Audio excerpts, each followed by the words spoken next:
Chapter 1. The Boy with the Stolen Bag. S. A new book has been uploaded. Please lend your support.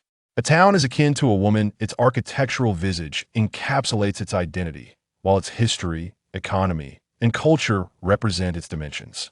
Whether it be a woman or a town, possessing an appealing exterior and an admirable figure is invariably met with admiration. If one must choose, having either attribute is still a stroke of fortune. Those with good looks can shine in the light, while those with splendid physiques can flourish in the shadows. There is always a solution. However, just as rare beauties are not commonplace, not every town is endowed with an enchanting appearance or an impressive stature.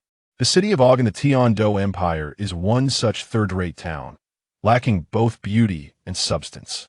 Its architectural landscape is unremarkable, the most grandiose structure being the Great Do Seoul Arena at the center, surrounded predominantly by humble, single-story homes.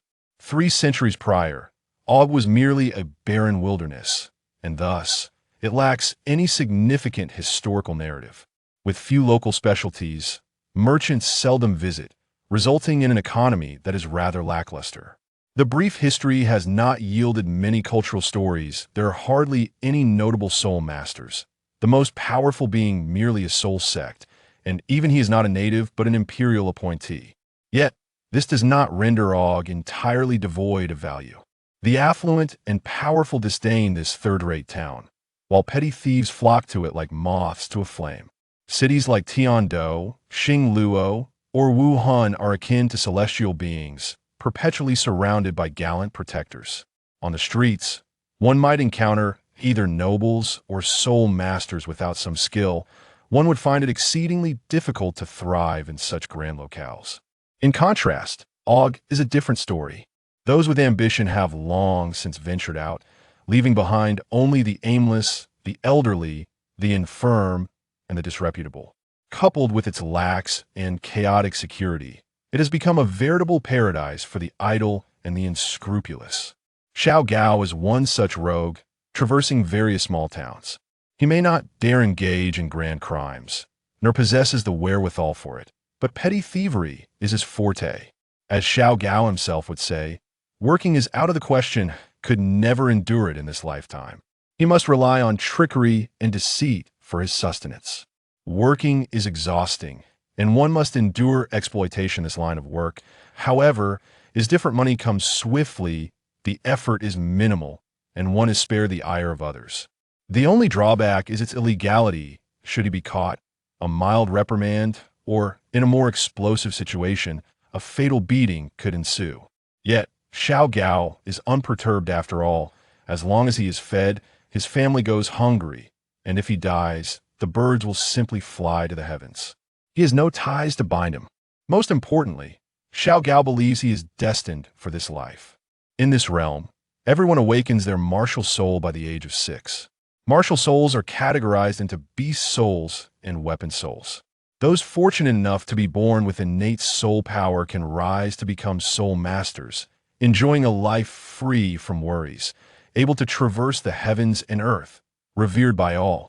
Xiao Gao, however, was not so fortunate. His innate soul power is 0, which, put plainly, means he has none. Innate soul power is a rare gift. Xiao Gao does not wallow in self-pity. Moreover, while not everyone possesses innate soul power, everyone has a martial soul. At the age of 6, Xiao Gao awakened his martial soul boots.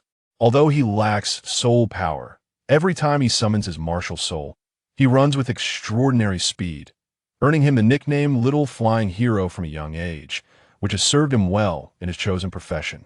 To be a thief, one must be swift. Only those with agility can hope to thrive and prosper. Robust figures who resort to holding knives to others' throats are mere bandits, whom Xiao Gao genuinely despises. Being a bandit is too crude, not befitting his little flying hero persona. Xiao Gao believes that one must love their craft. If one is to be a thief, then be a thief, but never resort to the brutishness of banditry. Yet today, Xiao Gao might be tempted to break his own code. At this moment, Xiao Gao is leisurely trailing a small child. This boy is exceptionally cute, resembling a porcelain doll. His features are exquisite, with bright eyes and a radiant smile. Upon first glance, Xiao Gao is uncertain of the child's gender in his experience. Boys of that age should be smudged with dirt, perhaps with snot running from their noses, not like this impeccably groomed child who radiates innocence and evokes sympathy. Of course, none of this matters to Xiao Gao. He is intently focused on the leather pouch clutched in the boy's hand. Just moments ago, he witnessed the boy deposit 3 silver soul coins into that pouch. 3 silver soul coins. That is enough for Xiao Gao to indulge himself for 2 or 3 months. Moreover, judging by the bulging pouch, there could be countless more soul coins within. Wealth can work wonders lured by such immense temptation. Xiao Gao suddenly contemplates that occasionally donning the guise of a bandit may not be so reprehensible. After all, his target is merely a child who appears to be 4 or 5 years old. Even if Xiao Gao is not particularly strong, how could he possibly lose to a mere toddler? All he needs to do is wait for the right moment, swiftly snatch the pouch from the boy's grasp, and then, using the power of his martial soul, make a hasty escape. By the time the boy realizes what has happened, Xiao Gao would be long gone from Og. However, Xiao Gao is not foolish. This boy clearly does not come from an ordinary household. He is likely the young master of some affluent family in the city. Otherwise, how could a child possess such wealth? Exercising caution, Xiao Gao refrains from taking immediate action, instead trailing him for several blocks, observing carefully for a full quarter of an hour before making his decision. From what Xiao Gao has gathered, this young master appears to have sneaked out to play, unaccompanied by servants or any adult guardians. Though the townsfolk are amiable towards the boy, as long as no one is closely protecting him, Xiao Gao is confident he can evade them. After a quarter of an hour, Xiao Gao knows it is time to act. Should he delay any longer and allow the boy's family to find him, he would lose this golden opportunity. Taking a deep breath, Xiao Gao acknowledges that this is his first foray into such a venture. To claim he feels no psychological burden would be a lie. For a fleeting moment, when he glimpsed the boy's beaming smile, he even entertained the thought of abandoning his plan. But the temptation is simply too great. A defenseless child flaunting such wealth before him is an opportunity bestowed by the heavens. To ignore it would be a grave sin. He who does not seize the day invites calamity upon himself. Bah! With that thought, Xiao Gao spits vehemently, his gaze sharpening as the white light emanates from his feet, signaling the summoning of his martial soul. He fixes his eyes on the leather pouch the boy holds. The boy appears to be in high spirits, playfully swinging the pouch in his hand. The pouch has a handle, which the boy grips, whimsically twirling it around, completely unconcerned about the soul coins spilling out. The quality of the leather pouch is excellent, and the boy seems entirely at ease. Now is the moment. Seeing this, Xiao Gao springs into action, dashing towards the boy like a whirlwind. Before anyone can react, Xiao Gao has seized the leather pouch. Instinctively, he grasps it, feeling the weight of the soul coins within, and he is filled with elation. At this weight, even if every coin were merely copper, this endeavor would still be worthwhile. Fortunately, Xiao Gao does not allow the sudden rush of joy to cloud his judgment. Without pausing, he heads straight for the city gate. Once he is beyond the city gates, he would never return to Og. But in the next moment, Xiao Gao feels a powerful force tugging at the leather pouch's handle. His mind goes blank. His feet have already carried him forward, but the opposing forces pulling him in both directions cause him to lose his footing and crash to the ground. Only when the sharp pain registers does Xiao Gao come to his senses, rubbing his aching head as he stares dazedly at the boy. He instinctively tugs at the leather pouch, but the boy remains as immovable as a boulder. Xiao Gao is bewildered. How can a mere child possess such strength? If the child were 6 years old, it might be understandable, as there are always prodigies who awaken their martial souls and gain innate soul power, capable of extraordinary feats at such a young age. But the boy before him appears to be only 4 or 5, with no evident martial soul awakening, let alone any soul power. This is pure physical strength. The boy, too, looks perplexed. The sudden appearance of Xiao Gao has left him momentarily stunned. He merely sensed someone tugging at his pouch and instinctively pulled back, resulting in this person sprawled on the ground. The gazes of the boy and Xiao Gao meet in midair, creating an awkward moment. After a few breaths, The boy seems to comprehend the situation, a playful smirk appearing on his small face, while Xiao Gao presents a smile more tragic than tears. There is no escaping now in the brief moment that has passed. A crowd has gathered to watch, and unless Xiao Gao can fly, he is doomed. Xiao Gao realizes that today, his little flying hero persona has met its match. Simultaneously, the boy regards Xiao Gao, his expression far from that of an innocent child, filled with mockery and amusement as he asks, "You're from out of town, aren't you?" Gulu Xiao Gao swallowed hard, nodding hurriedly. For reasons unknown, he was struck by an unsettling premonition that the young boy before him was on the verge of committing an act of extreme cruelty. As it turned out, Xiao Gao's intuition was indeed accurate. The boy reached out with his delicate little hand, seizing Xiao Gao's hair, and cheerfully exclaimed, "I knew it." Without hesitation, the boy forcefully slammed Xiao Gao's head against the ground, resulting in a dull thud that echoed with a gruesome finality. Xiao Gao did not perish. The boy merely knocked out a row of his teeth. After this heinous act, the boy nonchalantly turned away, leaving behind a wailing thief who clutched his mouth in despair, while the onlookers instinctively parted to grant the boy passage, leaving only the miserable figure of Xiao Gao behind. Chapter 2. Yunzheng. As the boy walked away, he paid no heed to the thief who had attempted to rob him. The fate of that petty criminal was of no concern to him. In summary, the thief sought to snatch his bag, and in return, the boy had obliterated the thief's dental Rowan understanding of their enmity established.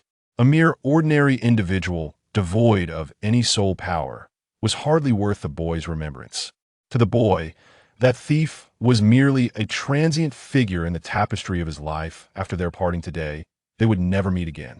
This was true for 99% of the inhabitants within the city of Ogu as well. Each would simply remain a fleeting visitor in the boy's existence. He would not make an effort to befriend them, nor would he extend goodwill to anyone. He would merely drift along until the day he departed from Ogu, and that was all there was to it. In the boy's eyes, the people of Ogu were far too ordinary, destined to lag behind his strides. This was not merely a case of youthful arrogance. It stemmed from the boy's awareness that he and the vast majority of Ogu's populace did not inhabit the same realm. He might even assert that this applied to everyone within Ogu, yet prior to this, he had forged a connection with one individual within the city, hence the term vast majority. But it was precisely because of that person that the boy developed this almost pathological mindset. The boy's name was Yunzheng, a well-known time traveler. Unlike many of his predecessors, Yunzheng found himself in a peculiar predicament in this land. He had neither family nor identity, rendering him a complete outsider. Before his transition, Yunzheng was a mere 20-year-old university student. Strangely enough, upon his arrival in this realm, he assumed the form of an infant. Yunzheng was unaware of the exact circumstances that transpired, but it is noteworthy that, despite being transformed into an infant, his strength remained unchanged, still on par with that of a 20-year-old from his previous life. This could be considered a fortunate boon of his traversal. It is essential to understand that there exists a staggering disparity in strength between infants and adults, often measured in hundreds of times. The fact that Yunzheng retained the vigor of his past self during his transition meant that as his body gradually matured, his strength would amplify exponentially, rendering him a figure of innate power. This was also the reason Yunzheng could intimidate the thief despite his youthful form. However, despite this strength, self-preservation was not guaranteed.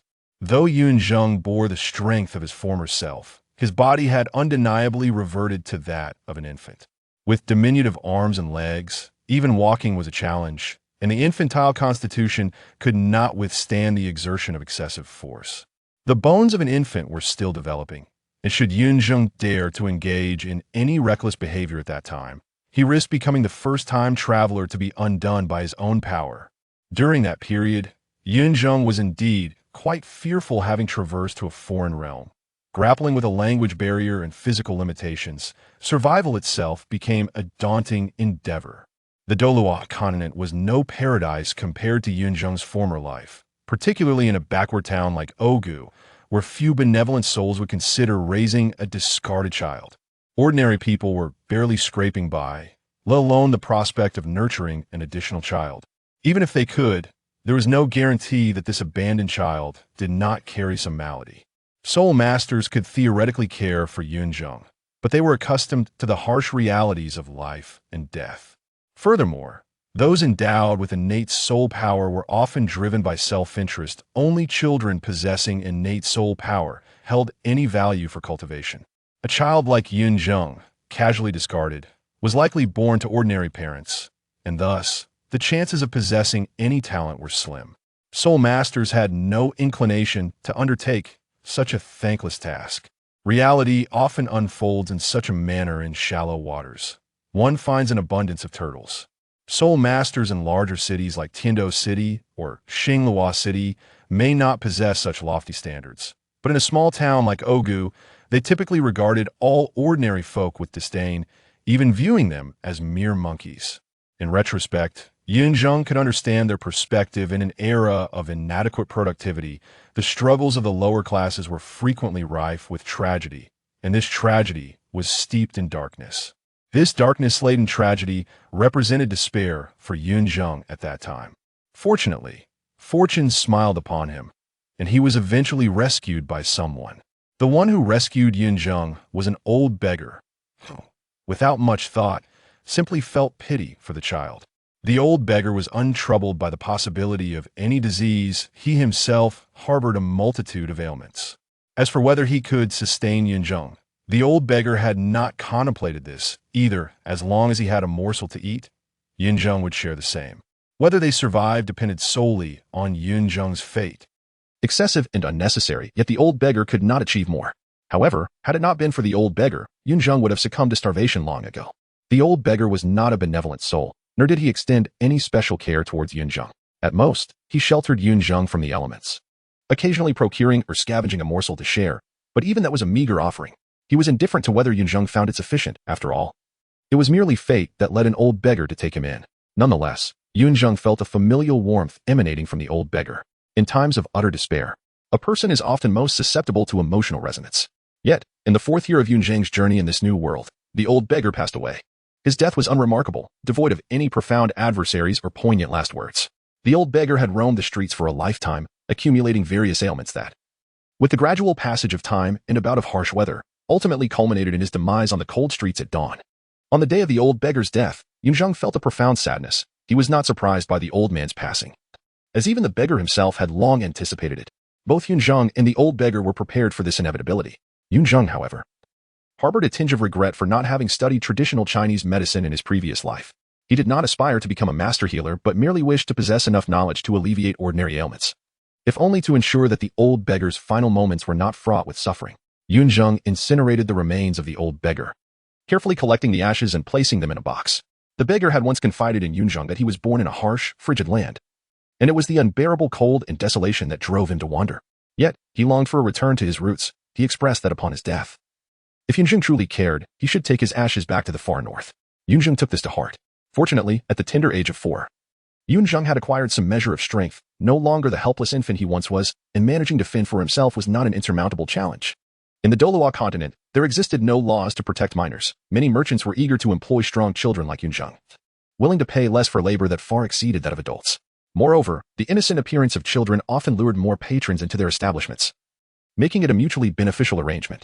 Of course, not all merchants were so unscrupulous. Some treated Yunzheng with kindness. Unfortunately, he had already constructed walls around his heart.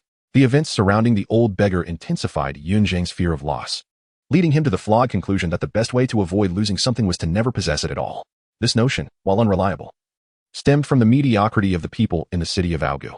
Even if Yunzheng were to open his heart and reveal his true self to everyone, as he grew stronger, they would merely become burdens to him, while he would transform into an unattainable cloud on the horizon for them. It was a disheartening yet stark reality, reminiscent of the age-old adage about social status in his previous life. Yunzheng is reluctant to invest too much emotion in a future that is destined for separation, rather than adding to the sorrow of the inevitable parting. He prefers to embrace a more solitary existence. As for why Yunzheng possesses such confidence in his inevitable success, it is not born of blind self-assurance, but rather stems from the nearly universal possession of a unique advantage that every time traveler holds dear. Yunzheng's golden finger is a bead, which is also the root cause of his traversal. If Yunzheng were to reflect upon it, he would confess that he should never have indulged his curiosity by wandering through the antique market. Not only was he swindled out of a substantial sum of money, but he also found himself transported to the Douluo Continent. Yunzheng remained oblivious to the origins of the enigmatic orb, having yet to engage in any form of cultivation. It was beyond him to refine this peculiar gem. Much like a lofty sovereign, the orb had transported Yunzheng to this world and subsequently lay dormant within his consciousness, rendering him unaware of its presence for a considerable time. It was not until he reached the age of 3 that the orb unexpectedly emanated a misty aura, which dispersed throughout his body. In that moment, a voice from the void revealed to Yunzheng that he had acquired an unparalleled martial soul, regardless of its attribute. An ultimate martial soul is undeniably among the most formidable of powers. The orb unleashed its might for a second time just recently, coinciding with Yunzheng's 6th birthday. Once again, the ethereal aura spread forth, this time bestowing upon him a divine ring, a gift awaiting his martial soul awakening to claim it. The concept of a divine ring was utterly beyond Yunzheng's comprehension. Nevertheless, the orb's 2 manifestations allowed him to discern a pattern, succinctly put. This orb served as his extraordinary advantage, likely granting him a boon every 3 years. It was precisely this miraculous benefactor that instilled in Yunzheng a profound sense of confidence, although he remained ignorant of the true nature of the divine ring. With an ultimate martial soul at his disposal, Yunzheng felt no inferiority compared to the prodigies of this realm. It is worth mentioning that he harbored significant reservations about the physical constitution of the native inhabitants of Douluo Continent. He could not fathom why. Despite being of the same species, such a vast disparity existed. Why were the children of Douluo Continent so tall? A mere 5 or 6-year-old could easily match the height of an 8 or 9-year-old from his previous life. By the age of 12 or 13, many had already surpassed a height of 1 meter 60 or 70, leaving him, a transmigrator from Earth, feeling woefully inadequate among his peers. To be fair, at 6 years old, Yunzheng stood at approximately 1 meter 10, a height that would be considered normal on Earth. However, in Douluo Continent, 6-year-olds typically soared to heights of 1 meter 30 or 40. In this comparative context, Yunzheng found himself diminished, often mistaken for a 4 or 5-year-old child. Contemplating this, a wave of resentment bubbled within him. This was undoubtedly a conspiracy against Earthlings in this foreign realm. Taking a deep breath, Yunzheng consoled himself, reminding himself not to be disheartened. After all, he had once been a handsome young man standing at 1 meter 80 in his previous life. He resolved that with time, he would surpass his current stature. The priority now was to awaken his martial soul. The spirit hall only conducted awakenings once every 6 months. And should he miss today's opportunity, he would have to wait another half-year. He pondered, what kind of attribute would this so-called ultimate martial soul possess? Personally, he had a preference for the lightning attribute, sufficiently imposing. In the early days of his transmigration, Yunzheng was utterly unaware of the nature of the world he had entered. Frankly, had it been merely a realm devoid of extraordinary powers, he would have had no desire to traverse into such a place. Imagine stepping into a society where productivity could barely sustain basic needs. What fortune could he possibly find in such a scenario? It was unthinkable. Yunzheng was self-aware enough to realize that if he were to find himself in the Ming or Qing dynasties, he would likely perish within a month. Not only would he struggle with labor and agriculture, but the stifling constraints of feudalism would surely drive him to madness. If fortune were to turn against him, encountering a literary inquisition would likely result in a swift execution after a few ill-fated words, unless he were to transmigrate as a noble. Yet, Yunzheng was merely an ordinary individual, making such a fate improbable. Fortunately, the orb that facilitated his journey, while somewhat unreliable, was not entirely absurd. Upon witnessing the martial soul and spirit rings for the first time, he instantly recognized the nature of his new surroundings, realizing he had arrived in the Douluo Continent. A place he could at least grasp to some extent, provided him with a sense of relief amidst the bewilderment. Yunzheng, having read the original work of Douluo, once yearned for this mystical realm, possessing at least a general understanding of its worldview. Soul masters, soul beasts, soul power, martial spirits, and soul rings, these are the eternal themes of this world. At the tender age of 3, he was bestowed with an exceptional martial spirit by a mysterious orb. During that time, Yunzheng pondered whether he had inadvertently traversed into the era of Do Air, for exceptional martial spirits only emerged post-Do Air. However, the scarcity of soul guidance devices and the occasional mention of the martial soul palace by others incessantly reminded him that he still resided in the age of Do E, where the martial soul palace had yet to transform into the martial soul empire. The precise timeline remained elusive to Yunzheng. Such lofty matters were beyond his current reach. Nevertheless, as fate would have it, residing in Douluo Continent meant that the awakening of one's martial spirit at the age of 6 was an indispensable rite of passage.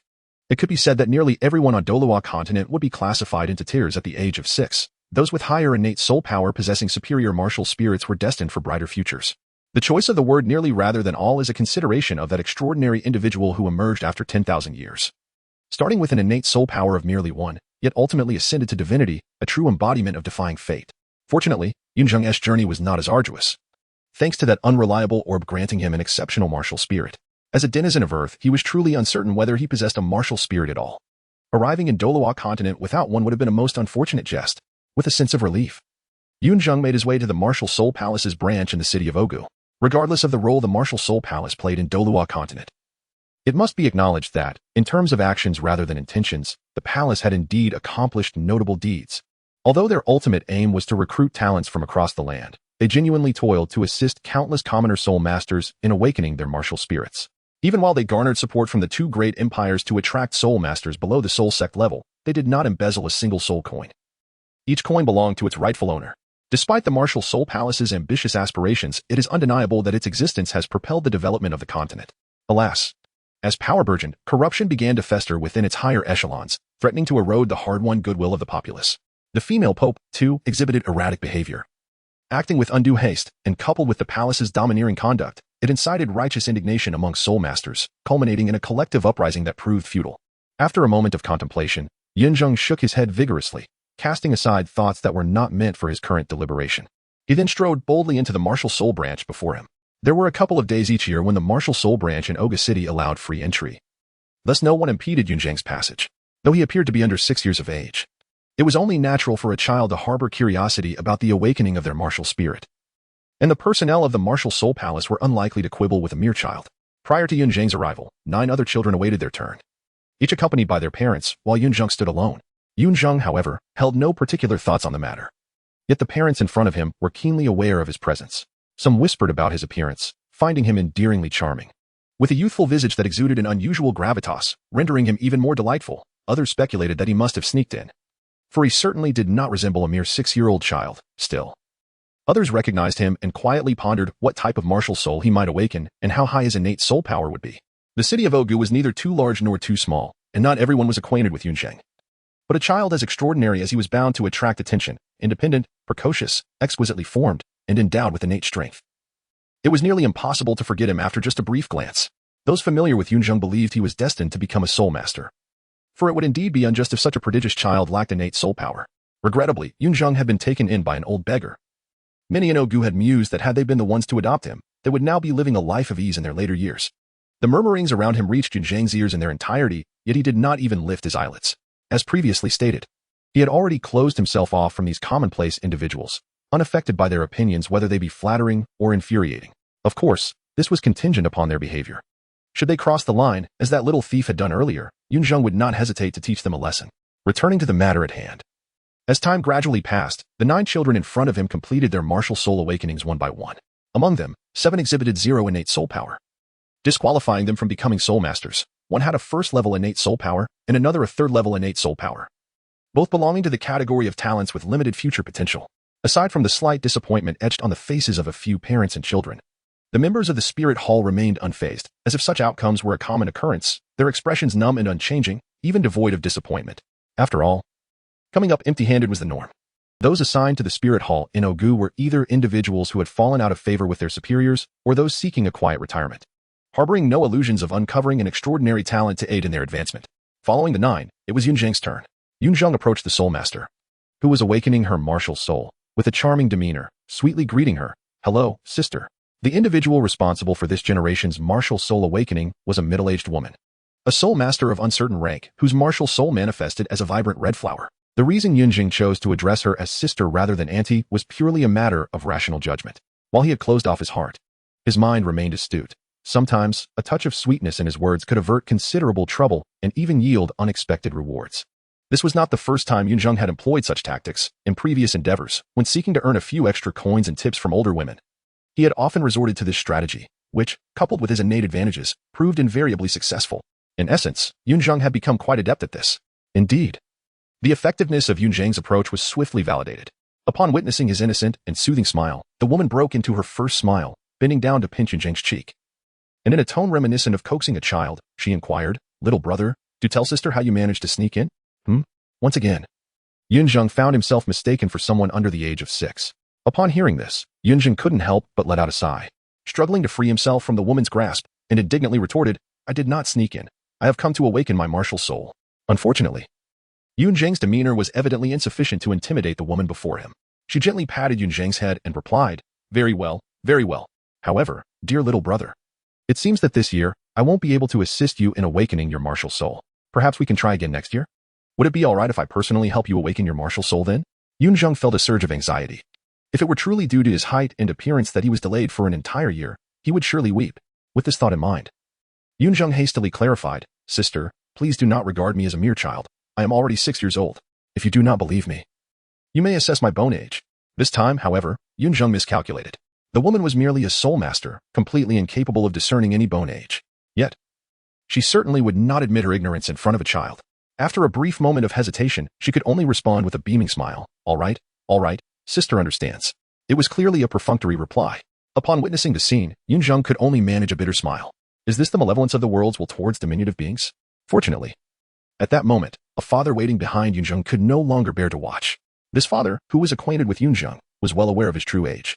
Unable to contain himself, he spoke up. Soul Master, this child, he truly is only 6 years old. He simply had a poor diet in his early years, resulting in him being slightly shorter and more delicate than his peers. The father was not trying to assist Yunzheng, rather, he wished to prolong the entanglement between Yunzheng and the woman from the Soul Master sect, unaware of when it would be his own child's turn. You're the one who has small. Your whole family is small. What does it matter if I'm shorter? Am I eating your family's rice? Upon hearing these words, Yunzheng inwardly cursed and shot a resentful glare at the father, leaving the man perplexed. Meanwhile, the woman, upon hearing this, glanced at several of her fellow disciples. Among them was one who recognized Yunzheng and nodded at the woman. With this realization, she understood that the anger displayed on Yunzheng's cherubic face was not directed at her, and she quickly apologized, saying, Sister was in the wrong. Come, I shall awaken your martial soul right now. It must be said, regardless of the world one inhabits, for those endowed with beauty, the challenges they face are often diminished. If Yunzheng were not so exquisitely charming and harmless, would a venerable soul master have deigned to apologize to him? Upon hearing the phrase martial soul awakening, Yunzheng instantly cast aside his previous displeasure. It was imperative to focus on the awakening of his martial soul. Chapter 4, Bow and Arrow, Frosty Sky Feather. In truth, the awakening of a martial soul is not a particularly enigmatic or arduous endeavor. As long as a soul master possesses a soul power exceeding level 20, they can generally assist a 6-year-old child in awakening their martial soul with the help of a soul power crystal. The most precious item in this process is likely the soul power crystal itself. While not abundantly available, with a little diligence, one can procure it. It is not a rarity. This implies that the awakening of a martial soul does not strictly necessitate the involvement of the martial soul hall. As long as a trustworthy soul master is willing to assist, the awakening can be conducted at home. However, such actions are not sanctioned by the martial soul hall. Why does the martial soul hall expend such great effort to aid countless commoners in awakening their martial souls? Surely, it cannot be merely for charitable purposes. At its inception, the martial soul hall may have genuinely aimed to promote the continent's development, yet as time has passed, that initial intention has long been forsaken. The reason the martial soul hall continues to assist commoners year after year in awakening their martial souls is merely to identify promising individuals to join their ranks, thereby strengthening their foundation. If the martial soul hall were to exist solely as a church, relying solely on the diverse abilities of its adherents, how could it possibly unearth so many prodigies? Are they not all extracted from the common populace? It is precisely for this reason that the martial soul hall firmly retains the authority to awaken martial souls for the masses. Of course, not everyone submits to this system. For instance, the 3 upper sects and the royal lineages of the 2 great empires. Should the 3 upper sects and the royal families of the 2 empires desire it, the martial soul hall would gladly assist in awakening the martial souls of their offspring. Admittedly, the martial soul hall cannot poach these sect members, but it can gather information to discern which prodigies exist within these clans, ensuring a profitable outcome. However, the 3 upper sects and the royal families are not naive. They can clearly perceive the martial soul hall's ulterior motives. Hence, the awakening ceremonies for their descendants remain beyond the hall's influence. The martial soul hall does not wish to provoke a desperate backlash, as the information at stake is ultimately inconsequential and can be acquired through other means if desired. Returning to the matter at hand, regardless of the intricate machinations behind the martial soul awakening ceremony on the Douluo Continent, it holds no relevance to Yunzheng at present. He does not know any soul master inclined to assist him apart from the martial soul hall, so what other recourse does he have? At the very least, the martial soul hall maintains a high degree of credibility in this regard.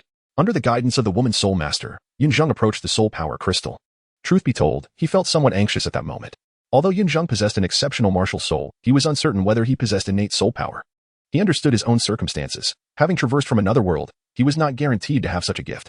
Nevertheless, even without innate soul power, it mattered little to Yunzheng, as the orb within his mind granted him ample confidence. If that orb could endow him with a martial soul, it surely could provide him with soul power. His subconscious also assured him that he indeed had innate soul power. Yet, despite this inner assurance, one still feels apprehensive when the moment calls for it. The woman soul master noticed Yunzheng's tension and smiled gently, patiently instructing him, Little brother, extend your hand to sister.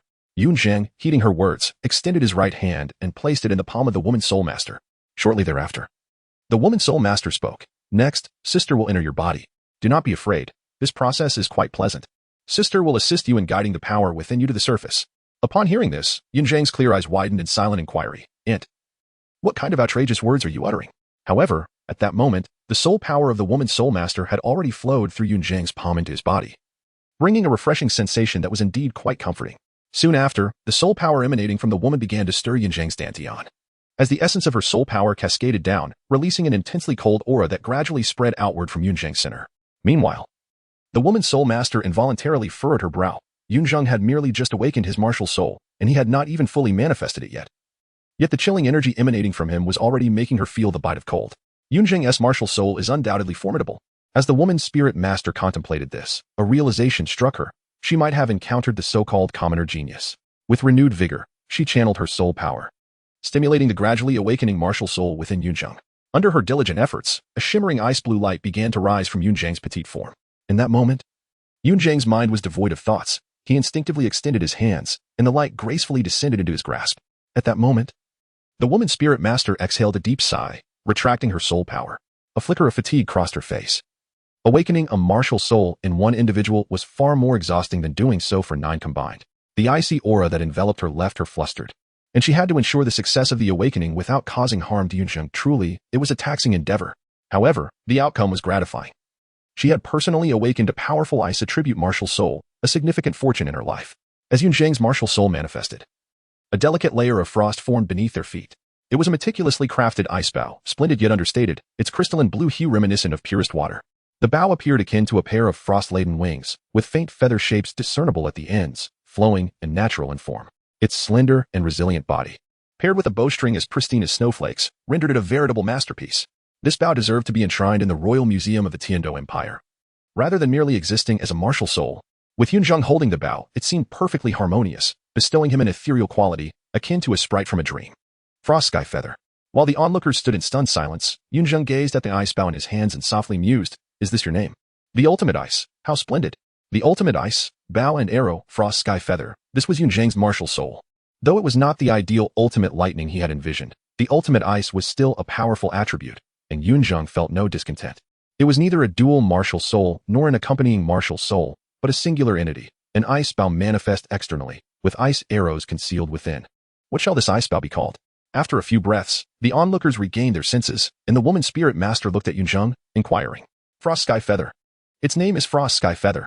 Yunzheng revealed without reservation, regarding the name of his martial soul as nothing extraordinary. Upon hearing this name, the woman's spirit master furrowed her brow, repeating it in her mind several times before murmuring, an undocumented martial soul, a mutated martial soul? It was understandable for the woman's spirit master to react thus. Mutated martial souls were notoriously unstable, with unpredictable outcomes. While some could evolve positively, many others leaned toward the negative, with bizarre transformations occurring, even instances of a true dragon turning into a swine. Similarly, although Yunzheng's martial soul exhibited remarkable strength during its awakening, its true capabilities might not be commensurate with its appearance. What if it were merely a beautiful artifact, a fade, or lacked innate soul power altogether? Such possibilities loomed as concerns regarding the mutated martial soul. Sister, may I assess my innate soul power? Yunzheng, oblivious to the woman's spirit master's musings, was solely focused on discovering the nature of his cultivation talent. It was only when Yunzheng prompted her that the woman's spirit master snapped back to reality. Nodding in a daze, she handed him the soul power crystal, advising, "Place both hands upon it, and endeavor to connect with your martial soul. It will reveal your innate soul power to you." Yunzheng nodded obediently, eagerly pressing his hands upon the soul power crystal. In an instant, a brilliant light burst forth. The onlookers were taken aback, their eyes widening in astonishment as they gazed at Yunzheng, as if witnessing a miracle. Such a display could not be sustained by mere 3rd or 4th level innate soul power. It must be at least 7th level or higher. An astonishing 5 levels. It was almost at the threshold of 9th level innate soul power. What an extraordinary talent. The female soul master was the first to react, exclaiming in disbelief, her eyes reflecting the shock she could scarcely articulate. With such talent, as long as misfortune did not intervene, he surely had the potential to become a titled Douluo in the future. However, her astonishment soon transformed into hesitation, followed by a sense of regret and acceptance. With a bitter smile, she mused, such a heavy soul power, despite being merely at 8th level, already surpasses my own quality as a support-type soul elder. Is this a blessing or a curse? Such weighty soul power will undoubtedly present formidable challenges in cultivation, and the speed of progression will likely be significantly hindered.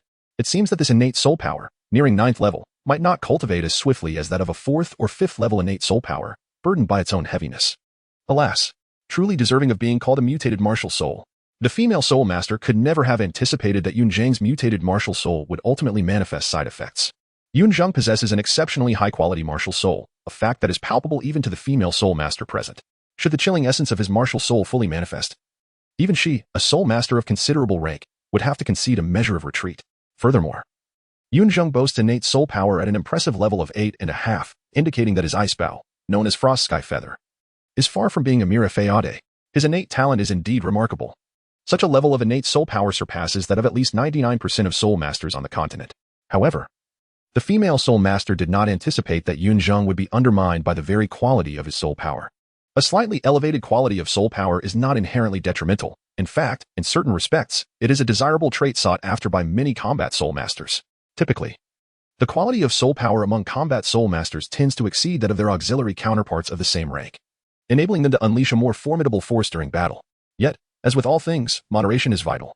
While a marginally higher quality of soul power is advantageous, it should not be excessively elevated. The quality of Yunzheng's soul power, being disproportionately high relative to his soul cultivation level, is no longer a boon but rather a calamity that all soul masters would shun. In summary, it renders him unable to progress in his cultivation. As the brilliance gradually faded, Yunzheng emerged from his daze, a visible expression of joy illuminating his youthful countenance. Though his innate soul power of 8.5 is not the peak of innate full soul power, he finds great satisfaction in it. The original narrative of his past life established that dual martial souls were guaranteed to possess innate full soul power. Yet it remained ambiguous regarding the innate soul power of ultimate martial souls. After all, ultimate martial souls had only appeared in the second installment, where the protagonist, Huogua, was introduced at the age of 12, bypassing the stage of martial soul awakening entirely. Nonetheless, Yunzheng harbors the belief that ultimate martial souls must indeed be accompanied by innate full soul power. He speculates that his own lack of innate full soul power is entirely attributable to that peculiar orb. The orb granted him the ultimate martial soul but did not bestow upon him the corresponding innate soul power. Thus, the current 8.5 level of innate soul power is entirely his own achievement. Reflecting on this, a bitter smile crept across Yunzheng's face. In this era, others may be unaware of the true nature of ultimate martial souls, yet Yunzheng is acutely aware. Cultivating an ultimate martial soul with only 8.5 levels of innate soul power is akin to stirring a vast cauldron with a mere toothpick. It is an arduous endeavor. At that moment, the female soul master approached him, inquiring softly, "Dear child, would you be willing to join the spirit hall?" Indeed. While she perceives the peculiarities of his martial soul to carry some drawbacks, it is undeniable that both the quality of Yunzheng's martial soul and his cultivation talent are of the highest caliber. The Spirit Hall's mission to awaken martial souls among commoners is fundamentally aimed at gathering exceptional talents from across the land. How could they possibly overlook a prodigy like Yunzheng? Upon hearing this, Yunzheng's eyes flickered with a glimmer of hesitation. The allure of the Spirit Hall was something Yunzheng had anticipated, yet, to be candid, he harbored little desire to join. Although in his previous life, he had perused the tales of many transmigrators who eagerly embraced the Spirit Hall for a myriad of reasons at the core. It was merely for the likes of Qian Rinchue, Hu Laina, and Bibi Dong. Indeed, beauty captivates all, and Yunzheng was no exception. But he understood the necessity of distinguishing between fiction and reality. He had truly traversed realms, and every experience prior served as a reminder that reality seldom mirrored the idyllic narratives of novels. He had to contemplate more pragmatic concerns. Foremost among these was the question of whether he would be welcomed within the Spirit Hall. Where there are people, there exists strife. And the internal competition among the mid to high echelons of the Spirit Hall was particularly fierce. Should Yunzheng truly enter the Spirit Hall, it was highly improbable that he would encounter those three women for a considerable time. The reality would involve struggling through the lower ranks. Even Hu Laina had undergone rigorous selection before being accepted as Bibi Dong's disciple. With his meager innate soul power of 8.5, did he genuinely expect Bibi Dong to take him on as her apprentice, leading to a series of blush-inducing master-disciple interactions? Even a moment of folly would not allow him to entertain such an absurd notion. Thus, even if he were to think with a more primal instinct, he had to deliberate carefully. Next came the inherent issues with the Spirit Hall itself. To speak frankly, beyond those three women, what else could the Spirit Hall possibly offer? Was it the allure of its villainous role in the original narrative, its domineering conduct, or its future as a universally despised entity? The sole aspect that could potentially stir Yunzheng's interest was the vast ocean of knowledge about soul masters that the Spirit Hall possessed. Yet, the conundrum lay in the fact that Yunzheng, lacking any notable identity or strength, had no justification to access such esoteric knowledge. To take it a step further, he was uncertain of the current timeline. What if he found himself in a period that did not align with the original story? Discovering that none of the familiar faces were present upon entering the Spirit Hall? In such a case, would he not be utterly lost? To thrust someone who had never navigated the workforce into the complexities of the spirit hall was sheer folly. Unwilling? Noticing the hesitation in Yunzheng's gaze, the female soul master offered a gentle smile and inquired softly. Although my heart is indeed reluctant, I do not wish to outright refuse, Yunzheng thought, instead opting to leverage his advantage. With a pouting expression, he plaintively queried, Sister, where is the spirit hall? I've heard it is exceedingly far away. The implication being, it was too distant for his liking. What Yunzheng did not anticipate was that the female soul master, in response to his subtle rejection, merely nodded lightly and remarked, Very well. The spirit city is indeed quite far from the Aogu city, so it is only natural for you, dear boy, to be hesitant. However, the doors of the spirit hall will always remain open to you. After saying this, as if recalling a fond memory, the female soul master affectionately pinched Yunzheng's cheek, smiling as she added, By the way, little brother, should you ever encounter insurmountable challenges, you may always seek me out. This, it seemed, was the unexpected boon of the moment. In an imperceptible manner, Yunzheng has inadvertently acquired a formidable ally in the form of a soul master from the spirit hall, although he regards this connection with indifference. Perhaps never to utilize it, the sacrifice he made was minimal, merely uttering a few sweet words of sisterly affection. Yet, at this moment, Yunzheng finds himself unable to contemplate the underlying camaraderie implied in the words of the female soul master. He stands there, lost in disbelief at her seemingly effortless concession. However, after a moment's reflection, he finds solace in understanding the regulations of the spirit hall. By recommending a prodigy, one could attain a promotion or financial reward. The definition of a prodigy is a child whose innate soul power exceeds level 6, and with Yunzheng possessing an innate soul power of 8.5. He clearly fits the criteria. Yet, for the female soul master before him, neither promotion nor financial incentive appears to hold any allure for those residing in the city of Aogu. They are either seeking a tranquil retirement or have incurred the displeasure of their superiors, resulting in their reassignment. Yunzheng remains unaware of her particular circumstances, but it is evident that she possesses a keen self-awareness. The female soul master understands her position well. As a support-type soul master, her highest aspiration is to serve as the head of the spirit hall branch in Aogu City. Any further ascent would be futile, as the notion of unmerited elevation is a perilous one. Given her modest stature, any advancement would only lead to her being devoured by the system. While financial rewards may hold some significance, the vast distance from Aogu City to Spirit City renders them largely illusory. By the time such rewards are distributed, they will undoubtedly undergo numerous deductions and exploitations, leaving the female soul master with little more than a pittance, a mere stroke of fortune if she receives even that. Thus, it is exceedingly challenging to expect her to wholeheartedly devote herself to the spirit hall for such meager rewards. Contemplating this, Yunzheng breathes a sigh of relief. Yet, this time, he has overlooked an important detail. He knows one aspect but remains oblivious to another. What Yunzheng contemplated was indeed one of the reasons for the female soul master's decision to forego her pursuit. However, in reality, the female soul master had not neglected to consider Yunzheng's situation. As a soul master who had languished at the spirit hall for half a lifetime, she was acutely aware of the treacherous nature of that place, rife with intrigue and deception. Even among fresh blood like Yunzheng, competition and rivalry were palpable. Had Yunzheng been a conventional genius, it might have sufficed. With innate soul power of level 8 and a superior frost martial spirit, he would undoubtedly stand out at the spirit hall. Yet, in the eyes of the female soul master, the quality of Yunzheng's innate soul power would inevitably hinder his cultivation speed. The spirit hall was a place that devoured individuals without remorse. Should one fail to exhibit sufficient value, they would be mercilessly eliminated. Resources were not freely given, and a soul master like Yunzheng, who progressed slowly, would struggle to gain the hall's attention, regardless of his combat strength among peers. Imagine, with the same time, resources, and innate soul power, others would have already ascended to the ranks of soul kings and soul emperors, while Yunzheng lingered at the level of soul respect and soul sect. How would the spirit hall choose? The answer is painfully clear. Moreover, Yunzheng was an orphan without support. Sending him alone into the fiercely competitive spirit hall seemed utterly pitiful. Was it reasonable to expect him to rely on a support-type soul master whose potential had already been exhausted? It was precisely these two compounded reasons that led the female soul master to abandon the idea of recruiting Yunzheng for the spirit hall. Had a proud and arrogant individual been in her place, they would have scoffed at the situation, indifferent to the nuances, believing even the smallest benefit was worth pursuing. A child whose martial spirit had just awakened, with no soul rings, could hardly resist the teachings of the spirit hall, could they? For the female soul master, the question of loss was irrelevant. She paid little heed to what Yunzheng would face in the future. People are inherently reciprocal. Self-centered individuals are rarely favored. During their brief interaction, Yunzheng managed to earn the female soul master's goodwill, prompting her unconscious feelings of pity towards him. It must be said, while cute antics may be deemed shameful, they are undeniably effective. When Yunzheng departed from the Ogu martial spirit subhall, the female soul master wished to gift him a few soul coins, only to be met with his polite refusal. As previously stated, Yunzheng's calling her sister was not an act of flattery or an attempt to forge a bond. it was a rational choice. Utilizing innate advantages to gain some benefits is acceptable in mutual transactions, but receiving favors is an entirely different matter, as it incurs a debt of gratitude. The soul coins offered by the female soul master were not mere tips as Yunzheng had received before. She genuinely wished to take him under her wing as a brother. Yunzheng was not inclined to accept this reality. Chapter 6. Planning. Upon returning to his modest abode, he collapsed onto his bed, feeling utterly depleted. Although he referred to it as his home, it was merely a small earthen dwelling.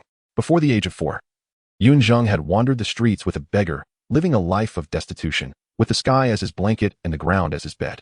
While it sounded romantic in retrospect, the stark truth of the matter was that it stemmed from a lack of financial means. After turning 4, Yunzheng managed to scrape together some money through sheer strength and charming antics, coupled with a smattering of architectural knowledge from his past life. This allowed him to construct a small earthen house. The sturdiness of the structure was inconsequential, as long as it provided shelter from the elements. Yunzheng felt a sense of contentment. Lying on his bed, he idly tossed a leather pouch into the air, catching it repeatedly in a monotonous rhythm. In the Douluo Continent, without the distractions of a smartphone or computer, the impoverished had little in the way of entertainment. Simultaneously, Yunzheng pondered his future plans. A wise man prepares for what lies ahead. Since his arrival in the Douluo Continent, he had diligently maintained this prudent habit. In his previous life, he had the guidance of parents and teachers, allowing him to approach life with levity. However, in this new world, he had lost his only support and was left to rely solely on himself, at least for the time being. The foremost issue confronting Yunzheng was the acquisition of knowledge about soul masters. Knowledge is power. This adage holds true in any realm. Although Yunzheng had perused the original text, he did not harbor the arrogance to believe that a mere reading of a multi-million-word novel would grant him a comprehensive understanding of the soul master world. For instance, in terms of soul beasts, he could only recall 200-year soul beasts, the mandala snake and the ghost vine, and merely 2,000-year soul beasts, the faceless demon spider and the phoenix-tailed coxcomb snake. As for others, they had long faded from his memory. He was more familiar with the 10,000-year soul beasts, having knowledge of nearly all of them in the Douluo Continent. Yet, what good was that? Before achieving the rank of soul sage, he had no desire to confront any 10,000-year soul beast. Moreover, he was only vaguely aware of the compatibility between martial spirits and soul rings, the appropriate developmental paths for martial spirits, and the cooperative dynamics among various types of soul masters. Therefore, the necessity of learning was abundantly clear. One cannot become a formidable warrior with an empty mind. Even the most gifted individual will find their foundation crumbling if their thoughts are muddled. But where could he seek this knowledge? Having rejected the spirit hall, Yunzheng contemplated attending Shrek Academy. The Star Luo Empire was too distant, and he had no desire to traverse treacherous terrain. As for the Heaven Do Royal Academy, aside from questioning his eligibility for enrollment, the portrayal of the aristocracy in the original text was enough to repulse him.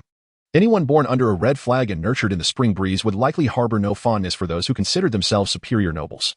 Among the 4 elemental academies, the Thunder, Wind, and Fire Academies did not align with his attributes. The only institution that did was the Water Academy. However, being an all-girls school, it was filled with an abundance of beautiful faces and melodious voices. Yunzheng wished to attend, yet he was unwelcome. The remaining academies left little impression on him. In contrast, Shrek Academy emerged as an appealing option. Firstly, it was renowned for its small student body, which minimized conflicts and scheming. Yunzheng need not worry about petty rivalries. Secondly, the faculty boasted impressive credentials, with 3 soul saints among the staff, rivaling many other institutions. Only the 2 royal academies could truly surpass Shrek Academy in terms of faculty strength. Such faculty represents a wealth of knowledge about soul masters, and at Shrek Academy, Yunzheng was certain he could learn a great deal. This sufficed for him. While the knowledge gleaned from Shrek Academy might not match that of the 2 royal academies or the Spirit Hall, by the time he graduated, he would have attained the rank of Soul Zone, coupled with an ultimate martial spirit. He would undoubtedly be able to acquire more advanced knowledge about soul masters. Furthermore, if fortune favored him, he might encounter Tang Sect's era, presenting the opportunity to obtain a precious herb. Now that would be a fortuitous find. Yunzheng is not particularly inclined to seek the favor of powerful allies. Although the protagonists ultimately ascend to divinity, he does not believe that clinging to Tang Sect's coattails is a prerequisite for his own ascension. After all, the orb within his sea of consciousness has already transported him through realms and has the potential to evolve his martial soul to its utmost pinnacle. Thus, it seems reasonable to assume that it will ultimately aid him in achieving godhood as well. Yet, during his reading, Yunzheng harbored a deep admiration for Shrek Academy. He feels no compulsion to deny his former self. Given the opportunity, fulfilling a childhood dream is indeed a worthy endeavor. In truth, Yunzheng is not devoid of alternatives, such as the sections. For instance, the Elephant Armor Academy is affiliated with the Elephant Armor Sect, and the 7 Treasure Glazed Tile Sect is equally eager for talented individuals. Had he chosen to embrace the sects, his exceptional talents would likely have made him a sought-after asset. However, the thought has never crossed his mind. To Yunzheng, aligning with a sect seems less appealing than joining the Spirit Hall. At least the Spirit Hall holds the promise of future prominence. Since the demise of the old rascal Qian Xuanji at the hands of Bibi Dong, the Spirit Hall is no longer solely the domain of the Angel Clan. As long as commoners demonstrate commendable abilities, they too can aspire to ascend to high ranks and claim the papal throne, much like Hulaina, who may one day rise to prominence herself. In contrast, the sects appear less favorable. Despite Yunzheng's remarkable talents, could those sects truly allow him to assume the position of their leader? The Seven Treasures Glazed sect bears the surname Ning. The Blue Lightning Tyrant Dragon sect carries the surname Yu, and the Haotian sect is represented by the surname Tang. It is as simple as that. To speak candidly, joining a sect often equates to becoming an employee. The sect invests in training soul masters, while the soul masters exert their strength to safeguard the sect. Over the past few years, Yunzheng has already toiled extensively, and now that he finally has the opportunity to seize his destiny, he is unwilling to relinquish the hard-won freedom that lies ahead. After determining his future path, Yunzheng swiftly grasped the pouch he had tossed into the air, settled into a meditative posture, and murmured, "If I am to attend Shrek Academy, I must diligently cultivate." The admission criteria for Shrek Academy stipulate that one must achieve a soul power level of 20 before the age of 12. With an innate soul power of 8.5, Yunzheng is tantalizingly close to breaking through to level 9, leaving him just 11 levels shy of 20. Additionally, he can absorb 2 soul rings along the way, which should, in theory, render the process manageable. However, the reality is that Yunzheng's frost sky feather, being a pinnacle manifestation of ice, presents its own challenges. While an ultimate martial soul is undeniably powerful, the arduous nature of its cultivation is equally undeniable. Prior to breaking through to the soul sage level, those endowed with such supreme martial souls often find their progress considerably slower than even that of support-type soul masters. Thus, to achieve the rank of Grand Soul Master within 6 years, Yunzheng must exert an effort far exceeding that of his peers. Yunzheng relished the gradual process of becoming stronger. It was far more enjoyable than the previous hardships and the frivolous act of selling smiles for tips. Fortunately, in the Douluo Continent, a soul master's cultivation does not solely rely on martial arts techniques. While these techniques enhance a soul master's training, they serve merely as catalysts rather than essentials. For Yunzheng, the simple act of circulating the soul power within his body was sufficient for his cultivation. Had he been in the realm of Dopa, he would have stumbled at this very first step. For a full 3 months, Yunzheng diligently trained in his humble earthen abode. Prior to the awakening of his martial soul, he had settled all his dues, and with the savings he had accumulated, he possessed enough resources to indulge himself for an entire year. Indeed, with the soul coins currently in his possession, even a family of 3 could sustain a comfortable living for a year. Yet Yunzheng would never deprive himself of good food and drink. He would adamantly deny that he was indulging in such luxuries to salvage his rather limited height. After 3 months, Yunzheng had merely attained the 9th level. He still had a considerable distance to traverse before reaching the first milestone of a soul master. He estimated that it would take him approximately another 6 to 7 months to break through to the 10th level. This was the source of his confidence. Once he surpassed the 10th level, he would be eligible to receive a monthly stipend from the Martial Soul Hall, 1 golden soul coin per month, liberating him from the financial constraints he had previously endured. However, the time had come for Yunzheng to emerge from his cozy little sanctuary. Today marked the enrollment day for the Junior Soul Master Academy in Aogu City, and he had to attend. Although he had already resolved to attend Shrek Academy 6 years hence, it would be prudent to reinforce his foundational knowledge at the Junior Soul Master Academy in the interim. Admittedly, the Soul Master knowledge imparted at the Junior Academy could be readily procured from original texts available in the market. Yet self-study and guided instruction were 2 entirely different realms. Yunzheng had no desire to squander time in self-education. With the validation from the Martial Soul Hall, Yunzheng smoothly became a first-year student. His reputation preceded him, due to his exceptional composure and striking appearance. Those familiar with him in Aogu City were almost unanimous in their belief that Yunzheng was destined to become a Soul Master. Naturally, if he were to become a Soul Master, it followed that he would attend the Junior Soul Master Academy. This was merely a subjective assessment lacking solid foundation, if pressed. One might conclude that Yunzheng perfectly embodied the fantasies people held of a young prodigy. Furthermore, as he enrolled as a self-funded student, the Junior Soul Master Academy welcomed him even more warmly. For an institution like the Aogu Junior Soul Master Academy, the innate talent of its students was of little consequence. They merely served as a conduit for providing resources to higher-level academies. Should any of these students rise to greatness, the academy would not bask in the glory, as the superior institutions would be the true educators. Yet, if a student paid their tuition, they were deemed a good student, who wouldn't appreciate the allure of money. After all, instructors had to eat too. Yunzheng was utterly indifferent to this. He could certainly afford the modest tuition fees of the academy. Although he was indeed qualified to apply for a government-funded student slot, he was aware of the disparities in treatment between government-funded and self-funded students, and he did not wish to shortchange himself. Furthermore, Yunzheng had little desire to share a room with a cacophony of noisy children. Of course, if a sweet and gentle young lady were to express a desire to share the same bed, he would not hesitate to contradict himself. Yet, where in this vast world could one find such an enchanting girl? The notion of hoping that among the government-funded students in a third-rate academy situated in a small town, there would be a peerless, innocent young girl, one without parents, without a penny to her name, who could not even afford a blanket, and who would be naively willing to sleep beside someone she had known for less than a day was nothing short of a fantasy.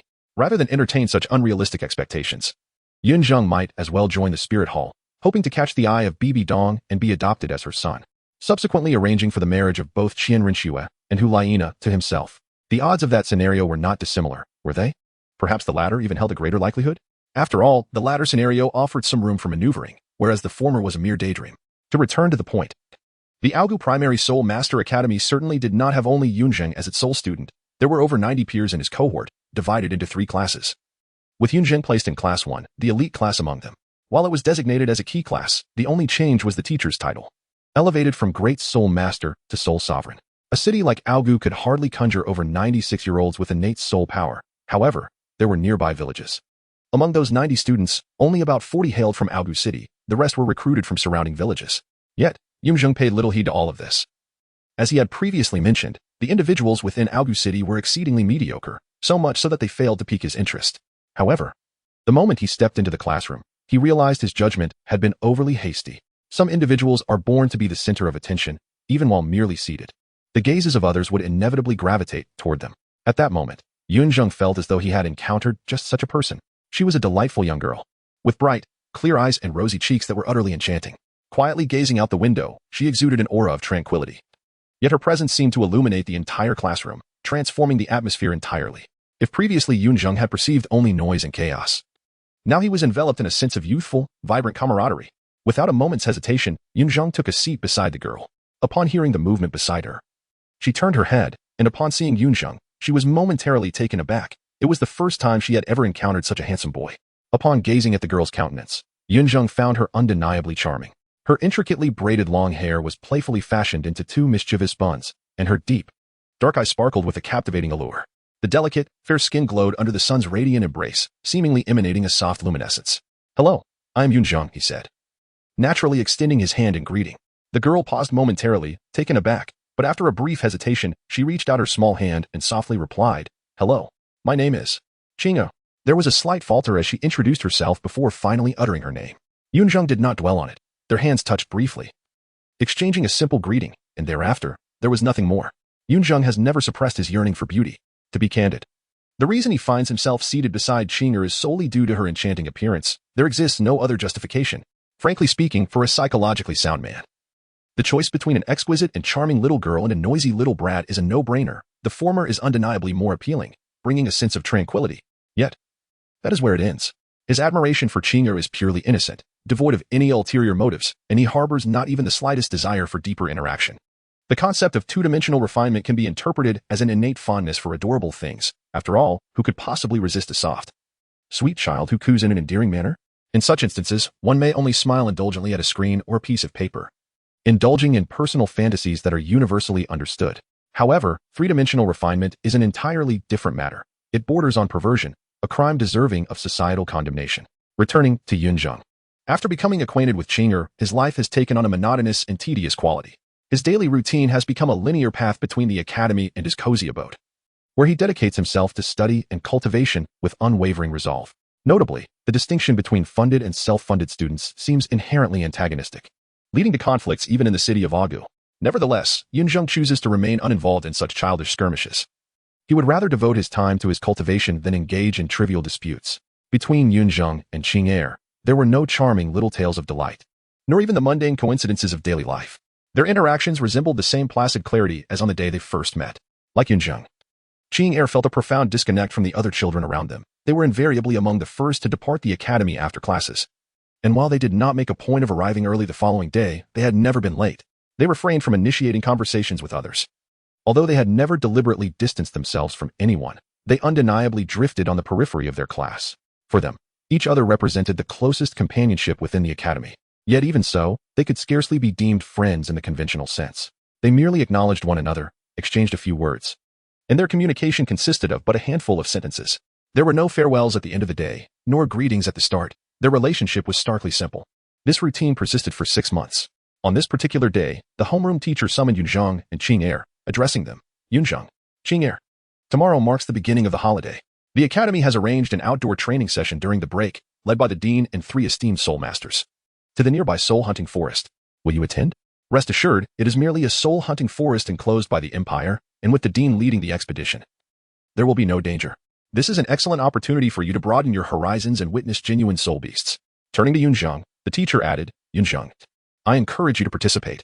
The training will commence in 7 days, and you are nearing level 10. Utilize this week to strive for a breakthrough to level 10. And seize the chance to obtain your first soul ring. With the Dean and 3 soul masters accompanying you, not only can you seek a century-old soul ring, but you will also have the opportunity to make your selection. This is an extraordinary opportunity. Upon hearing this, Yunzheng obediently nodded and said, All right, I will do my best. The homeroom teacher smiled at Yunzheng's agreement, then turned to Qing'er, her eyes reflecting curiosity. I want to go too. Qing'er also nodded affirmatively. Very well. You both should prepare yourselves. In 7 days, we shall gather at the academy. Is that clear? The teacher smiled kindly, offering a final reminder before allowing the 2 to return home. As they were retained by the teacher, they were the last to depart from the academy. With few people remaining around them, walking side by side in silence, they made their way outside. For the first time, Yunzheng encountered Qing'er's mother. Until now, Qing'er had always returned home alone, and it was indeed the first time her mother came to pick her up. It was only natural, given that it was the last day of the term. Qing'er's mother was a strikingly beautiful woman. Upon seeing Yunzheng and Qing'er, she smiled and waved. Approaching them with warmth, she lifted Qing'er into her arms, causing the latter to blush.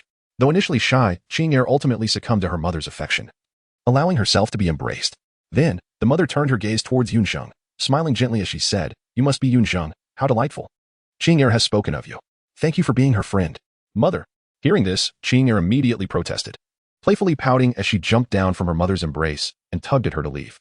The mother, with a resigned smile of apology directed at Yunzheng, followed her daughter away. Faintly, Yunzheng overheard the mother telling Qing'er, In a few days, your father will be returning home. The mother appeared to be in high spirits, animatedly conversing with Qing'er. However, Qing'er's expression suggested otherwise. Her lips were pursed, perhaps indicating her lingering resentment towards her father's prolonged absence. Yunzheng stood in a daze, gazing at the retreating figures of the beautiful woman and Qing'er. After a considerable while, a knowing smile graced his lips as he murmured to himself, Has father returned home? How wonderful. Chapter 8. The divine ring bestowed by heaven upon returning home. Yunzheng did not even bother to remove his shoes. He simply collapsed onto the bed, clutching the fluffy pillow to his chest, his small face etched with a myriad of conflicting emotions. Yunzheng restlessly tossed and turned in bed, before suddenly lying still, burying his head in the pillow, muttering to himself, Is this what one calls a friend? Is it? Or is it not? It should be, right? At times, Yunzheng found himself to be rather pretentious. After all, humans are social creatures, unable to endure solitude throughout their lives. Despite his efforts to shield his innermost feelings, he could not deny his yearning to find companionship in this world. However, prior to this moment, Yunzheng had been haunted by the fear of loss following the demise of an old beggar, coupled with the mediocrity of the inhabitants of Aogu City, which compelled him to don a mask and close off his heart. Yet, Qing'er was anything but ordinary. Even Yunzheng had to concede her extraordinary talent. Previously, the homeroom teacher had advised Yunzheng to diligently cultivate, striving to reach level 10 before the outdoor training, so as to seize the opportunity to capture his first soul ring. Yet, Qing'er had no such need, for she had already obtained her first soul ring. At merely 6.5 years of age, she had already achieved the rank of a 13th level soul master. Yunzheng was baffled as to why Qing'er still wished to participate in the outdoor training. Perhaps it was merely to broaden her horizons. Regardless, she was undoubtedly a prodigy. Furthermore, Qing'er possessed a mutated, top-tier assault beast martial soul, the giant spirit golden dragon, with innate soul power at level 9. Her talent surpassing that of 99 of soul masters on the Douluo Continent. Even if Yunzheng's pride swelled, he had to acknowledge her exceptional abilities. Unlike the others from Aogu City, both Qing'er and Yunzheng belonged to the same realm, each harboring the potential to ascend to the pinnacle of the continent. Consequently, the 2 premises that led Yunzheng to reject heartfelt connections with others did not hold true in the presence of Qing'er. Yunzheng yearned to forge a friendship with Qing'er. After all, he was merely human, having endured 6 years of solitude and seclusion. He had long since grown weary of it. Yet, the predicament was that after such a prolonged period of isolation, Yunzheng had forgotten how to truly connect with others, particularly when the individual in question was a young girl. Had she been a teenager, he would have felt far less hesitation. However, throughout his past and present, no one had ever imparted to him the art of befriending a young girl. He found himself bereft of experience in this regard. What words could he utter to avoid appearing awkward? What actions could he take to seem natural? Those who know themselves understand their own circumstances. Although others might perceive Yunzheng as an almost flawless child, sweet-tongued, poised, precocious, endowed with innate strength, and possessing an appealing appearance. As well as being self-sufficient, he was acutely aware of his own imperfections. His affable demeanor was a facade, his stability a forced mask. Nobody is without flaws. And Yunzheng was no exception. Yet, in the presence of Qing Er, he felt an overwhelming urge to conceal his true self, fearing he might frighten her away. After all, Qing Er embodied an exterior of gentility coupled with inner wisdom, exuding tranquility during their time at the academy. Yunzheng believed she would find it difficult to accept his more exuberant nature. Indeed, given Yunzheng's shrewdness, if he chose to play a role, he was confident in his ability to win the favor of a young girl. However, he was reluctant to resort to such pretense. To feign a persona merely to draw closer to Qing Er felt insincere to him. True friendship, in his view, should be founded upon the most relaxed and authentic exchanges between individuals. Yunzheng felt that if he were to act upon his thoughts, then Qing Er's friend ought to be that fabricated persona he had conjured, rather than his true self. It was precisely this internal conflict and sense of helplessness that rendered Yunzheng so anxious and apprehensive. Thus, when he heard the enchanting woman refer to him as a friend of Qing Er today, he lost his composure. After a prolonged moment of contemplation, Yunzheng let out a resigned sigh and declared, "Enough. I shall cease my musings. I will let nature take its course. First, I shall focus on my cultivation." With that resolution, Yunzheng indeed settled into a meditative posture to practice his skills. It was beyond his capacity to devise a brilliant strategy. He could only allow events to unfold naturally. Whether he gained or lost, he hoped that Qing Er would not come to despise him. It is noteworthy that, in a strict sense, Yunzheng did not necessarily require the outdoor training after 7 days to acquire his first spirit ring. He still possessed a divine ring bestowed upon him that had yet to be utilized. This ring would serve as his inaugural spirit ring, 3 months prior. Upon awakening his martial spirit, Yunzheng had eagerly reached out to the orb residing within his consciousness. The orb, as ever, behaved like a sovereign, ignoring Yunzheng. Yet, he discovered that this orb seemingly held functions akin to a storage spirit guide. Within its confines lay a space that housed the divine ring granted to him when he was 6. The divine ring served as a spirit ring. And upon realizing this arrangement, Yunzheng found himself in a state of quandary. He feared that the divine ring was comparable to the rings bestowed by the gods, which corresponded to the absorption limits of the current level of the absorber, capping at a 100-year spirit ring for those below level 20, and ascending to a 10,000-year spirit ring after level 40. If the absorber were sufficiently formidable, it could even reach 100,000 years. Such considerations compelled Yunzheng to deliberate further. The disparity between a 100-year and a 10,000-year spirit ring was substantial. Absorbing a divine ring merely for the sake of acquiring the first or second spirit abilities felt akin to squandering a precious resource. However, Yunzheng's apprehensions soon dissipated. The divine ring was more intricate than the rings bestowed by the gods. It encompassed all the attributes of the latter, including adapting to the absorber's current absorption limits and providing the most suitable spirit abilities. Yet, in addition to these capabilities, the divine ring possessed an unparalleled ability to evolve alongside the host's cultivation, automatically aligning with the upper limits of the spirit ring absorption period at the time of acquisition. This implied that even if Yunzheng absorbed the divine ring as his first spirit ring, once he transcended to the rank of a title Douluo, it could metamorphose into a 100,000-year spirit ring, or even one of several 100,000 years. This extraordinary ability not only enhanced the spirit abilities associated with the ring, but also offered numerous inconspicuous advantages. 2 significant benefits immediately came to Yunzheng's mind. The first was that he would no longer need to concern himself with the age limits of spirit rings he could absorb when the time came. He could simply summon his martial spirit and ascertain the age of his first ring. As long as he did not exceed its limit, he could absorb any ring. The second benefit was that with each breakthrough in his cultivation, the divine ring would bestow upon him a restorative power, though it might not be substantial. The cumulative effect would be considerable, allowing Yunzheng to receive a boost each time he advanced a level, especially for Yunzheng, who possessed an extreme martial spirit. The restorative power accompanying each promotion of the divine ring would undoubtedly accelerate his cultivation significantly. What hesitation remained? Clearly, he should absorb the divine ring as soon as he reached level 10. However, before that, he needed to elevate his cultivation to that level. Fortunately, after 6 months of diligent training, he was now merely a step away from the threshold of level 10, with 7 days remaining until the outdoor training, ample time indeed. As for why he still intended to participate in the outdoor training, Yunzheng had his own considerations. Firstly, it would serve as a veil of deception. This outdoor training would provide him the perfect opportunity to obscure the origins of his first spirit ring. Without such an approach, a solitary orphan like Yunzheng suddenly possessing a 100-year spirit ring would undoubtedly raise suspicions. Secondly, he was genuinely curious. Yunzheng has traversed this vast continent for 6 years and 3 months, yet he has yet to encounter a true soul beast, which naturally piques his curiosity. As his homeroom teacher once remarked, with the dean of the Soul Sect leading the expedition and accompanied by 3 esteemed soul master mentors, their journey to the relatively safe hunting soul forest promises security. This presents an opportune moment for Yunzheng to witness a living soul beast. It is not an act of recklessness. Rather, it is essential to familiarize oneself with soul beasts, and the sooner, the better. Nearly everyone harbors an innate fear of soul beasts, and this is no exaggeration. Many soul beasts are far more ferocious than wild cats or leopards. Even their roars can instill terror in the hearts of men. Ordinary individuals become paralyzed with fear in the presence of tigers or leopards, leaving them cold and trembling. How much more daunting, then, are the even more savage soul beasts? If Yunzheng cannot conquer the inherent dread of these creatures, he risks meeting a tragic fate at their jaws should he ever find himself alone against them, succumbing to a fleeting moment of cowardice. This is not merely a tale, but a cautionary lesson from the past. Numerous gifted young soul masters have fallen victim to such fears. Yunzheng had no desire to become one of them. Chapter 9. The First Soul Skill, Armed, Revised. With perseverance and dedication, Yunzheng finally achieved a breakthrough to the 10th level on the 6th day of his holiday, with a full day remaining. He was poised to absorb the divine ring of heaven's gift. Sighing deeply, Yunzheng exhaled a breath of fatigue, slowly opening his eyes. Instead of immediately choosing to absorb the soul ring, he rose from his bed, taking a moment to adjust his state of mind. Although Yunzheng had never absorbed a soul ring before, he believed that maintaining optimal conditions during the absorption process was crucial. Concentrating his energy and spirit would enhance the likelihood of successful absorption, even if these were merely his own conjectures. With an entire day ahead, a meal and a bath would not consume much time. Half an hour later, feeling adequately prepared, Yunzheng once again sat cross-legged, connecting his consciousness to the bead within his sea of consciousness. In the next moment, the so-called divine ring of heaven's gift appeared before him.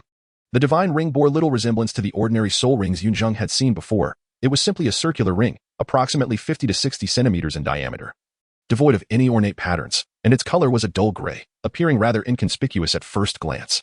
However, upon closer inspection, one could discern various profound mysteries subtly concealed beneath the gray mist. After gazing intently for several breaths, Yunzheng felt a sudden pressure in his mind, and a wave of dizziness washed over him. Perhaps this was what they referred to as the concealment of divine artifacts? Yunzheng did not ponder much. Regardless of what divine artifact it was, this bestowed divine ring now belonged to him. In the next moment, a bow of exquisite artistry materialized before him. The gray divine ring, requiring no forceful guidance from Yunzheng, gracefully settled upon the frost sky feather as if a fledgling returning to its nest. The fluctuations of soul power surged forth, and Yunzheng was instantly enveloped in the process of absorbing the soul ring. Yunzheng was unaware of the sensations experienced by others when absorbing soul rings. Perhaps it was due to the extraordinary nature of the heavenly gifted God ring. But the feelings he encountered during the absorption of the soul ring were entirely different from his expectations. There was no chaotic and violent surge of soul power, no intense searing heat, and certainly no remnants of the soul beast while invading his consciousness. Yunzheng felt a gradual accumulation of pressure, subtle yet undeniably tangible. The bestowed divine ring appeared to be akin to a frog being slowly boiled in warm water. However, it did not take long for Yunzheng to notice that the gray mist enveloping the divine ring gradually receded in tandem with the rising pressure. After the passage of a single incense stick, the gray light completely vanished, replaced by an unadorned white luster, identical to that of an ordinary decade soul ring. Upon witnessing the situation, Yunzheng finally comprehended that the accumulating pressure was a test of his capacity to absorb the soul ring's age limit. In essence, the longer he persevered, the higher the age of his first soul ring would elevate. With this realization, Yunzheng cast aside all distractions and devoted himself entirely to resisting that pressure. Soon, an hour had elapsed, and the hue of the divine soul ring transformed from white to yellow, signifying that the foundational age of his first soul ring was set at a minimum of 100 years. Nevertheless, Yunzheng showed no intent to cease. He faintly recalled that at the 10th level, a soul master's limit for absorbing a soul ring was approximately 400 years. Even if he could not surpass this threshold, he aimed to come as close to that figure as possible. Moreover, the mere pressure of a soul ring slightly over 100 years was hardly a challenge for him. Thus, Yunzheng persevered for an additional 3 hours. At this point, the age of the divine soul ring had reached 400 years, a limit that many soul masters encounter when absorbing their first soul ring. Even Yunzheng could not help but grit his teeth, his youthful visage contorted in a grimace of pain. Indeed, while Yunzheng possessed an extraordinary martial soul, and even though he was merely at the 10th level, the soul power cultivated through frost sky feather was comparable to that of some soul venerables. However, his physical constitution was far from remarkable. Yunzheng's strength is formidable, so much so that he himself has yet to dare to unleash it fully, fearful of the potential harm his own power might inflict. However, great strength does not necessarily correlate with robust physical constitution. Yunzheng's strength and physique exist on 2 distinct levels. Among his peers, Yunzheng's constitution is relatively frail. This predicament is unavoidable. During the first 4 years of his life in this world, he was under the care of an elderly beggar, who himself was emaciated. The meager sustenance they could procure was scarcely sufficient. At times, they could not even afford pickled vegetables and steamed buns, enduring a routine of hunger that often left them starving for 2 out of 3 days. How could one expect adequate nutrition for growth under such circumstances? Although in the past 2 years, Yunzheng has managed to earn a modest income that improved his diet somewhat, it pales in comparison to the lavish feasts enjoyed by affluent families. A mere 2 years is insufficient to replenish the nutritional deficits of his earlier years. Moreover, When absorbing the soul rings, Yunzheng's exaggerated physical strength merely became ornamental. The formidable might of his body cannot influence the soul power levels of the soul rings. At least not for Yunzheng at this moment. During the absorption process, he must rely predominantly on his body's innate capacity to endure. Unfortunately, his physique leaves much to be desired. Consequently, even though Yunzheng possesses an exceptional martial spirit with soul power quality far exceeding that of his contemporaries, extending the divine soul ring's duration to approximately 400 years is nearly his limit. It can be said that had it not been for Yunzheng's extraordinary martial spirit, the divine soul ring might have ceased evolving around the 300-year mark. Nevertheless, despite these challenges, Yunzheng is not prepared to surrender just yet.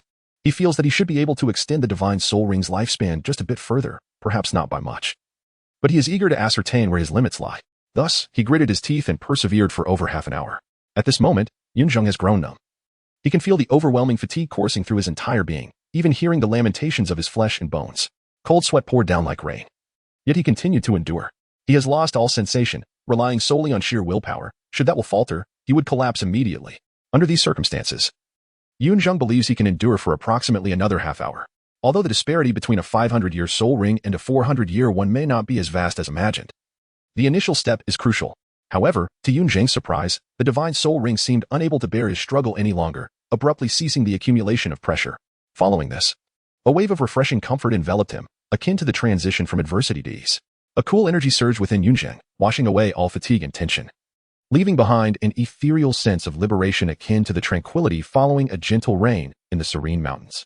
Yunzheng's first soul ring ultimately solidified at 473 years. Simultaneously, the breath that Yunzheng had been desperately holding on to dissipated, and he exhaled sharply, supporting himself on his arms while gasping for air. It seemed he would need to engage in more physical training in the future. After successfully absorbing the first soul ring, Yunzheng let out a bitter smile, muttering to himself in self-deprecation. This feeling of helplessness was truly stifling. However, he soon cast aside these unpleasant thoughts and turned his attention to Frost Sky Feather. Frost Sky Feather remained as exquisitely beautiful as ever. The chilling aura emanating from her felt to Yunzheng more like a refreshing summer drink. Yet, beside Frost Sky Feather now lay an additional yellow soul ring. The very one that Yunzheng had painstakingly absorbed, the bestowed divine ring. Upon witnessing this, Yunzheng could not help but feel a surge of joy within his heart. He eagerly grasped the bow of Shuang Tianyu, closing his eyes to sense the soul skill bestowed by the first soul ring. Soon, Yunzheng opened his eyes, and they sparkled with uncontainable elation. Indeed, the first soul ring of Yunzheng is undeniably a century old, yet it is aptly named the Divine Ring. For it bestows upon him an extraordinary 3 soul skills, truly a template worthy of a million-year soul ring. Among these 3 skills, 2 are passive while 1 is active. The passive skills confer an enhancement to ice attribute damage and a penetration effect. The former is easily comprehensible as it amplifies frost effects. For Yunzheng, who possesses an exquisite ice martial spirit, this skill seems tailor-made for him. The penetration effect, as its name suggests, allows one to disregard defense. Put simply, it inflicts true damage. Naturally, a mere century-old soul ring cannot completely ignore defense. For Yunzheng at present, it can only bypass 10% of an enemy's defense.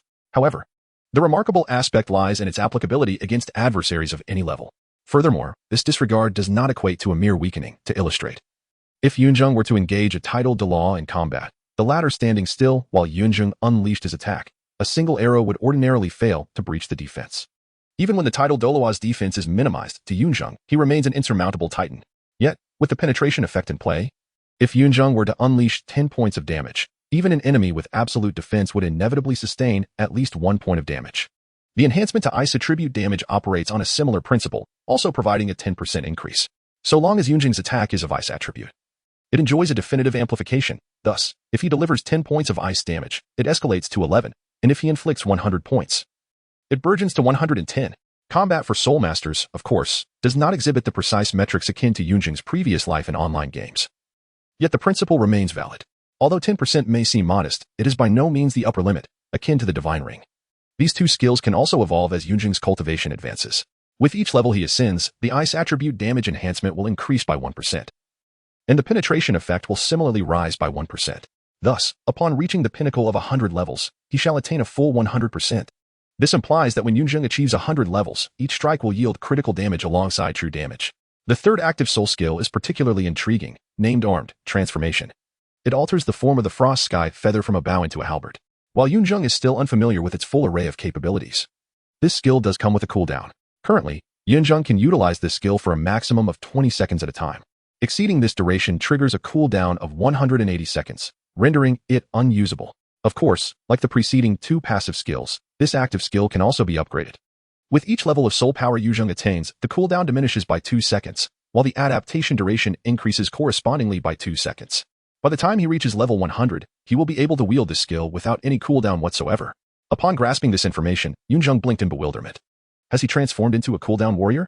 Chapter 10, The Soul Hunting Forest. The following day, Yunzheng arrived at the academy as promised. Yunzheng did not deliberately arrive early. Prior to his arrival, 4 other trainees were already waiting. Besides Yunzheng and Qing'er, there were 7 additional participants in this training session, all of whom were among the elite few at the Aogu Junior Soul Master Academy, albeit only within the confines of that institution, judging by their ages. Aside from the first-year students Yunzheng and Qing'er, the rest were seasoned 4th-year students. Their soul power generally hovered around level 15. And among them was a 4th-year student who had just broken through to level 10, hoping to seize the opportunity to acquire his first soul ring. In Yunzheng's eyes, among the 9 individuals present, aside from himself and Qing'er, only one 6th-year student displayed remarkable talent. At the tender age of 11, he possessed a soul power of level 17, which was commendable among ordinary individuals. However, to Yunzheng, it was hardly impressive. It is noteworthy that after absorbing the celestial gift soul ring yesterday, Yunzheng's soul power had already ascended to level 12. With his innate divine strength combined with an extraordinary martial spirit, the average level 17 soul masters no longer posed any threat to him. Qing'er, standing quietly among the 4 students, noticed Yunzheng's arrival and seemed to recall the embarrassing scene from 7 days prior. Her delicate face flushed with color as she haughtily huffed and turned her gaze away. Upon witnessing this, Yunzheng chuckled awkwardly, initially intending to approach and greet her. But it seemed prudent to refrain from doing so. He understood the girl's shyness. Soon enough, the 9 students gathered, forming small clusters. Beside Yunzheng stood 2 upperclassmen girls. In contrast to Qing'er, who was somewhat aloof, Yunzheng displayed a much more affable demeanor.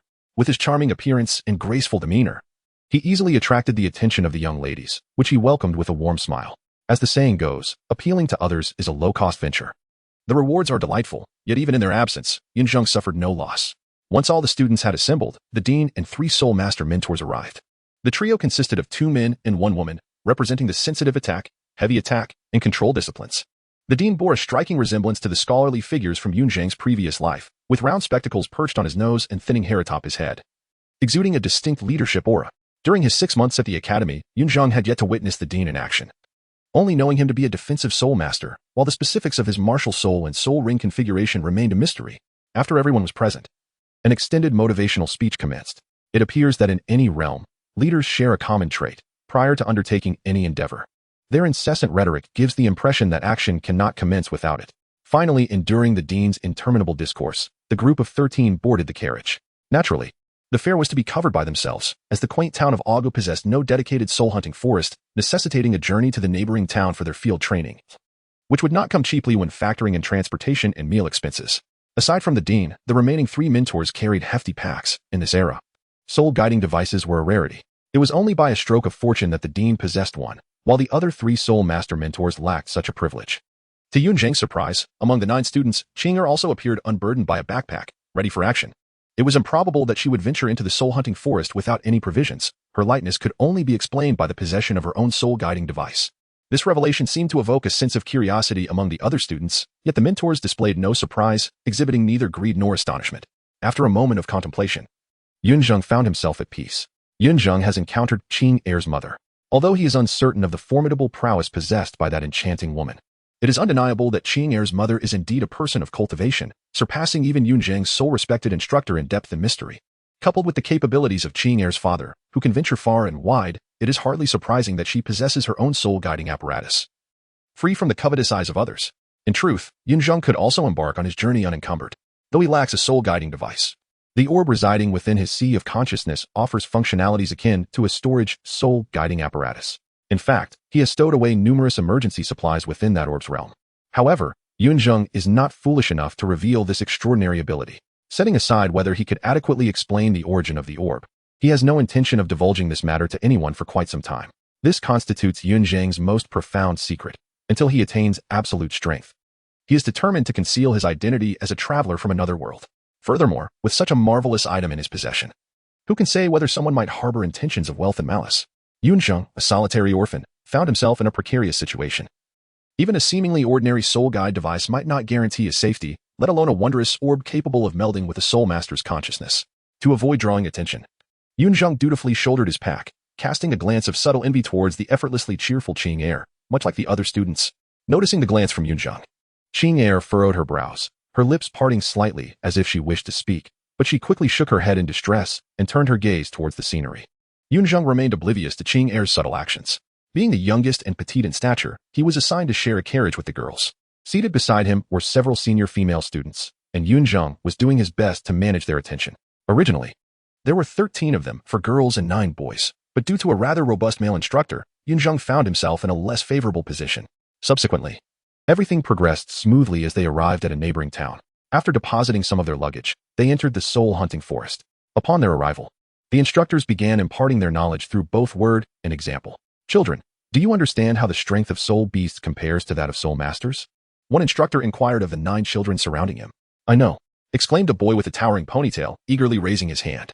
A level 10 soul master corresponds to a soul beast of approximately 200 to 300 years, a level 20 master to a beast of 700 to 800 years, a level 30 soul sovereign to one that is 1 to 2,000 years, and a level 40 soul sect to a 5,000-year-old beast. Am I correct, instructor? That is indeed accurate, replied the instructor with a gentle smile, nodding in affirmation. The boy beamed with pride at this validation. However, the instructor soon cautioned. While your comparison of strength is certainly correct, one must also take into account the size, species, and behavioral characteristics of soul beasts. Typically, soul beasts of the same level possess superior strength in the wild, which is why soul masters often adopt a strategy of numerical superiority when facing them. Any lapse in vigilance or overconfidence can lead to dire consequences, especially for you. You youngsters, unaware of the gravity of the situation, may underestimate the ferocity of soul beasts simply because you have made some progress in your cultivation. This is utterly inadvisable. Do you understand? The purpose of this outdoor training was to expose the students to soul beasts and alleviate any inherent fears they harbored regarding these formidable creatures. However, there is a balance to be maintained. While soul masters must not fear soul beasts, they must also not underestimate them. Both cowardice and recklessness lead to similar perilous outcomes when facing equally matched soul beasts. To prevent the students from becoming reckless fools, the instructors must instill in them an understanding of caution, which is precisely what this instructor was endeavoring to accomplish. Following this exchange, there were several more interactions between the instructor and the students, from which Yunzheng gained significant insights. One female student posed an intriguing question. Instructor, soul beasts cultivate so slowly, it takes several hundred years for a single soul beast to produce a century-old soul ring. Yet we can achieve the same in just 2 to 3 years. My brother Yunzheng, at just 6 years old, is already in need of absorbing soul rings. And he will certainly require more and more powerful ones in the future. At this rate, will soul beasts face extinction? This question transcended the typical curriculum of the Junior Soul Master Academy, and the instructors were not obligated to respond. However, being a girl, she held a certain privilege. Upon hearing her inquiry, the dean's face broke into a kind smile, and he replied cheerfully, Child, your concern is unfounded. Many ordinary people who have not encountered the world of soul masters harbor a misconception that the age of a soul beast corresponds directly to its cultivation years. This is not the case. Age and cultivation years are distinct. The latter reflects a soul beast level of power, and a high cultivation year does not necessarily equate to an advanced age. Conversely, a soul beast with lower cultivation years may already be nearing its end, just like me. Despite my current level of 43 in soul power, does that mean I am only 43 years old? Aha, I am actually over 50.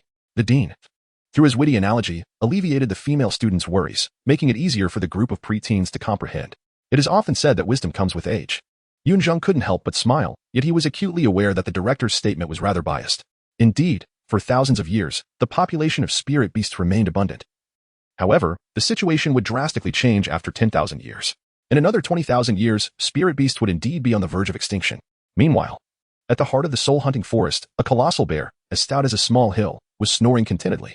It was the sovereign of this forest, and for decades, no spirit beast had managed to challenge its reign. Here, it could indulge its whims freely.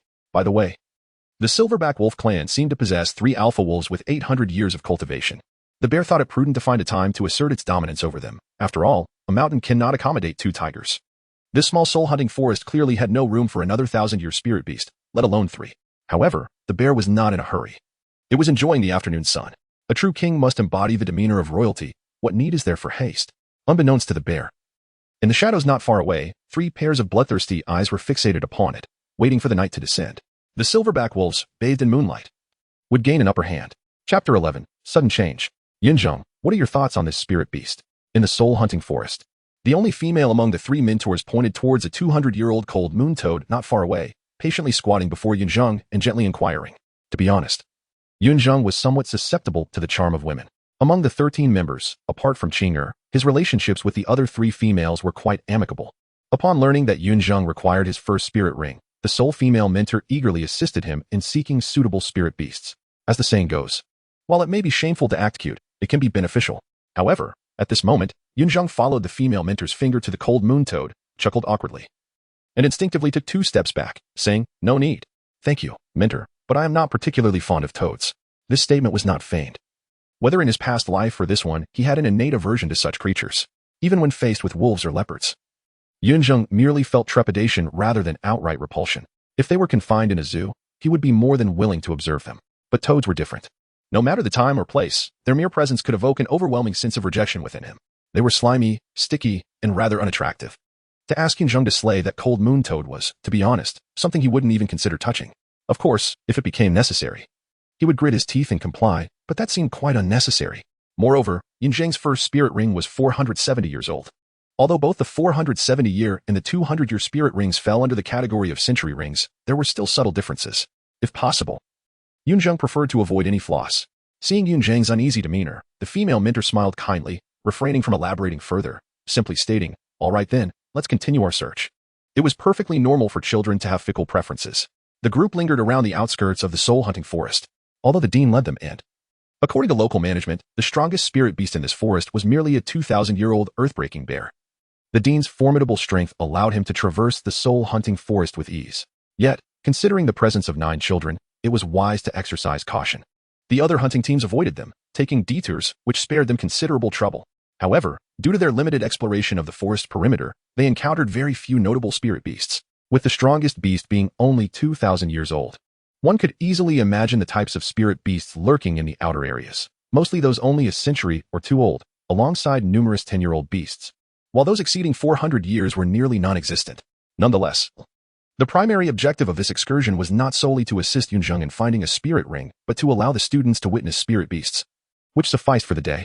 Unfortunately, they had yet to find a suitable spirit beast for Yunzheng.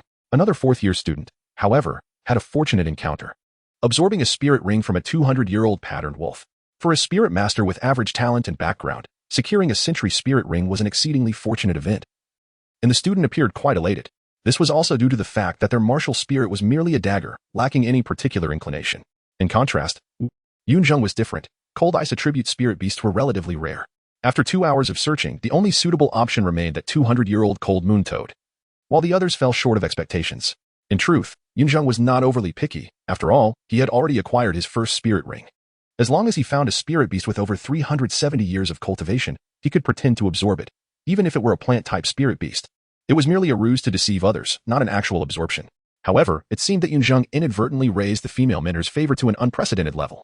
She was adamant about finding Yunzheng a spirit beast with both suitable age and attributes. In her words, given Yunzheng's exceptional talent, failing to establish a solid foundation during his first spirit ring would be a waste of his potential. The others had no objections.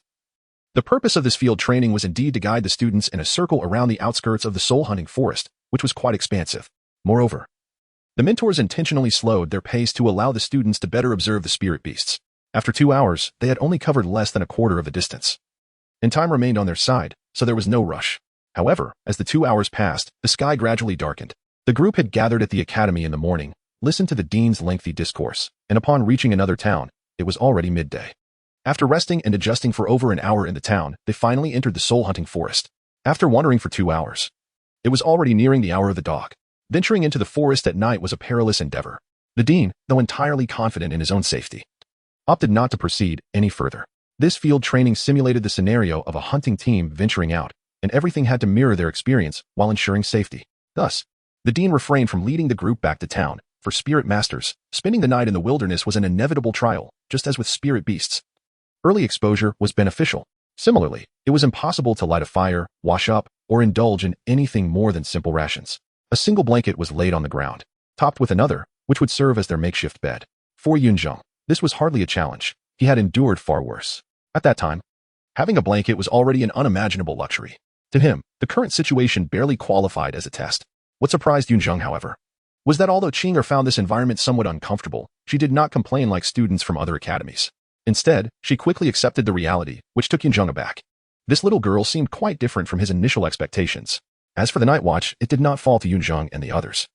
That responsibility was shouldered by the dean and the three mentors. Yunzheng was not completely at ease with his surroundings, and just as he began to relax, he felt the tremors of the earth instantly awakening him. At that moment, the control-type Soul Master mentor solemnly remarked, "Dean, it is the Earth Rampage Bear." The mention of the Earth Rampage Bear sent a jolt of alarm through Yunzheng, who sprang up, his heart racing uncontrollably. Was he truly destined to encounter such misfortune? In stark contrast, the dean remained remarkably composed, pondering aloud, how could the Earth Rampage Bear appear on the outskirts of the soul-hunting forest? After a brief moment of contemplation, he furrowed his brow and sternly instructed the other three mentors, "Ensure the children's safety. I will confront it." Hearing this, Yunzheng's heartbeat calmed somewhat. The dean's prowess as a soul master should suffice to drive away a 2,000-year-old Earth Rampage Bear. However, the next words from the control-type Soul Master mentor sent Yunzheng's heart soaring to his throat once again. The mentor swallowed hard, his expression tense, and said, "Dean, following the Earth Rampage Bear, there are 3,000-year-level silverback wolves." What? The revelation stunned everyone present. In that instant, countless questions raced through their minds. Why had 3,000-year-level silverback wolves suddenly emerged in the soul-hunting forest? What had brought these 4,000-year soul beasts together? Why were they so unfortunate? Roar. Reality left no room for contemplation. The Earth Rampage Bear was already charging toward them. Without hesitation, the dean shouted, "A treasure pot. Control." A magnificent pot, adorned with 8 gemstones, materialized before the Earth Rampage Bear, as 4 soul rings appeared in yellow and purple. A thunderous crash echoed as the pot collided with the bear, leaving the pot unscathed while the Earth Rampage Bear stumbled backward a few paces. Meanwhile, the 3,000-year silverback wolves, hot on its heels, closed in. Upon spotting the Earth Rampage Bear, the wolves' eyes glinted with a bloodthirsty ferocity. However, their attention swiftly shifted to Yunzheng and the others, and their murderous intent was redirected. These 3 silverback wolves had recently ascended to the ranks of 1,000-year soul beasts and intended to eliminate the Earth Rampage Bear to claim dominance. Thus, the 4 soul beasts had converged here. Despite their lack of intellect, the wolves had learned from their time in the soul-hunting forest that humans were their greatest adversaries. The soul-hunting forest was indeed a hunting ground for human soul masters, with countless soul beasts falling to their hands each year. The surviving soul beasts were all too aware of this reality. At this juncture, the 3 silverback wolves exchanged a glance with the Earth Rampage Bear, quickly reaching a consensus: drive away these humans before addressing any further matters. While this was hardly the ideal strategy, what more could 4,000-year soul beasts desire? Unbeknownst to them, the 4 soul beasts had formed an alliance, yet they dared not act impulsively. Their instincts warned them that the larger humans before them posed a significant threat, particularly the elder who had unleashed his soul power. Chapter 12. The unwavering golden light. Neither the 4 soul beasts nor the 4 mentors dared to make a rash move. In terms of sheer strength, the mentors undoubtedly surpassed the soul beasts, but they bore the responsibility of safeguarding the 9 children behind them. Their foremost priority was to protect Yunzheng and the others, not to engage in reckless confrontation. The 4 individuals and the 4 soul beasts eyed each other warily. The seasoned dean understood that dealing with these soul beasts did not necessarily require direct confrontation. Merely demonstrating sufficient strength to threaten them and then gradually retreating would likely deter the 4 soul beasts from pursuing. After all, they were merely beasts. Their temporary alliance stemmed not from racial animosity, but rather from fear. Humans feared soul beasts, and how could soul beasts not fear humans in return? However, the dean had evidently forgotten that they were not the only ones present. At that moment, the other students, who had been peacefully slumbering, began to awaken. Unable to remain asleep amidst such commotion, Qing'er and Yunzheng were the first to rouse, witnessing the unfolding chaos. It would be a lie to say they felt no panic. Even with Yunzheng's mature mindset from his previous life, his heart raced wildly. Yet reason dictated that he must not attract the soul beast's attention. Qing'er, too, stifled her gasp, terror evident in her eyes, but she managed to remain silent. The other students, however, were not as restrained. One female student awoke to the sight of a bear that towered like a small mountain, flanked by 3 wolves with menacing glares. Their eyes pierced her with a predatory intensity, the metallic scent of blood filling the air, and an overwhelming dread filled her heart. "Stop." Noticing the female student's distress, Yunzheng shook his head urgently, trying to silence her, but at that moment, she could not see him. In the next instant, a shrill scream pierced the night. The scream awakened a primal fear that spread like a contagion, except for Qing'er and Yunzheng. The remaining 7 students erupted in screams. This is bad. The dean recognized the peril, but it was too late. The cacophony of screams alerted the other soul beasts within the soul-hunting forest, as well as the 3 silverback wolves. Awu. Soul beasts of merely 1,000 years could not empathize with humans, they could not discern the fear within the screams. In their simplistic understanding, the cries signified a declaration of war. Since the humans had declared war, the silverback wolves would not shy away, for in the world of soul beasts, retreat meant death. "Dean, they are summoning their companions," one mentor exclaimed anxiously. "I know." The dean's brow furrowed deeply, and he commanded sharply, "Qinshi, go protect the children." "Understood." The control-type soul master mentor nodded and abandoned the dean and the others, racing back to Yunzheng and the others. Simultaneously, the 4 soul beasts launched their attack. engaging the three mentors in fierce combat. Logically, even with 3 against 4, the Dean, being a soul master, along with 2 soul masters, should have had the upper hand. However, under the moonlight, the silverback wolves gained an advantage, and the 3 wolves worked seamlessly together, rendering the Earth Rampage Bear, the most powerful of the 4, a lesser threat. Go. Qin Shi, the mentor, realized the dire situation and swiftly scooped up 2 students, sprinting toward the outskirts of the soul-hunting forest. It was evident to any observer that the Dean and his companions were merely being delayed, not overpowered, yet the situation for Qin Shi was more precarious. The silverback wolves' companions were soon to arrive, and with 9 burdens to carry, Qin Shi's predicament was truly grim. Leading the charge, Qin Shi ran, with Yunzheng and the others following closely behind. Meanwhile, the howls of wolves echoed from behind, shadows flitting through the forest, intensifying the terror within the group. One male student, unable to withstand the fear, screamed incessantly. And this, in essence, was a beacon for the soul beasts. An emotion known as hostility fermented within Yunzheng's heart, catalyzed by tension and fear, until it ultimately erupted when the male student screamed once more. Yunzheng's eyes glimmered with a fierce light as he seized the collar of the male student beside him. The terrifying strength rendered the student powerless to resist. In a low, menacing growl, Yunzheng warned, "If you make another sound like that, I shall cast you out to feed the wolves." Under Yunzheng's intimidation, the male student indeed fell silent. However, due to Yunzheng's abrupt action, their pace noticeably slowed. From the depths of the night, a shadow surged forth. Rushing towards Yunzheng and the male student, it was a silver-backed wolf, boasting 500 years of cultivation. The male student screamed once more. While Yunzheng stood momentarily stunned, Yunzheng was not rendered speechless by fear. Rather, he found himself in a state of hesitation, with numerous eyes upon him. He grappled with the dilemma of whether to reveal the origin of his dubious first soul ring. Should he wish to keep it concealed? Yunzheng possessed the strength to extricate himself from peril, provided he cast the male student in his grasp into the fray. At this moment, Yunzheng found himself embroiled in an internal struggle between his rationality and his values.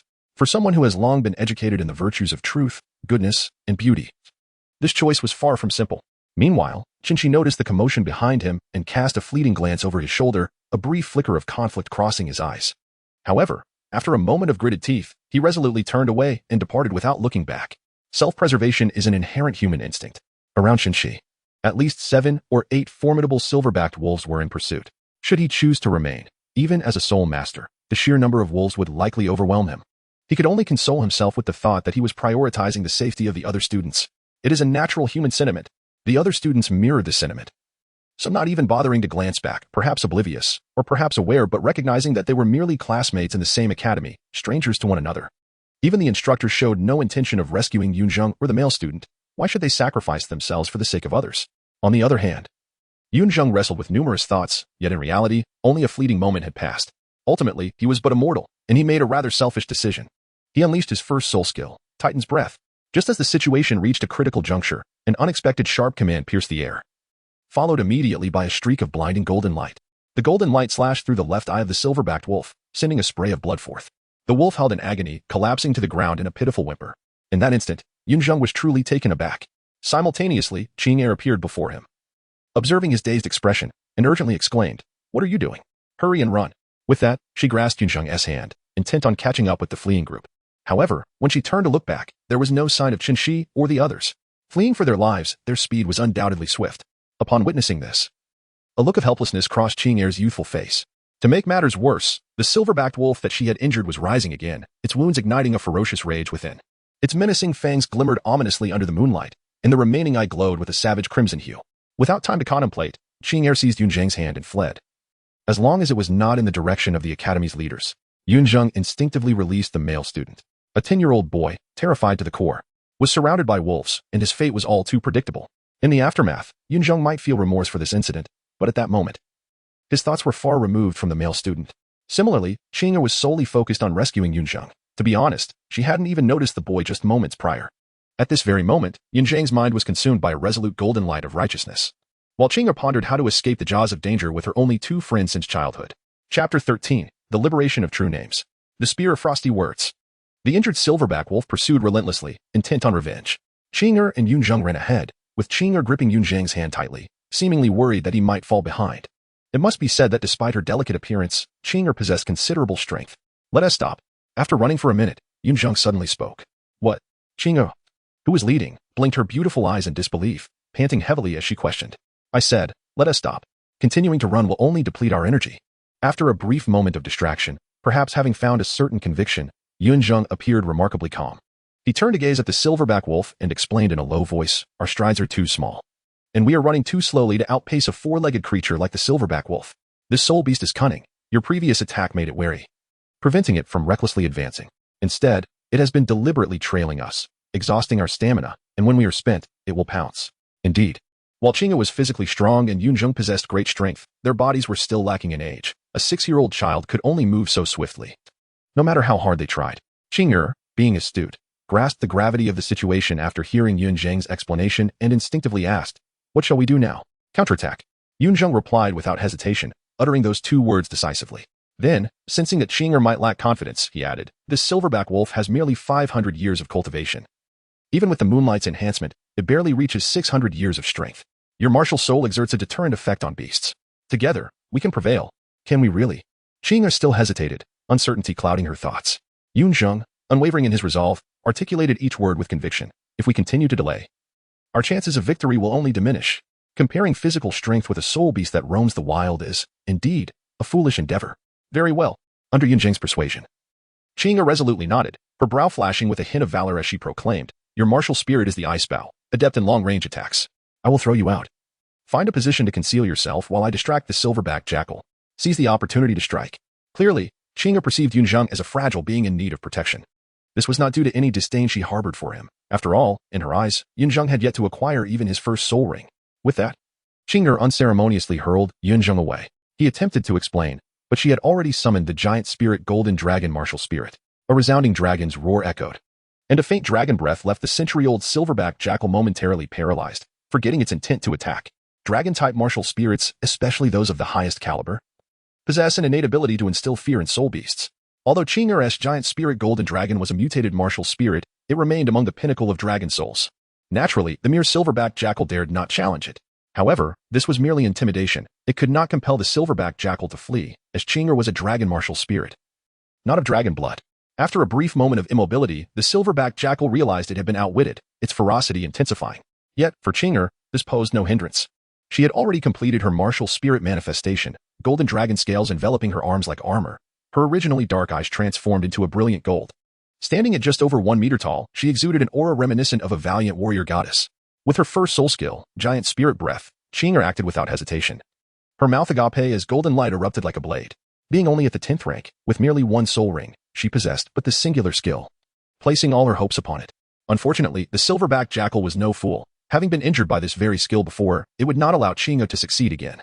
Under the moonlight, the silverback jackal leapt, evading her attack, seemingly aware that Qing'e had exhausted her tactics. It soared high, launching itself directly at her, with a claw descending. Qing'e guarded her heart with her arms, the wolf's claw scraping against her dragon scales, sparks igniting against the night. Fortunately, in this dire moment, she pushed back with her legs, dissipating much of the force. Though she was sent flying, she suffered no severe injury.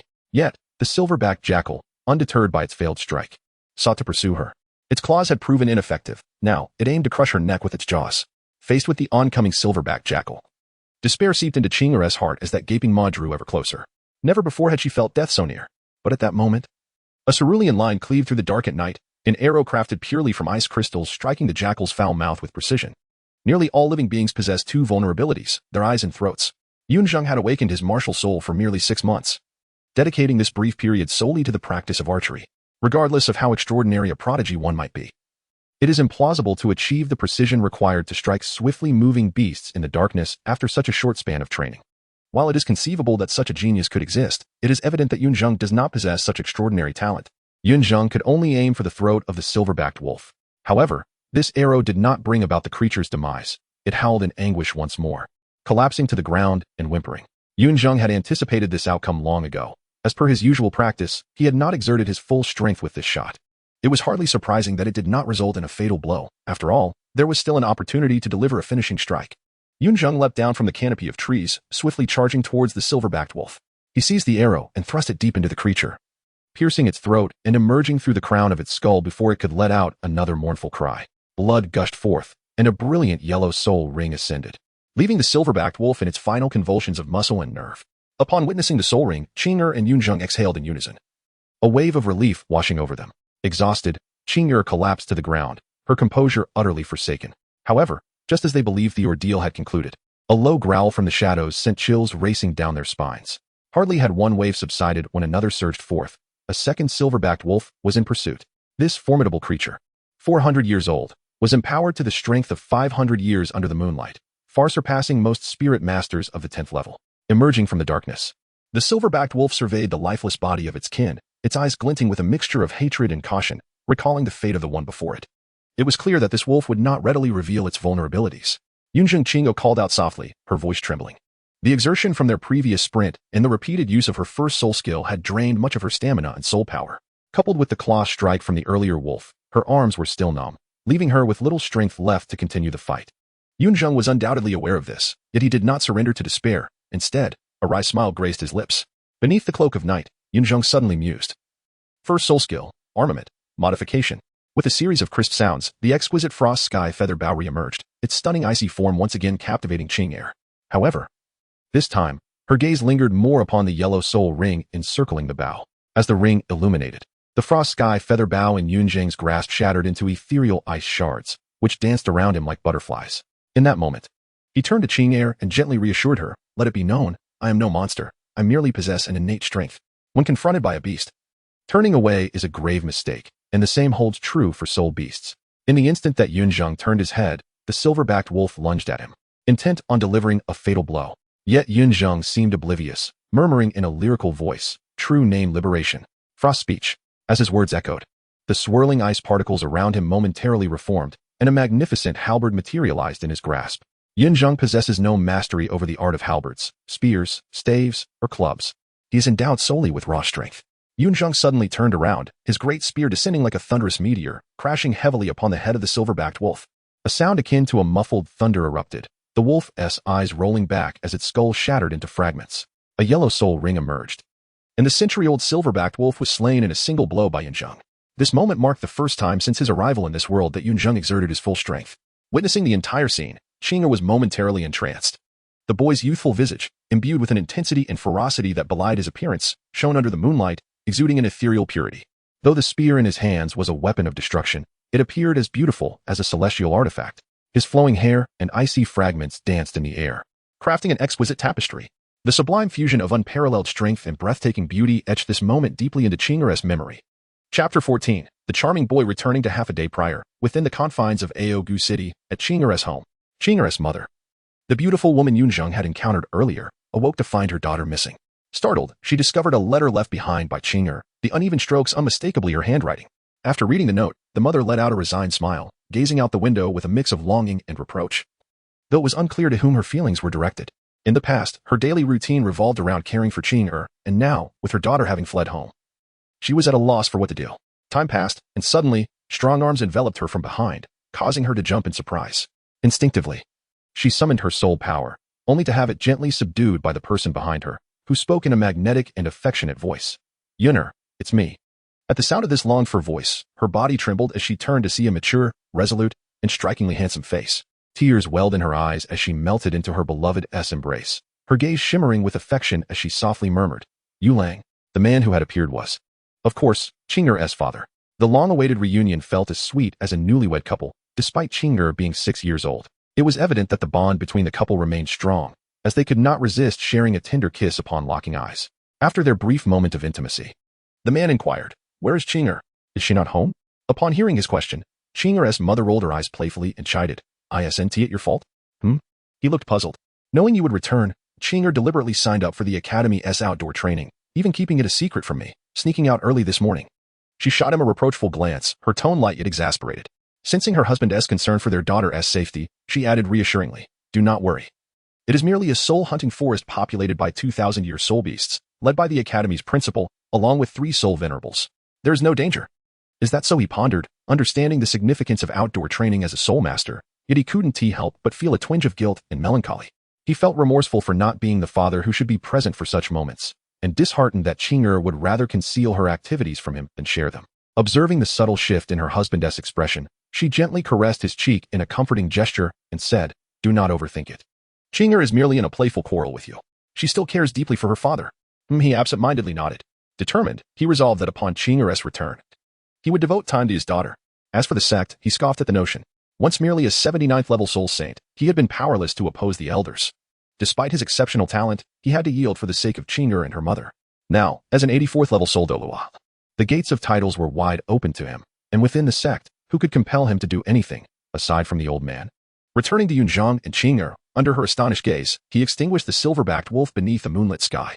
In Qing'er's perception, everything unfolded in slow motion. As if time had come to a standstill, yet in reality, the entire event transpired in an instant. How potent is Yunzheng's strength? What force can an infant possess at the moment of birth? Perhaps 1 pound? 2 pounds? And what of a typical 6-year-old child? Might they possess 30 pounds? 40 pounds? The disparity is staggering. For Yunzheng, upon his arrival in this world, he was endowed with the strength equivalent to that of a 20-year-old prior to his traverse. While not a mere brute, at 20, he possessed a formidable strength of over 100 pounds. Now, after 6 years of growth, that strength has magnified exponentially, transforming his full-powered strike into an authentic force of 1,000 pounds. Consequently, even though wolves are often said to possess a copper head, iron bones, and a tofu waist, Yunzheng's strike is more than sufficient to shatter the skull of a silverback jackal. Yet, it is equally true that he must also bear the corresponding recoil. Yunzheng's constitution was not particularly robust. His 6-year-old frame was clearly insufficient to withstand such immense force. Following that blow, the frost whisper spear dissolved into motes of light, leaving only a few ice crystals, influenced by the chilling aura, to shimmer around Yunzheng. He let out a gasp as he coughed up a mouthful of blood, his complexion turning ashen, while wisps of white smoke began to emanate from his arms, swelling visibly before one's eyes. Witnessing this scene, Qing'er rushed over, tears welling in her eyes as she anxiously inquired, "Yunzheng, are you all right? Please, do not frighten me. We must leave this place at once." Despite his waning strength and pallid visage, Yunzheng maintained his composure, fixing a steadfast gaze upon Qing'er as he urgently advised, "The blood energy here is overwhelmingly dense. While the commotion we just caused may deter the surrounding soul beasts momentarily, their insatiable thirst for flesh will soon draw more of them towards us. We cannot linger here." As soon as he uttered these words, Yunzheng staggered and collapsed into Qing'er's embrace. This was a reflexive act of self-preservation. He had pushed his body too far, and it could no longer tolerate his recklessness. Fortunately, Qing'er remembered his admonition. Although fatigued herself, she still carried Yunzheng away from the perilous location. When Yunzheng regained consciousness, it was already the afternoon of the following day. Blinking his eyes open in a daze, he instinctively reached to rub his still aching head. But before he could lift his arm, a searing pain shot through his limb, causing him to gasp sharply. "Hiss." Hearing his voice, Qing'er looked up in surprise, her face lighting up with excitement as she whispered, "You're awake." Yunzheng did not immediately pay attention to Qing'er. Instead, he gazed at his own arms. His arms were tightly wrapped in white bandages, and through the coarse fabric, the faintly crimson skin could be discerned. Yunzheng knew that this was undoubtedly the handiwork of Qing'er. Yunzheng had a certain awareness of the condition of his arm. Although Qing'er's simple application of a bandage was ultimately inadequate, he bore her no ill will. For a 6-year-old child to accomplish such a task was commendable in itself. Furthermore, the bandage Qing'er used was imbued with medicinal properties. While it could not mend the torn muscles or misaligned bones, it would at least alleviate some pain and superficial injuries. However, no matter how one looked at it, the cerulean princess dress coupled with the pristine white tights was quite conspicuous. Indeed, the dress was exquisite, and the tights were endearing, but he was a boy. As he momentarily envisioned his current appearance, a wave of embarrassment washed over him. Sensing Yunzheng's gaze, Qing'er's cheeks flushed, but she quickly defended her actions, saying, "Your previous clothes were soaked in the blood of the silver-backed wolf, and the scent was too strong, attracting soul beasts. So, I helped you change into this outfit. It's my favorite dress." Upon hearing this, Yunzheng's expression grew increasingly peculiar, yet he found himself at a loss for a rebuttal. As Qing'er had aptly pointed out, under such circumstances, unless he wished to run about in the nude, he had no choice but to don Qing'er's garments. Wait a moment. Suddenly, an unsettling thought flickered through Yunzheng's mind. According to Qing'er's assertion, had he not been exposed for all to see? With this notion in mind, he glanced at Qing'er, hesitating momentarily, yet ultimately refrained from voicing his inquiry. "Why are you staring at me?" Under Yunzheng's gaze, Qing'er felt a twinge of guilt and retorted with a feigned bravado, her demeanor a delicate blend of outward confidence and inward trepidation. Yunzheng chuckled softly, glancing at the pristine white stockings adorning his legs, and inquired, "I understand the reasoning, but why must I wear this?" "Because mother insists that when donning a skirt, one must also wear these." Qing'er replied with an air of feigned maturity. In truth, she was not oblivious to the fact that, as a boy, Yunzheng need not wear stockings. However, his undeniable cuteness rendered him defenseless against such whims. Upon hearing this, Yunzheng was momentarily taken aback. A multitude of words lodged in his throat, ultimately giving way to a resigned smile. The rationale was compelling, leaving him with no ground for rebuttal. "What about my previous attire?" Yunzheng chose to abandon the discussion regarding feminine garments and instead inquired about his former clothing. He indeed possessed other garments, but refrained from revealing the treasures hidden within his consciousness, hence his tentative question regarding his previous outfit. Yet, upon hearing his query, Qing Air became flustered, her enchanting gaze flitting about, her small feet fidgeting restlessly as if struggling to articulate her thoughts. Upon witnessing this, Yunzheng chuckled softly and remarked, "Have you disposed of them? It matters not. After all, they are not of great significance. Women's attire is just women's attire. They are merely garments for children." However, to Yunzheng's surprise, Qing Air shook her head and replied, "No, I did not throw away your clothes." At that moment, Yunzheng noticed that Qing Air had been concealing her hands behind her back. She then continued, "I thought that when you awoke, you would wish to change your attire. So I stored them in the soul guide device. Yet, their scent was overwhelmingly pungent with blood, and I intended to wash them for you. However, they ended up being torn apart in the process." As she spoke, Qing Air finally revealed the items she had been hiding, recognizing the familiar colors. Yunzheng was certain that these were his garments from the previous day, now reduced to mere tattered rags, utterly unwearable, having been utterly shredded. Yunzheng blinked in astonishment, momentarily at a loss for words. All he could say was, "Miss, you possess remarkable strength." Chapter 15. A New Acquaintance Sighing. Yunzheng shook his head in resignation and remarked, "It's no use. Let us discard it." "Oh." Qing Er nodded timidly at his words, her pitiful demeanor prompting Yunzheng to wish he could ruffle her hair. Unfortunately, with his arms incapacitated, he found it difficult to manifest this thought into action. At that moment, Yunzheng finally had the opportunity to observe their surroundings. It was certain that they were still within the soul-hunting forest. No other place could boast such a cave. The cavern was narrow and cramped, and due to the inability to start a fire, it felt somewhat damp inside. Aside from her impressive strength, Qing Er possessed a fundamental understanding of the dangers of fire in the wilderness.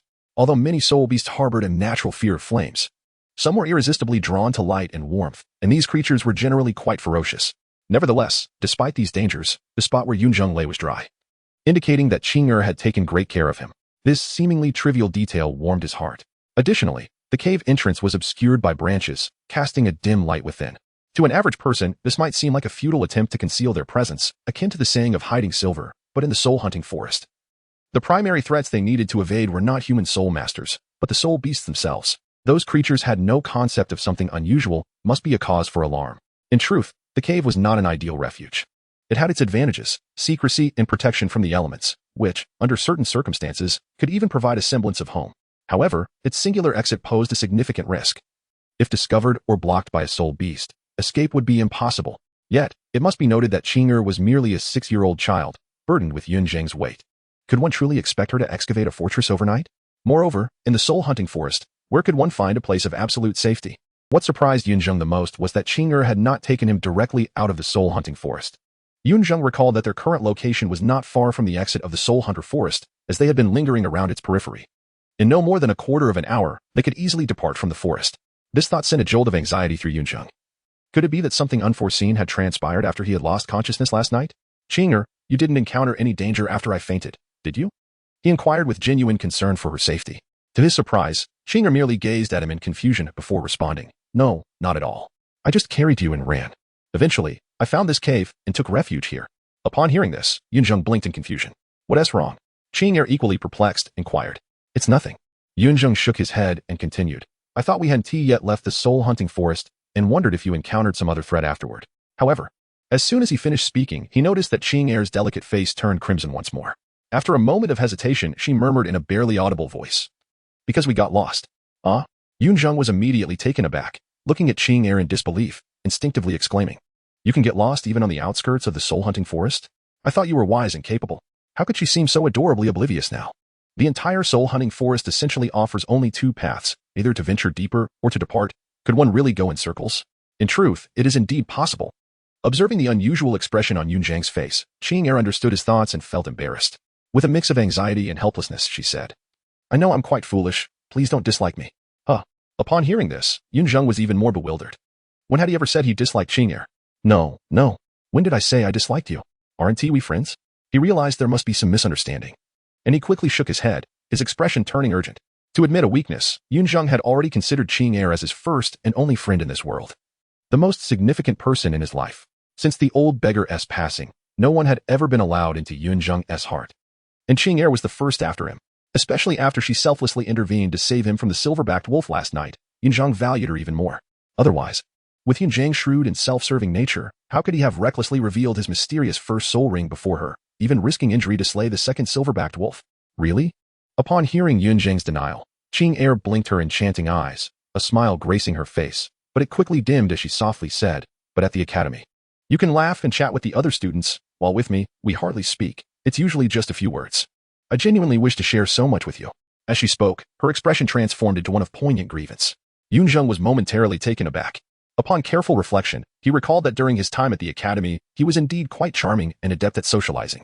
His affable nature allowed him to converse effortlessly with everyone, and he was endearingly addressed by brothers and sisters alike, reaping numerous benefits such as cutting in line for meals. However, all of this was merely a facade he presented. In the presence of Qing'er, perhaps due to her remarkable talents or her adorable appearance, Yunzheng instinctively retracted his performative demeanor. From Qing'er's perspective, it might have seemed as though Yunzheng harbored disdain for her, especially given his deliberate attempts to distance himself. After all, it is challenging for a 6-year-old to grasp the intricacies of human relationships. This understanding sheds light on Qing'er's previous behavior. Her outward composure masked an inner trepidation, revealing her reluctance to express herself before Yunzheng. The urgency with which she had pulled her mother away that day likely stemmed from this very apprehension. Contemplating this, Yunzheng couldn't help but feel a mix of amusement and exasperation, silently acknowledging the magnitude of this misunderstanding. Meanwhile, noticing Yunzheng's silence, Qing'er was on the verge of tears, her misty eyes evoking a deep sense of compassion within him. In a flurry of concern, he exclaimed, "That's not true. How could I ever dislike you?" Yunzheng felt as though he was facing a significant trial in his life, asserting, "I like Qing'er the most. Otherwise, why would I have chosen to sit beside you on the very first day of school?" When conversing with children, it is essential to adopt their mode of communication. Lengthy discussions yield little effect. Being direct is far more effective, as children can interpret liking in various positive connotations, such as admiration, regard, and care. Thus, the simple declaration of liking successfully halted the tears at the corners of Qing'er's eyes, yet she remained deeply concerned about Yunzheng's behavior at the academy. Feeling helpless, Yunzheng explained, "It is because they are all exceedingly foolish. I must deal with each of them individually. However, Qing'er is not foolish at all, not in the slightest. Thus, I do not need to manage her. I simply wish to interact with her in the most genuine manner."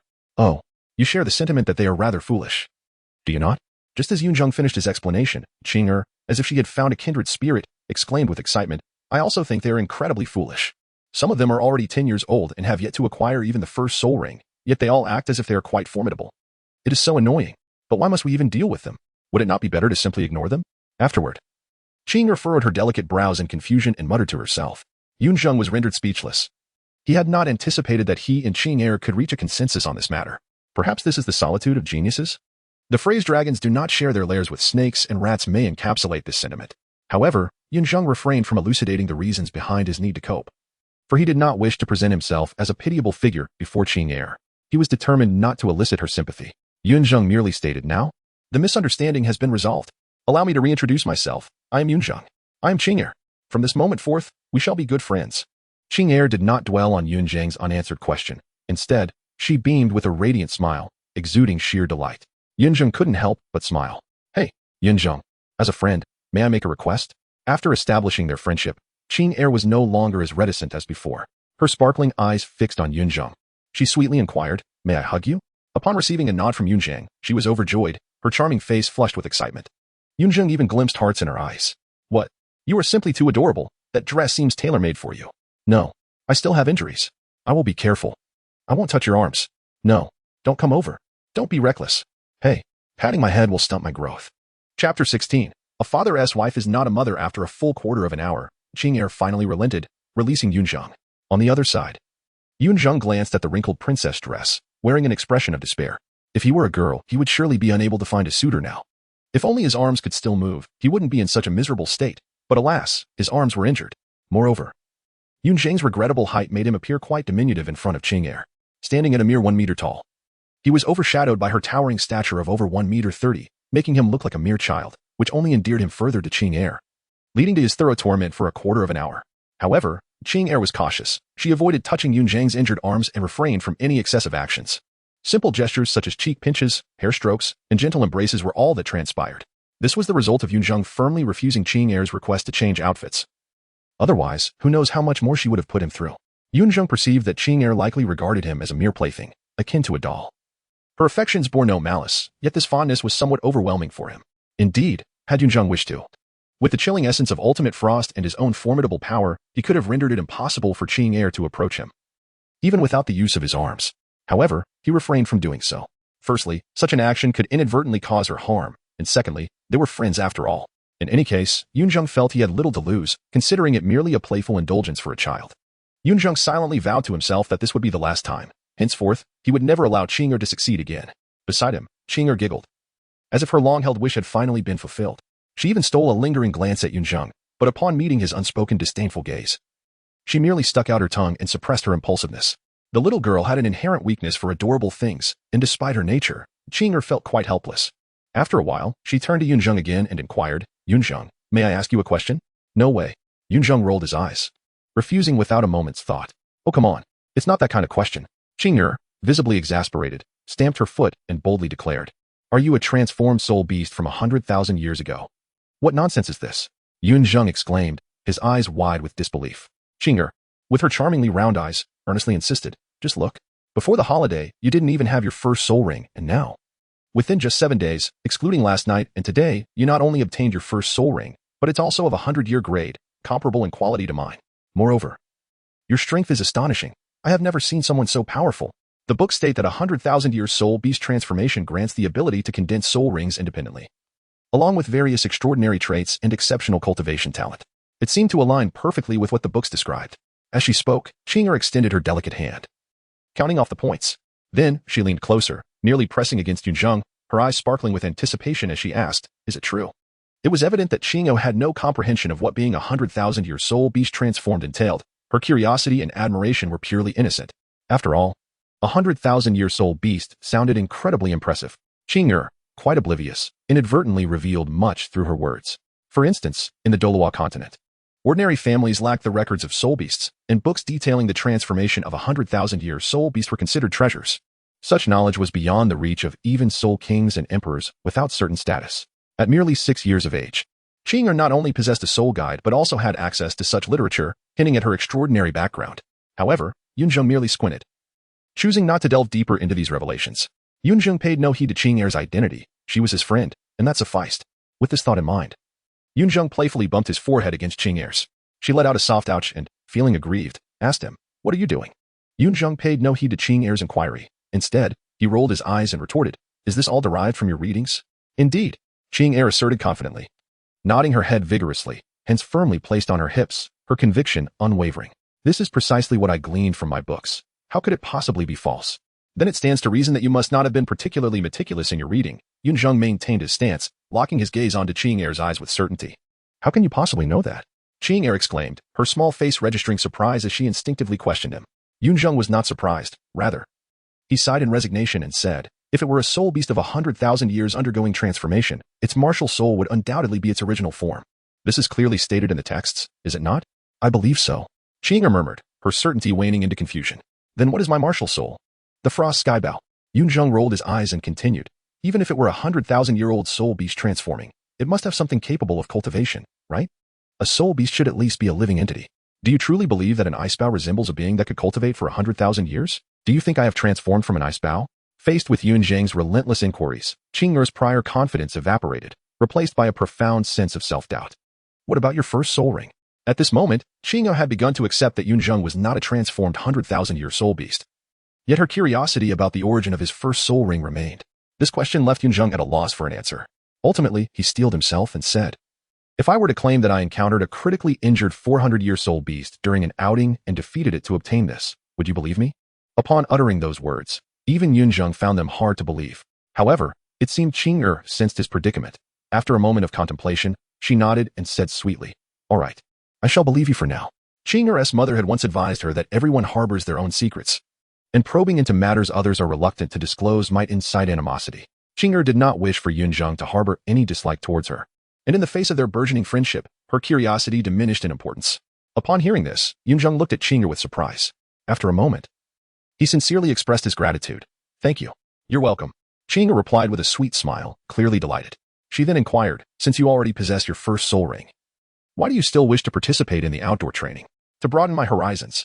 Yunzheng replied, shaking his head in indecision, and with a wry smile added, I just didn't anticipate that our fortune would be so unfortunate, encountering such misfortunes.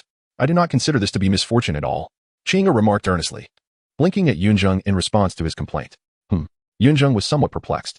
After all, if it hadn't been for his outburst the previous night, they might not have made it through it all. Was that not misfortune?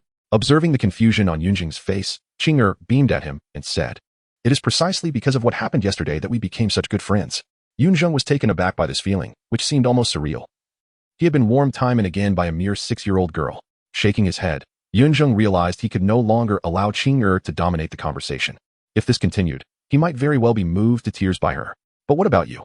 Haven't you already acquired your first soul ring? Why then participate in the outdoor training? Yunzheng retorted logically. It was inconceivable that Qing'er sought to broaden her horizons. Her background was extraordinary. Yunzheng suspected that if she wished, she could even venture into the Stardow forest, rendering a visit to the modest soul-hunting forest unnecessary. The total number of soul beasts within this forest likely paled in comparison to those documented in a single book that Qing'er had read. However, it seemed that Yunzheng's question struck a nerve with Qing'er. In an instant, her previously sweet smile faded, replaced by a look of melancholy as she replied with an expression that should not have graced her face. Because my father has returned. Your father has returned? Upon hearing this, Yunzheng raised an eyebrow, utterly perplexed. He was aware that Qing'er's father had returned, but should that not be a cause for joy? Was she truly so unwelcoming toward her own father? Perhaps sensing Yunzheng's astonishment, Qing'er let out a long sigh, her silver teeth biting down slightly as she spoke with a tone laced with resentment. Because my father's wife is not my mother. What? A scoundrel? Yunzheng immediately understood. So this was the nature of Qing'er's father. If that were the case, it would certainly explain her disdain for him. As Yunzheng and Qing'er remained hidden in a cave within the soul-hunting forest, the others from the Aogu Junior Soul Master Academy had already returned to Aogu City. Although the outdoor training had not yet concluded, given the recent events, who could possibly focus on further training? The expedition had begun with 13 individuals, yet only 10 returned. The principal and 3 mentors had successfully made it back, but 3 students were missing, namely, Yunzheng, Qing'er, and the male student whom Yunzheng had abandoned. The atmosphere among the returning group was heavy with foreboding, with the sole female mentor casting an icy glare at Qinshi, as if attributing all blame to him. The principal and another plump mentor chose not to intervene in the matter. Someone had to take responsibility, and now that fingers were being pointed at Qinshi, they could conveniently let him shoulder some of the blame, alleviating their own guilt.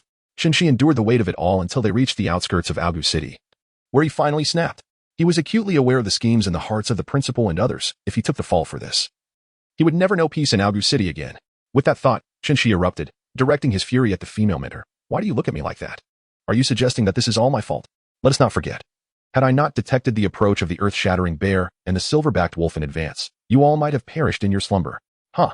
In response to Qinshi's outburst, the female mentor merely scoffed coldly, retorting, if it weren't for you, how could Yunzheng, Qing'er, and that 4th-grade child have met their tragic fate at the jaws of wolves? Indeed, no one believed that Yunzheng and the others could possibly have survived.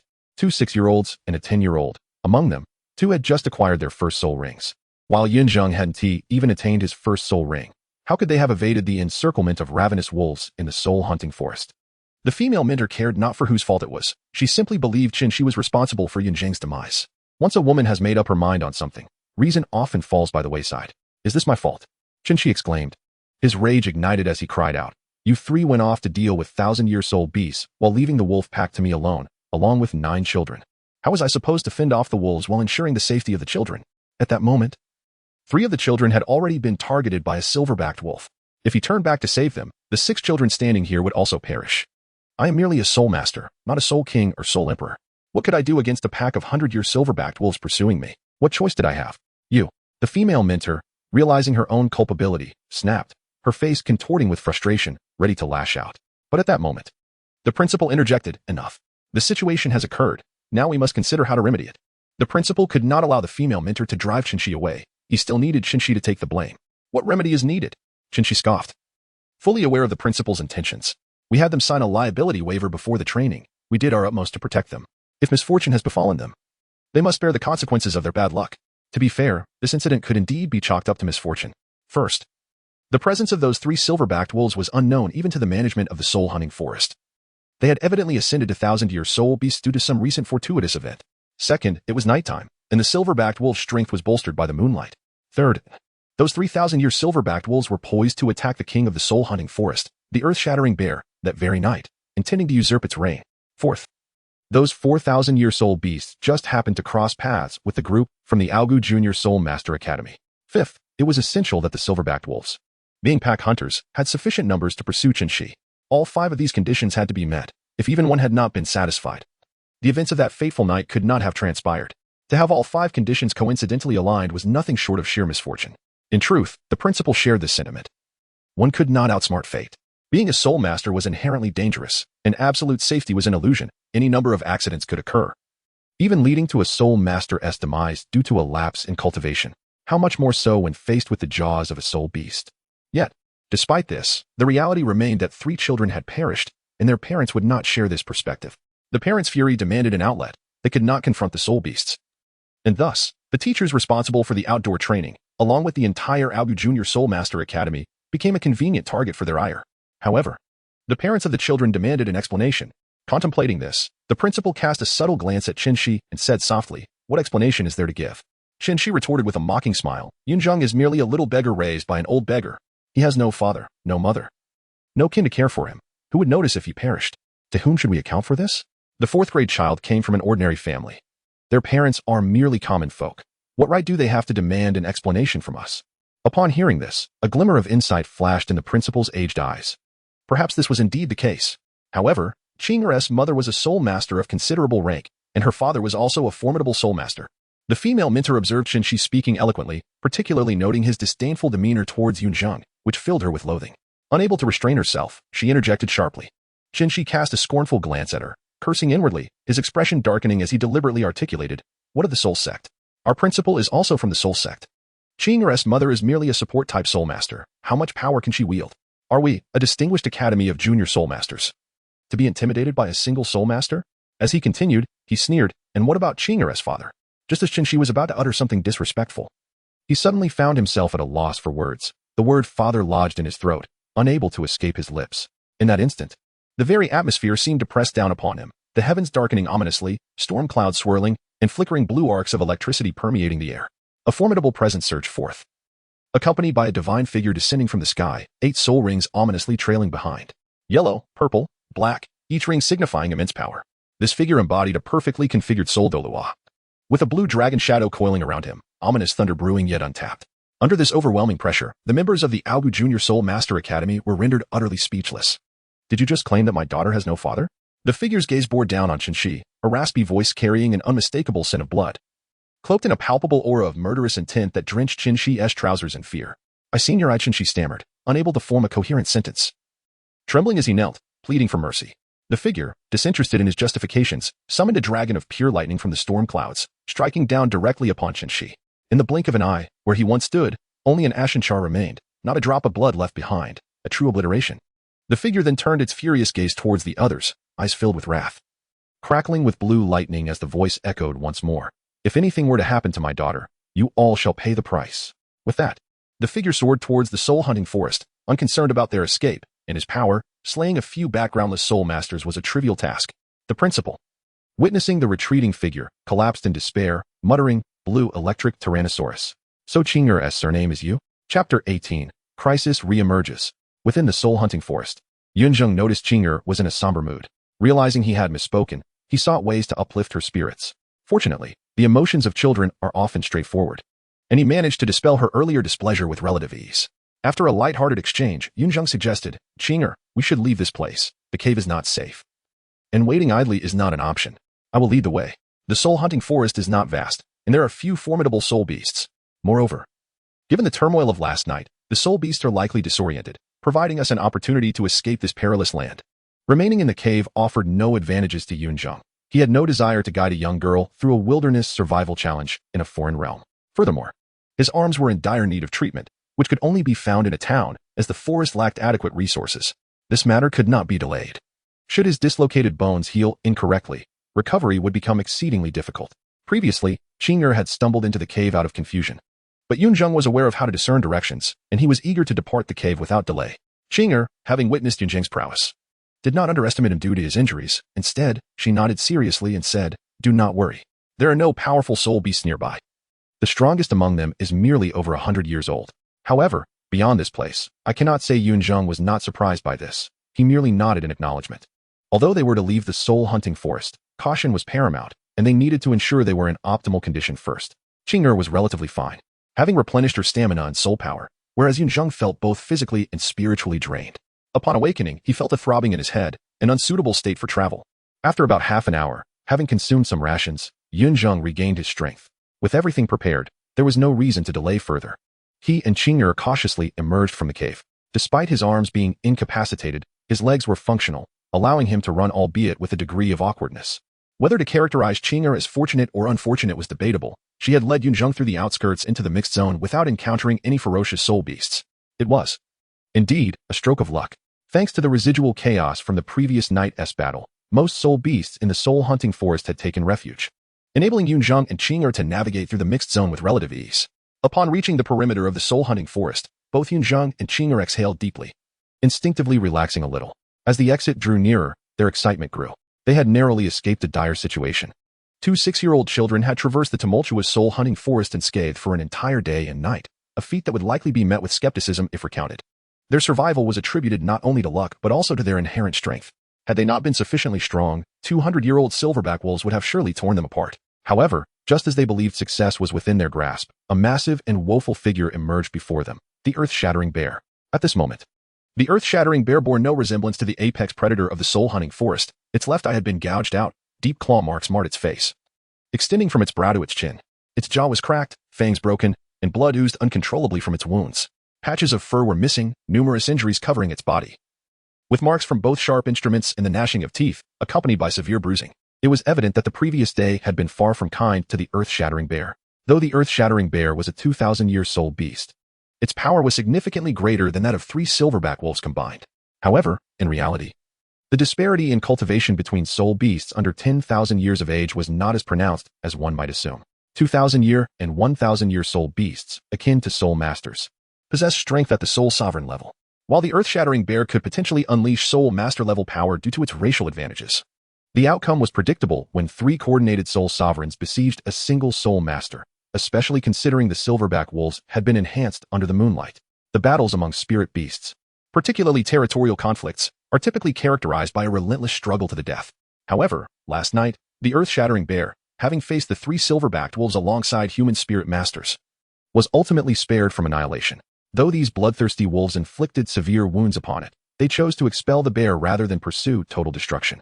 The soul-hunting forest no longer offers refuge for the earth-shattering bear, compelling it to seek solace elsewhere. Unless fate intervenes, it is likely to perish during its migration. There exists a possibility that it could be hunted down by the forest's overseers the moment it steps beyond the confines of the soul-hunting forest. Even with a stroke of good fortune, should it traverse unscathed through the realm of human spirit masters and arrive at another gathering of spirit beasts, it would still confront a ruler of that domain. Spirit beasts possess a profound awareness of territory and show no mercy to intruders. The despondent earth-shattering bear, driven to the forest's exit, found itself unable to endure the arduous journey due to its injuries, forcing it to halt and recuperate, to prevent chaos among the spirit beasts. Such soul-hunting forests, suitable for imperial cultivation, typically possess a singular exit, creating the current predicament. Just as Qing'er and Yunzheng sought to leave the soul-hunting forest, they fortuitously encountered the driven earth-shattering bear. Upon sighting its adversaries, the bear's fury ignited. It remembered Qing'er and Yunzheng, however. Its plight could not be laid at their feet. The challenge posed by the silverbacked wolves was inevitable, and it was, in fact, the arrival of the group from the Academy of Advanced Spirit Masters that allowed the bear to cling to life. Nevertheless, the bear's rage could not be quelled. It needed an outlet for the frustrations accumulated from the previous day, not known for its cunning. The earth-shattering bear believed that slaying these 2 humans would bring it some relief. With a roar that echoed its wrath, the bear unleashed a colossal paw, descending like a meteor. Yunzheng and Qing'er leapt into action, raising their spirit power barriers just in time to deflect the shower of debris, both letting out muffled groans. Even severely wounded, the 2,000-year-old earth-shattering bear was a formidable foe, far beyond the capabilities of 2 mere level 10 spirit masters. It would not be an exaggeration to assert that had the silverbacked wolves not chosen to ambush the bear under the cover of night, the outcome of a direct confrontation could have been uncertain. Fortunately, the bear's initial strike was hampered by its injuries, preventing a follow-up attack and granting Yunzheng and Qing'er a moment to respond. With the emergence of the giant spirit golden dragon and the frostwing bow, the 2 yellow spirit rings before the earth-shattering bear seemed to lack any intimidating presence. Nevertheless, neither Qing'er nor Yunzheng exhibited any signs of trepidation. They understood that to refrain from combat was to court death. Having faced the precipice of mortality the previous night, both had experienced considerable growth. Yunzheng's arms were rendered unusable, yet this did not hinder his ability to draw the bow. Balancing on one leg, he pressed the other firmly against the frost sky feather bow, biting down on the bowstring and the ice arrow. The bow resembled a full moon, and with a resounding bang, the ice arrow shot forth with great velocity. Everyone possesses their own reasons for survival, and Yunzheng was no exception. He yearned to guide the old beggar back to his homeland, to witness the myriad charms of the Douluo Continent, to safeguard the friends he had painstakingly made in this foreign realm, and ultimately to return home. No one could impede his will to live. Even the earth-shattering bear of 2 millennia could not deter him. he would show no mercy. The ice arrow emerged from the blind spot of the earth-shattering bear. And although the beast was blind, its instinctive awareness of danger remained intact. Almost instantaneously upon hearing the sound, it raised its massive paw to shield itself. The ice arrow struck directly at the bear's palm, triggering the armor-piercing effect that disregarded 12% of its defenses.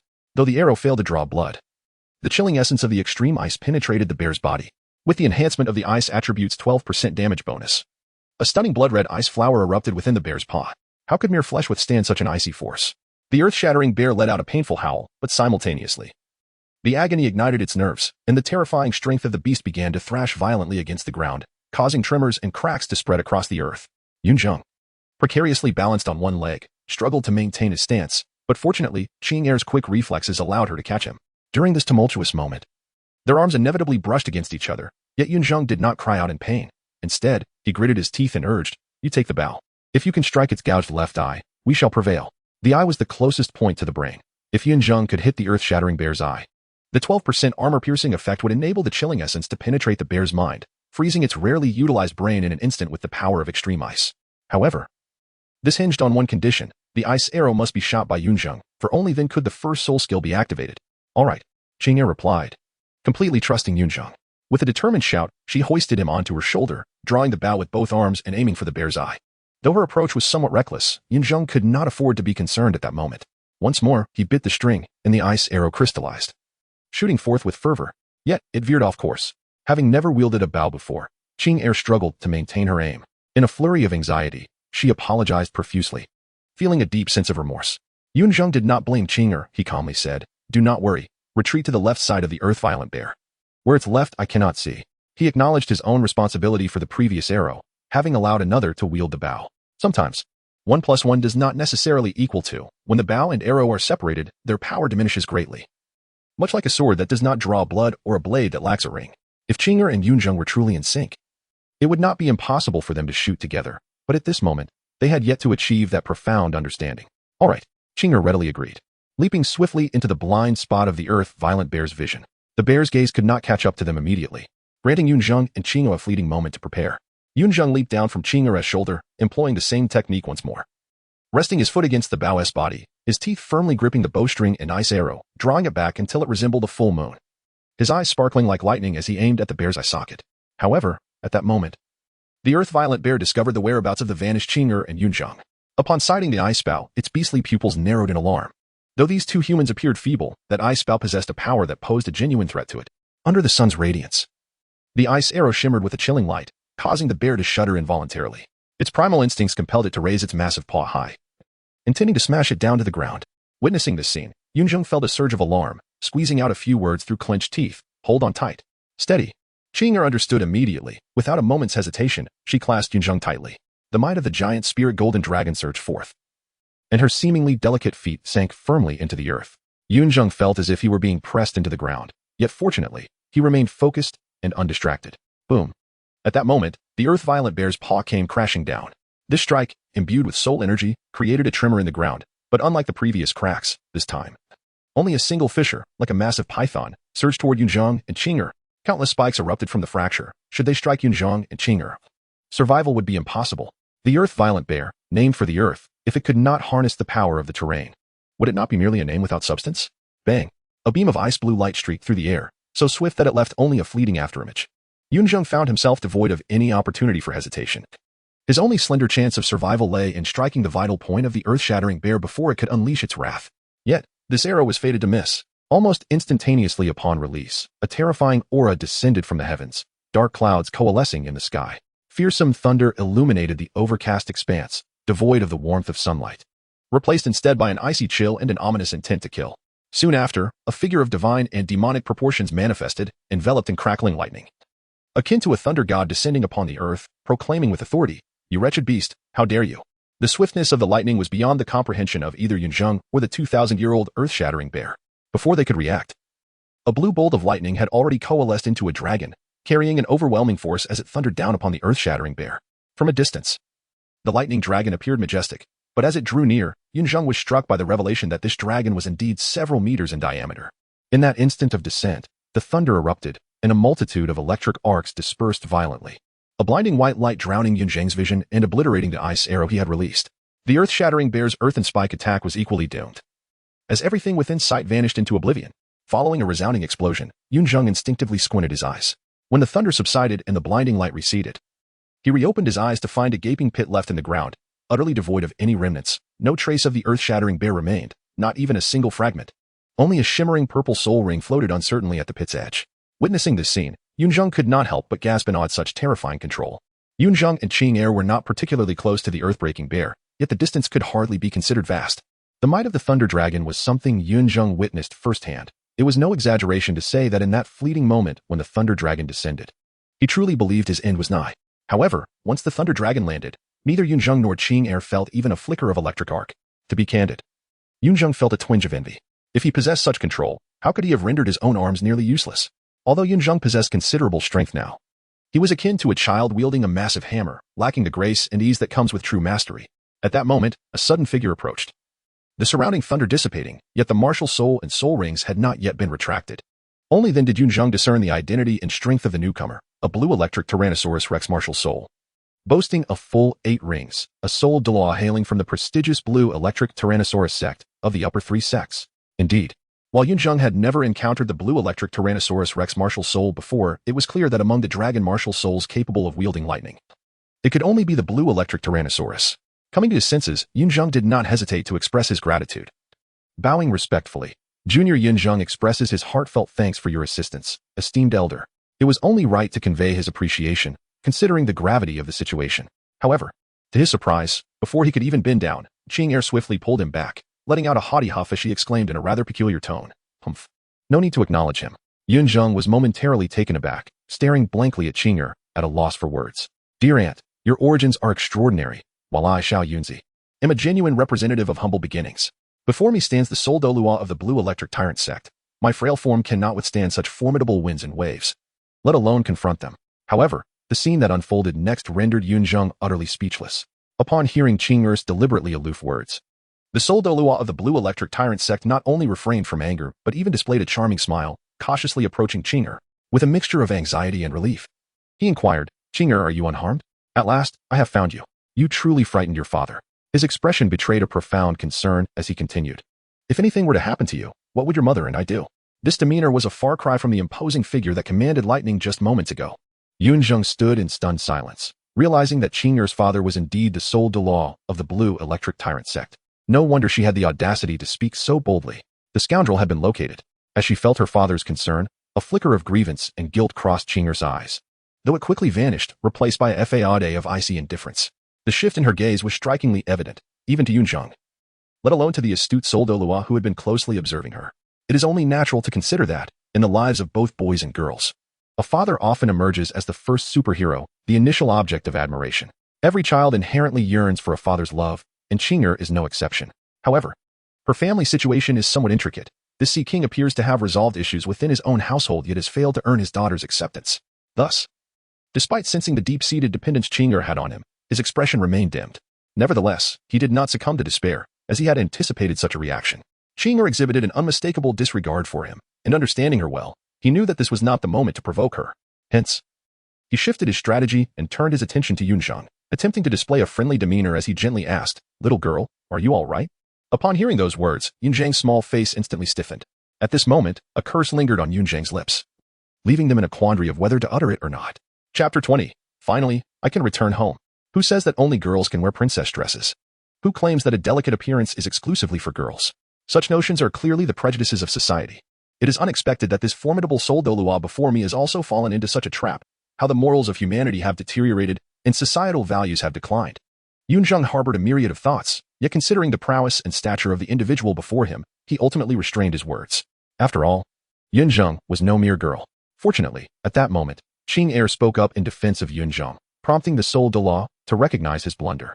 Upon hearing Qing Er's voice, he instinctively raised an eyebrow, blinking in confusion as he scrutinized Yunzheng. Despite his efforts, disbelief lingered. Yunzheng's appearance was indeed beguiling. Coupled with a modest height and clad in Qing Er's dress, not to mention the remnants of dust from the earlier skirmish. Even upon close inspection, those unfamiliar with Yunzheng might struggle to discern gender. However, trusting Qing Er's assertion, the man was eager to acquiesce, especially seeing her displeasure and the peculiar look in Yunzheng's eyes. He hastily apologized, exclaiming, "My sincerest apologies. It seems I was mistaken. Humph, Qing'er replied, letting out a playful huff, her expression softening into one of endearing satisfaction. After pacifying her, the man's gaze returned to Yunzheng, his demeanor shifting to seriousness as he earnestly requested, "Young one, may I see your arms?" On Yunzheng's arms were wrapped the specially designed bandages of the blue electric Tyrannosaurus clan, evidently applied by Qing'er. Coupled with her earlier acts of tending to Yunzheng, the man was quite willing to assist him, eager to win the favor of his daughter. Upon hearing the words, Yunzheng pondered briefly before nodding in agreement. Although he harbored secrets, particularly the enigmatic orb within his consciousness, he firmly believed that its extraordinary nature would not be discerned by a soul Douluo. With Yunzheng's consent, the man gently clasped Yunzheng's hands. A sensation of muscle tearing and swelling surged anew, prompting Yunzheng to furrow his brow. On the side, Qing'er did not intervene with her father. Despite her overt disdain for him, she acknowledged his abilities, and even if he had not offered, she would have insisted he assist Yunzheng in healing his injured arm. A gentle stream of soul power flowed into Yunzheng's arm, and in an instant, the man grasped the overall condition of Yunzheng, silently contemplating with astonishment. Is this innate divine strength? The Blue Lightning Tyrant Dragon Sect, being one of the top 3 sects, could not solely rely on the power of the Blue Lightning Tyrant Dragon martial soul. It excelled in body refinement as well. Akin to the Haotian sect's chaotic wind hammer technique and the 7 treasure glazed tile sect's immense wealth, the members of the Blue Lightning Tyrant Dragon Sect possessed a natural martial soul advantage, making them unmatched in pure physical strength, even surpassing the Haotian sect. As a soul Douluo of the Blue Lightning Tyrant Dragon Sect, the man had considerable achievements in body refinement and could easily discern the nature of Yunzheng's injuries at a glance. The disparity between his explosive power and physical constitution had led to a separation of flesh and bone, dislocation, and even fractures, a phenomenon not uncommon in the history of the Blue Lightning Tyrant Dragon Sect. What astonished the man was Yunzheng's tremendous strength juxtaposed with his lamentably weak physique. In the terms of their sect, it was akin to being unable to lift a shoulder or raise a hand. However, this astonishment was fleeting. As a seasoned soul Douluo, he had encountered many with innate divine strength. While Yunzheng was somewhat unique, he was not beyond comprehension.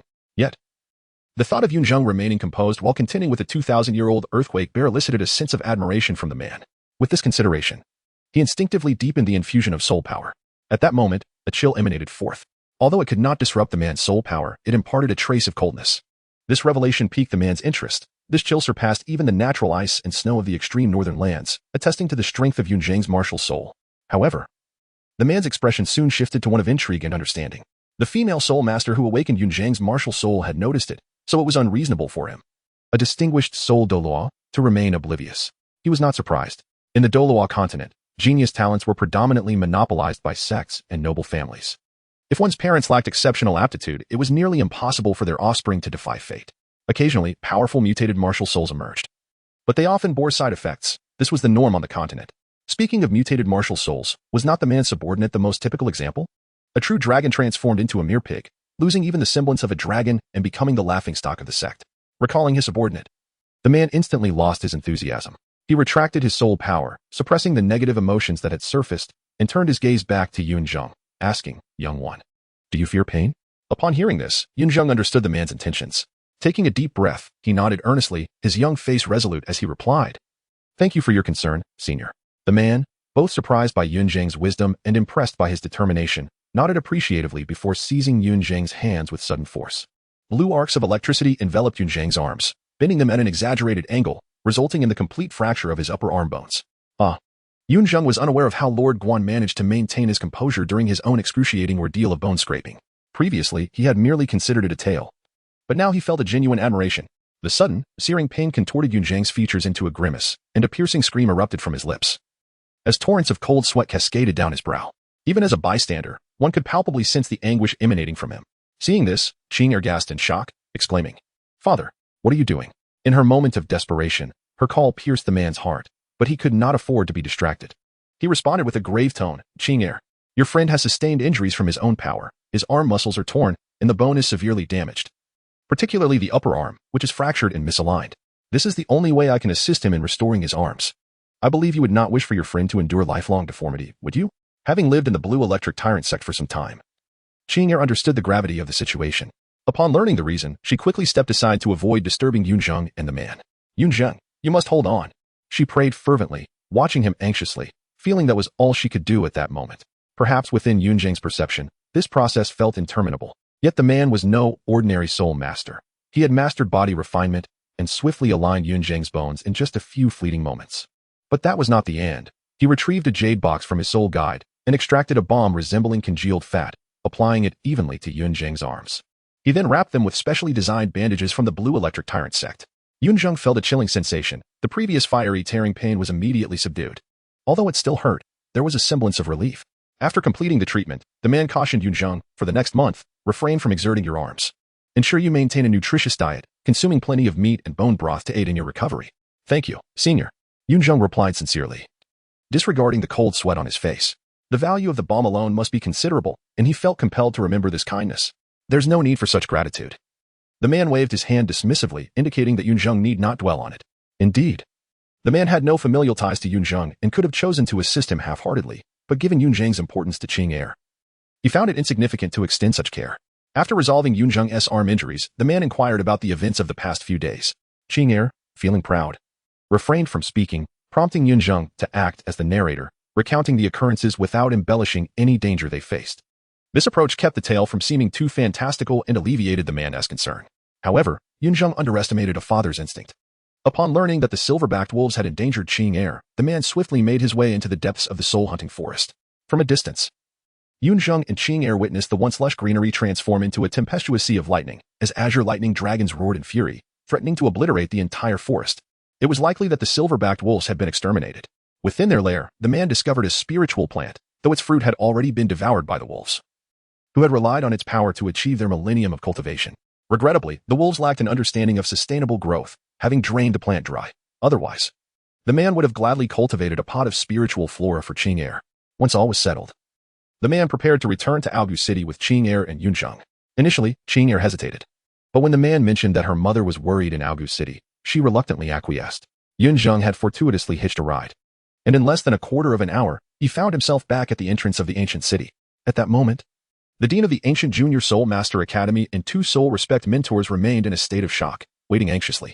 Upon seeing these 3 individuals, the man inwardly cursed his misfortune.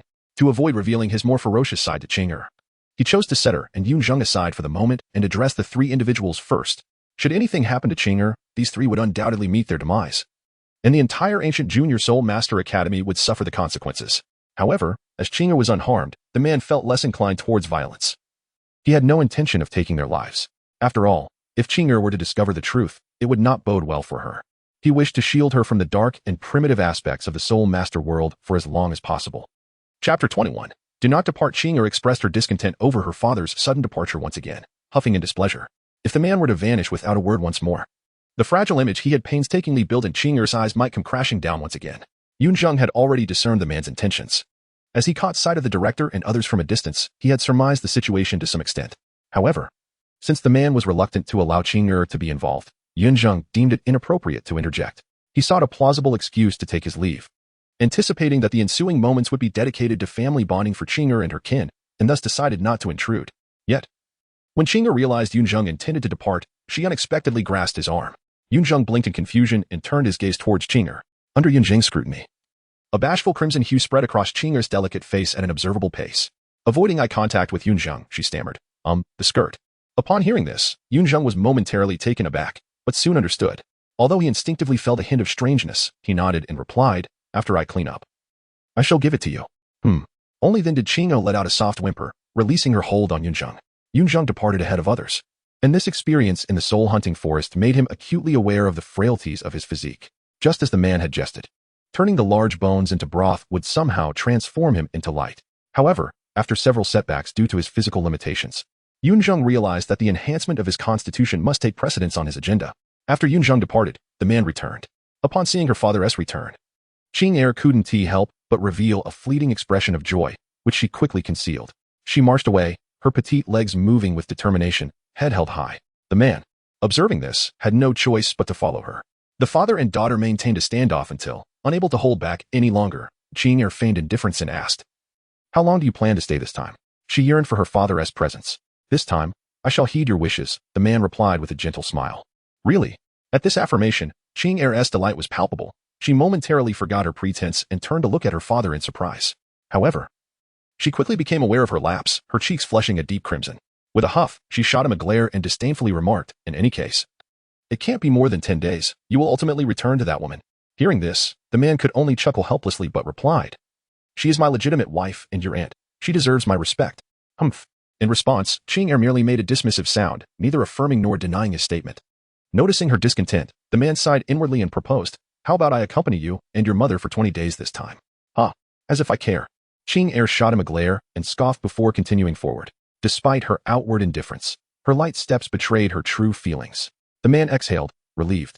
Even though he was the father of the only titled Douluo of the Blue Electric Tyrant clan and a leader amongst the 3 great sects, it was only Qing Er who could compel him to act with such humility. After this brief exchange, a silence enveloped them once more. The man assumed it would persist until they returned home and encountered Qing Er's mother. To his surprise, Qing Er initiated conversation again, extending her delicate hand towards him, leaving the man perplexed. What did this mean? Holding hands? It didn't seem likely. "Give me the Blue Electric Tyrant clan's body refinement technique," Qing Er boldly demanded. Her gaze fixed on the man. The previous night, prior to his outburst, Yunzheng had told her that he was not a monster, merely someone with greater strength by nature. Qing Er understood the significance of being regarded as an outlier. And although she was not particularly fond of the Blue Electric Tyrant clan, she desired to enhance her own strength. She reassured herself that she was merely asking her father for it, thus dissociating it from the clan. The man, seasoned as a sole Douluo and knowing Qing Er was his daughter, saw through her intentions with ease. Frankly, he was pleased that Qing Er wished to undergo physical training. Her martial spirit, the giant spirit golden dragon, though lacking the ferocity of the Blue Electric Tyrant dragon, possessed superior raw power. Therefore, if Qing Er trained her body, the results would be remarkable and beneficial. However, until now, Qing Er had been reluctant to engage with anything related to the Blue Electric Tyrant clan. Even the bandages, spiritual herbs, or soul guides she possessed were secretly obtained by her father through her mother. As a parent, he had indeed gone to great lengths. Now that Qing Er was willing to initiate physical training, how could he not be moved? Yet, as her father, he was acutely aware that Qing Er's willingness stemmed from her feelings for Yunzheng. It stung a bit to realize that his daughter valued another man more than him, even if that man was merely a 6-year-old child. Nonetheless, this was something Qing Er had earnestly requested, and he could not refuse. He would gladly grant her request for the body refinement technique. Of course, he wouldn't just hand over the techniques for her to figure out alone. Such practices could lead to unimaginable consequences if not guided properly, especially at the outset. With no one to protect her during her training, she could easily end up severely injured. Fortunately, the man planned to accompany Qing Er for 20 days. Enough time for her to properly grasp the body refinement techniques. Upon returning home, Qing Er's mother inevitably scolded her, and Qing Er had no choice but to endure it. Ultimately, it was only when her father intervened, unable to bear her distressed expression, that her mother relented. In their household, the hierarchy was unmistakably clear. Later, during dinner, as the family gathered around the table, the man noticed Qing Er's distracted demeanor. After a moment of contemplation, he addressed her mother, "Yun Er, let us leave here tomorrow. This ancient city is rather remote, and I cannot adequately care for you both." He felt a twinge of fear. This time, Qing Er was fortunate to have him arrive just in time. Had it not been for that, the consequences could have been dire. Moreover, he held no fondness for the ancient city's junior soul master academy, especially after the incident involving Qinshi, who had dared to malign Qing Er. The headmaster was equally unscrupulous, eager to profit but unwilling to take responsibility. In truth, he intended to take Qing Er and her mother back to the Blue Electric Tyrant clan, but he understood that was impossible, so he settled for a compromise. If they couldn't return to the clan, at least he wanted them to be within his reach. While the ancient city kept them at a distance from the Blue Electric Tyrant clan, he felt equally powerless. Qing Er's mother understood her partner's intentions and nodded gently, agreeing that the ancient city was not conducive to Qing Er's growth, especially after the recent events. Leaving was inevitable. However, they did not anticipate that Qing Er would suddenly exclaim, "No, I don't want to leave the ancient city." "Nonsense," her mother reprimanded, preparing to say more but was interrupted by the man. "Is it because of Yunzheng?" he inquired, looking at Qing Er with certainty. Qing Er's willingness to undergo physical training for Yunzheng spoke volumes about her feelings for him. It was unsurprising that she would resist leaving the ancient city for his sake. "I don't care. I simply want to go." Qing Er threw a small tantrum. Appearing resolute, the man smiled slightly and suggested, "But what if Yunzheng also intends to leave the ancient city?" At these words, Qing Er froze. Experience spoke volumes. While she often managed to sway her father, he could easily take charge if he truly wished to. Later that evening, Yunzheng found himself alone at home. The ointment applied by Qing Er's father proved to be remarkably effective. Within half a day, he was already able to exert pressure on his arm. Although it is impossible to regain the same level of ease as before, and even slight exertion brings forth waves of sharp pain, Yunzheng is still able to manage his daily routine, such as fetching a cup of water or having a meal, which prevents him from descending into a state of complete dependence. However, the dress and stockings that Qing Er has put on him remain beyond his capability to handle. Although Qing Er's father has not explicitly instructed Yunzheng to avoid water, based on his memories from a previous life. It is prudent to keep the injured hand away from water to prevent potential infection or inflammation. Yunzheng had no choice but to remove them, carefully organizing them and setting them aside, pondering when he might wash them clean and return them to Qing'er. After all, in such a filthy state, he could not present them with dignity. To return to the main topic, these past 2 days had left Yunzheng feeling quite fatigued. Although he had slept for more than 10 hours from last night until noon today, the weariness of both body and mind could not simply be restored by enforced slumber. Now back in his little nook, he finally felt at ease. After a simple dinner, he collapsed into bed. In a hazy state, Yunzheng seemed to hear some noise. Blinking in confusion, he caught sight of a shadow passing by. Instantly alert in this half-awake state, he jolted upright, instinctively retreating a few steps before recognizing the identity of the visitor in the moonlight. Senior? He tilted his head in bewilderment. The visitor was none other than Qing'er's father, whom Yunzheng recognized. Yet he was completely puzzled as to why this esteemed figure would seek him out in the dead of night. In that fleeting moment, fragments of past films flickered in Yunzheng's mind. A rustic girl from the countryside falling in love at first sight with the heir of a grand enterprise. When the parents of the heir discovered their romance, they approached the girl with a substantial sum, uttering the classic line, "Just name your price if you leave my son." Strangely enough, this thought evoked a sense of déjà vu. Were it not for the mismatch in gender, this scenario could easily inspire a melodramatic ethical drama. However, this notion quickly passed through Yunzheng's mind, for he was acutely aware that this was an old sea king, one who maintained a lady at home and another outside. How could such a man ever be tethered by a single woman? Even if he were indeed here to break up a couple, Yunzheng was unfazed, at worst. He could devise a counterplan. Once the man departed, far removed from authority, Yunzheng and Qing'er could still frolic joyfully.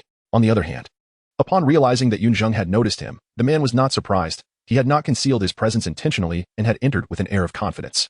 If it weren't for this openness, his formidable strength would have allowed him to remain entirely undetected by Yunzheng.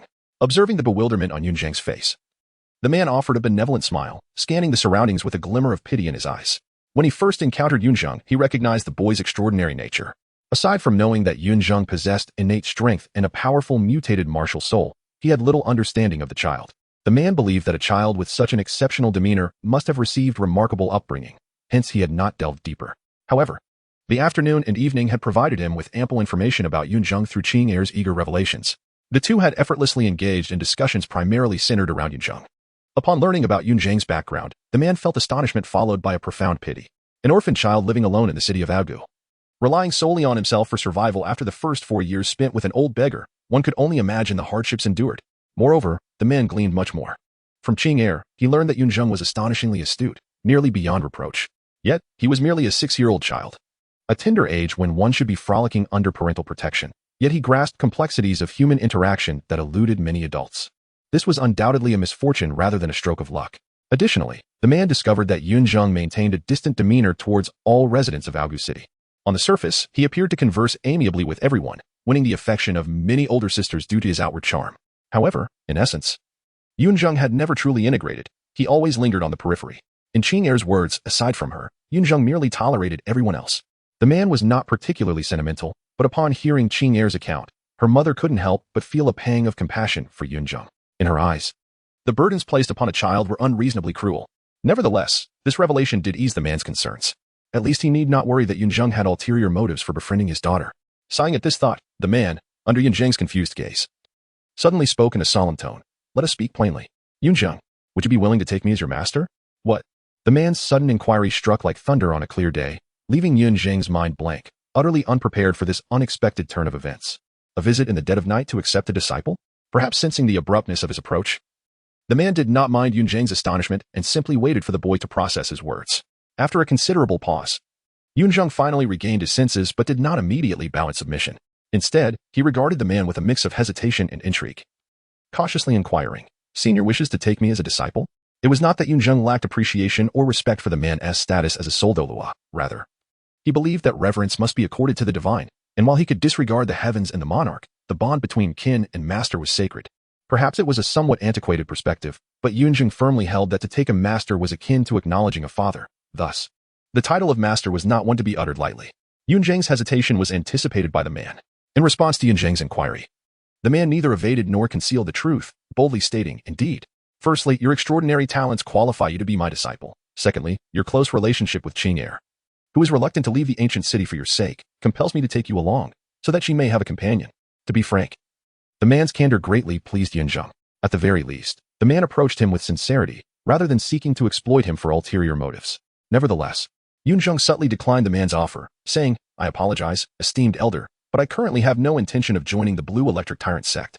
It bears repeating that Yunzheng had no desire to serve anyone. In the original tale, Oscar from the Seven Monsters had once joined the Seven Treasure Glaze Tile Sect for Ningrong, yet what transpired afterward? He left, did he not? The sect is hardly a benevolent place. The man, taken aback by Yunzheng's refusal, had never considered such an outcome. After all, there were thousands, if not tens of thousands, who aspired to be his disciple. To have come seeking him only to be turned down was astonishing. The man gazed at Yunzheng in disbelief, suddenly feeling a headache coming on. Truthfully, the man's desire to take Yunzheng as a disciple was indeed motivated by an intention to draw him into the Blue Electric Tyrant Sect, a common inclination among the direct descendants of various clans and sections. Upon encountering a talented individual wandering outside, they instinctively sought to incorporate him into their ranks to enhance their families and sect strength. However, it is essential to note that the man had set his sights on this goal with unwavering determination. He had even made a promise to his wife and daughter prior to departing, vowing to secure Yunzheng as his disciple. The thought of returning home to face two disappointed faces after Yunzheng's refusal sent a shiver down his spine. Contemplating this, the man clenched his teeth and mused. Very well. Since Qing'er harbors no fondness for the Blue Electric Tyrant Sect, let Yunzheng accompany her in her growth. With this realization, the man felt a wave of relief wash over him. It matters not. Taking you as my disciple is a personal matter, unrelated to the sect. The man's eyes sparkled with renewed vigor as he let out a spirited roar. In this light, what reason could Yunzheng possibly have to refuse? Yunzheng took a deep breath and earnestly inquired, "May I ask for your esteemed name, senior?" "Yuzhongbai." Yunzheng respectfully greeted his master. Chapter 23, Princess by Shui. Yuqing'er. After Yunzheng met Yuzhongbai, Qing'er naturally could no longer conceal her true lineage, and thus she transformed into Yuqing'er, having already become Yuzhongbai's disciple. Yunzheng accompanied Yuqing'er in departing from the city of Aogu. For Yunzheng, this change bore little significance, as he was destined to leave eventually.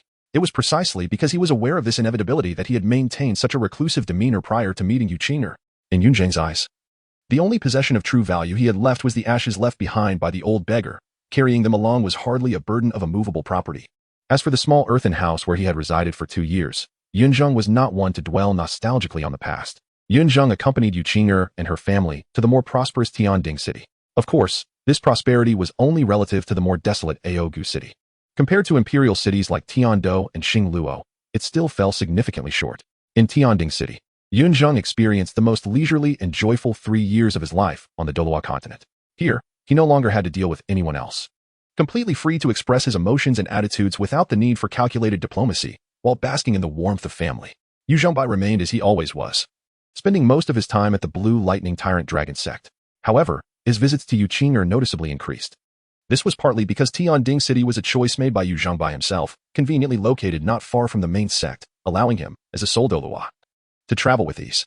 Additionally, since he had taken Yunzheng as his direct disciple, likely his only disciple, he had to invest effort into his training. In the Douluo Continent, a master who accepts a disciple carries the weight of responsibility. A disciple is akin to a child, and failing to educate them properly not only betrays their trust, but also tarnishes the master's reputation. This was no trivial matter. That said, Yuzhongbai was quite pleased with Yunzheng as his disciple. Although Yunzheng's martial spirit hindered his cultivation speed, the quality of his spirit and innate soul power, combined with his diligent training, ensured that he did not lag far behind his contemporaries. What pleased Yuzhongbai even more was that Yunzheng's dedication inspired Yuqing'er, propelling her cultivation speed to surpass all her peers in the Blue Lightning Tyrant Dragon Sect. Moreover, both Yuqing'er and Yunzheng practiced body refinement. Their endeavors were noteworthy. One possessed innate divine strength, and as long as his physical constitution kept pace, his vitality surged like a flood. The other had an imposing physique, as if the giant spirit golden dragon were born solely for body refinement, achieving remarkable progress in vitality cultivation. At times, even Yuzhongbai could not help but marvel at the innate talent for body refinement displayed by both Yunzheng and Yuqing'er. Yet, there was nothing to be done. Talent was not something that could be envied. It is worth noting that since Yunzheng had no relatives on the Douluo Continent, the only family he could claim were the Yu family. Thus, at the invitation of Yuqing'er and her mother, Yunzheng naturally began to live under the same roof as Yuqing'er, sharing a simple life together. Yunzheng held no peculiar inclinations to him. Yuqing'er was not only a good friend, but also akin to a younger sister. Although Yuqing'er was technically 3 months older than Yunzheng, he possessed a maturity far beyond his years. That said, whether Yuqing'er shared the same sentiment remained uncertain. One day, while at home, Yuqing'er nestled against Yunzheng, shaking his arm with both hands, her sweet voice pleading, "Good Yunzheng, kind Yunzheng, won't you teach me?"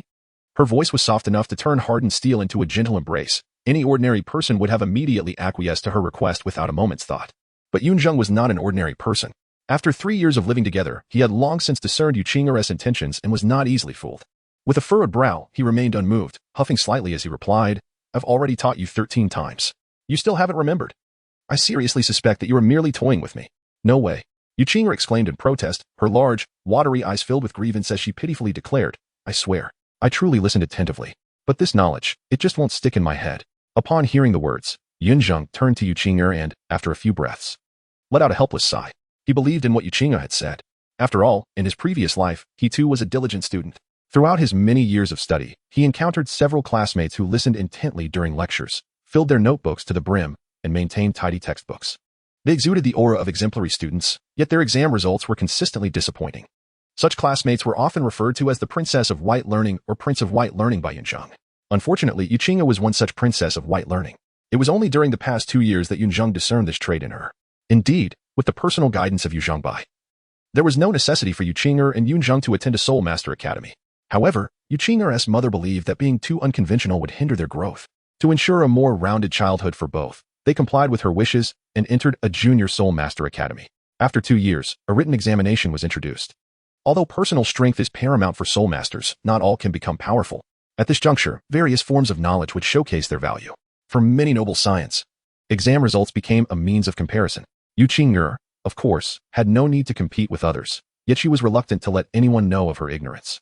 Thus, prior to each written examination, she sought Yunzheng's tutoring. This burden proved quite arduous for him. Throughout this period of private tutoring, Yunzheng discovered that Yuqing did not struggle to remember everything. Rather, many fundamental concepts simply did not exist in her mind. A prime example is her belief that sheer strength could overcome all obstacles.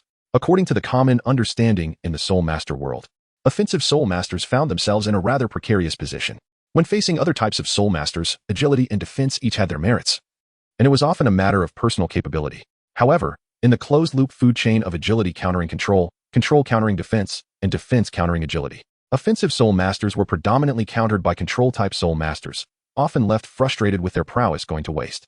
As for support-type Soul Masters, they could hardly stand against an offensive Soul Master unless they were deemed fools or monsters, unless one was a high-level Soul Master, such as a Soul Sage. Capable of overwhelming their opponents, most of the time, offensive Soul Masters needed to collaborate with teammates of various types to maximize their potential. Yet, Yuqing held a different view. She believed that the so-called offensive Soul Masters need not bother with such complexities. In her own words, what control type? Let them crawl. For an offensive Soul Master to look down upon control-type Soul Masters is a recipe for disaster.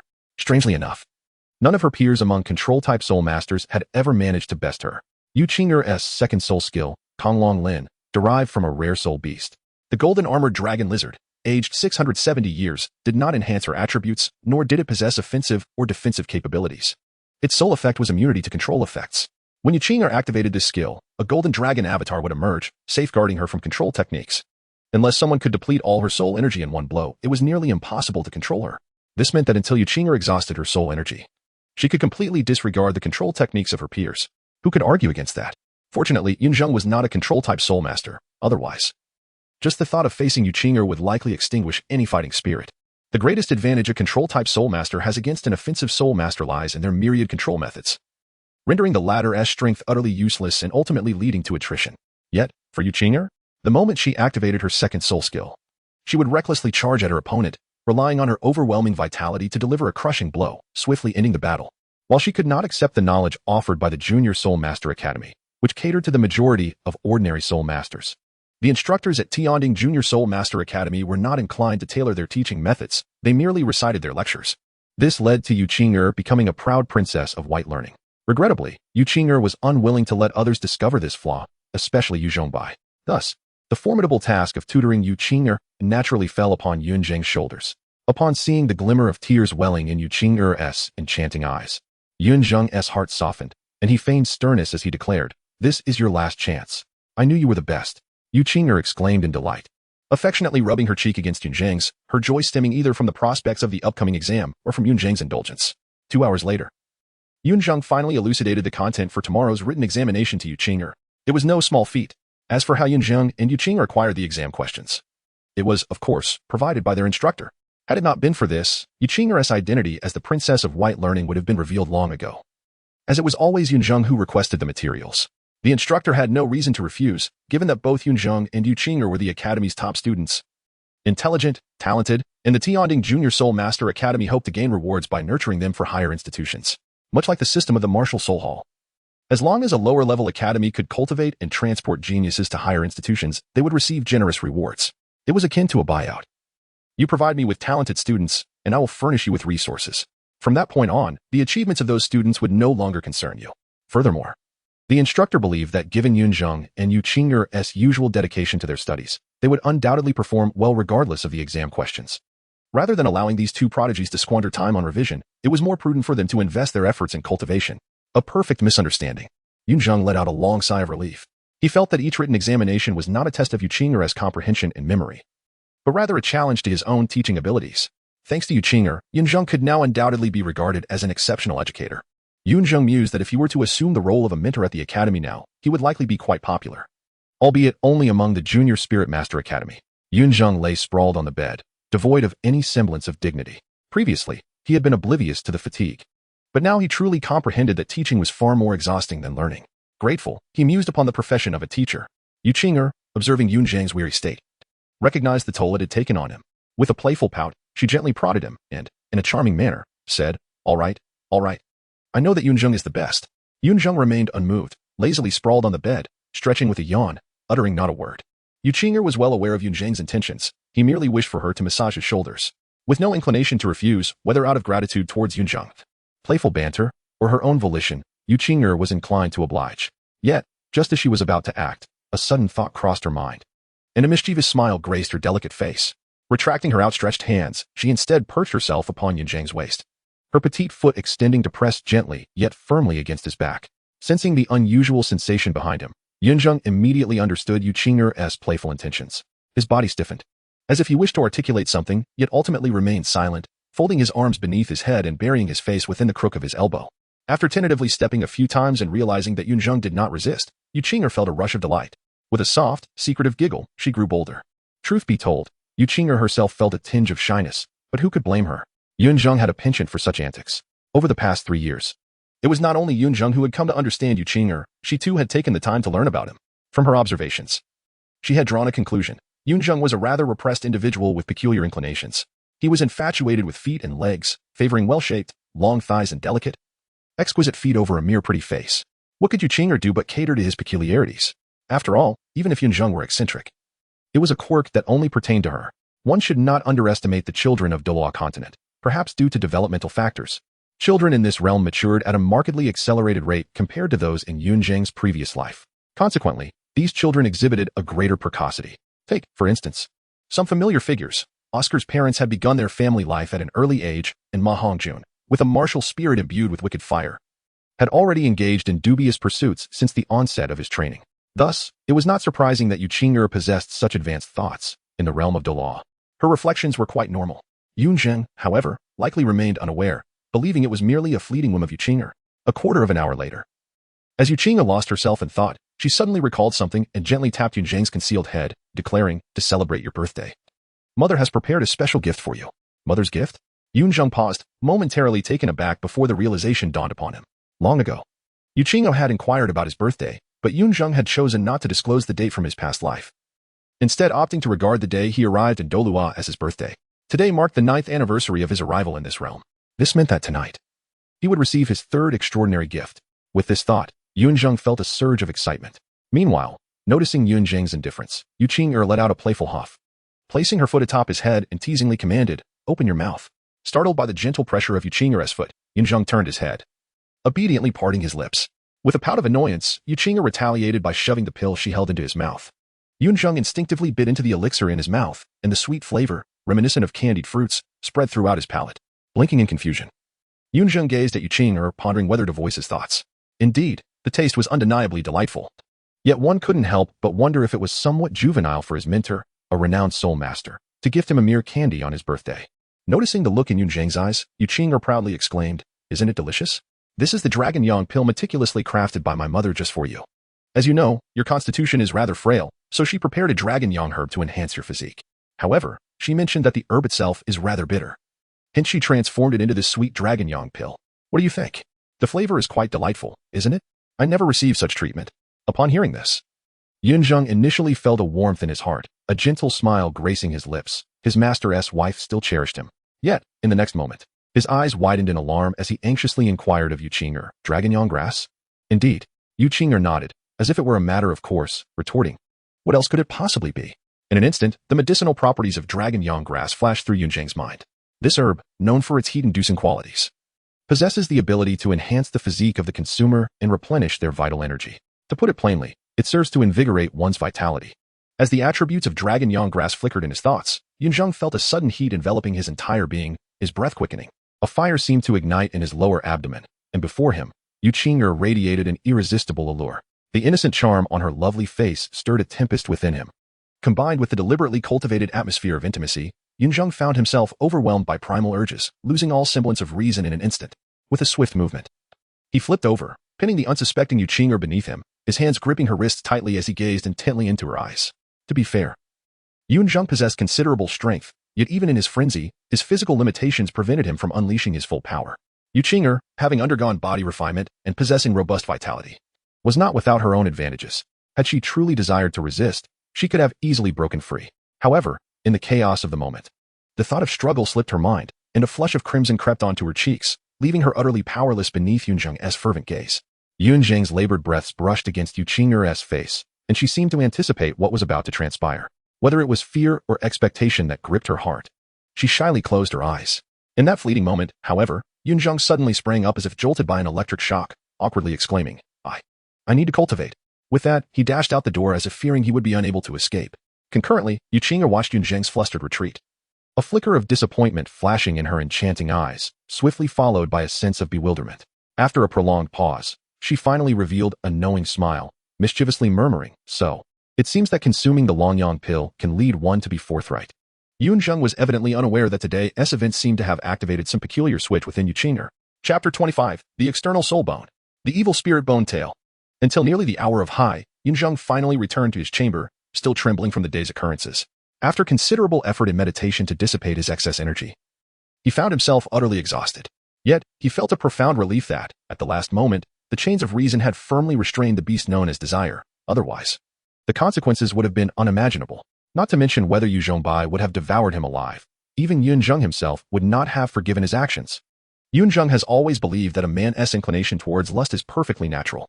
To be candid, at least 90% of men possess such tendencies, while the remaining 10% are either eunuchs residing in the imperial palace or individuals with questionable orientations. Undoubtedly, Yunzheng is among the majority, and he has never shied away from admitting his carnal desires. What is wrong with a man being a little lecherous? However, Yunzheng does hold certain principles. He firmly believes that lust and indulgence are entirely different matters. Lust is an innate characteristic, whereas indulgence is an excess that should be avoided. To take a step back, the sentiments men harbor towards women are a tacit understanding amongst all. It is merely a matter of attraction. Every man has his own preferred type. For instance, Yunzheng himself is an unabashed admirer of legs and feet. He is enamored with black silk and white silk, with voluptuous figures and graceful forms, and even with those belonging to others. Regarding these personal preferences, Yunzheng refrains from passing judgment as long as there is no coercion involved. At most, he might remark on a lack of discretion or fidelity, as it is unreasonable to expect unwavering commitment from everyone. He has never overly involved himself in matters that are consensual. However, one must draw the line at developing feelings for someone underage. Such an act is universally condemned. As a human being, he cannot, nor should he, venture into such perilous waters. It is precisely this adherence to rationality that has prevented Yunzheng from committing actions he would regret for a lifetime. Yet, as he contemplates this, he finds himself with a headache, thinking, "But this girl, Chinger, truly shows no defenses against me." Nevertheless, he quickly reassures himself, feeling fortunate that it is he in this situation. Had it been someone else, they would have faced dire consequences. At this moment, Yunzheng was evidently unaware of the origins of his double standards. He merely felt that in the future, whenever Chinger offered him anything to eat, he must ascertain its nature before partaking, lest the girl unwittingly fed him something inappropriate, leaving him in a state of despair. Forget it, he thought. This girl has always been rather careless. She probably doesn't even realize what she has done. Shaking his head with a wry smile, he settled by the bedside and pondered quietly. I wonder if this third external aid will elevate my cultivation. This year marks the 9th since Yunzheng arrived in this realm, and given the frequency of receiving such aids every 3 years, tonight should herald the arrival of his third one. Currently, Yunzheng is not lacking in talent, resources, or support. His environment is relatively comfortable. What he truly yearns for now is the cultivation of his soul power. Setting aside his past life, Yunzheng is now 9 years old. Yet he barely manages to reach level 18 and has yet to attain a second soul ring. Indeed, achieving level 18 at this age is considered remarkable on the continent. Even among the prestigious families of the upper 3 sects, few can boast such a level of cultivation at 9. The most direct witness to this is Yunzheng. Frequently traveling between the Blue Electric Tyrant Sect and Tianying City, Yunzheng has keenly observed Yunzheng's efforts and talent. Even the current twin stars of the Blue Electric Tyrant Sect, Tianxin and Tianheng, were only around level 18 or 19 at the age of 9. Yunzheng's ability to shoulder the heavy and solid soul power of extreme ice alongside the twin stars is ample proof of his innate talent and hard work. However, when compared to the truly exceptional prodigies of the continent, Yunzheng still falls short. Take Yu Qing'er, for instance. Her innate talent is already exceptional. And with Yunzheng's encouragement, she, being merely 3 months his senior, has already reached the rank of a 22-level soul master. Just a step away from level 23. As for soul power cultivation, Yunzheng holds himself to rigorous standards, emphasizing quantity over quality. His ambition is to enter Shrek Academy. And with only 3 years remaining until he turns 12, meeting the Academy's minimum admission requirements is certainly within reach. Yet, Yunzheng aspires for far more than this. Yunzheng recalled a saying at Shrek Academy: applicants who reach level 25 by the age of 12 are exempt from the assessments of the second and third rounds.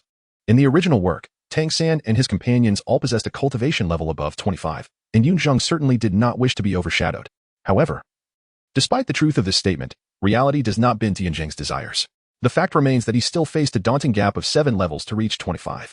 Even if he could leverage the second spirit ring to elevate his level by 1 or 2, it would still pose a considerable challenge for one who possesses an exceptionally refined martial soul. Thus, Yunzheng pondered whether the third external aid could directly enhance his cultivation level. Yunzheng believed that the venerable pearl within his sea of consciousness certainly possessed such remarkable abilities. After all, it was capable of procuring divine artifacts such as the heavenly gift divine ring and the ultimate ice. Enhancing one's soul power should be a mere trifling matter. It all depended on whether Yunzheng had the fortune to succeed.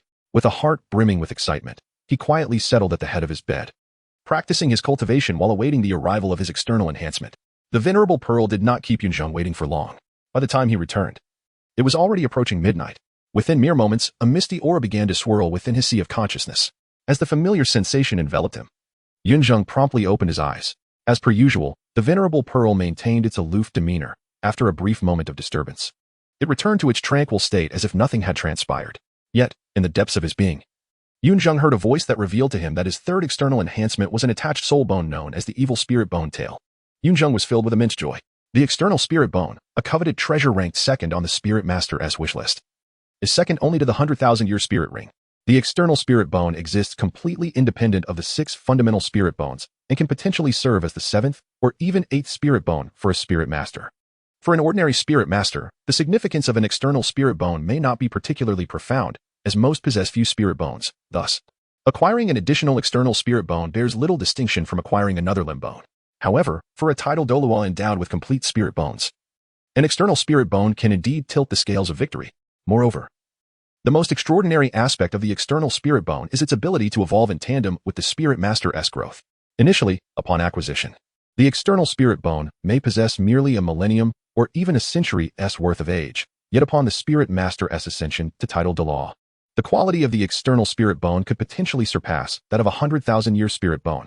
This is the very reason why the external spirit bone transcends the 100,000-year spirit bone, earning its esteemed second position on the spirit master's wish list. Nevertheless, all of this remains somewhat distant for Yunzheng at this moment.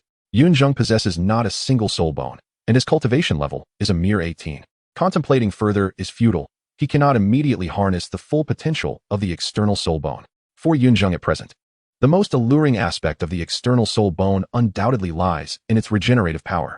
Yunzheng surmised that this external soul bone bore a resemblance to the heavenly gifted god ring from the past. Initially, it undoubtedly possessed no limitations of time. Everything would require Yunzheng's own deductions, and subsequently, it would elevate in accordance with his gradual growth. Yunzheng possesses a keen self-awareness.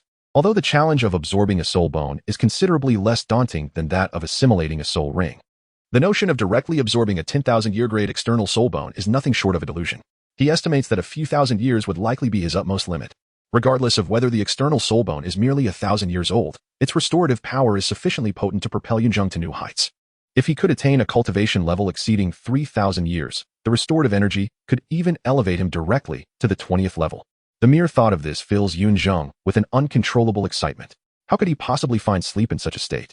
Yunzheng directly extracted this external spirit bone, known as the bone tail of evil spirits, from the space of the venerable Uncle Zhu.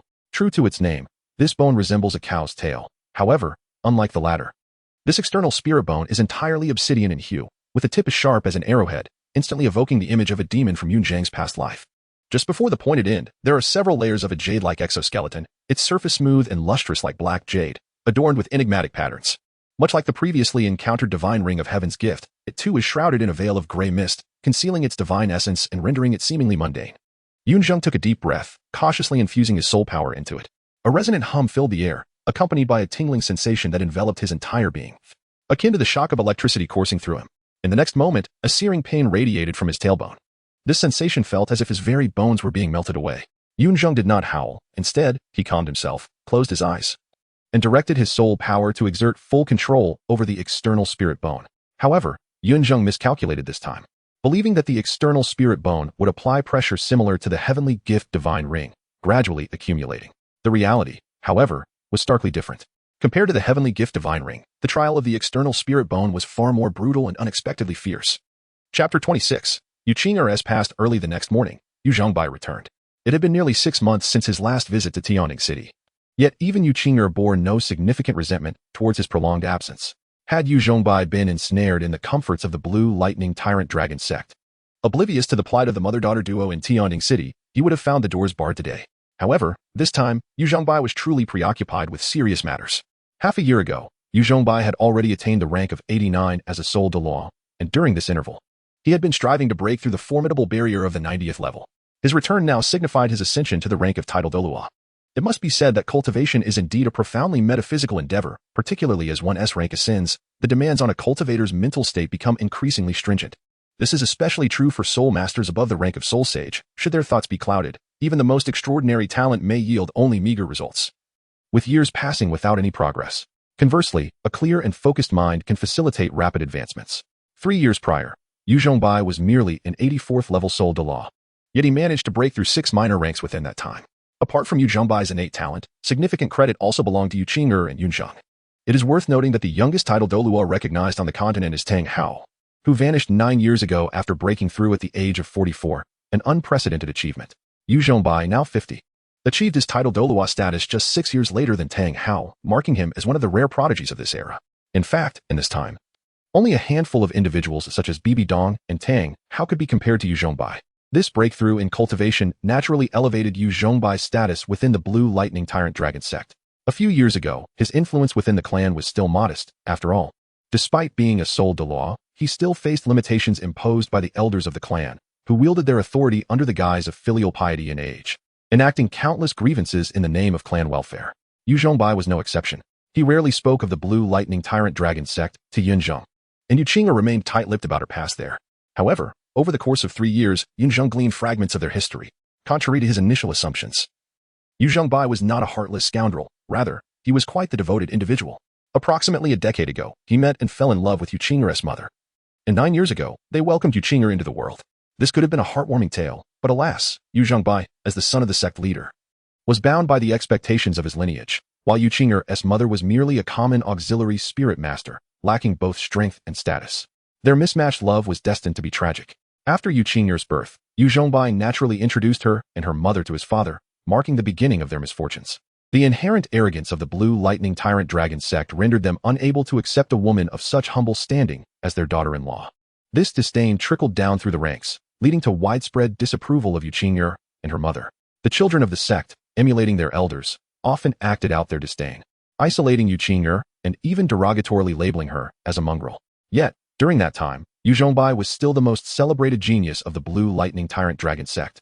Nearing the rank of soul Douluo, the clan members dared only to voice their grievances, refraining from taking any real action against him. However, when Yunzheng was 4 years old, calamity struck. The restlessness of the Spirit Hall and the retreat of the Haotian sect instigated a sense of peril among the 7 Treasure Glazed Tile sect and the Blue Lightning Tyrant Dragon sect. In response to the threat posed by the Spirit Hall, both sects sought to ally with one another. Wise individuals would naturally choose this path. 2 ancient clans, having endured for millennia, understood the principle of mutual reliance. For both sects, the most convincing and least costly means of alliance was through marriage. sacrificing the happiness of two individuals for the benefit of two sects, a deal so advantageous, who could refuse? The Seven Treasure Glazed Tile Sect sought to marry off the daughter, while the Blue Lightning Tyrant Dragon Sect sought to wed. The bride was none other than the sister of the current sect leader, a legitimate member of the Ning family, with status and position beyond question. Thus, the Blue Lightning Tyrant Dragon Sect needed to present a suitable match, and that individual was Yunzheng. Others were either too young, lacked strength, or held insufficient status. Only Yunzheng, at over 40, met all criteria. His age was not considered too advanced, and as the sect leader's son, he was the perfect candidate. Although the Blue Lightning Tyrant Dragon Sect had 3 sons, Yunzheng's brother was the acting sect leader, making his position sensitive. The sect sought an alliance, but did not wish for the Seven Treasure Glazed Tile Sect to influence its core. As for Yunzheng's younger brother, he was none other than the one expelled from the Blue Lightning Tyrant Dragon Sect, Yunzheng. Inviting him back to marry the sister of the sect leader would have been rather disrespectful. Thus, the only groom left was Yunzheng. Who would care for the love between him and Yuqing's mother? She was considered an insignificant existence, unworthy even of being a concubine. Of course, Yunzheng protested, and his father wished to avoid sacrificing his son as happiness. Yet, the vast Blue Lightning Tyrant Dragon Sect was not a dictatorship. There were still several elders older than Yunzheng's father. The outcome was, as one might expect, inevitable. Fortunately, the Ning family, Yunzheng's legal wife, was gentle and virtuous, harboring no ill will towards Yuqing and her mother. In fact, due to her own inability to bear children, she showered Yuqing with affection. Thus, while they faced scorn outside, within their home, warmth still enveloped them. However, when Yuqing awakened her martial soul at 6 years old, the emergence of the giant spirit Golden Dragon martial soul became the final straw that broke the camel's back. The giant spirit Golden Dragon was not a Blue Lightning Tyrant Dragon, without the power of thunder. Yuqing solidified her status as an outsider within the Blue Lightning Tyrant Dragon Sect. It must be said that the giant spirit Golden Dragon is by no means inferior to the Blue Electric Tyrant Dragon, and may even subtly surpass it. Yuqing possesses remarkable talent, with innate soul power at level 9. Even Yu Tianxin and Yu Tianheng do not compare. However, due to her exceptional abilities, the Blue Electric Tyrant Sect could not accommodate her. Deep down, they are acutely aware of how the sect treats Yuqing. Driven by fear, envy, and jealousy, they began to ostracize her even more fervently. The darker aspects of human nature are truly repulsive. Yuqing harbors a profound disdain for the arrogant and self-righteous Blue Electric Tyrant Sect. Following the awakening of the giant spirit Golden Dragon, the pent-up negative emotions from 6 years erupted, leading her to leave for Aogu City with her mother in a fit of anger. Yunzheng could not dissuade her and understood that the Blue Electric Tyrant Sect was not suitable for Yuqing. Perhaps in a different environment, she could flourish better. Occasionally, Yunzheng contemplates whether Yunzheng's decision at that time was indeed the correct one. There was a time when Yunzheng wondered why a figure like Yunzheng was never mentioned in the original text. Eventually, he realized that had it not been for his intervention, Yuqing might have perished during the wilderness training at the tender age of 6. It should be noted that had Yunzheng not been there, the closest to the silverback wolf would have been Yuqing and the shouting male student. A 6-year-old Yuqing with her short legs could hardly outrun a silverback wolf. Facing a single silverback wolf was already a challenge for her, let alone a pack. The essence of cultivation is quite subjective. Had Yuqing died, Yunzheng would likely have remained at level 84 for the rest of his life. A soul Douluo, born of the Blue Electric Tyrant Sect and the son of the sect leader, would probably have met his demise in the soul-hunting operation of the Spirit Hall before he even had a chance to appear in the original narrative. Of course, all of this remains hypothetical. The current reality is that Yunzheng's presence has allowed Yuqing to survive, free from the cold remarks within the Blue Electric Tyrant Sect, and she can grow up carefree in Tianding City. Everything is progressing positively, and Yunzheng has successfully broken through to become the second title Douluo of the Blue Electric Tyrant Sect. After achieving this title, Yunzheng's influence within the sect has significantly increased. Coupled with his father's endorsement, the two titled Douluos can easily intimidate the parasitic elders within the sect. It is no exaggeration to say that now, if Yunzheng so wishes, he could bring Yuqing and her mother back to the Blue Electric Tyrant Sect. Even those who previously conspired to drive them away would have no choice but to acquiesce. However, Yunzheng refrains from doing so, knowing that the time is not yet ripe. It is no longer a question of whether the Blue Electric Tyrant Sect can accept Yuqing, but rather whether Yuqing can forgive the sect. The choice lies in Yuqing's hands. Yet it is evident that she harbors no fondness for the Blue Electric Tyrant Sect. Chapter 27. Yuqing, I want to change Yunzheng's clothes. This time, Yunzheng did not come alone. He brought along his formerly wedded wife, the sister of Ning Fengji, the leader of the Seven Treasure Glazed Tile Sect. Ning Fengji's sister is named Ning Fengqian. Although she was presented for marriage by her sect, her innate talent is not lacking. However, due to the inherent limitations of the Seven Treasure Glazed Tile Martial Soul, she ceased her cultivation after breaking through to Soul King. This is a common choice among many members of the Seven Treasure Glazed Tile Sect. After all, reaching level 79 is the pinnacle, and with no financial worries at home. Why burden oneself unnecessarily? Ning Fengqian is quite content with her marriage to Yu Zhongbai. This is the fate of aristocratic families, where few can dictate their own destinies. Ning Fengqian realized long ago that the sect provided her with boundless resources, a luxurious lifestyle, and extraordinary status, thus contributing to the sect is only natural. At least her husband is a remarkable man, a prodigy of the blue electric tyrant sect, handsome and exceptional, leaving Ning Fengqian with little to critique. Perhaps it is this very quality of humility and gentleness that has led Yu Zhongbai to fall for her gradually. Indeed, Yu Zhongbai is a passionate man. Yet he is also a normal man, with a captivating wife at home, who can remain indifferent. Yu Qing'er's mother understands this well. Yu Qing'er's mother, named Lu Yun, comes from an ordinary background, with average talent and cultivation, currently only an auxiliary soul master. The only aspect that sets her apart is her identity as a pharmacist. Pharmacists are not uncommon on the Douluo Continent. Many sects have them. Among the most renowned pharmacists on the continent are Yang Wudi, the leader of the Pa family, and Dugabo, a revered elder of the Tiando Empire. However, it cannot be ruled out that the Spirit Hall and the top 3 sects have even more skilled pharmacists hidden away. Lu Yun is merely an ordinary pharmacist. The Longyang pill that Yunzheng consumed yesterday was refined by her. Yet, it is evident that an ordinary pharmacist cannot gain the recognition of the blue electric tyrant sect. As a result, Lu Yun has always harbored a sense of inferiority. Even though she has never doubted Yu Zhongbai's love for her, she feels unworthy of such a figure. Lu Yun even believes that Yu Zhongbai should be with Ning Fengqian, as they're a match made in heaven, and that she should step aside. Of course, this notion exists solely in Lu Yun's mind. Neither Yu Zhongbai, Ning Fengqian, nor Yu Qing'er has ever entertained such thoughts. It must be said that Yu Zhongbai is indeed fortunate. He has a gentle and virtuous wife at home, and an obedient lover outside. His only daughter, although outwardly aloof towards him, is merely displaying the typical pride of a young girl.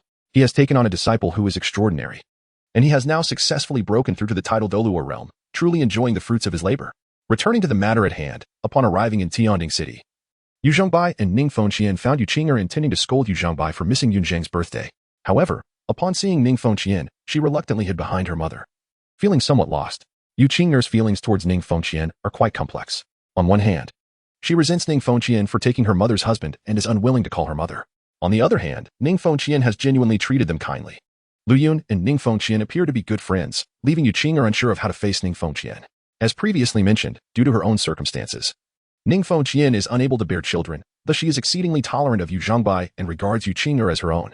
Even during their time in the blue electric tyrant sect, whenever the unruly children of the same age bullied Yu Qing'er in Yu Zhongbai's absence, it was Ning Fengqian who stood up for her. Such pure concern and affection are the hardest to refuse, and Yu Qing'er cannot treat Ning Fengqian with indifference. Seeing Yu Qing'er so hesitant, Lu Yun shot her an annoyed glance.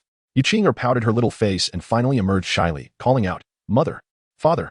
When Yu Qing'er addresses Lu Yun, she refers to her as mother, while she calls Ning Fengqian mother as well. This distinction is quite clear. As for addressing Yu Zhongbai, she does so more whimsically. When in good spirits, she calls him father, but when displeased, she resorts to dad. On occasions when Yu Zhongbai has upset her, she has even called out hey, in exasperation. Interestingly, within the family of Yu Zhongbai, he feels a deep sense of indebtedness towards Yu Qing'er, leading him to fulfill her every request. Ning Fengqian's care for Yu Qing'er borders on indulgence, and to prevent her from developing a spoiled princess demeanor. The gentle Lu Yun must on a stern facade, playing the role of the strict parent. Consequently, there are times when even Yunzheng cannot sway Yu Qing'er. Yet a mere glance from Lu Yun effortlessly compels her compliance. "Qing'er, you are truly obedient." Upon hearing this endearment, Ning Fengqian smiled knowingly, retrieving a bracelet from her bosom and personally adorning Yu Qing'er with it. The bracelet was adorned with exquisite emerald gemstones, resplendent yet not ostentatious, emanating a delicate fragrance that was utterly enchanting. One must say that the Seven Treasures glazed tile school is indeed extravagant. Their offerings are nothing short of rare treasures. While onlookers might overlook its value, Yu Zhongbai was acutely aware that the gemstones on this bracelet were precious jadeite, not easily acquired. They not only nourish the meridians but also diminish the likelihood of succumbing to madness, making it an invaluable treasure for soul masters focused on body refinement. Previously, when an elder of the clan sought a couple of these for his grandson, Ning Fengqian had declined, yet now she had fashioned them into a bracelet for Yu Qing'er. Ning Fengqian truly exhibits a double standard. Of course, while Yu Zhongbai recognized this disparity, he refrained from voicing it, instead feigning ignorance as he glanced around and inquired, "Where is Zhang?" Upon hearing Yu Zhongbai mention Yunzheng, a flicker of uncertainty crossed Yu Qing'er's delicate face as she replied in a soft voice. "He practiced quite late last night, so he might still be resting?" Lu Yun, standing by, merely smiled in silence. Yu Zhongbai, trusting her words, chided playfully, "I have prepared a surprise for him, and he dares to sleep in?" With that, he made his way toward Yunzheng's room. Ning Fengqian followed closely, intrigued to finally meet the disciple her husband had often praised. Naturally, She was eager to see him. Yu Qing'er and Lu Yun followed suit. Yu Zhongbai was unconcerned about decorum. Upon arriving at Yunzheng's door, he swung it open with little hesitation. Just as Yu Qing'er had said, Yunzheng was indeed still resting. Exhausted from the previous night's endeavors, first, he had been drugged by Yu Qing'er, then he had practiced diligently until midnight. Followed by the absorption of an external soul bone, which continued until the early hours, he was utterly fatigued. In the end, he felt a profound sense of relaxation and simply drifted into sleep without even having the chance to change out of his clothes. Yunzheng slept soundly, lying on his side with a pillow cradled in his arms and a blanket tucked between his legs, presenting a rather endearing sight. However, at that moment, Yu Zhongbai and the others seemed oblivious to his tranquil slumber, their attention captivated by the inky black tail that had mysteriously sprouted from Yunzheng's back. This tail, measuring over a meter in length, was entirely ebony, adorned only by a few layers of jade-like shells, modest in appearance yet exuding an elusive, almost enchanting allure. At that moment, the tail languidly swayed in the air, occasionally brushing away the drool threatening to spill from the corner of Yunzheng's mouth, as if it had seamlessly integrated with him. Witnessing this scene, Yu Zhongbai was momentarily taken aback. His disciple had undergone a mutation? Not only Yu Zhongbai, but the three women were equally bewildered, evidently unaware of the concept of external spirit bones. Meanwhile, Yunzheng was roused by the commotion, rubbing his eyes and, in a moment of daze, caught sight of Yu Zhongbai, shaking off the remnants of sleep and quickly rising to bow, exclaiming, "Master." At this juncture, Yunzheng also noticed the beautiful woman beside Yu Zhongbai, whom he did not recognize, leaving him somewhat perplexed. Observing Yunzheng's expression, Yu Zhongbai introduced her. "This is your martial mother. Shirmu is Lu Yun, and Shirmu is Ning Fengqian, distinguished similarly to Yu Qing'er." Yunzheng, taken aback, respectfully bowed and said, "I pay my respects to my esteemed teacher's wife."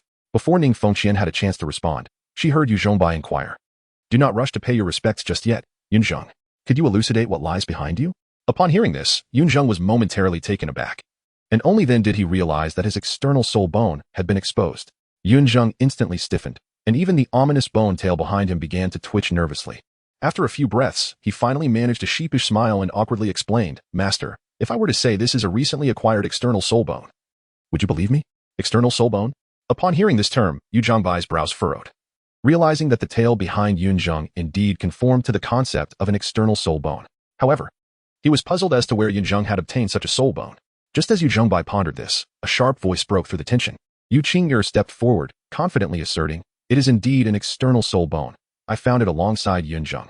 Yunzheng, witnessing Yu Qing'er's fervent defense, felt a mix of amusement and exasperation. While her support touched him, the numerous flaws in her fabricated story were impossible to overlook. Sensing that Yu Zhongbai remained skeptical, Yu Qing'er grew anxious. She understood that it would be best for Yu Zhongbai and his companions to leave, allowing her to devise a strategy with Yunzheng. They say that in moments of crisis, one can unleash their latent potential. Yu Qing'er was no exception. Suddenly, a spark of inspiration ignited her previously muddled thoughts, and she excitedly exclaimed, "You all should go out first. I need to change Yunzheng's clothes." In the past, whenever Yu Zhongbai visited Tianding City, Lu Yun would often utter this very phrase, subsequently ushering Yu Qing'er out of the room without hesitation. Yu Qing'er believed that this phrase possessed some peculiar charm that compelled people to leave willingly. Yet, as soon as she uttered it, everyone present fell into a stunned silence. Yunzheng supported his forehead with his hand, presenting a visage that was utterly uncomfortable to behold. Ning Fengqian displayed a teasing expression, her gaze flitting between Yu Zhongbai and Lu Yun with an air of playful mockery. Yu Zhongbai, feeling flustered, cleared his throat twice in an attempt to mask his embarrassment. While Lu Yun echoed his sentiment, her radiant cheeks flushed with a deep crimson hue. She shot a resentful glare at Yu Qing'er, leaving the latter somewhat at a loss. Chapter 28. You still claim you are not a soul beast transformed. Yu Qing'er's excuse was evidently insufficient to convince Yu Zhongbai and the others. This girl displayed a complete lack of understanding regarding the implications of her words, merely imitating what she had observed. This only served to heighten Yu Zhongbai's awkwardness. And although Lu Yun was incensed and poised to reprimand, she was restrained by Ning Fengqian. "Enough." Ning Fengqian chuckled, taking Yu Zhongbai and Lu Yun by the hand. "The children have their own whispers to share. Let us not intrude upon Qing'er's moment." In truth, Ning Fengqian had her own matters to discuss with them. Regardless, certain topics should be approached with discretion, especially concerning the young ones. It was evident that Yu Zhongbai and Lu Yun, in their eagerness, had not exercised sufficient caution, nor had they considered that Yunzheng and Yu Qing'er might grasp such profound concepts. Ning Fengqian felt it was her duty, as the elder, to impart some wisdom upon Yu Zhongbai and Lu Yun. One should never underestimate a 9-year-old child. Ning Fengqian's own niece was also 9. And she was indeed a little enchantress. After contemplating Ning Fengqian's words, Yu Zhongbai decided to follow her lead and depart. Admittedly, he was curious about the origin of Yunzheng's external soul bone. However, what soul master does not harbor secrets? Among all soul masters, Possessing secrets does not necessarily denote strength, yet any soul master worthy of the title undoubtedly has undisclosed mysteries. Upon introspection, Yunzheng recognized that he too bore many secrets that defied explanation, even to his father, or to Ning Fengqian and Lu Yun, who might not fully comprehend them. A soul master whose secrets can be easily discerned is synonymous with mediocrity. Yunzheng certainly did not wish for his soul disciple to descend into the realm of the ordinary. Rather, he was eager to discover what conclusions Yunzheng and Yuqing'er, these two young sprouts, might reach. Lying is indeed an art. Sometimes, if a falsehood is convincing enough, it can manifest as reality. Yunzheng held little expectation for Yuqing'er, as she had been sheltered too well, lacking any guile.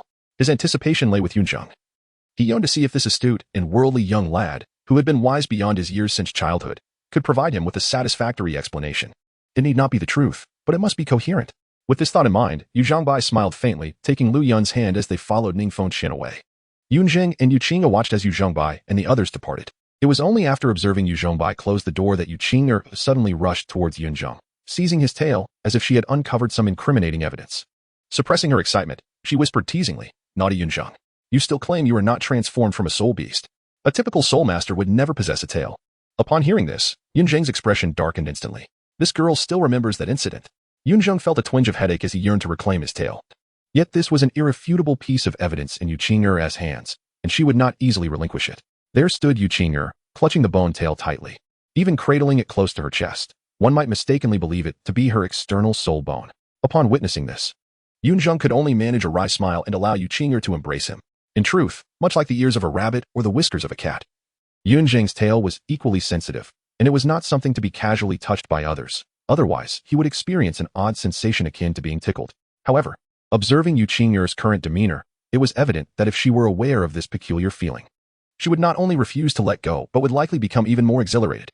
Contemplating this, Yunzheng let out a resigned sigh and remarked, "If I were to transform into a spirit beast, you would be the first I would devour." "Humph, I am not afraid." In response to Yunzheng's seemingly harmless threat, Yuqing'er displayed no fear whatsoever. Instead, she proudly declared, "Mother said that with father around, you wouldn't dare to eat me. What nonsense is this? What has my teacher said?" At first glance, her words seemed innocuous, but upon deeper reflection, they ignited a sense of intrigue. Yet, gazing into Yuqing'er's pure eyes, Yunzheng felt that perhaps he was overthinking things. It was possible that, unbeknownst to him, Lu Yun had indeed regarded him as a spirit beast undergoing recultivation. Nevertheless, this realization only compounded Yunzheng's headaches. The crux of the matter was that he truly could not clarify the situation. "Do not fear. I will protect you." Observing Yunzheng's troubled expression, Yuqing'er promptly patted her chest and vowed with unwavering confidence. Clearly, this girl had firmly convinced herself that Yunzheng was a spirit beast in the midst of recultivation.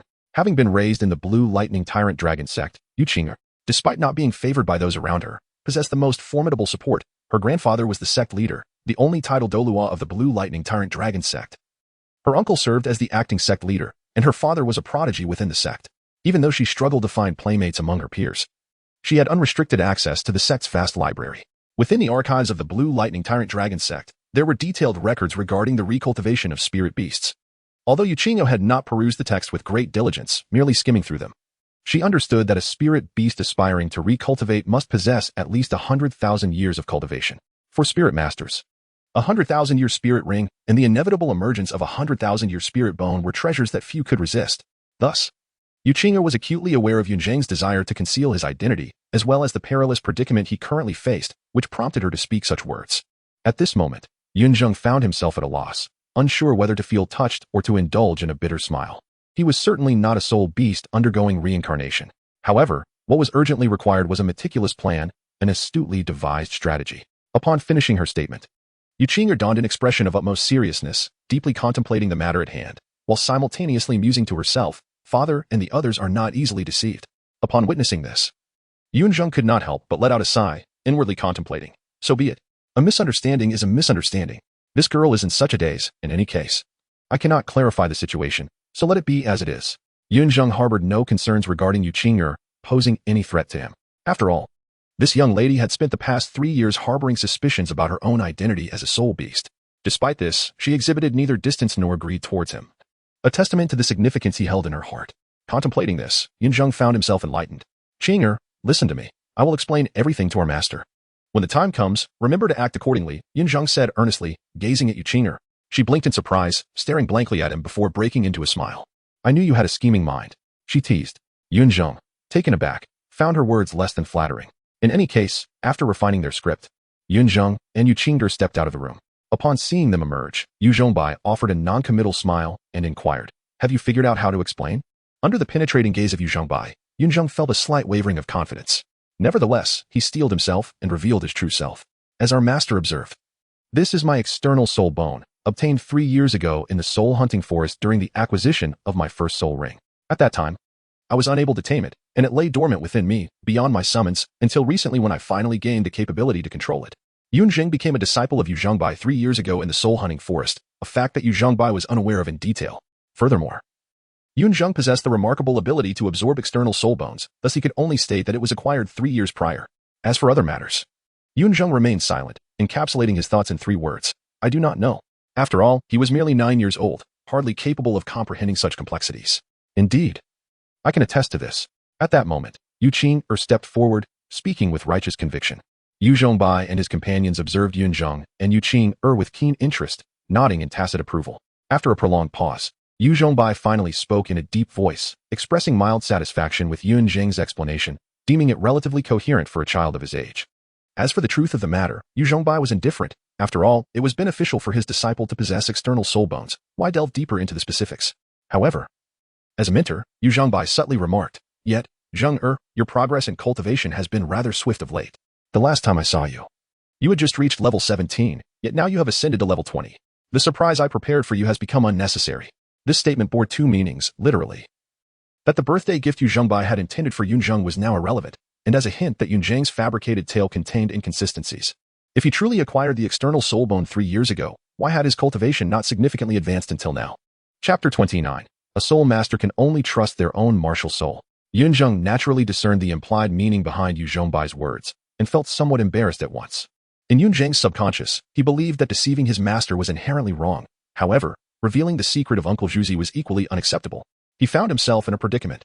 Observing the troubled expression on Yunzheng's face, Yu Zhongbai chuckled heartily, patted his shoulder, and declared, "Fear not. Since you have your own opportunities, consider it your fortune. Nonetheless, do not underestimate this external soul bone. For a soul master, an external soul bone serves not merely as a means of combat, but also as a safeguard against fatal harm. In the future, you must not hide it as you did before." With these words, Yu Zhongbai unveiled the origins of the external soul bone. Furthermore, his implication was clear. Yunzheng need not conceal the possession of the external soul bone, for its rarity is an undeniable truth. Although it cannot be stripped away like ordinary soul bones, for those with dark intentions, the mindset is, if I cannot possess it, neither shall you. The presence of an external soul bone in Yunzheng would incite lethal jealousy in those lacking one. In essence, it is said that an innocent man may suffer for possessing a treasure, yet it is also noted that only the foolish suffer for such possessions. Yunzheng, however, is no fool. Yunzheng, the esteemed direct disciple of Yu Zhongbai and a distinguished title Douluo of the Blue Electric Tyrant Sect, surely should not falter in safeguarding even a single external spirit bone belonging to his disciple. If such an external spirit bone exists, it must be utilized properly. Otherwise, in dire circumstances, one might find themselves utterly ignorant of its application, leading to an unwarranted demise. Imagine, if you will, a soul master devoid of wings, tails, or spider legs suddenly acquiring an additional limb. It would be entirely reasonable for them to struggle with perfect control. Only by training the external spirit bone to become an extension of oneself can its fullest potential be realized. At that moment, Yunzheng had yet to ponder the implications too deeply. The fact that Yu Zhongbai did not pursue the origin of the external spirit bone allowed him to exhale in relief. Just as he was about to acquiesce, Yu Qingde suddenly interjected with a playful reprimand, exclaiming, "No way. How can you refuse to part with it simply because you cannot use it? Father, you promised a surprise. How could you go back on your word? When there are benefits to be gained, Yu Qingde will certainly not forget Yunzheng." Although Yu Zhongbai had celebrated Yunzheng's birthday on 2 previous occasions, this time was distinctly different. As it was also meant to commemorate Yu Zhongbai's breakthrough to title Douluo, it could not be treated lightly. Yunzheng had initially intended to go along with the flow, but with Yu Qingde stirring the pot, he found himself at a loss for how to proceed. Yu Zhongbai chuckled wryly and clarified, "However, what I have prepared for you, my son, is a dragon's roar ascension pill, which, given your recent advancement beyond level 20, is truly of no use." The Dragon's Roar Ascension Pill is a unique elixir exclusive to the Blue Electric Tyrant Sect, designed simply to elevate the cultivation level of soul masters below the rank of Great Soul Master by 1 or 2 levels, and may only be consumed once in a lifetime by each soul master. Presently, the alchemy system within Douluo Continent is far from complete, with most concocted pills being toxins. detoxifying agents, explosive pills, or healing elixirs. Those capable of directly enhancing a soul master's cultivation are exceedingly rare, and even then, they come with stringent limitations. With no effective elixirs available for higher-ranked soul masters, it is precisely due to this confluence of reasons that, although the Dragon's Roar Ascension Pill is only effective for soul masters below the rank of Great Soul Master, it remains a highly prized possession within the Blue Electric Tyrant sect. Among the younger generation of the sect, only Yunzheng, Yunzheng, and a select few other exceptionally gifted juniors are deemed worthy of its use. Offering such a gift is truly a delightful surprise. Yet, who could have anticipated that Yunzheng, by a twist of fate, had seamlessly fused with the external spirit bone and consequently surpassed the 20th level just yesterday? Consuming the Dragon's Roar Ascension Pill after reaching this milestone would be detrimental rather than beneficial. Thus, Yunzheng would never allow Yunzheng to undertake such a self-destructive act. Upon hearing the name of the Dragon's Roar Ascension Pill, Yunzheng recognized that Yunzheng had not intended any malice, yet she feigned displeasure with a playful huff, declaring, "Well, I don't care. It's your fault, and you must make amends." Indeed, Yunzheng exhibited a touch of unreasonable stubbornness. Yet Yunzheng welcomed it with open arms. He would not foolishly reject such a splendid opportunity to cultivate his bond with his daughter. All right. Yunzheng quickly smiled and said, "Since I have no suitable gifts on hand, how about letting Zheng'er choose for himself? Whatever Zheng'er desires, I shall grant him." Upon hearing this, Yunzheng's mischievous eyes sparkled with satisfaction, but she still turned to Yunzheng, seeking his input. Yunzheng would certainly not offend Yunzheng's dignity. He nodded and expressed his gratitude, saying, "Thank you, master." At that moment, Yunzheng rushed to Yunzheng's side and discreetly whispered in his ear, "Don't be polite with my father. He is quite wealthy." Yunzheng's expression stiffened at her words. "Dear lady, if you cannot transmit your voice silently, please refrain from whispering. Your father is a formidable title Douluo. Do you truly believe he cannot hear us?" As this thought crossed his mind, Yunzheng cast a glance towards Yunzheng, and indeed, he noticed a hint of discomfort in Yunzheng's expression. The elder felt an inexplicable sense of unease, thinking that his precious daughter, still unripe, might be whisked away by his own disciple, and even worse, that she might be running off of her own accord. As this notion took root, Yunzheng's paternal heart ached, and his gaze upon Yunzheng grew increasingly profound. Perhaps sensing the weight of Yunzheng's stare, Yunzheng involuntarily shivered and quickly spoke, "Master, I wish to learn the spear." The spear. Upon hearing Yunzheng's request, Yunzheng furrowed his brows, instinctively inclined to refuse. He was well aware of Yunzheng's first soul skill and understood the underlying reasons for his desire to learn the spear. Were it not for this, had Yunzheng dared to pursue the spear, Yunzheng would have certainly reprimanded him to uphold the discipline of the master-student relationship. Yunzheng held a firm belief that a soul master must rely solely on their own martial soul. Any external forces beyond the martial soul were not to be coveted by a true seeker of power. For instance, within the Blue Lightning Tyrant Dragon Sect, any descendant possessing the Blue Lightning Tyrant Dragon martial soul could freely seek teachings on body refinement or the secrets of transforming into a dragon. However, should anyone dare to express a desire to learn the chaotic hammer techniques of the Haotian sect or the distractions of the Seven Treasure Glazed Tile sect, they would be met with a swift reprimand and a resounding slap, followed by an indignant rebuke. Is this what you ought to be studying? Indeed, if conditions permitted. It was not impossible for other soul masters wielding hammers to employ the chaotic hammer techniques. In their early stages, they might achieve unexpected victories, but as their cultivation advanced, without the Haotian hammer martial soul, the efficacy of the chaotic hammer techniques would ultimately prove inadequate, perhaps even inferior to a casual strike from their own martial soul. Would it not be more beneficial to dedicate that time and energy to honing the strength of one's own martial soul? Moreover, once one acquired powers beyond their martial soul, they would unconsciously believe in the existence of a fallback option. With an abundance of techniques, complacency towards the development of their martial soul would inevitably follow. Take Tang Sect from the original tale as an example. He possessed the Tang Sect's hidden weapons, the Xiantian skill, the ability to control cranes and capture dragons, and a plethora of other extraordinary skills. Yet, it was precisely these skills that led to an incomplete development of his martial soul. Since ancient times, it has been said that falling leaves and flying flowers can serve as hidden weapons. Tang Sect, endowed with the blue-silver grass martial soul and a myriad of throwing techniques from the hidden weapons, could have easily pursued the path of an agile assault-type soul master. Had he mastered this path, he could unleash a torrential rain of pear blossoms with a mere flick of his wrist, equally formidable. Yet, Tang Sect did not choose this route. On one hand, it was due to the master's guidance towards a control-type soul master path, and on the other, it was because Tang Sect had already discovered a superior option. He was already adept at crafting numerous powerful hidden weapons. Why should he transform his own martial soul into a hidden weapon?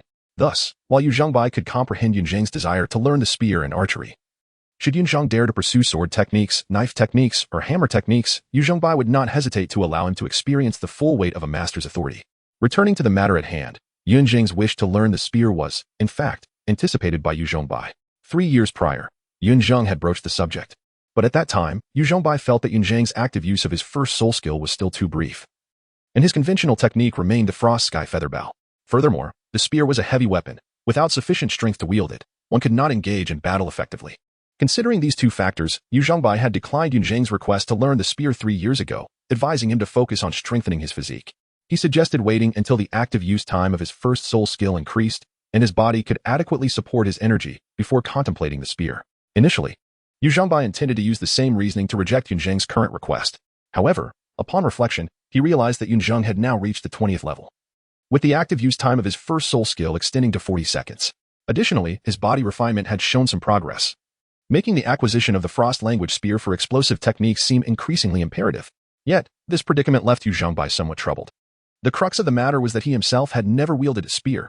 As a title Douluo of the Blue Lightning Tyrant Dragon Martial Soul, he had always prided himself on his mastery of lightning techniques, having never employed a weapon since he began his cultivation, making him a true spellcaster.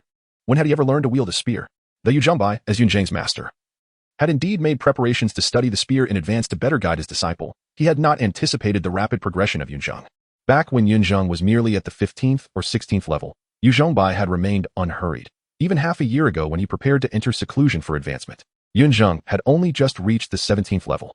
Who could have foreseen that Yunzheng had acquired an external soul bone, allowing him to break through to the 20th level in such a short span? Even the Dragon Roar Ascension pill that Yu Zhongbai had prepared had become redundant, leaving him utterly astonished.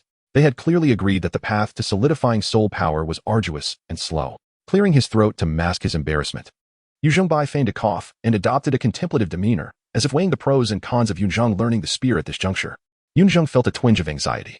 Although he believed he was ready to learn the art of spear wielding, he held great regard for Yu Zhongbai's opinion. He did not presume to have a broader perspective than a distinguished title Douluo. If Yu Zhongbai felt that the time was not yet ripe, Yunzheng would not abandon his aspirations, but he would certainly reconsider his approach. After a few breaths, a spark of insight illuminated Yu Zhongbai's mind. He nodded with conviction and addressed Yunzheng with a sense of gravity. There is no rush in this matter. He then elaborated, while it is indeed time for you to learn the techniques of spear combat, you have yet to acquire your second soul ring. Without a clear direction for your soul skills, pursuing this knowledge prematurely could lead to setbacks. It would be wiser to await the acquisition of your second soul skill, allowing you to integrate its effects into a more systematic study. Initially, Yu Zhongbai's refusal caused a tightening in Yunzheng's chest, but as he concluded, Yunzheng recognized the wisdom in his words and nodded thoughtfully. As Yu Zhongbai stated, Yunzheng possessed only a single soul skill, and his first soul skill did not definitively indicate his future path. Unlike Yu Qinger, whose first soul skill, Giant Spirit Breath, emitted a devastating beam of golden light, a clear indication of a power-oriented direction, Yunzheng's first soul ring, despite bestowing 3 soul skills, left his trajectory uncertain. Considering the 2 passive soul skills, Yunzheng surmised that he might gravitate towards either a power-based or agility-based path, which aligned with Yu Zhongbai's intended guidance. However, whether he would pursue a power or agility route depended on the nature of his second soul ring and the soul skill it would grant. The distinction between agility and power is substantial, with differing paths of study, and Yu Zhongbai's reasoning was both sound and justifiable. In his heart, Yunzheng harbored an aspiration to cultivate the frost sky feather bow towards agility while allowing the frost language spear to flourish in power. Yet, this remained a mere wish. As he was uncertain of how the divine ring would alter his martial soul, the frost sky feather bow and frost language spear, originally one martial soul, had now become 2 manifestations. He could not predict whether his second soul ring would bestow upon each form a unique soul skill or if only the true essence of the frost sky feather bow would receive a skill. Should the former be true, it would undoubtedly be a joyous outcome, but if the latter were the case, it would feel somewhat disappointing. Regardless, the pursuit of the second soul ring was undoubtedly the right course. Whether he would lean towards agility or power, it was essential to establish a definitive path. Should he choose the power route, he would strike heavily from a distance. If he opted for agility, he would strike swiftly and deftly. With this thought in mind, Yunzheng declared, I shall leave it to my master's guidance. Yu Zhongbai nodded in appreciation upon hearing this. Amidst their mutual satisfaction, Yu Qinger suddenly emitted a displeased hum, clearly dissatisfied with the outcome. With the Dragon Roar Ascension pill rendered ineffective and the techniques of spear combat deemed premature, Yunzheng had seemingly gained nothing, prompting Yu Qinger to advocate on his behalf. However, Yu Zhongbai did not exhibit any signs of discomfort. Instead, he calmly reassured her. Who says so? Her complaint struck a chord with Yu Zhongbai, for he had awaited this very response from her. He then continued, Since I have stated that we shall wait until Zheng'er acquires his second soul ring before imparting the techniques of spear combat, rest assured, I will ensure that the most suitable soul ring is chosen for him. Zheng'er's martial soul is extraordinary, and his first soul ring is indeed unique. Thus, I must select with great care. The ice attribute must be prominent. The speed must be swift. The attack must be formidable. The age must be sufficient. Regardless of whether Zhang evolves into an agility-based or power-based soul master, the second soul ring is of paramount importance, and we must not take it lightly. The extraordinary nature of Yunzheng's first soul ring cannot be concealed. As Yunzheng's cultivation gradually improves, the age of his soul ring also incrementally advances. It is unfortunate, however, that despite having surpassed the 20th level, the limit on the age of the soul ring he can absorb remains just shy of 1,000 years, lingering around 900.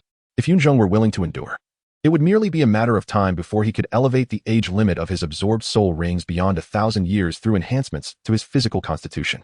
Yet, Yunzheng believes that since he is able to absorb a soul ring, there is no necessity to deliberately pursue a 1,000-year soul ring. The disparity between a 900-year and a 1,000-year soul ring is not as significant as one might imagine. Nevertheless, the difference between a 400-year and a 900-year soul ring is still apparent. Presently, although Yunzheng's first soul ring remains yellow, it has a faint purple hue, which certainly does not escape Yu Zhongbai's keen gaze. In response to this observation, Yunzheng's explanation remained vague. He merely stated that he was uncertain about the nature of the change. Additionally, with Yu Qing'er fervently asserting that she witnessed Yunzheng absorb his first soul ring, Yu Zhongbai did not pursue the matter too deeply. After all, as the saying goes, if it is indeed a good thing, why delve too deeply into its origins? Nonetheless, Yu Zhongbai took note of the peculiarities of Yunzheng's first soul ring and made a deliberate visit to the master without mentioning his own concerns. The master, renowned for his unparalleled research on martial souls, would undoubtedly provide insight. If even the master was unaware, it might truly remain an unsolved mystery. To Yu Zhongbai's surprise, the master did indeed offer an explanation. In the annals of Douluo Continent's history, there have been instances akin to Yunzheng's situation, where the martial soul, during its mutation, failed to convert all its innate talents into innate soul power. Consequently, the surplus potential was infused into the first soul ring, enabling it to progressively advance alongside the soul master's growth. As for how far it could ascend, that would depend on the remaining potential within the martial soul during its mutation. The soul master from history could only elevate their first soul ring to the 1,000-year mark before ceasing progress. Regardless, the notion of a divinely bestowed soul ring now has an authoritative explanation. It appears to be an entirely opposite scenario compared to the Master's situation. The Master's innate talent could not sustain the mutation of his martial soul, resulting in a halt in the process and a regression to a state akin to that of a mere beast, with his innate soul power reduced to merely half a level. In contrast, according to the Master's elucidation, Yunzheng's exceptional talent prevents the complete consumption of his martial soul's potential, thus converting the excess into an enhancement of his first soul ring's age. Returning to the main topic, upon hearing Yu Zhongbai's response, Yunzheng felt a surge of gratitude. This is the advantage of having connections. Had Yunzheng not met Yu Qing'er and taken Yu Zhongbai as his mentor, he might still be studying at a primary soul master academy, unable to reveal his external soul bone so easily. Furthermore, he would likely not have the opportunity to meticulously select his second soul ring, probably settling for a mere 600- or 700-year-old soul beast as a mere formality. Noticing the reverence in Yunzheng's gaze, Yu Zhongbai could not help but feel a twinge of embarrassment. Those closest to him understand his true intentions. He simply wished to utilize this so-called quest for soul beasts as an opportunity to hastily bolster his knowledge of spear combat techniques. It is unnecessary to be a master, but one cannot remain utterly ignorant either. In any case, Yu Zhongbai's journey to find a soul beast is unlikely to conclude in less than 3 or 4 months. However, under Yunzheng's watchful gaze, Yu Zhongbai's resolve to secure the most suitable soul beast for Yunzheng solidified. Yunzheng and Yu Qing'er, two young souls, remained oblivious to the peculiar glimmer in Yu Zhongbai's eyes. However, Lu Yun and Ning Fengqian were astutely aware of the subtle discontent reflected in their beloved's gaze, instantly discerning Yu Zhongbai's thoughts, leading them to cast him a pair of knowing glances. Yu Zhongbai offered an awkward smile, imploring his two wives not to expose his shortcomings. Of course, Lu Yun and Ning Fengqian would not allow Yu Zhongbai to save face in front of Yunzheng and Yu Qing'er. Ning Fengqian stepped forward to Yunzheng, affectionately caressing his head, and presented him with a delicate bracelet, personally adorning his wrist. "It is a pleasure to meet you. I have prepared little, but consider the soul-guiding artifact a token of my greeting and a birthday gift." With the 7 treasure glazed tile school's prowess, one could discern the value of such a gift. Although Ning Fengqian merely referred to it as a soul-guiding artifact without revealing its spatial geometry, it was evident that such an offering was no trivial matter. Receiving such a generous gift upon their first meeting left Yunzheng somewhat flustered, involuntarily glancing at Yu Zhongbai, who chuckled and said, "A gift from an elder should not be declined. Since it is from your master, accept it with gratitude." Yu Zhongbai understood the effort Ning Fengqian had exerted to ensure that Yunzheng would not refuse the gift. While this soul-guiding artifact might be deemed a treasure by ordinary standards in the eyes of the 7 treasure glazed tile school, it was not on par with a true greeting gift. The real present lay within the artifact itself. After receiving Yu Zhongbai's approval, Yunzheng graciously accepted the soul-guiding artifact, bowing slightly as he expressed his thanks. Thank you, master. Dear child, there is no need for such formality. Ning Fengqian feigned displeasure, casting a playful glare at Yunzheng. It must be said that Yunzheng's appearance was indeed charming. And coupled with his identity as Yu Zhongbai's disciple, Ning Fengqian took an immediate liking to him. Fortunately, Yunzheng proved to be much more amiable than she had anticipated, saving her considerable effort. All right. Are we not here to celebrate Yulang's title? What are we doing standing around? Follow me. At this moment, Lu Yun interjected, taking Yunzheng's left hand while grasping Yu Qing'er's hand with her right, leading them towards the living room. Yu Zhongbai and Ning Fengqian's visit to Tianding City was not solely for Yunzheng's birthday. It was also to commemorate Yu Zhongbai's ascension to the rank of title Douluo. Lu Yun had been preparing for several days, demonstrating her meticulous care. Indeed, while the Blue Lightning Tyrant Dragon Sect would likely host a grander celebration to showcase their strength, Yu Zhongbai had little interest in such affairs and opted instead to accompany Ning Fengqian directly to Tianding City. In contrast, Tianding City provided Yu Zhongbai with a sense of comfort. However, just as he reveled in the warmth of family laughter, the leaders of several top-tier factions on the Douluo Continent gathered in unison, discussing a singular topic of importance, the newly titled Douluo of the Blue Lightning Tyrant Dragon Sect. Yu Zhongbai, the title of Thunder Prison. 3 years later outside Sotowa City, a boy and girl strolled along the path, embodying a pair of enchanting figures. The boy was handsome and refined, while the girl was strikingly cute, drawing the attention of passers-by at every turn. Yet, they remained utterly indifferent to the gazes upon them, as if long accustomed to such scrutiny. While it may be somewhat inaccurate to refer to them as mere adolescents, they appeared more like a boy and a girl. The boy stood at a modest height of approximately 1.45 meters, resembling an 8 or 9-year-old. In contrast, the girl was notably tall, her long, slender legs accentuated by black stockings, captivating the attention of many a youthful admirer.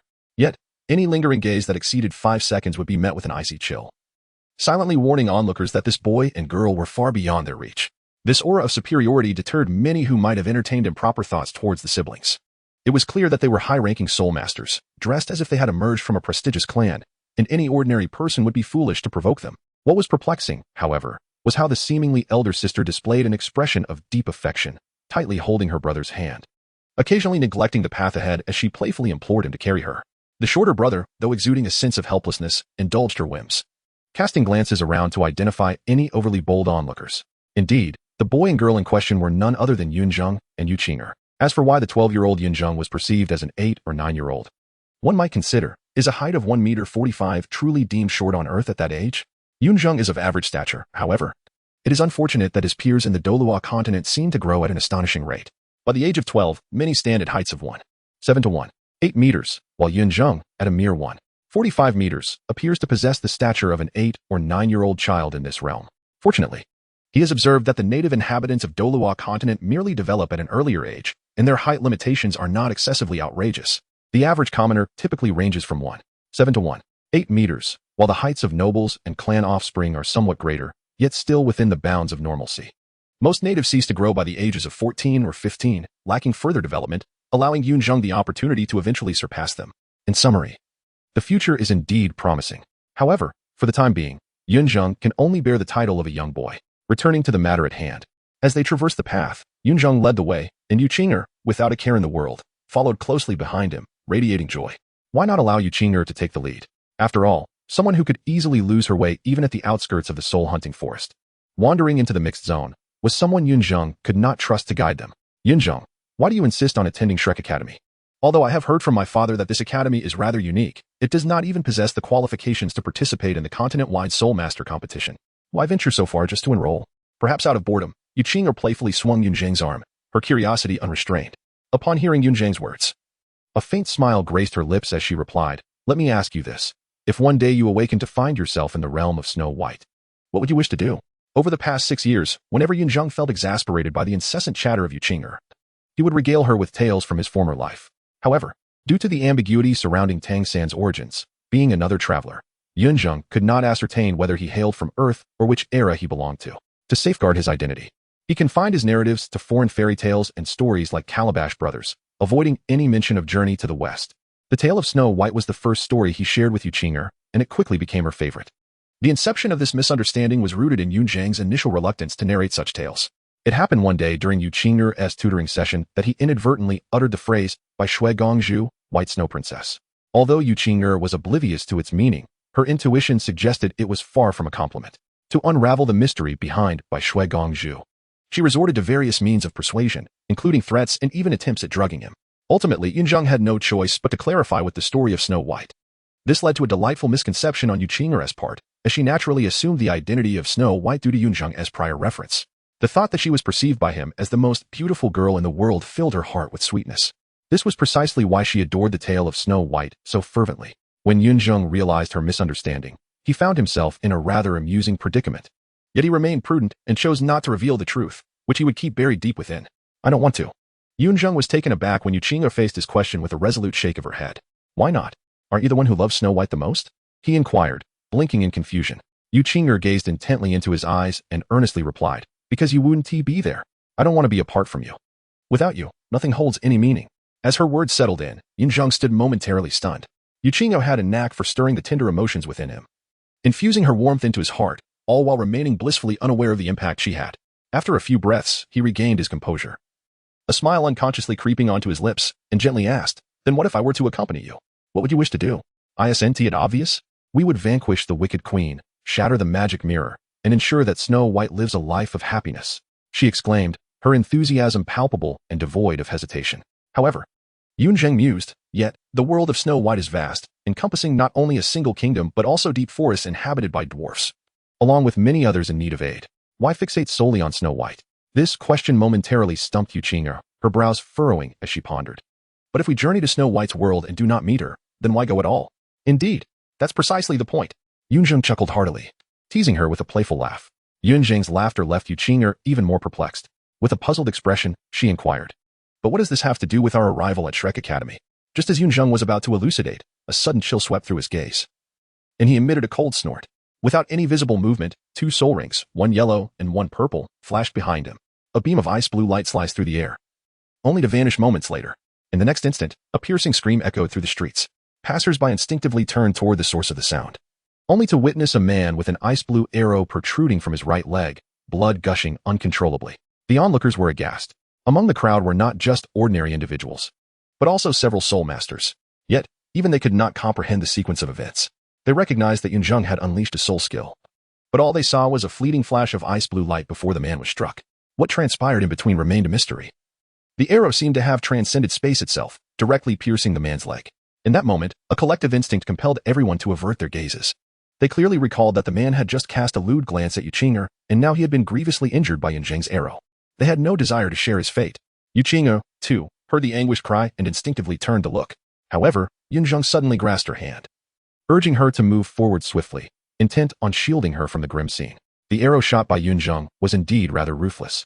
Not only did it injure the man's right leg, but it also allowed a chilling energy to seep in. Even if this leg were to remain intact, considerable expense would be incurred to seek the aid of a healing soul master. For an ordinary individual, this undoubtedly constitutes a severe penalty. Yet, this is the essence of Yunzheng. He focuses solely on the consequences, disregarding the causes. When one's hands are tainted, one must bear the repercussions. The Yunzheng of today is not the same as he was 6 years ago. He is no longer required to be worldly or diplomatic, especially when faced with an ordinary person who does not warrant such contemplation. It is akin to the petty thief who once attempted to steal Yunzheng's leather wallet. However, Yunzheng did not seek to eliminate the threat entirely. He has not descended to such depths of malevolence. As for vengeance, he harbors no fear here on the Douluo Continent, where the hierarchy is clearly defined from the tender age of 6, leaving no opportunity for ordinary individuals to rise again. It is often said that the king of hell is easy to provoke, yet the little ghosts are troublesome, but on the Douluo Continent, those without innate soul power do not even have the chance to become those little ghosts. Yunzheng was not particularly concerned about Yuqing witnessing his actions, after all. She was a soul master, and such trivial matters would hardly frighten her. The reason he sought to draw Yuqing away was merely to conceal the peculiar feelings stirring within him. Unfortunately, things did not unfold as he had hoped. Yuqing possessed keen perception, and the ice arrow that belonged to Yunzheng was strikingly conspicuous. Coupled with Yunzheng's rather awkward demeanor, Yuqing felt a surge of delight in her heart. She eagerly approached him, leaning close to whisper teasingly in his ear, "You are jealous." "I am not," Yunzheng retorted, his face flushing crimson, refusing to turn back and stubbornly denying it. Upon hearing his words, Yuqing erupted into a cascade of melodious laughter, playfully exclaiming, "But your tail is showing." At this remark, Yunzheng froze in place, swiftly turning to look around. Where could there possibly be a trace of a malevolent bone tail? Upon witnessing this, Yunzheng could hardly deny that he had been played by Yuqing. He shot her an exasperated glare, yet Yuqing remained unfazed, giggling playfully. Her joy seemingly amplified. Chapter 32. He dares. Amidst Yuqing's half-gleeful, half-mocking banter, the embarrassed Yunzheng finally escorted her into the city. The soul coins required for entry were provided by Yunzheng. In truth, throughout their journey, Yunzheng had not used a single soul coin. Every expense had been borne by him. 3 years prior, Yunzheng received a mere gold soul coin each month from the Spirit Hall, a sum that would suffice for an ordinary person, but for a soul master, it was hardly opulent. However, after Yunzheng celebrated his 9th birthday, he found himself in no shortage of soul coins. At that time, Ning Fengqian gifted him a soul guide as a meeting present. Initially, Yunzheng believed it to be simply a soul guide. Although he already possessed the space of Lord Juzi, the prospect of owning a soul guide to conceal Lord Juzi's existence delighted him. Little did Yunzheng anticipate that Ning Fengqian's so-called gift was not merely a soul guide, but rather a veritable treasure trove within the realm of soul guides. It was literally a mountain of gold and silver. One could only commend Ning Fengqian's heritage from the 7 treasures glazed sect. As the soul guide she bestowed upon Yunzheng not only offered generous storage space but also housed boxes upon boxes of gold soul coins and a black gold card from the 7 treasures glazed sect. With such wealth, Yunzheng had more than enough to establish a modest sect. In addition, there were numerous vials of medicinal pills, some for detoxification, others for healing, and many for nurturing vitality or coagulating blood. A comprehensive assortment indeed. Ning Fengqian had even prepared an extensive wardrobe for Yunzheng, spanning from age 9 to 20. Moreover, there was an abundance of spiritual herbs, including ample quantities of dragon yang grass, a body-refining herb, ensuring that Ning Fengqian had thoroughly equipped Yunzheng with the foundational resources necessary for his cultivation journey. Setting aside other matters, possessing the soul guide rendered the Min family still mired in poverty, scarcely wealthier than Yunzheng. Only upon opening the soul guide did Yunzheng truly grasp the profound implications behind the phrase wealth that rivals nations. Naturally, overwhelmed by such a grand gift, Yunzheng felt somewhat at a loss. He had considered repaying Ning Fengqian but was deterred by Yunzheng by. Since Ning Fengqian had given it to Yunzheng, she clearly had no intention of reclaiming it. Furthermore, these items were not solely for Yunzheng but were shared with Yunzheng. Yunzheng Bai believed Yunzheng to be somewhat reckless and likely to squander their resources, which is why he entrusted the financial responsibilities to the more prudent Yunzheng. After Yunzheng Bai's explanation, Yunzheng felt justified in accepting Ning Fengqian's soul guide. Otherwise, it would have felt unwieldy in his hands. Upon entering Suotawa City, both Yunzheng and Yunzheng maintained their composure. Suotawa City was not particularly renowned. It was certainly more developed than Aogu City, but comparable to Tianding City. Yunzheng, having witnessed grand spectacles before, felt no sense of novelty, while Yunzheng, with memories of his past life, remained even more unperturbed. Are we not heading to Shrek Academy? Why have we entered the city? Yunzheng asked, grasping Yunzheng's hand. Her confusion evident as she surveyed the surrounding town's architecture. Yunzheng cast a glance at the evening glow on the horizon and, with a hint of resignation, explained. The Shrek Academy is still at least an hour's journey from Soto City. As night approaches, if we do not enter the city, we will have no choice but to spend the night in the wilderness. Upon hearing this, Yunzheng nodded thoughtfully. As Yunzheng had pointed out, while it is not uncommon for soul masters to camp in the wild, both he and Yunzheng had experienced such an ordeal when they were merely 6 years old. However, this was not an expedition to hunt for soul rings, nor was there any pressing matter that compelled them to rush. Why should they subject themselves to such discomfort? Then where shall we stay tonight? Yunzheng inquired, gazing around with a look of confusion. Yunzheng shrugged nonchalantly and remarked, I suppose we can only find a motel or hotel to make do for the night. After all, we are headed to Shrek Academy tomorrow. A motel? A hotel? Upon hearing these terms, Yunzheng blinked in bewilderment, seemingly unable to comprehend. After taking a few breaths to reconfirm, her expression suddenly morphed into one of playful intrigue, and she embraced Yunzheng tightly, exclaiming sweetly, Yunzheng, you've finally woken up to reality. At first, Yunzheng was taken aback. But upon noticing the blush adorning Yunzheng's delicate face, he immediately comprehended that the girl had misinterpreted the situation. Realizing this, Yunzheng's expression darkened as he poured a metaphorical bucket of cold water over Yunzheng's head, stating firmly, 2 separate rooms. Absolutely not. Upon hearing this, Yunzheng furrowed her brows and retorted, 1 room. We must economize. This is what you suggested. Yunzheng couldn't help but roll his eyes at her response, instinctively countering. In that case, why not bathe together as well? It would be a splendid way to conserve water resources. Sounds good. Yunzheng's thoughtless words evidently struck a chord with Yunzheng as a glimmer of brilliance flashed in her enchanting eyes, revealing a demeanor that was quite captivated. Upon witnessing the scene, Yunzheng, feeling helpless and resigned, tugged at the corners of his mouth and awkwardly uttered, Forget I said anything. As Yunzheng appeared to retreat once more, the smile on Yunzheng's face was replaced by a look of reproach, and she playfully questioned, Do you not like me? How could that be possible? Faced with such a perilous question, Yunzheng provided his response without a moment's hesitation. However, he soon offered a rueful smile and clarified, It's just that if my master were to find out, he would undoubtedly make my life a living hell. Would he dare? At the mere mention of Yunzheng Bai, Yunzheng widened her enchanting eyes, exuding an air of fearless defiance. After all, they were in Suotawa City. far removed from the emperor's reach. Yunzheng had no fear. Once the die was cast, Yunzheng would have no choice but to acquiesce. Would he dare? Unfortunately, Yunzheng did not share such audacious spirit. He nodded earnestly, providing an affirmative reply. Over the course of 6 years, the barrier between Yunzheng and Yunzheng had long since been shattered. Yunzheng had developed feelings for Yunzheng, and he, too, had gradually fallen for the girl who had devoted herself entirely to him. Logically speaking, with mutual affection and Yunzheng being bold in her intentions, one would expect that she would have taken decisive action to claim Yunzheng as her own. However, Yunzheng remained steadfastly cautious. Yunzheng was one reason. He was a doting father, and while he could accept his daughter's feelings for Yunzheng, after all, it was preferable that his daughter's affection was directed towards someone he had watched grow and trusted. He could not shake the thought that his daughter was merely 12 years old, which caused his paternal heart to ache unbearably. This was also a hurdle for Yunzheng to overcome in his understanding. Anyone below the age of 14 was merely a child.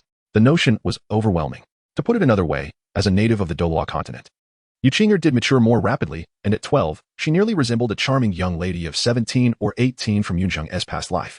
Yet, Yunzheng was an authentic earthling, developing at the normal pace of a typical 12-year-old boy. The disparity felt insurmountable, and Yunzheng could not afford to lose face. Yunzheng would rather wait several more years. It is quite peculiar. While Yunzheng is hesitant and reserved, Yunzheng exhibits an astonishing enthusiasm. Were it not for Yunzheng's resolute will, he would have been utterly consumed. The three elders at home share a similar sentiment. Even Yunzhengbai's stance is not overly firm, while Lu Yun and Ning Fengqian covertly support Yunzheng, particularly Lu Yun, who, upon reflection, recalls the extraordinary longyang grass that Yunzheng had given to Yunzheng when he was 9 years old.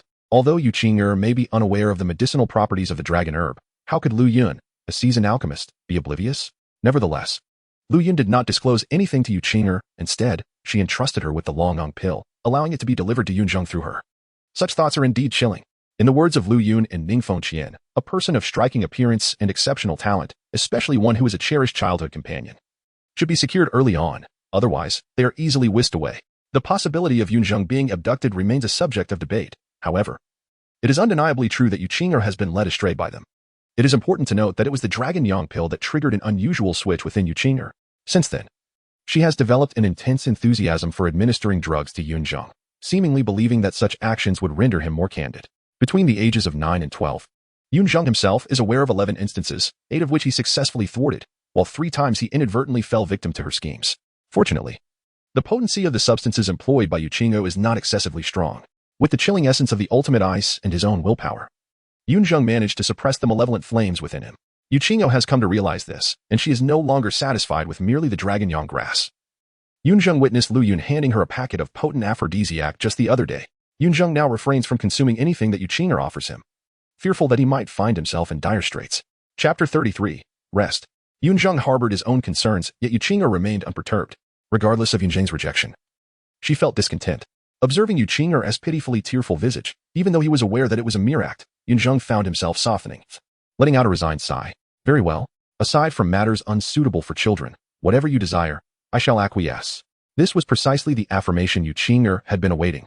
Like a theatrical transformation, the grievance on her face dissipated at a visible pace, replaced by uncontainable joy. Witnessing this, Yunzheng sighed again, realizing that throughout this lifetime, he would likely remain under Yunzheng's spell. Where shall we stay tonight? Let me decide. Yunzheng fixed her gaze on Yunzheng as if she had anticipated this moment, prepared to weep should he decline. After 6 years, how could Yunzheng remain oblivious to Yunzheng's character? Were he truly the impulsive type, she would have succeeded long ago, rather than waiting until now. In truth, Yunzheng respected Yunzheng's thoughts. Her intention behind administering a little medicine was more a playful provocation. And what if it succeeded? The performance she orchestrated was designed to secure her choice of lodging for the evening. The specifics of the hotel or inn's ambience and service were inconsequential. 2 criteria were paramount. There must be only 1 room available, and the soundproofing must be excellent, even with the knowledge that nothing untoward would transpire. Yunzheng aimed to leave Yunzheng blushing furiously. She had long discerned his minor peculiarities and sought to stir his emotions while compelling him to suppress them. In truth, Yunzheng relished this process, engaging in a flirtatious game, basking in the rosy atmosphere, while eagerly anticipating Yunzheng's transgression of his own boundaries, providing a thrilling sense of indulging in forbidden fruit. Consequently, she found herself perpetually entertained by this pursuit. As for the propriety and reserve expected of young women, Yunzheng did not perceive enticing her boyfriend as an exhibition of impropriety or lack of decorum. Indeed, Yunzheng and Yunzheng had long since pledged their lives to one another. They were childhood sweethearts, deeply bonded, and Yunzheng was straightforward in her affections. Yunzheng's maturity surpassed that of a mere boy, devoid of any youthful naivety, making their connection as natural as the flowing water. Yunzheng harbors no fondness for sibling games. In truth, he is 3 months younger than Yuqing. In summary, although Yu Zhangbai and others remain oblivious, Yunzheng and Yuqing are already destined for one another. Yunzheng bears no psychological burden regarding this. After all, who says one cannot engage in romance at 12? Returning to the matter at hand, upon hearing Yuqing's words, Yunzheng instantly comprehended the subtle sentiments lingering in her heart. His nostrils flared, and his gaze involuntarily drifted towards her sleek, black stockings, only to be swiftly retracted as he nonchalantly replied, "I shall grant your wish." Yuqing blushed at his response, letting out a soft huff, secretly thinking, "Your tale is far more candid than your eyes." Unbeknownst to her, at some point, Yunzheng's malevolent spirit bone tail had already made its appearance. In stark contrast to his pretense of propriety, the tail was far more outspoken, wrapping around Yuqing's thighs several times, yearning to draw closer. However, this time, Yuqing refrained from teasing Yunzheng. Instead, she leaned into the tail. Relishing the moment, she adored the way Yunzheng was infatuated with her. It is noteworthy that ever since Yunzheng acquired the malevolent spirit bone tail, the window to his soul has shifted from his eyes to this tail. The tail has an uncanny ability to manifest Yunzheng's thoughts in various forms. For instance, when he is anxious, the tail twitches. When he is deep in contemplation, it spins rhythmically. And when he is dejected, it droops listlessly. Such instances are countless. Initially, Yunzheng had aspired to be a person whose emotions remained inscrutable, but the emergence of the tail has rendered this endeavor exceedingly challenging. At one point, he even questioned whether an independent soul resided within the tail, one that was deliberately opposing him. However, he later realized that this was not the case. It was merely the result of his subconscious actions. After all, if there were indeed an independent soul, it would not be tucking him in or wiping his drool at night. The reason for this phenomenon stems from Yunzheng's insufficient mastery over the malevolent spirit bone tail. Even limbs sometimes exhibit involuntary movements, let alone an external spirit bone. In essence, his body is yet to adapt to the presence of the external spirit bone, leading to such occurrences. Perhaps in the future, once Yunzheng can fully control the tail, he might wield it with the dexterity of an arm. Fortunately, only Yunzheng, Yuqing, Yu Zhangbai, Lu Yun, and Ning Fengqian are privy to this matter. Had more known, Yunzheng would indeed be troubled, for he does not wish to be an open book. Although they have decided to let Yuqing choose a hotel for the night, neither Yunzheng nor Yuqing is in a hurry, for sunset is still some time away. Besides familiarizing themselves with the customs of Soto City, they also need to address their hunger. Having subsisted on dry rations throughout their journey, both have grown weary of it. They found a seemingly decent restaurant to satisfy their appetite. While it could not compare to Lu Yun's culinary skills, it was certainly preferable to their previous fare. Upon exiting the restaurant, the sun had begun its descent, casting a golden hue over the entirety of Soto City, prompting an involuntary stretch. Despite this, Soto City showed no hint of a curfew. Rather, at this hour, the city seemed to awaken, with the Grand Sol Arena at its center ablaze with vibrant colors, dazzling and captivating, inciting a desire to explore further. Street vendors emerged, for while ordinary folk toil from dawn to dusk, the realm of soul masters was just beginning to stir. Regrettably, neither Yuqing nor Yunzheng harbors a penchant for confrontation. They are not particularly intrigued by the Grand Sol Arena, which is largely similar across various cities. They find themselves in greater need of a place to rest. After a long day of travel, even though both Yunzheng and Yuqing have honed their physical prowess, they cannot escape the weariness that has settled upon them. Moreover, both are enveloped in their own thoughts, sharing an unspoken understanding. Among the numerous hotels and inns in Soto City, Yuqing's eyes were drawn almost immediately to the Rose Inn. It is no wonder, for the Rose Inn is essentially a couple's hotel, designed for the restless hearts of the young, adorned with unique pink rose decor that few girls can resist. Moreover, such hotels typically boast complete amenities and offer a more playful atmosphere. Unfortunately for Yunzheng and Yuqing, they arrived too late. The last available room at the Rose Inn had been rented out half an hour prior. This outcome was not unexpected for Yunzheng, as the original narrative explicitly details this moment, revealing that the last room had been taken by Tang San and Xiao Wu. Yet, Yunzheng had no intention of forging any connections, merely departing the Rose Inn with a disgruntled Yuqing. Upon exiting the Rose Inn, Yunzheng and Yuqing were left with no choice but to seek alternative lodgings. Yunzheng and Yuqing exerted little effort and swiftly located a suitable residence. It is well known that when a man and a woman seek to book a room, they invariably end up with just one. It is merely a matter of a fleeting glance. After all, those who work at hotel receptions are astute individuals. Moreover, Yunzheng's appearance was indeed misleading. Standing alongside Yuqing, they resembled siblings rather than lovers, and the receptionist harbored no suspicions, not even requesting a tip. Chapter 34, Shrek. The following day, on a rare occasion, Yunzheng overslept, and it was not until the sun had risen high in the sky that he and Yuqing departed from their residence. Shrek Academy is not located within the city of Soto, but rather in a village on the outskirts, a considerable distance away. At the pace of Yunzheng and Yuqing, it would take them approximately another hour to arrive. Yunzheng held the map in both hands, while Yunzheng clutched the sinister bone tail of Yunzheng, occasionally breaking into a silly giggle, lost in her own whimsical thoughts. Yunzheng, indifferent to the girl immersed in her own world, gazed at the lush fields of yellow flowers flanking the road. The air was filled with a rich yet gentle fragrance, prompting a subtle smile to grace his lips. He was uncertain what this plant might be called in Douluo, but it bore a striking resemblance to the daylilies of his past life. For now, he would simply regard it as such. Humans often find themselves in such a predicament. After lingering in the countryside for an extended period, they yearn for the bustling vibrancy of the city. Yet when ensconced in urban life, they long for the tranquility and freshness of rural existence. Perhaps sensing Yunzheng's serene disposition, Yunzheng remained unusually quiet, following closely behind him, relishing the harmony of the moment. Once one becomes ensnared by a particular emotion, time tends to slip away swiftly. It was not long before Yunzheng and Yunzheng regained their senses, only to find themselves at the village where Shrek Academy was situated. Yunzheng, are you certain that a place like this could possibly house an academy? Yunzheng tugged at Yunzheng's tail, gazing curiously at the village in the distance.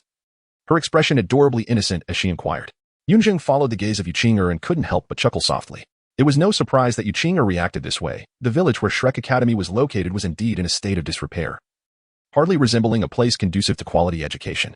To be frank, it was Yunzheng's first encounter with such a locale. The dilapidation of Shrek Academy was, in fact, anticipated. The faculty was formidable, boasting not only Flanders, Zhao Wujia, and Xiao Xian, 3 formidable soul saints, but also other instructors who were soul emperors. With such a distinguished group, earning a living anywhere in the Douluo Continent would be effortless, and with just a word, many would eagerly rush to offer their financial support. Particularly noteworthy was Xiao Xian. It is important to recognize that he is currently the only food system soul saint in the Douluo Continent. Rarity breeds value. Were he willing, the elders of the Spirit Hall would gladly welcome him into their ranks. This is no exaggeration compared to the ambitious Pope Bibidong. The contributions of a food system soul saint during times of war are unparalleled. Should Xiao Xian pledge his loyalty, Bibidong would undoubtedly bestow upon him a status comparable to that of the esteemed Gui Meiyuguan. However, Flanders and his peers are of a lofty disposition. They disdain to conspire with the Spirit Hall while simultaneously looking down upon the ineffectual nobility, accustomed to a life of freedom. They reject the constraints of lineage and cannot bring themselves to prey upon the weak. Thus, they are left to endure poverty. Such is the nature of the world. Those who cannot tolerate the ugliness of the mundane must accept the austerity of the unworldly. In summary, this is why Shrek Academy has fallen into such a state. Nevertheless, Yunzheng was not taken aback. Instead, he smiled lightly and remarked, "It's somewhat better than I had imagined." Yunzheng, upon hearing this, cast a surprised glance at Yunzheng, her delicate brows knitting together as she inquired, "Did you already know?" Yunzheng feigned mystery as he shrugged nonchalantly and remarked, "I merely happen to know." This marked Yunzheng's inaugural visit to Shrek Academy, and no one had ever elaborated on the details of the institution to him. In the original narrative, there had been repeated emphasis on the Academy's initial state of decline. Yunzheng had already mentally prepared himself, having anticipated the worst. Thus, everything appeared less daunting. Without hope, there exists no disappointment. Without expectation, there can be no disillusionment, such is the essence of the matter. TCH. What a pretentious act. Yunzheng playfully stuck out her tongue at Yunzheng, teasingly chiding him. Yunzheng, with a non-committal chuckle, noticed the lingering hesitation on Yunzheng's face and gently inquired, "What is the matter? Do you not wish to go? We've come this far. Who knows what delightful surprises await us?" Yunzheng wrinkled her delicate nose and playfully pinched Yunzheng's tail, retorting, "Didn't you say we should not be deceived by superficial appearances? Then you might be in for a disappointment." Yunzheng unceremoniously shattered Yunzheng's illusions, his mischievous expression appearing rather mischievous. "Hey!" Yunzheng protested with feigned annoyance, exclaiming, "I've gone to great lengths to give myself a reason. Must you be so cruel? If you could show kindness to my tail, I would certainly refrain from such remarks." "Absolutely not. You've already made your statement." Amidst their playful banter, Yunzheng and Yunzheng soon arrived at Shrek Academy. It must be said that Shrek Academy holds a certain reputation in the surrounding areas. Not to mention the fact that merely graduating could elevate one to the status of a viscount in the empire, which is enough to attract a considerable number of aspirants. Consequently, although Shrek Academy struggles to enroll students each year, sometimes even failing to attract any, the registration period sees a flurry of activity, with a throng of individuals congregating, which enabled Yunzheng and Yunzheng to swiftly locate the academy. "Fraud. Return my money." As Yunzheng and Yunzheng approached the crowd, a coarse and furious voice resonated among the throng. Upon hearing this, Yunzheng couldn't help but smile, unexpectedly finding himself in the midst of such a significant scene. It had previously been announced that the registration fee was 10 gold soul coins, and, once registered, it would be non-refundable. Shortly after, a voice, laced with disdain and a hint of languor, resounded, completely disregarding the fierce and roaring man. This was not without reason. Those who could teach at Shrek Academy were, at the very least, soul emperors, placing them above the common folk of the Douluo Continent. In the context of the two great empires, They were certainly of noble rank, capable of remaining unperturbed while a mere low-ranking soul master shouted in defiance before them. Surely, it was unreasonable to expect a dignified soul emperor to offer a smile and service. Such an idea was utterly preposterous.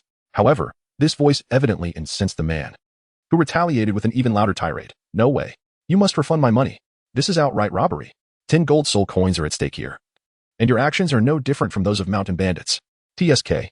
The teacher in charge of registrations at Shrek Academy grew somewhat irritated, clicking his tongue in displeasure, and said in a deep voice, Mubai, handle this. Roar. In the next moment, a figure leapt from the treetops like a descending tiger. Damubai summoned his evil-eyed white tiger martial spirit, with 3 soul rings, 2 yellow and 1 purple, encircling him. His chilling heterochromatic eyes fixed coldly upon the man clamoring for a refund, he intoned gravely, if you can defeat me, the registration fee will be returned in full. With that tiger's roar, the man immediately wilted, no longer daring to mention the matter of money. Simultaneously, a teacher from Shrek Academy stood up, proclaiming loudly, let me reiterate, even among soul beasts, Shrek is a uniquely extraordinary institution. The essence of Shrek Academy is to cultivate monsters. We only accept those who are extraordinary, not ordinary individuals. The entrance examination consists of 4 stages. If you are over 13 years of age or possess a soul power below the 21st level, do not waste your effort or money. Upon hearing this, the crowd promptly dispersed, with a significant portion retreating. Such stringent requirements were enough to turn away countless applicants.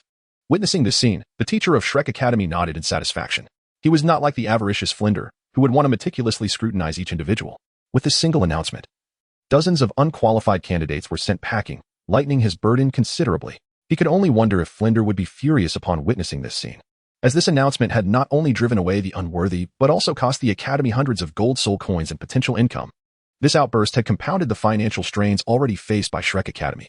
Daimubai observed the entire process, watching the figures leave, and felt inclined to say something, but thought better of it and wisely remained silent. Both parties were formidable. It was best to keep to himself, lest he become embroiled in unnecessary troubles. In the blink of an eye, the registration area of Shrek Academy transformed from bustling to nearly deserted. Nonetheless, a few remained. While geniuses capable of breaking through to the great soul master level before the age of 13 were rare, there were still a few in the vicinity. Along with Yunzheng and his companions, they numbered at least a dozen, accompanied by their parents, making for a respectable turnout, although most were borderline candidates. Around the 21st or 22nd level, Daimubai was relieved they didn't pose much trouble. He recalled that last year, the teacher overseeing the first examination was Xiao Xian, who, wishing to avoid hassle, had prematurely disclosed the content of the subsequent 3 assessments, causing nearly 90% of the applicants to reconsider. Ultimately, only a meager 30 gold soul coins were collected as registration fees. The most absurd part followed, after registration. Flinder approached Daimubai for the fees, and Daimubai had to begrudgingly cover the shortfall himself. Fortunately, this year's situation was considerably better. Even though the number of applicants was still insufficient to satisfy Flinder, it was at least enough to fulfill the requirements. Moreover, Daimubai was aware that among these candidates, at least 2 had the potential to pass all 4 assessments, ensuring that they would not face a complete loss like the previous year. Lost in his thoughts, Daimubai suddenly heard a clear and gentle voice, Grandpa, our total registration fee is 20 gold soul coins. At that moment, a young couple emerged from the crowd, both appearing young and carefree as they presented 20 gold soul coins. This young man and woman were, of course, Tang San and Xiao Wu. Upon seeing Tang San, Daimubai smiled knowingly and discreetly gave him a thumbs up, to which Tang San responded with a faint smile. Although their initial encounter had been far from amicable, even resulting in a physical altercation, they had at least made each other's acquaintance, and Daimubai held a certain admiration for Tang San, leading to a mutual recognition. The Shrek teacher responsible for the first examination noticed this interaction and felt a surge of joy. As Daimubai's instructor, he understood him well. While Daimubai was somewhat flirtatious, he also harbored a sense of pride. He would never deign to acknowledge an ordinary person. Only those who earned his respect could draw his attention. Seeing that this young couple had gained Daimubai's recognition, it was highly likely they would succeed in passing the 4 assessments required for admission to Shrek Academy. With this thought in mind, the Shrek teacher felt a surge of enthusiasm, his demeanor warming as he said, Excellent. Extend your hands. Hearing this, Yunzheng couldn't help but stretch his neck to peer forward. He was equally curious about Tang San and Xiao Wu. Fortunately, with the crowd thinning, his diminutive stature would not hinder his view.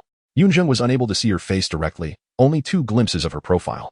Xiao Wu was indeed stunningly beautiful, with her long, jet-black braids cascading past her waist. Her slender waist, accentuated by a delicate pink garment, appeared even more exquisite. The profile of Xiao Wu exuded a charming allure, imbued with a hint of youthful blush, though her lips had yet to part. One could still discern the potential for extraordinary beauty within her. In contrast, Tang San appeared rather ordinary. Before the blue-silver grass awakened as the blue-silver emperor, Tang Sect's appearance was merely unremarkable. He was certainly not unattractive, yet to claim he was exceptionally handsome would be somewhat disingenuous. However, it must be noted that perhaps due to his cultivation of the purple extreme magic eyes, or perhaps owing to his innate wisdom, Tang Sect's eyes shone brightly with a steady depth. Yunzheng recognized that, in this regard, he could not surpass Tang Sect. This was, after all, quite natural. The essence of one's gaze cannot be feigned. A depth such as Tang Sect's, which is profound yet not weary, can only be cultivated through genuine experience. In the 30 years of Yunzheng's past and present, his previous life was smooth sailing, devoid of any significant setbacks. This lifetime, however, has only afforded him 6 years of tempering his character since his arrival, with the subsequent 6 years also proceeding without a hitch. Compared to Tang Sect, Yunzheng's experiences appear rather insipid. Yet, what strikes Yunzheng as the most absurd is Tang Sect's height, nearly 1.7 meters at the tender age of 12. Even with a diet of nourishing food, such growth seems implausible. Lost in his musings, Yunzheng was jolted back to reality by the voice of Yunzheng, who had come quite close. He forced a chuckle and nonchalantly remarked, "I was just daydreaming." However, Yunzheng was clearly unconvinced by his feeble excuse. With a playful roll of her eyes, she teasingly questioned, "Then what is this?" As she spoke, she raised her hands to reveal the sinister bone tail, which was swaying and twirling in her grasp. The moment the bone tail came into Yunzheng's line of sight, it suddenly stiffened, twitching awkwardly a couple of times before attempting to divert attention elsewhere. Witnessing the spectacle, Yunzheng burst into infectious laughter, her melodic giggles echoing through the crowd and drawing many curious glances. Realizing the attention they had garnered, Yunzheng's cheeks flushed crimson, and she quickly stifled her laughter, casting a mock glare at Yunzheng, clearly attributing the entire incident to him. Upon witnessing the scene, Yunzheng offered a rather innocent and bitter smile. Simultaneously, the laughter of Yunzheng drew the attention of Ning Rongrong and Zhu Shiqing from the crowd. Zhu Shiqing merely cast a fleeting glance, quickly losing interest, while Ning Rongrong, with a furrowed brow of confusion, fixated her gaze on Yunzheng as if seeking confirmation of something, even forsaking her place in line. After a few breaths, Ning Rongrong remained uncertain of her suspicions, yet being bold by nature, she abandoned her cue and approached Yunzheng and Yunzheng, tentatively calling out, "Qing." Ning Rongrong's voice was soft, and Yunzheng paid little heed, but upon hearing that familiar yet strange name, Yunzheng instinctively turned around. Yunzheng still clutched the evil spirit bone tail in her hand, and her sudden movement caused Yunzheng to whirl around with her. At that moment, both Yunzheng and Yunzheng finally laid eyes on Ning Rongrong.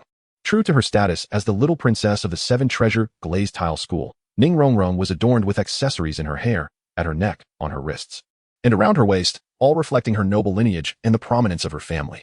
The embellishments were not overly elaborate, their sporadic placement perfectly suited her. Her flowing long hair and the delicate lace at the hem of her garment exuded an air of a pampered princess, yet she retained the playful charm of her peers. However, at this moment, her face bore the blend of anticipation and slight anxiety typical of a long-awaited reunion. This expectation and nervousness were directed not at Yunzheng, but at Yunzheng. Initially, upon seeing Ning Rongrong, Yunzheng was somewhat bewildered, but soon her expression mirrored that of Ning Rongrong, and she cautiously called out, "Rongrong?" At the sound of her name, Ning Rongrong sighed in relief, leaping forward to embrace Yunzheng, exclaiming, "Qing, it truly is you. I thought I might have mistaken you." Yunzheng released her grip on Yunzheng's tail, joyfully returning the embrace, and replied with a laugh, "It is indeed me. Ever since I left that place, you have scarcely contacted me. I thought you had forgotten about me. Not at all, it's Uncle S doing." Upon hearing Yunzheng's complaint, Ning Rongrong scrunched her delicate nose and replied, "Ever since you departed from the Blue Electric Tyrant Sect, Uncle has blocked all news regarding you and Aunt Lu, and I barely learned that you went to the ancient city. By the time I arrived there, you had already moved again. But what about you? Why didn't you write to me? You know I'm here at the Seven Treasure Glazed Tile School. Every time. You only had Aunt bring a couple of messages, yet she rarely returns to the sect." Upon hearing this, Yunzheng's charming face stiffened. In truth, she had not forgotten Ning Rongrong, and several times she had contemplated writing to her. However, her attempts at penning letters resulted in a jumble of words, and the sentiments she wished to convey were those of young girls' private exchanges, which she could not ask Yunzheng to help her with. Thus she had to rely on Ning Fengqian to relay a few words.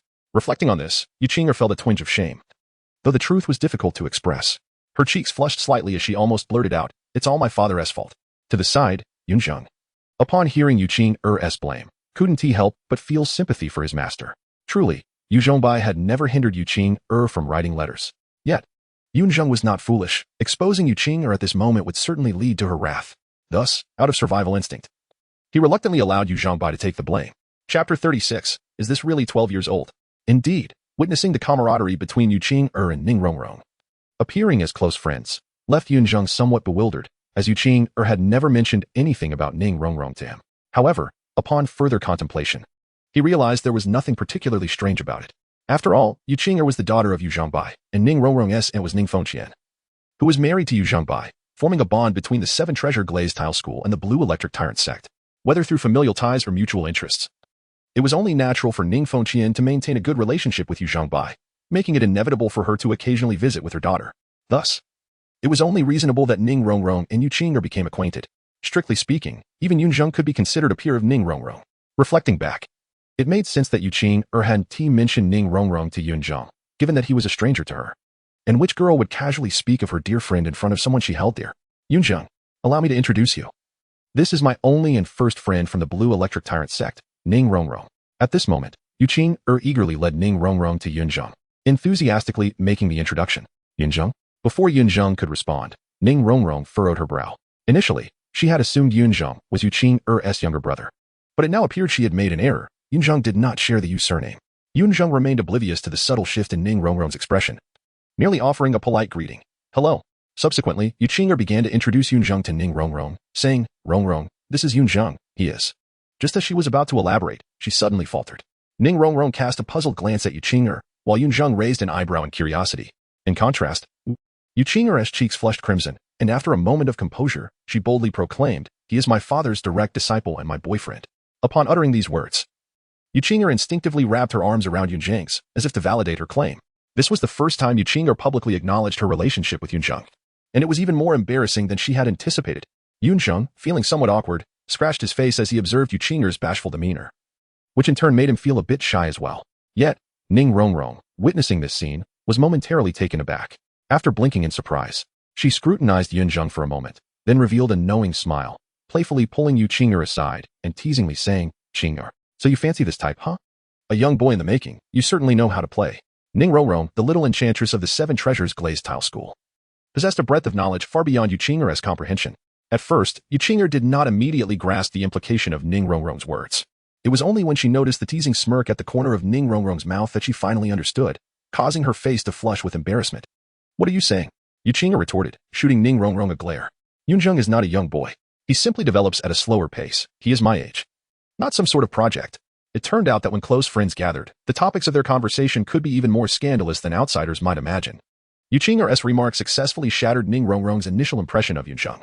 Ning Rongrong, with a mischievous glint in her eyes, peered over Yu Qing'er's shoulder and scrutinized Yunzheng once more, her bright eyes conveying a silent message. Is he really 12 years old? After a moment of contemplation, Ning Rongrong finally asked, her tone laced with skepticism, same age? Yes. Yu Qing'er rolled her eyes at Ning Rongrong, responding with exasperation. 12 years old? Indeed. After repeated affirmations from Yu Qing'er, Ning Rongrong reluctantly accepted this fact. Having been raised in the Seven Treasures Glazed Tile School, Ning Rongrong had encountered a myriad of individuals. Thus, encountering someone like Yunzheng, who was somewhat shorter, was not entirely uncommon. In her opinion, while Yunzheng's height was indeed a slight disappointment, his appearance and demeanor were undeniably exceptional. Within the noble circles of the Heaven Do Empire, many affluent ladies would certainly be enamored by him. Had he been placed in the city of Heaven Do, countless envious wives would likely be captivated by him. Furthermore, Yunzheng being recognized as a direct disciple by Yu Zhongbai attested to his considerable talent. In light of all this, Ning Rongrong begrudgingly acknowledged Yunzheng's suitability as Yu Qing'er's boyfriend. If Yunzheng were merely a decorative cushion, Miss Yu might have indeed concocted some schemes. After all, Ning Rongrong held Yu Qing'er in high regard. Yu Qing'er and Ning Rongrong had known each other since before they turned 6. At that time, Yu Qing'er was still at the Blue Lightning Tyrant Dragon Sect, enduring much ostracism, while Ning Rongrong was the young lady of the Seven Treasures Glazed Tile School. If Yu Qing'er was isolated due to her unaccepted status, then Ning Rongrong was distanced because of her elevated position and haughty character. In a strict sense, both Yu Qing'er and Ning Rongrong could be considered each other's first true friends. On the other hand, Yu Qing'er noticed the change in Ning Rongrong's expression and understood that Ning Rongrong had misconstrued the situation, yet she had no intention of clarifying. In fact, Yunzheng's height had caught Yu Zhongbai's attention years ago, but despite his efforts, he found nothing amiss with Yunzheng's physique. Everything appeared normal, albeit developing at a slightly slower rate. Thus, Yu Qing'er was aware that Yunzheng merely grew at a slower pace rather than being short, and she held no concerns regarding his height. As for why she refrained from explaining to Ning Rongrong, the principle of safeguarding against misunderstandings with close friends was something Yu Qing'er had comprehended from a young age. Did one not witness how Lu Yun had once regarded Ning Fengqian as a close confidant, only for it to end poorly? All right, enough about that. What brings you here? Yu Qing'er shook her head, redirecting the conversation to Ning Rongrong. Speaking of which, Ning Rongrong sighed. I found the sect too mundane and thought I would come out for some fun. What about you? How did you end up here with your little boyfriend? It wasn't me bringing him. It was he who brought me. Yunzheng earnestly shook her head, correcting Ning Rongrong's misconception, and sighed. We had nowhere else to go. And Yunzheng seemed quite curious about Shrek Academy, so we came here. Yunzheng's words were not fabricated. She and Yunzheng truly had nowhere else to go. Ordinary Soul Master Academies were beneath their notice, not only for them but also for Yunzheng Bai. The two royal academies were unappealing to Yunzheng due to their haughty, aristocratic demeanor, and as for the Spirit Hall, it was unnecessary to mention, as Yunzheng Bai stood opposed to it. The four elemental academies were also unsuitable due to the mismatched attributes of both Yunzheng and Yunzheng. Yunzheng Bai had considered bringing Yunzheng and Yunzheng dragon to the Blue Lightning Tyrant Dragon Sect, but Yunzheng had no desire to return. Ultimately, after careful consideration, Yunzheng and Yunzheng chose Shrek Academy, while Yunzheng Bai took Lu Yun and Ning Fengqian back to the Blue Lightning Tyrant Dragon Sect. As the flowers bloomed, each blossomed in their own way. With Yunzheng whisked away by Ning Rongrong, Yunzheng found himself momentarily at leisure. In truth, had Yunzheng wished to, he could have eavesdropped on the conversation between Yunzheng and Ning Rongrong, but he had no habit of prying into the private musings of young ladies. Thus, he idly surveyed his surroundings. Among the original 7, Yunzheng had now spotted 4 of them. Oscar was likely selling sausages in the academy, while Ma Hongjun might be indulging in music at a tavern, leaving only Zhu Zhiqing unaccounted for. Yunzheng recalled that she had arrived relatively late during the registration process. With this thought in mind, Yunzheng instinctively turned to glance behind him. In that fleeting moment, he did not need to search or confirm. He instantly spotted Zhu Zhiqing. At that moment, astonishment washed over Yunzheng. Is she truly 12 years old? It was no exaggeration to say that her features were more pronounced than Yunzheng's own. Yunzheng was astounded. Indeed, there existed such a fierce young girl in this world. The key point was that she was merely 12 years old. Chapter 37. Ning Rongrong's envy. The appearance of Zhu Zhiqing opened Yunzheng's eyes, leaving him momentarily dazed. At that moment, Ning Rongrong, who had been reminiscing with Yunzheng, noticed Yunzheng's odd behavior. Following his gaze, a fleeting glimmer of icy disdain crossed her eyes. Such a man, who so shamelessly lusts after beauty, must be shown in his true light to Yunzheng. With this thought in mind, Ning Rongrong promptly said to Yunzheng, "What is your little boyfriend staring at so intently?" Ning Rongrong felt it imperative for Yunzheng to witness this scene. Upon hearing Ning Rongrong's voice, Yunzheng instinctively glanced in Yunzheng's direction. The sight of Yunzheng, utterly entranced, did not escape her notice. Following his line of sight towards Zhu Zhiqing, Yunzheng's cheeks flushed, as if she found Yunzheng's behavior profoundly embarrassing, and she stamped her delicate foot in irritation. Unbeknownst to Ning Rongrong, Yunzheng harbored no jealousy or resentment whatsoever. Aren't you angry? Ning Rongrong stared at Yunzheng, incredulous. Every time Yunzheng was mentioned, the sweetness in Yunzheng's eyes nearly overflowed. It was difficult for Ning Rongrong to believe that Yunzheng did not harbor feelings for him. But why was she not jealous? Or was it that she simply did not care if Yunzheng fancied other girls? In that moment, Ning Rongrong was utterly bewildered, feeling a sense of obsolescence for the first time in her life. Not at all. Seeing the misunderstanding on Ning Rongrong's face, Yunzheng's blush deepened, and she quickly defended Yunzheng, saying, he is probably just surprised, after all. At this point, Yunzheng struggled to continue. The embarrassment was too great to articulate. Is that truly so? Ning Rongrong, still skeptical after Yunzheng's explanation, cast another glance at Zhu Zhiqing, reluctantly conceding that the first impression one might have upon seeing Zhu Zhiqing was indeed one of awe and astonishment. Yet, she remained unconvinced that Yunzheng was merely astonished and not captivated. Of course it's true, Yunzheng affirmed earnestly. She did not wish for Yunzheng to be too close to Ning Rongrong, but equally, she did not want Ning Rongrong to harbor any prejudice against him. Truth be told, Yunzheng was not entirely trusting of Yunzheng. She would often feel a pang of jealousy when he joked with other girls, and sometimes she would question the things he said. However, while she might doubt Yunzheng's words, she would never question his fidelity. At that moment, Yunzheng's demeanor was devoid of the whimsical charm he usually displayed. Instead, he was engulfed in a bewildered and rigid astonishment. Internally, he was simply taken aback. Furthermore, given Yunzheng's particular tastes, Yunzheng had long since discerned that Zhu Zhiqing was not his type. Nevertheless, while Yunzheng claimed not to feel jealousy, she did not allow him to continue staring. With a huff, she marched over to Yunzheng, unceremoniously grasped his tail, and yanked it with a gentle but firm tug, playfully admonishing him, "Do you not know that staring at girls is exceedingly rude? How embarrassing."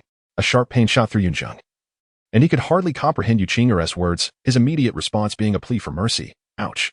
Please, Yunzheng, let me go. Humph. Yunzheng let out a playful snort, yet her grip remained steadfast as she pulled Yunzheng away. Observing this scene, Ning Rongrong could not help but smirk, uncertain whether to commend their close relationship or to marvel at Yunzheng's strength. Once the two returned to Ning Rongrong's side, Yunzheng was rubbing his sore backside while Yunzheng feigned annoyance despite her concern. Ning Rongrong, witnessing this, burst into laughter, but simultaneously, a pang of envy welled up within her. What girl does not yearn for such blatant affection? However, upon reflection, as a member of a clan. Where was the freedom in romance? Even Ning Fingji's elder sister had to make sacrifices in the name of clan interests. In truth, what difference was there between her and Ning Fingji from years past? If the clan leader could not escape this fate, neither would Ning Rongrong. With this thought, a shadow of melancholy flickered in Ning Rongrong's eyes, though she concealed it well. Instead, she rallied her spirits and smiled at Yunzheng, saying, "All right. Enough of this mischief. We shall be up next." "I concur with Miss Ning," Yunzheng hastily chimed in. Yunzheng shot him an exasperated glare, yet her heart softened, allowing him respite from her earlier grip. Yunzheng swiftly concealed the malevolent bone tail, recognizing it as a vulnerability in the presence of Yunzheng. It was indeed prudent to stow it away. As Ning Rongrong had aptly stated, the candidate preceding Yunzheng and his companions was swiftly eliminated. This individual had only recently celebrated his 12th birthday and had barely reached the threshold of level 20, lacking even a soul ring. Had his martial soul possessed greater potential, perhaps a chance could have been afforded to him. However, his martial soul was rather mediocre, and the instructors from Shrek Academy clearly wished to prevent any further squandering of time. Following this, there remained 3 more assessments to undertake. After this candidate departed, it was Yunzheng and his group's turn. Ning Rongrong generously produced 30 gold soul coins, proclaiming, "This is our registration fee." Yunzheng and Yunzheng were not overly sentimental with Ning Rongrong. For the young lady of the 7 treasure, Glazed Tile School had no need for trivial disputes. Shrek's teacher, with a warm smile, accepted the gold soul coins and said, "Extend your hand, please." His demeanor towards Yunzheng and the others was noticeably more amiable. Not out of favoritism for wealth, but rather due to their dignified presence. Yunzheng and the 2 others exuded an air of confidence and composure, clearly well prepared and evidently knowledgeable about Shrek Academy, making their admission highly probable. The instructors at Shrek tend to exhibit greater patience towards such prospective students. Yunzheng recalled that this teacher should be named Li Yusong. His martial soul, the Panlong staff, is a revered entity, having ascended to the pinnacle of the continent 2 millennia later. Even in this era, the Panlong staff is represented by notable figures such as the title Douluo of the Martial Soul Hall, Qianjun Douluo, and Jiangma Douluo. However, Li Yusong had not achieved such heights. He was merely an ordinary soul emperor, with his first soul ring still white. As these thoughts crossed his mind, Yunzheng extended his arm. Li Yusong examined each of the 3 individuals and nodded in satisfaction. Although Yunzheng appeared somewhat shorter, the bone age did not deceive. "All right. Let me see your cultivation levels." Li Yusong chuckled. Buzz. Ning Rongrong was the first to summon her martial soul, revealing the exquisite 7 treasure glazed tower, adorned with 2 yellow soul rings that shimmered with brilliance. At this sight, the calm demeanor on Li Yusong's face evaporated, and beads of cold sweat began to trickle down his brow. Unable to contain his curiosity, he inquired, "Are your family members aware of your presence here?" "Regardless, I have fulfilled the requirements for admission, have I not?" Ning Rongrong replied with a sweet smile, turning the question back on him. "Indeed." Li Yusong chuckled awkwardly, not denying her statement. After all, if calamity were to strike, Flinder and Zhao Wujia would bear the brunt. He was merely an employee, and the 7 treasure glazed sect could not hold him accountable. Next came Yunzheng and Yunzheng.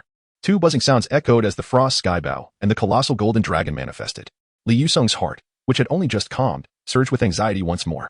These were undoubtedly martial souls that rivaled the Haotian hammer and the blue lightning tyrant dragon. What astonished Li Yusong even more was the presence of a purple 1000-year soul ring among Yunzheng's 2 rings, while the remaining one was a yellow ring tinged with purple, nearing the threshold of 1,000 years. Li Yusong had witnessed many great soul masters with distinct soul rings, often one white and one yellow. But how could it be that one was yellow and the other purple? In all honesty, he had never encountered a 20th level great soul master possessing a 1000-year soul ring. Chapter 38, the 4th challenge. A 1000-year soul ring. Not only Li Yusong but even Ning Rongrong beside him widened her eyes in astonishment. It is widely acknowledged that a soul master's first and second soul rings are typically of 100-year cultivation, a fact accepted by virtually all soul masters. Yet Yunzheng had quietly shattered that norm. While there might exist superior soul ring combinations elsewhere on the continent, none present had ever witnessed such a phenomenon. Thus, when Yunzheng unveiled the 1000-year soul ring, their shock was palpable. As a soul emperor, Li Yusong regained his composure swiftly, gazing intently at Yunzheng, his brow furrowing deeply. He mused, "This martial soul is unprecedented. The chilling aura it emanates is unparalleled, even in the harshest of northern climates. The quality of soul power is astonishing, surpassing even Mubai's at this level." During the bone examination, Li Yusong had discerned that this youth possessed excellent physique and vitality, setting him apart from the ordinary. Perhaps it was precisely due to his exceptional constitution and soul power that he could absorb a 1000-year soul ring? Li Yusong appeared to have found a somewhat reasonable explanation for himself, and the initial shock in his heart began to wane. He could only rationalize this phenomenon, as the facts stood before him, and even the most exaggerated circumstances could only be explained through the theories he already understood. As the center of attention, Yunzheng remained unfazed by the astonished gazes surrounding him, and simply asked Li Yusong, "Old sir, may we proceed?" Only upon hearing Yunzheng speak did Li Yusong awaken from his reverie and nod affirmatively, yes. Of course. At that moment, he spotted Dai Mubai returning and called out, Mubai, come here, and take these 3 directly to the 4th challenge. Upon hearing Li Yusong's words, Dai Mubai was taken aback, instinctively exclaiming, there are more? Less chatter. Li Yusong retorted impatiently, hurry. At this point, Yunzheng and Yuqing had already retracted their martial souls, so Dai Mubai did not see the purple 1,000-year soul ring. Here they come. Dai Mubai sighed, reluctantly moving forward to escort Yunzheng and the others. There was no alternative, after all. He was the only student in Shrek Academy capable of maintaining order. Oscar, as a support soul master, lacked sufficient intimidation, and Ma Hongjun, despite being a powerful assault soul master with a supreme phoenix martial soul, was too chaotic with his inherent evil fire to serve as a stabilizing presence. Yet, returning to the point, there were only these 3 students in the entire Shrek Academy. Thus, Dai Mubai could only comfort himself with the notion that those capable must shoulder more responsibility. Once Dai Mubai departed, Li Yusong sighed deeply, murmuring to himself, there truly are many little prodigies this year. Unlike Tang Sect, who had prior acquaintance with Dai Mubai, the 3, Dai Mubai, Yunzheng, and Yuqing, had not known one another before this moment, nor did they have much to discuss. Any matters regarding the academy would have to wait until Yunzheng and the others passed the 4th challenge. Dai Mubai preferred to introduce the 4th challenge once everyone had gathered, to avoid unnecessary explanations. As they walked, Yunzheng and his companions encountered Oscar. But to Yunzheng's surprise, Oscar did not approach them to promote his sausages.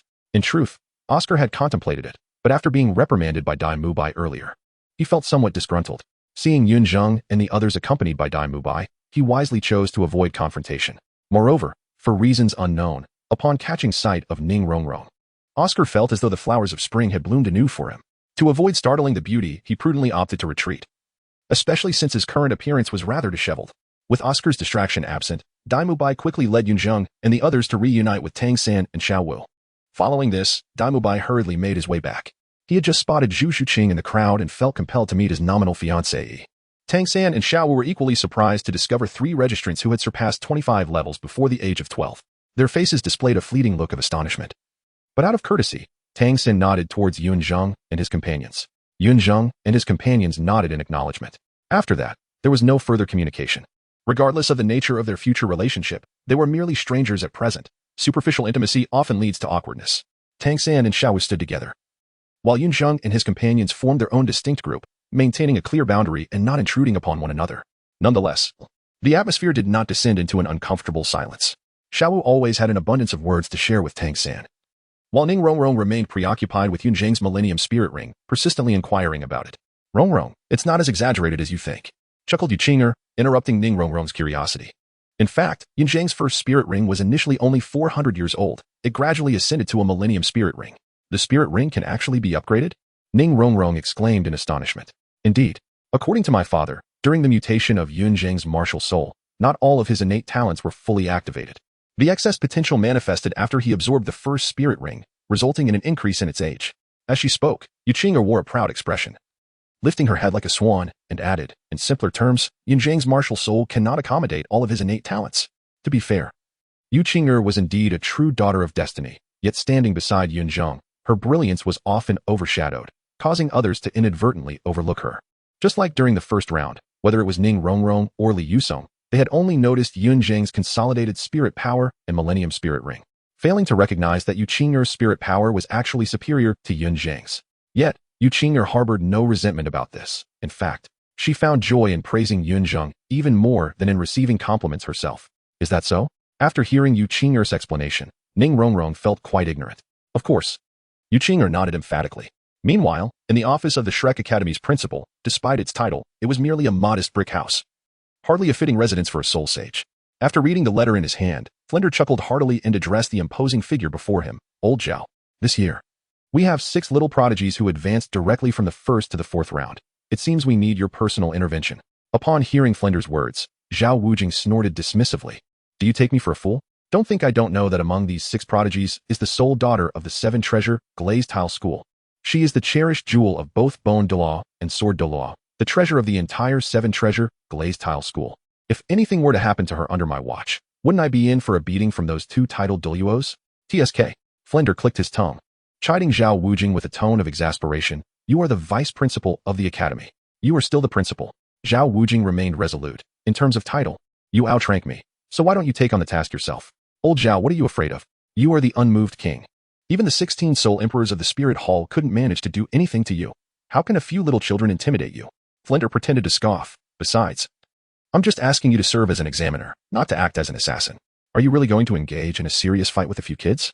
Flinder's taunts proved effective. Upon hearing this, Zhao Wujing's expression softened somewhat. Observing this, Flinder felt a surge of delight and pressed on. And didn't you say that she is the young lady of the 7 Treasure Glazed Tile School? Do you think I would dare to accept the future heir of the 7 Treasure Glazed Tile School as a student without the consent of Sect Master Ning? What do you mean? Zhao Wujing was momentarily taken aback, his tone a mixture of surprise and skepticism. Flinder smiled confidently and produced a letter from his sleeve. The letter's exquisite material resembled both silk and jade, adorned with golden edges and the emblem of the 7 Treasure Glazed Tile School, showcasing its owner's noble status. Zhao Wujing's eyes sparkled with intrigue. He hesitated no longer, though his attitude remained somewhat uncertain. I will double this month's bonus for you. Flinder narrowed his eyes and said with a hint of mystery. With a resounding clap, Zhao Wujing smacked his thigh and laughed heartily. Oh, what does money matter? Do I seem like someone who loves money?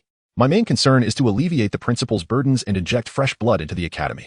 He then dashed out the door, as if fearing Flinder might change his mind. Indeed, Zhao Wujing did not care for money. What mattered to him was to see Flinder loosen his purse strings. Little did he know, after his departure, Flinder revealed a more mercenary side.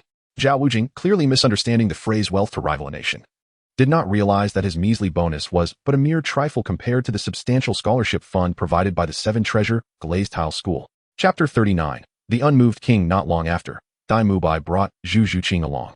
Zhu Zhuqing's expression remained as cold as ever, her icy demeanor contrasting sharply with her fiery figure, embodying the allure of an ice queen. In contrast, Dai Mubai's face bore a faint hint of hostility, as if he had just endured some unpleasantness.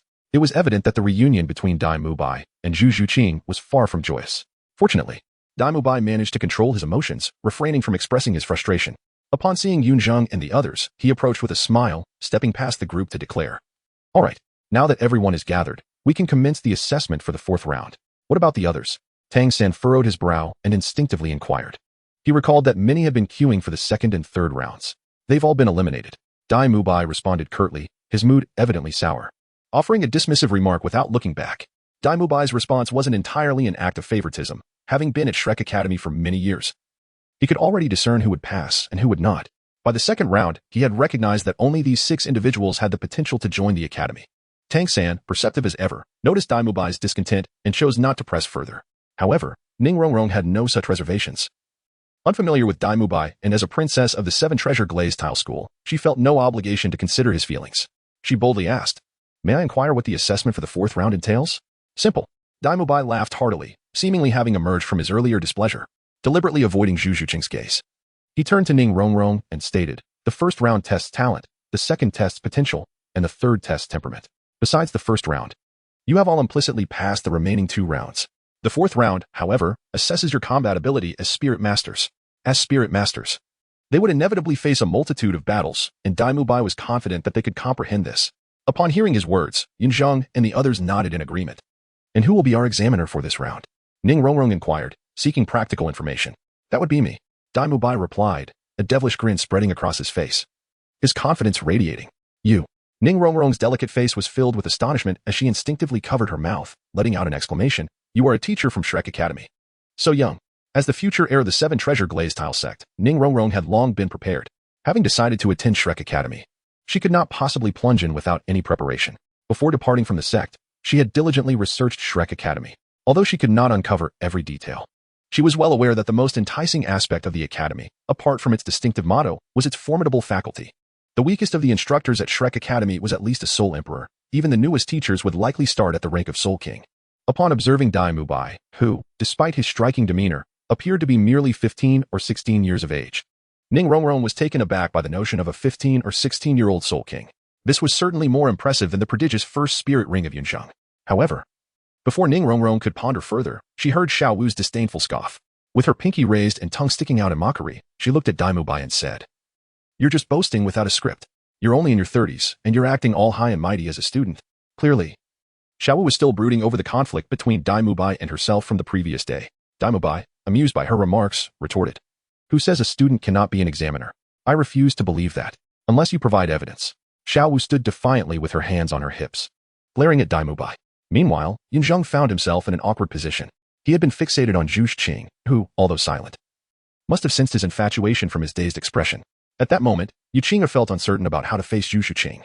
Fortunately, they soon passed the first checkpoint, and Yunzheng had hoped never to encounter Yunzheng again. Yet now, with Yunzheng advancing to the fourth checkpoint, the thought of having to share classes with her, especially after witnessing Yunzheng's foolish stare, made Yunzheng's cheeks flush with embarrassment. She wished she could dig a hole with her toes and bury Yunzheng inside it. With that thought, Yunzheng cast a sharp glance at Yunzheng. Though she said nothing, her eyes conveyed a reproachful tone, as if to say, "This is all your fault. How will they perceive us now?" After years of companionship, Yunzheng understood the meaning behind Yunzheng's gaze. Immediately donning an innocent expression and silently responding, "I didn't want to, but she is simply too striking." Yunzheng looked as if she were ready to devour him. Subtly stepping on Yunzheng's foot, her entire weight pressing down. Hiss. Yunzheng pretended to gasp dramatically, but Yunzheng was not deceived. Reluctantly, he admitted his fault and pitifully pleaded for mercy.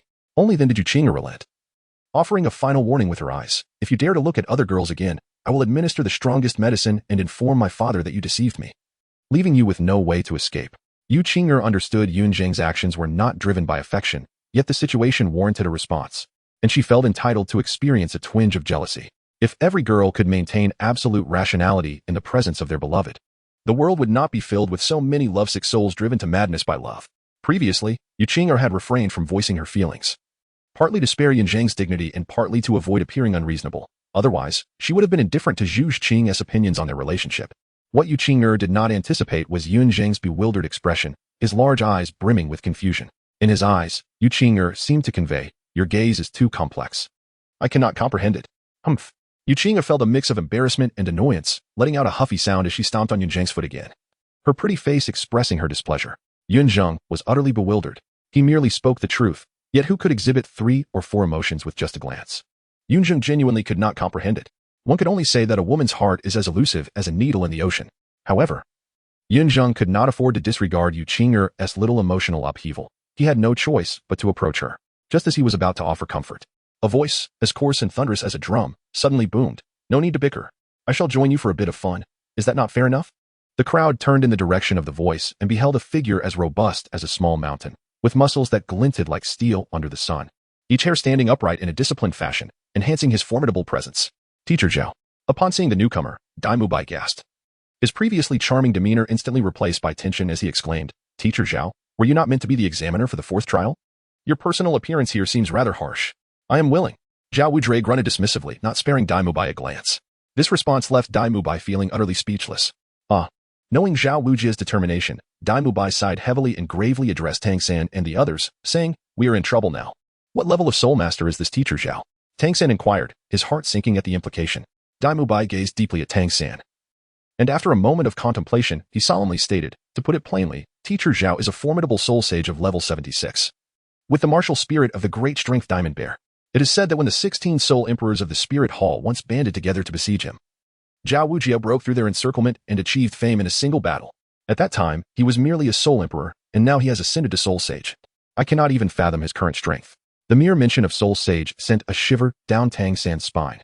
Having been raised in the Holy Spirit village, he had long listened to tales from the village chief about the mind of a soul sage. Now witnessing Zhao Wujie's presence firsthand, he couldn't help but draw parallels between Zhao Wujie and the descriptions he'd heard from the village chief. The name Zhao Wujie also resonated with Ning Rongrong, who, despite having little reaction to the mention of soul sages, suddenly recalled a significant figure, her eyes fluttering as she murmured, "Is he not the immutable king?" Dai Mubai cast a glance at Ning Rongrong and nodded affirmatively, confirming, "Indeed, teacher Zhao bears the moniker of the immutable king. What does that mean?"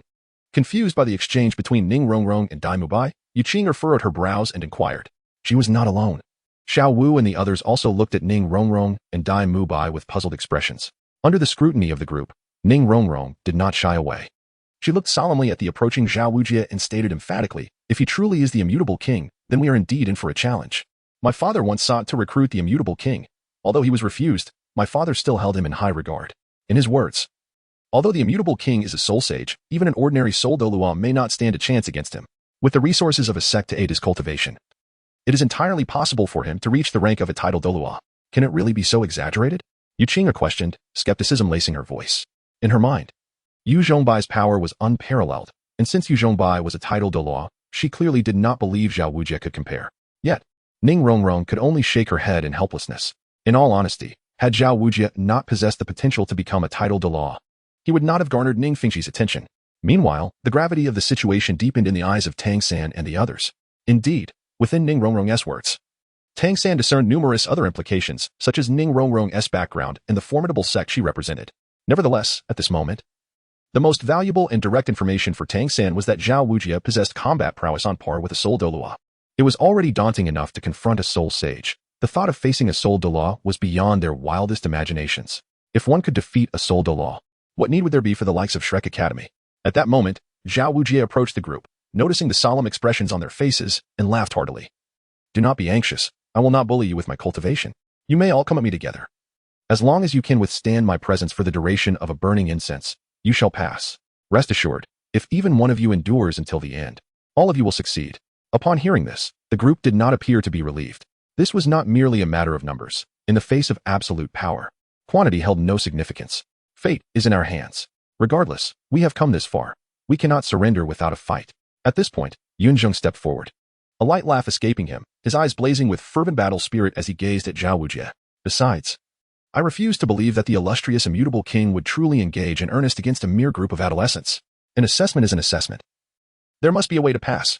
Indeed, Tang San nodded earnestly, turning his gaze to Yunzheng. This young brother speaks wisely. However, if we are to fight, we must not act recklessly. Before we proceed, let us first introduce ourselves. Hearing Tang San's words, Yunzheng couldn't help but raise an eyebrow. He was certain that Tang San had adjusted his wording after noting his height. Following Tang San, he revealed his martial spirit. Vibrant green-blue-silver grass extended from his palm, coiling around his arm, 2 yellow soul rings hovering behind him. The strength of his soul power causing the onlookers to stir with admiration. At the same time, Tang San announced, I am Tang San. My martial spirit is blue-silver grass, and I am a 29-level control system great soul master. Next was Xiaowu. Her pink soul power manifesting as an adorable little rabbit leaping from her arms, 2 yellow soul rings swirling around her. The fluffy rabbit ears made her appear even more playful and charming as she introduced herself. I am Xiaowu. My martial spirit is the soft bone rabbit. And I am a 29-level agility attack system great soul master. Zhu Zhuqing. My martial spirit is the nether cat. And I am a 27-level agility attack system great soul master. With a flash of ghostly light, Zhu Zhuqing summoned her martial spirit. Her cold and beautiful visage becoming even more striking, also possessing 200-year soul rings. Originally, Yunzheng intended to summon his martial spirit alongside Yuqinger, but she was clearly still miffed at him and, with a huff, stepped forward first. A resounding dragon roar echoed, drawing the attention of everyone present. Yuqinger. My martial spirit is the Titan Golden Dragon, and I am a 29-level assault system great soul master. The golden dragon shadow flashed past. And amidst the astonished gazes of the crowd, Yuqinger completed her introduction. The dragon-shaped martial spirit had always been synonymous with strength, and any connection to dragons typically indicated formidable power. That thunderous roar sent chills down the spines of those present who possessed beast martial spirits, highlighting the might of Yuqinger's martial spirit. Even Zhao Wujie, not far off, narrowed his eyes and cast a thoughtful glance at Yuqinger, pondering. With the surname Yu and a dragon-shaped martial spirit, could it be another branch of the Blue Lightning Tyrant Dragon Sect? It is often said that dragons are inherently licentious, a notion that finds vivid expression within the Blue Lightning Tyrant Dragon Sect. On this continent, there exists but a single Blue Lightning Tyrant Dragon, although the dragon-shaped martial souls are numerous. Fire dragons, water dragons, and toad dragons, among others, are all nearly branches of the bloodline belonging to the Blue Lightning Tyrant Sect.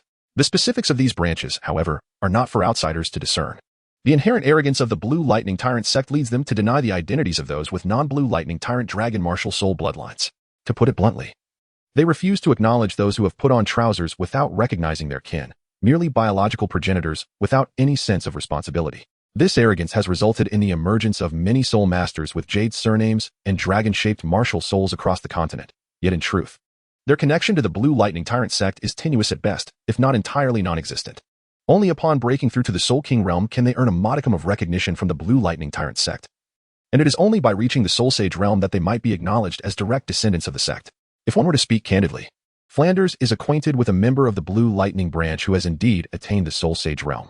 This is not an extraordinary occurrence. In Zhao Wujie's eyes, Yuqinger is such a member of the Blue Lightning branch. Following this, Ning Rongrong unleashed her martial soul, and a resplendent light of exquisite glass illuminated the surroundings as a majestic blue glass tower rose amidst the brilliance. The moment the 7-treasure glazed tower manifested, it captured the attention of all present. Ning Rongrong, martial soul, 7-treasure glazed tower, a level 26 support type, great soul master.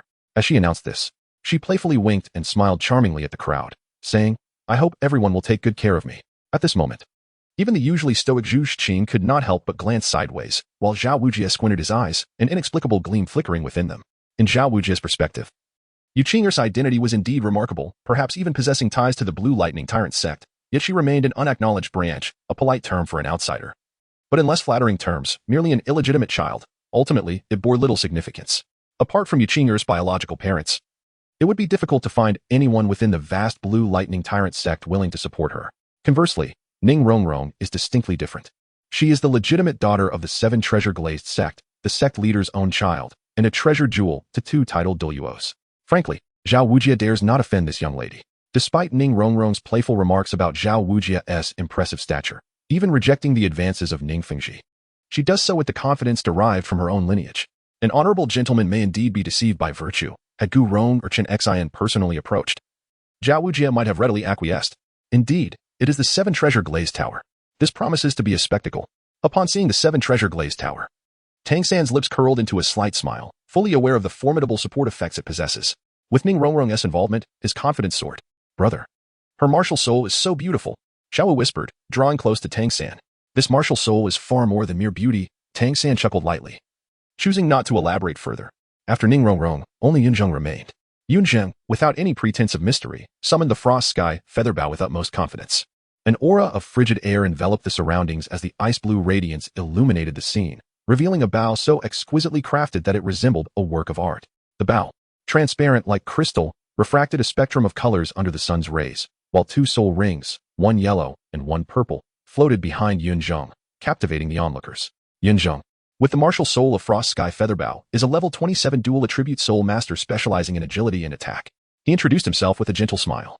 Drawing the full attention of the crowd, the spectators split into three factions. One group, comprising Xiao Wu and Ning Rongrong, were mesmerized by the ethereal beauty of Yunzheng's martial soul, while the others were fixated on the 1,000-year soul ring he possessed. The final faction was represented solely by Yuqing, who had grown accustomed to the elegance of the Frost Sky Featherbow over the past 6 years. She was well aware of the significance of Yunzheng's 1,000-year soul ring and was merely indulging in admiration. Brother, I think I might have spoken too soon. Xiao Wu, entranced by the bow, tugged at Tang San's sleeve, her voice barely a whisper. Despite her lack of discretion, Ning Rongrong, who overheard her, chose not to retort this time. Her own eyes wide with astonishment. Previously fixated on Yunzheng's 1,000-year soul ring, she now realized how extraordinary his martial soul truly was. The Frost Sky Featherbow was entirely distinct from the Seven Treasures Glazed Tower, which epitomized opulence and grandeur. The bow, in contrast, was intricately designed, understated yet magnificent, presenting two vastly different aesthetics that successfully captivated Ning Rongrong, a lady of noble birth. Tang San, seemingly oblivious to Xiao Wu's comment, gazed intensely at the purple soul ring behind Yunzheng, murmuring in disbelief, 1,000-year soul ring. He has surpassed the limits of soul masters by such a margin. This sentiment was echoed by both Dai Mubai and Zhu Zhuqing, who shared in his astonishment. How intriguing! Zhao Wujie mused, a flicker of intrigue crossing his features as he regarded Yunzheng. After a considerable moment, the onlookers regained their composure. A dual attribute soul master? Dai Mubai pondered, his heterochromatic eyes fixed on Yunzheng, inquiring, what exactly is a dual attribute soul master? His question elicited a collective gaze directed at Yunzheng, revealing that curiosity was not limited to Dai Mubai alone. Everyone was eager to understand the concept of a dual attribute soul master, while agility and attack were distinct categories. Even the most formidable martial souls, such as the Blue Lightning Tyrannosaurus and the Evil Eye White Tiger, were categorized solely as attack-type souls despite possessing notable speed. Therefore, Yunzheng's claim of being a dual attribute soul master suggested a deeper significance. However, it was also plausible that Yunzheng was merely a flamboyant character seeking to draw attention by exaggerating the prowess of his martial soul. If that were the case, disappointment might ensue among the onlookers. Yet, Tang San regarded Yunzheng with contemplative interest, considering him a possessor of twin martial souls, as he too was a dual attribute soul master. Nevertheless, Yunzheng offered no further explanation, opting for a light-hearted dismissal. Explaining this would be rather complex. In short, consider me a soul master possessing both agility and attack capabilities. Seeing Yunzheng's reluctance to elaborate, the group acquiesced. As he suggested, it sufficed to regard him as an exceptional attack-type soul master. Once everyone had introduced themselves, the focus naturally shifted to strategizing. Among soul masters, an unspoken rule prevailed. During initial encounters, the one with the highest cultivation level would assume command in cooperative efforts. If levels were comparable, auxiliary or control-type soul masters were preferred for leadership due to their broader perspective on the battlefield. Consequently, Tang San unhesitatingly took on the role of commander. Upon witnessing this, Yunzheng chose to remain silent. In truth, he could have assumed the role of the team's strategist for over the past 6 years. Yunzheng had imparted a wealth of knowledge regarding team command. However, Yunzheng did not wish to overshadow Tang Sect, nor was he eager to evaluate Tang Sect's capabilities at this moment. Thus, he opted for silence. Tom was on their side, and there would be ample opportunities for command in the future, so there was no need for haste. Meanwhile, Yuqing harbored a desire to defend Yunzheng's honor. But upon reflection, she realized she was still consumed with jealousy. It was evident that Tang Sect possessed genuine talent. The tactics he devised were coherent and well-structured, adeptly balancing both offensive and defensive considerations. Given the constraints, making such judgments was no small feat, at least in Yunzheng's eyes. Even if he were to take the helm, he would achieve no more than this. Looks like you are all prepared, Zhao Wuji remarked as he stepped forward. His arms crossed, a deep, mocking laugh escaping his lips. Unfazed, Tang Sect smiled humbly in response, naturally. In the next moment, the group dispersed, except for Daimubai. The remaining 6 members took their positions in an orderly fashion. As a powerful assault-type soul master, Yuqing stood at the forefront, with Xiaowu and Zhu Shiqing flanking her on either side, 2 steps behind. Tang Sect positioned himself in the center, followed by Yunzheng and Ning Rongrong. Although Yunzheng was a dual-type soul master proficient in both assault and agility, his martial spirit was an ice bow, clearly indicating a preference for ranged attacks rather than close-quarters combat. Placing Yunzheng at the back not only allowed him to leverage his strengths but also ensured the protection of the support-type soul master, Ning Rongrong. It was a pragmatic choice. Zhao Wuji observed their formation with a glimmer of appreciation in his fierce eyes. Then, the 6 summoned their martial spirits, and a breathtaking, fantastical glow erupted, with 12 soul rings rising in unison. Among them, the conspicuous purple thousand-year soul ring emitted an overwhelming wave of soul power, causing even the observing Dai Mubai to feel a shiver of trepidation. However, Zhao Wuji, a soul sage, was not easily intimidated by several great soul masters. He merely scoffed, showing no intent to summon his martial spirit. As the assessment commenced, Dai Mubai, watching from the sidelines, swallowed discreetly before bellowing, "Begin." Boom. Almost instantly. Upon the completion of Dai Mubai's command, Zhao Wuji stomped the ground with tremendous force, unleashing a terrifying shockwave directed at Ning Rongrong. The already soft earth visibly cracked beneath the impact. All soul masters understood that if the opposing team included a soul master wielding the 7 treasure glaze tile, they had to prioritize it as their first target. Indeed, Zhao Wuji feared Chen Xian and Gu Rong, but ultimately, this was a test, and since they were not present, Zhao Wuji remained earnest in his approach. Tang Sect, witnessing this, released his blue silver grass, intending to pull Ning Rongrong to safety, when suddenly, a sharp voice rang out. "Huh!" Boom. Another resounding crash echoed as Yuqing, standing at the forefront, darted forward to confront the cracked ground. Her right arm, covered in golden dragon scales, descended with great force, causing the ground to tremble violently. Zhao Wuji's powerful strike was remarkably diminished by more than half. What the? Dai Mubai's eyes widened in astonishment as he instinctively gasped. Admittedly, Zhao Wuji had not unleashed his full strength, but as a soul sage, he was formidable. With the title of the Unmovable King and a martial spirit renowned for its might, the strength he possessed was undeniable. Even a mere test of strength should not be easily challenged by an ordinary great soul master. This girl is a bit reckless, Zhao Wuji thought to himself, feeling a touch of embarrassment as he silently sighed. However, Yuqing ultimately could not fully withstand Zhao Wuji's attack. Sensing the overwhelming force that threatened to crush her, she did not persist. With a swift motion, she leaped back and called out, "Yunzheng." Understood. Yunzheng responded, letting out a sharp cry, before anyone could react. He stomped the ground with equal force, causing fissures to form beneath his feet. In the next instant, 2 cracks collided, resulting in a thunderous sound followed by a cloud of dust. As the dust settled, Yunzheng and Ning Rongrong remained unharmed, with only the opposing cracks on the ground bearing witness to the recent events. Yunzheng, well done. The first to react was, of course, Yuqing, who had been partnering with Yunzheng for 6 years. She seemed to forget their previous disagreement, breaking into a joyful laugh, eager to praise him. However, upon seeing Ning Rongrong, Zhu Shiqing, and Xiaowu gazing at Yunzheng with sparkling eyes, her expression soured, leaving her with a humph. Yuqing. The second to react was Tang Sect. Zhao Wuji appeared to be lost in his previous surprise, failing to deliver a second strike. Seizing the opportunity, Tang Sect shouted decisively. Yuqing, already brimming with pent-up frustration, would have charged forward even without Tang Sect's prompting. With Tang Sect's command, Ning Rongrong and the others jolted into action. A radiant beam of light descending upon Yuqing. The 7 treasures are renowned. The first, strength. In the blink of an eye, Yuqing had reached Zhao Wuji, an ethereal dragon's roar accompanying her. She unleashed a punch, augmented by 30% of the 7 treasure glaze tiles power, causing even Zhao Wuji to glance sideways at her with surprise. Boom. A deafening crash resounded as Yuqing and Zhao Wuji's fists collided. Yuqing gritted her teeth. Yet Zhao Wuji remained unfazed, not even altering his stance. He stood there nonchalantly, even expressing mild interest as he teased, "Not bad." but you're just a fraction short of forcing out my martial spirit. Clumsy bear. You should worry about yourself. Just then, Xiao Wu, having appeared on Zhao Wuji's shoulder unbeknownst to anyone, activated her first soul ring. However, Zhao Wuji did not rise as Xiao Wu had hoped. He merely restricted her movement slightly. Zhao Wuji stood steadfast like a mountain, impervious to Xiao Wu's efforts to budge him. Noticing Xiao Wu's intentions, he chuckled mockingly, "Little rabbit. Your strength is far from sufficient. First soul skill. Entangle." At that moment, countless strands of blue-silver grass coiled around Zhao Wuji's legs. He frowned, letting out a cold snort, preparing to break free, when Tang Sect smirked, forming his fingers into a claw, murmuring, "Control the crane and capture the dragon."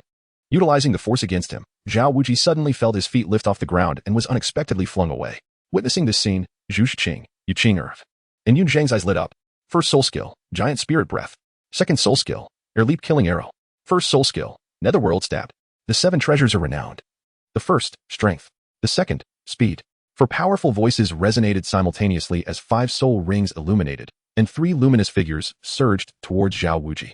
Chapter 42, Zhao Wuji, I truly did not wish for this. 3 beams of glazed light shot forth, accurately landing upon Yunzheng, and Zhu Zhuqing.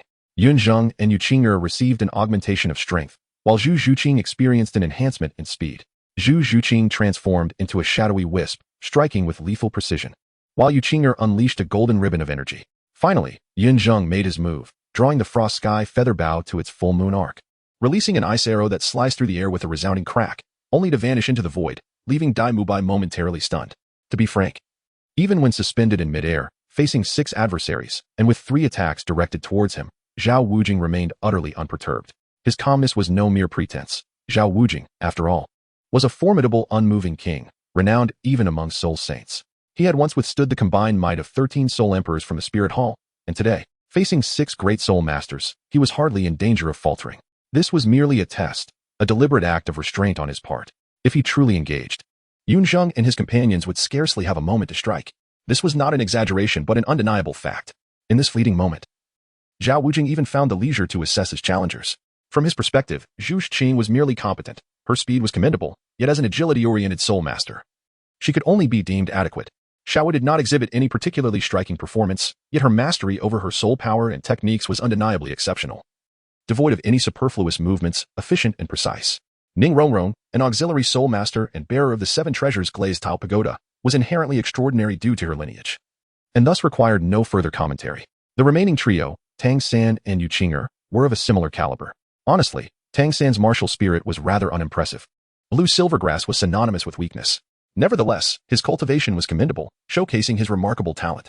Moreover, Tang Sect possessed a leadership quality, remaining calm and composed. And his recent technique, controlling the crane and capturing the dragon, certainly elevated Zhao Wuji's impression of him. Yunzheng lacked Tang Sect's composure and leadership aura. Yet her martial spirit could rival Ning Rongrong's 7 treasures glazed tile pagoda.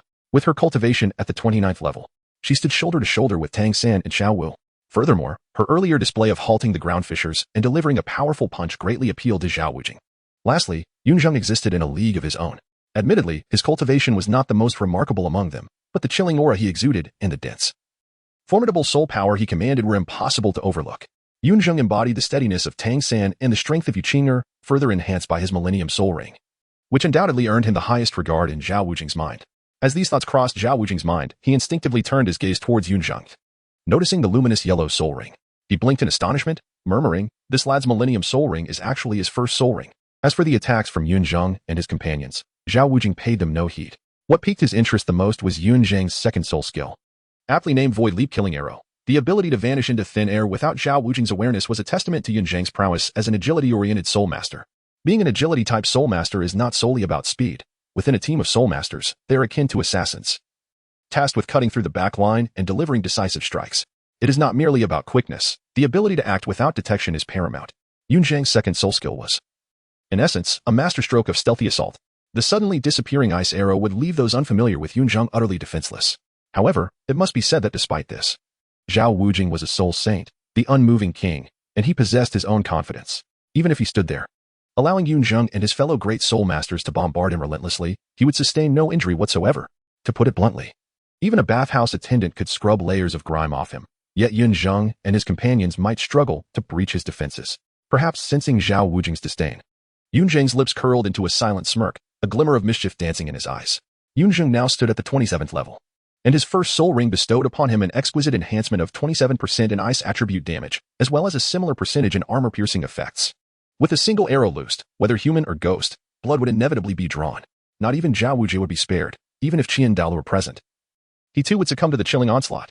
As these thoughts coursed through Yunzheng's mind, the swiftest among them, Zhu Xing, had already lunged towards Zhao Wujie. A black, ethereal light flickered, yet it met its mark like a strike against steel. Zhu Xing, feeling the paralysis of her martial spirit, found it impossible to advance further. Nonetheless, her resolve unwavering, she silently unleashed her second soul skill, Phantom Claw of the Underworld, relentlessly attacking Zhao Wujie. At that moment, Yuqing'er unleashed her giant spirit breath. A golden ribbon transforming into a majestic little dragon, only to be grasped and crushed by Zhao Wujie with his bare hands. Ha!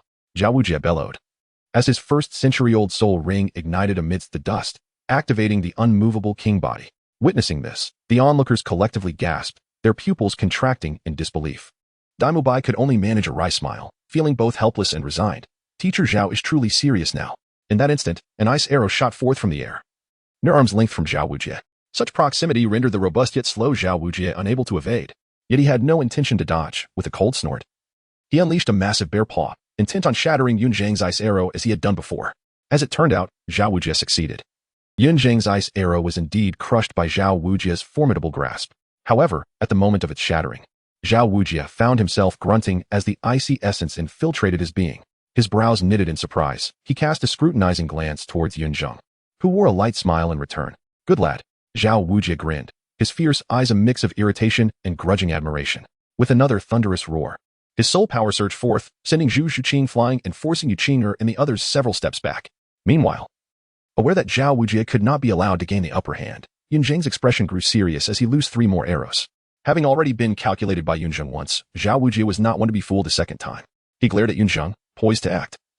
When Tang Sect executed his technique again, controlling the crane and capturing the dragon, determined to restrain Zhao Wujie, Tang Sect recognized that only Yunzheng's attacks posed a threat to Zhao Wujie. They had to protect him. However, this time, Zhao Wujie was prepared. Previously, he had been caught off guard, and Tang Sect's calculated move had succeeded. But now, in his martial spirit state, Zhao Wujie unleashed his first soul skill simultaneously, amplifying his power beyond comparison. Tang Sect not only failed to control Zhao Wujie, but was also repelled by the backlash of force. Feeling the sudden surge of repulsion, Zhao Wujie turned to Tang Sect, caught between commending his bravery and chastising his overreach. Yet, this glance was misinterpreted by Xiao Wu, concerned and flustered. She assumed Zhao Wujie was enraged and prepared to attack Tang Sect. In a panic, she darted in front of Tang Sect, activating her second soul skill. Her eyes glowing with a pink hue. Zhao Wujie's body stiffened for a moment, but in the next instant, he snapped out of his daze. Charm-based spirit abilities were double-edged swords. Wielded skillfully, they could be miraculous, but mishandled, they could lead to self-harm. As it happened, regardless of her previous strength, Xiao Wu was now merely a 29th level Great Spirit Master, and in terms of both soul power and mental fortitude, she was no match for Zhao Wujie. The vast disparity in cultivation led to the failure of her charm, and Xiao Wu suffered a backlash, lightly coughing as a seductive mist of blood escaped her lips, inadvertently dripping into Tang Sect's palm. Noticing the blood in his hand, Tang Sect's eyes widened, his demeanor turning steely. Zhao Wujie, however, remained oblivious to this detail. At that moment, he was unsure how to respond. Zhao Wujie bore no ill will towards Tang Sect or Xiao Wu, but they had recklessly thrown themselves into the fray. Their injuries due to the significant cultivation gap could not be attributed to him. Shaking his head, Zhao Wujie resolved to eliminate that young man first. Ignoring Tang Sect and Xiao Wu, he focused on the ice arrows that Yunzheng had already unleashed. Even Zhao Wujie himself was unaware of when the arrows would strike from the air, so to avoid further humiliation, he pushed forward, directly activating his 5th soul skill. 5th soul skill, gravitational compression. This was Zhao Wujie's soul control-based soul skill. Admittedly, using a 5th soul skill against a great spirit master might seem excessive. But Zhao Wujie had no intention of targeting Yunzheng. He merely sought to crush the concealed ice arrows in midair. Why aim in Yunzheng's direction, you ask? Zhao Wujie surmised that even the most elusive ice arrows could not possibly change direction. Yet, unbeknownst to Zhao Wujie, just as he activated his 5th soul skill, a voice rang out, and Yuqing'er had already positioned herself in front of Yunzheng. Startled, Zhao Wujie attempted to retract his soul skill, but it was too late. Zhao Wujie had always operated with a grand, sweeping approach. The finesse required for such precision was entirely foreign to him. Even more astonishing was the fact that beneath the weight of his 5th soul skill, Yuqing'er remained utterly unyielding, the gravitational waves failing to affect her, countered instead by a small golden dragon that appeared out of nowhere. However, the exertion of resisting a soul saint's control skill took its toll, draining Yuqing'er's soul power, and she sank to one knee, her face pale. Seeing this, Zhao Wujie found himself at a loss for words. To his credit, He had done nothing wrong. Yet, due to the reckless actions of Tang Sect and his companions, he found himself entangled in this chaotic mess. Zhu Zhuqing had been paralyzed in her assault. Tang Sect was injured by the backlash from his failed control. Xiaowu, in her misunderstanding, had suffered the consequences of her charm skill, and Yu Qing'er, in her attempt to protect Yunzheng, had exhausted her soul power and lost her fighting capability. But the crux of the matter was that Zhao Wujia's initial intent had always been to target those 3 elusive ice arrows. Chapter 43, Yunzheng's Full Power. Swish, swish, swish. Just as Yu Qing'er collapsed, 3 ice arrows shot forth from the void. Zhao Wujia, unable to evade, braced himself to endure. His second soul ring illuminated as his golden, massive palm surged forward like a city wall, effortlessly obliterating Yunzheng's ice arrows, which crumbled into shards of ice upon contact. Yet despite this, the armor-piercing effect of Yunzheng's first soul skill remained a significant source of discomfort for Zhao Wujia. Humph, he grunted, a flicker of helplessness passing across his rugged visage. Yunzheng's ice arrows are exceedingly treacherous, primarily due to the unpredictable effects of the Skyleap kill arrow, which makes them nearly impossible to defend against. Coupled with their innate armor-piercing capabilities and damage amplification, even if one were fortunate enough to block them, they would still suffer injuries. Furthermore, Yunzheng's ice arrows are composed of the purest essence of ice, emanating a chilling aura that, once it infiltrates the body, leaves even Zhao Wuji momentarily helpless, forcing him to rely on his superior soul power to contain it temporarily. The inflicted damage may be minimal, and even that intense cold can be subdued by Zhao Wuji's vast reserves of soul power, yet he finds himself somewhat embarrassed by the situation. After all, Yunzheng is merely a great soul master. As the battle takes a sharp turn, it is undeniable that Zhao Wuji has been significantly constrained by the 4 ice arrows shot by Yunzheng, yet the overall threat remains formidable. In contrast, the situation for Yunzheng's side is dire. Zhu Zhuqing's hands have gone numb, and she has lost a considerable portion of her combat strength. Xiaowu has succumbed to backlash and is now unconscious, and Yu Qing'er has exhausted her soul power, leaving her equally unable to continue fighting. Strictly speaking, only 3 of them remain capable of engaging in battle. The assessment requires them to withstand Zhao Wuji's onslaught for the duration of an incense stick. Yet less than half of that time has elapsed, placing Yunzheng's group in an exceedingly precarious position. Meanwhile, noticing the pallor on Yu Qing'er's delicate face, Yunzheng rushed to her side, supporting her upright.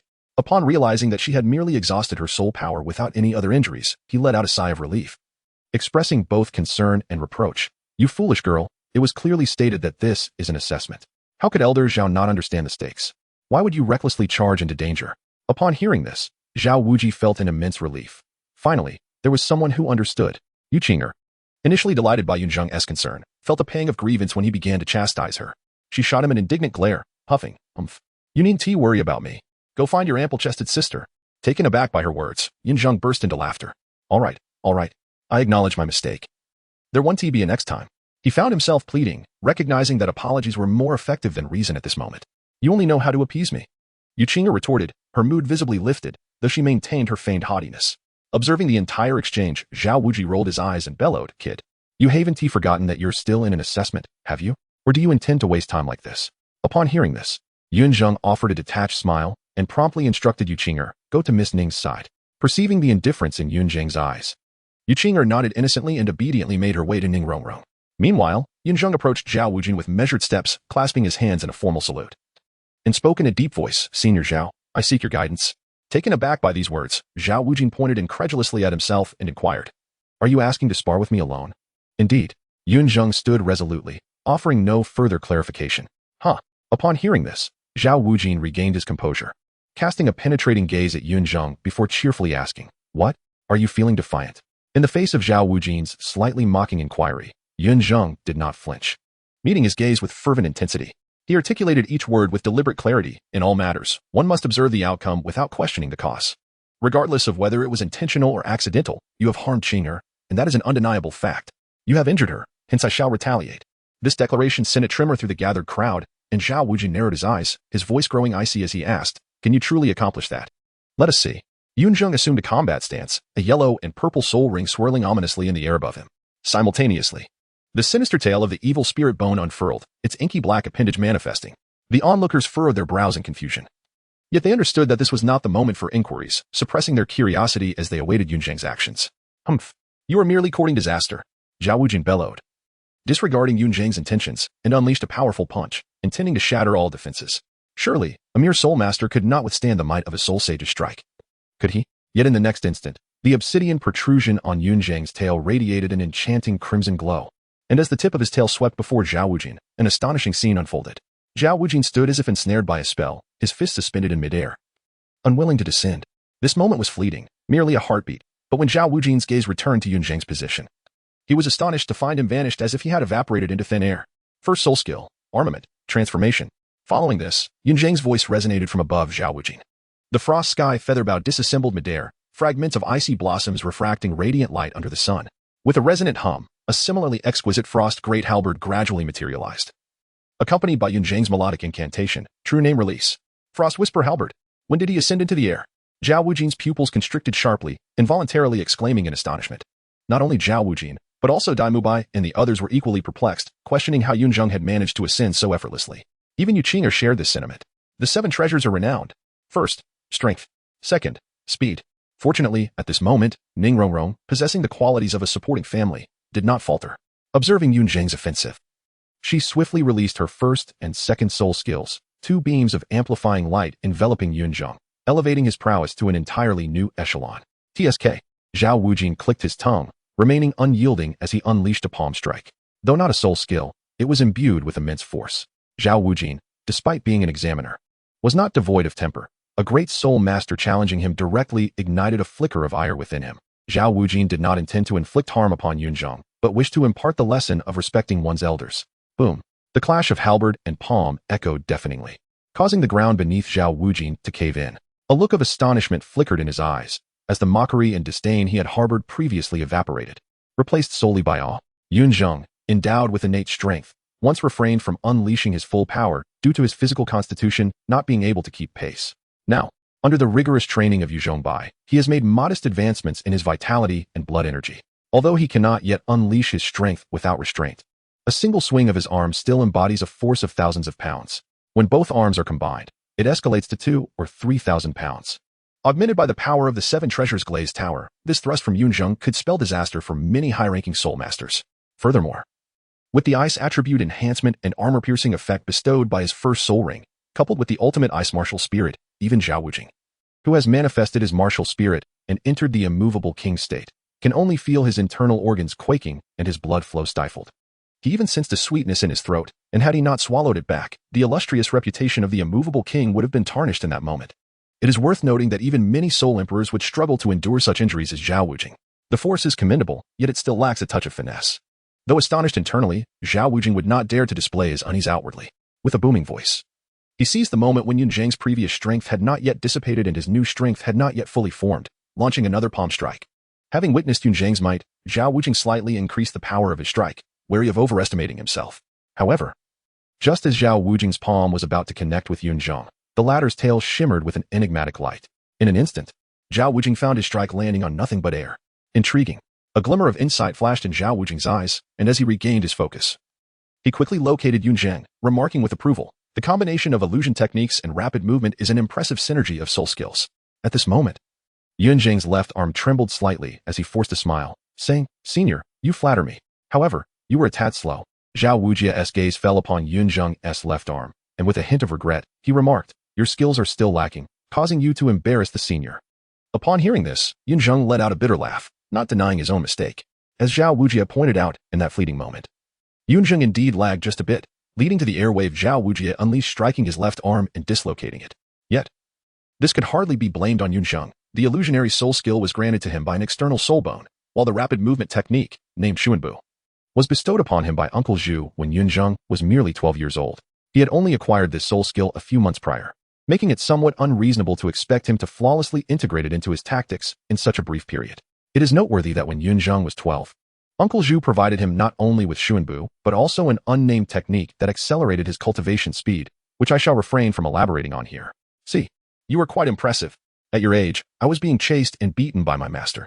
By the time I reached the great soul master level, I could grapple with soul saints. You are indeed one of a kind.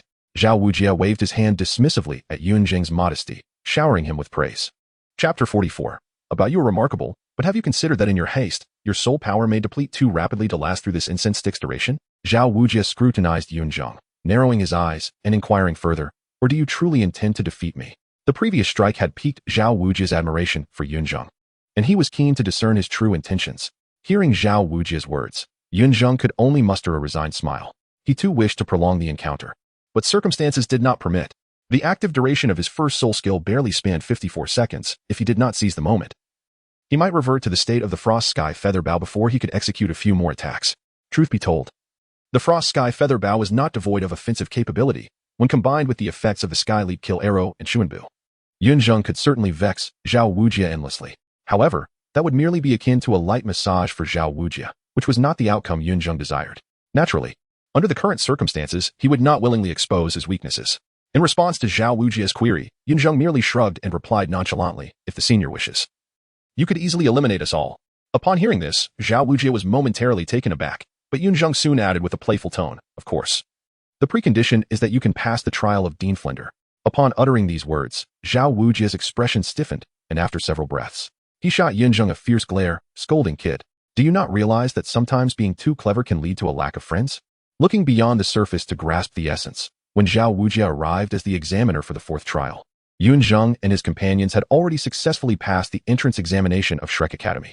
Dean Flinder had summoned Zhao Wujia, partly to maintain appearances, fearing that Dai Mubai might not be able to manage this group of prodigies, potentially bringing shame to Shrek Academy, and partly to showcase the Academy's strength. Ensuring that Yunzheng and his peers felt secure, Zhao Wujia was well aware of these points, yet being pointed out by Yunzheng left him feeling somewhat embarrassed. Hearing Zhao Wujia's teasing, Yunzheng merely smiled without comment, maintaining an air of nonchalance.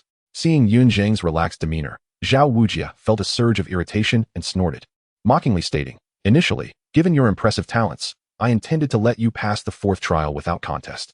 Yet now, you dare to jest at my expense. And I am quite displeased, so I have changed my mind." As he spoke, Zhao Wujia's 7 soul rings shimmered to life, and he declared ominously, "You claim to be fast, do you? You wish to avenge that girl? I shall see how you plan to manage now." With that, the 3rd, 4th, and 5th soul rings behind Zhao Wujia all illuminated simultaneously. Enhanced gravity and tracking, compounded with gravitational compression. Yunzheng felt an overwhelming heaviness enveloping him, as if his legs were laden with lead. The ground within a radius of several dozen meters around Zhao Wuji sank downwards, and an irresistible force shrouded Yunzheng, inexorably pulling him towards Zhao Wuji. Instinctively, Yunzheng employed the instant step to evade, only to discover that Zhao Wuji seemed to have anticipated his movements. Swiftly redirecting his trajectory, the oppressive force of gravity once again descended upon him, rendering any possibility of escape futile. Witnessing this scene, Zhao Wuji erupted into hearty laughter, exclaiming, "Aha! The fact that you have compelled me to utilize 5 soul techniques in succession is a testament to your prowess." With that, he invoked his 2nd soul technique, the mighty Vajra Palm. No sooner had Zhao Wuji uttered the incantation than a colossal bear paw surged forth, akin to an unstoppable force, barreling towards Yunzheng with the might to topple mountains and shatter pillars. Enhanced by the dual forces of gravitational compression and precise tracking, Yunzheng found himself utterly unable to evade the onslaught. The mighty Vajra bear specializes in dismantling the frivolous. Nevertheless, Zhao Wuji possessed a sense of restraint. This strike was calibrated to the level of a Soul King without being delivered with full force. Based on Yunzheng's prior performance, it was evident that he would be unable to withstand the blow, yet serious injury was unlikely. Perhaps merely a spattering of blood would suffice. Upon witnessing the scene, Yunzheng's eyes narrowed with determination.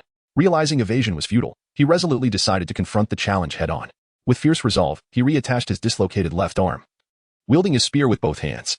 The 2nd soul ring behind him illuminated, and he bellowed, "2nd soul skill, strike from above." A resonant hum echoed as the blade of the Frost Whisper spear expanded in the wind, swelling to tenfold its previous size in the blink of an eye. The spear's blade, gleaming with a chilling radiance under the sun from 3 meters away, propelled Yunzheng into the air. Harnessing the force of gravity, he surged towards Zhao Wujia. Not only did his martial spirit possess 2 forms, but even the soul skills had complementary transformations. Zhao Wujia marveled inwardly at this astonishing display. Just as Zhao Wujia was taken aback, the Frost Whisper spear collided with the mighty Vajra Palm. With a thunderous roar, a terrifying explosion erupted, sending shockwaves that compelled Ning Rongrong and the others to shield their faces and retreat as dust billowed around them. Ice blue and golden beams of light intertwined and clashed within the swirling debris, ultimately fading into oblivion. In the next moment, Yunzheng's battered figure flew out from the dust. Observing this, Yuqing'er swiftly extricated herself from Ning Rongrong's support. Ignoring her frail condition, she summoned her remaining strength, catching Yunzheng mid-fall. Though blood trickled from the corner of Yunzheng's mouth, he appeared relatively unscathed. After coughing up some blood, he managed to stand upright with great effort. Addressing Yuqing'er with gratitude, "Thank you, esteemed elder, for your mercy." At that moment, a frustrated voice emerged from the dust, revealing Zhao Wujia's exasperation. "You rascal. You're no good, taking advantage and then playing innocent." It was only then that everyone beheld Zhao Wuji's figure, which left them aghast. Beneath his feet lay 5 distinct footprints. Yunzheng astonishingly forced Zhao Wuji to retreat several steps. Upon closer inspection, one could discern what appeared to be dried blood at the corner of Zhao Wuji's mouth. Daimubai and his companions gazed at Yunzheng with astonishment, yet Yunzheng remained unfazed, wearing an enigmatic smile. Emerging from the dust, Zhao Wuji cast a sidelong glance at Yunzheng, scratching the back of his head in frustration, muttering under his breath, "How could one be so formidable? If only I could soften my words, perhaps I wouldn't have to make things difficult for you." At this, Ning Rongrong understood immediately and eagerly inquired, "So we? Enough. Wait a moment." Zhao Wuji grumbled impatiently, intending to declare their passage, when suddenly, Tang Sect called out to him. Zhao Wuji frowned, puzzled by Tang Sect's interruption, who mirrored Yunzheng's earlier gesture, staring intently at Zhao Wuji and articulating deliberately, "Please, esteemed senior, enlighten me." "What?" Zhao Wuji was momentarily taken aback, blinking in confusion. "But you've already passed. This matter is unrelated to the assessment. It is purely personal. Please, esteemed senior, enlighten me," Tang Sect asserted solemnly. Upon hearing this, Zhao Wuji was momentarily stunned, then his gaze fell upon the unconscious Xiaowu in Zhu Zhuqing's arms, and he suddenly understood. He slapped his forehead in exasperation, scolding Daimubai, "Damn it. Youngsters these days are so mature." Zhao Wuji, still single himself, continued, "Teacher Zhao, such remarks should not be made lightly. How would I know about such matters?" Daimubai, typically self-assured, now appeared unusually anxious, his gaze evasive, and his speech stammering, instinctively denying it. Zhao Wuji, skeptical of Daimubai's antics, chose to ignore him, turning his attention back to Tang Sect. Seeing the cold determination and defiance on Tang Sect's face, Zhao Wuji couldn't help but laugh in anger, exclaiming, "Fine. I shall grant you your wish. If you lack true skill, you may as well leave Shrek." Agreed. This was precisely the affirmation Tang Sect awaited. A glint of purple flickered in his eyes as countless hidden weapons shot forth from the shadows of the 24 bridges beneath the moonlit night. Soaring towards Zhao Wuji like a dragon in flight, the battle between Tang Sect and Zhao Wuji contrasted sharply with that of Yunzheng. Yunzheng relied solely on brute strength to confront Zhao Wuji, epitomizing sheer force, while Tang Sect adopted a more elusive approach, deploying an array of cunning hidden weapons. Augmented by his mastery of techniques like Ghost Shadow Perplexing Track and Control Crane Catching Dragon, though less visually shocking than Yunzheng, Tang Sect's prowess instilled an equal sense of trepidation. In truth, Tang Sect was even more fearsome than Yunzheng. After all, the thought of someone adept at hidden weapons and poisons was enough to send shivers down one's spine. Ultimately, the confrontation between Tang Sect and Zhao Wuji yielded little change. Tang Sect unleashed the dragon beard needle, catching Zhao Wuji off guard, leaving him with a swollen head, a most embarrassing defeat. As Zhao Wuji departed, Yunzheng bowed deeply to his retreating figure, which his companions interpreted as a sign of respect for Zhao Wuji, following suit, including Daimubai and the approaching Oscar, totaling 8 individuals offering profound bows. However, only Yunzheng understood the true meaning behind his gesture. Chapter 45. The two old fathers. As Yunzheng and his peers had just commenced their academic journey, Flander, the dean, abruptly rose from his seat in the office. His eyes behind the lenses filled with a grave astonishment. Just moments ago, he had sensed an overwhelming aura of murderous intent, an exceedingly terrifying malice. Deeply concealed, and certainly beyond the capabilities of Zhao Wuji or Shaoxin, Flander comprehended that someone had infiltrated Shrek Academy, possessing not only formidable strength, but also malevolent intentions. With this realization, he inhaled deeply, unfurling a pair of obsidian wings from his back, and in a flash, he vanished from sight. As the head of Shrek Academy, it was imperative for Flander to uncover the identity of this hidden intruder, be they benevolent or malevolent, intentional or accidental. Shrek Academy represented Flander's aspirations, and he could not afford any setbacks. Simultaneously, in the mountainous terrain behind Shrek Academy, Yunzheng, concealed within the forest, also detected the fleeting surge of lethal intent. His brow furrowed deeply, and the surging soul force within him readied itself for action as he revealed his presence, uttering softly, "Will you not reveal yourself?" From the essence of that murderous aura, Yunzheng discerned more than just hostility. Most notably, he recognized that the individual in question was also a titled Douluo. Remaining hidden served no purpose, especially since his daughter and disciple were about to enter Shrek Academy for their studies. Yunzheng had to ascertain who else was keenly observing Shrek Academy. This sudden wave of malice did not belong to Chen Xin or Gu Rong from the 7 Treasure Glaze Tile School, indicating that a 4th titled Douluo was also watching. The concealed titled Douluo, upon hearing Yunzheng's voice, was momentarily taken aback, seemingly unprepared for the presence of another titled Douluo. However, aware of his exposure, he stepped forward openly, enshrouded in a gray robe that cloaked his imposing figure, his weathered face bearing the marks of time. This was Tang Hao, the Haoyan de Law. Yunzheng immediately recognized Tang Hao, and like him, was taken aback. Though Yunzheng was familiar with Tang Hao, he had not anticipated his appearance here. After a few breaths, Yunzheng took a deep breath, gazing at Tang Hao with interest, and remarked, I never imagined the Douluo, who vanished for 12 years, would reappear here.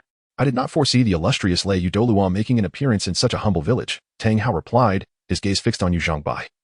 As the veins on his arms bulged beneath the gray robe, his soul power surging, ready to strike at any moment. Despite their cordial exchange, both were secretly on high alert. This was the most perilous state. Any sign of discord could ignite a fierce confrontation. In response to Tang Hao's inquiry, Yunzheng revealed no intention of concealment, stating plainly, "What can I say? A shameless individual has been bullying my precious daughter and even attacked my disciple. Perhaps I should include my niece as well." This statement from Yunzheng was intriguing. While it seemed to expose his connection with Yunzheng and the others, it also served as a warning to Tang Hao.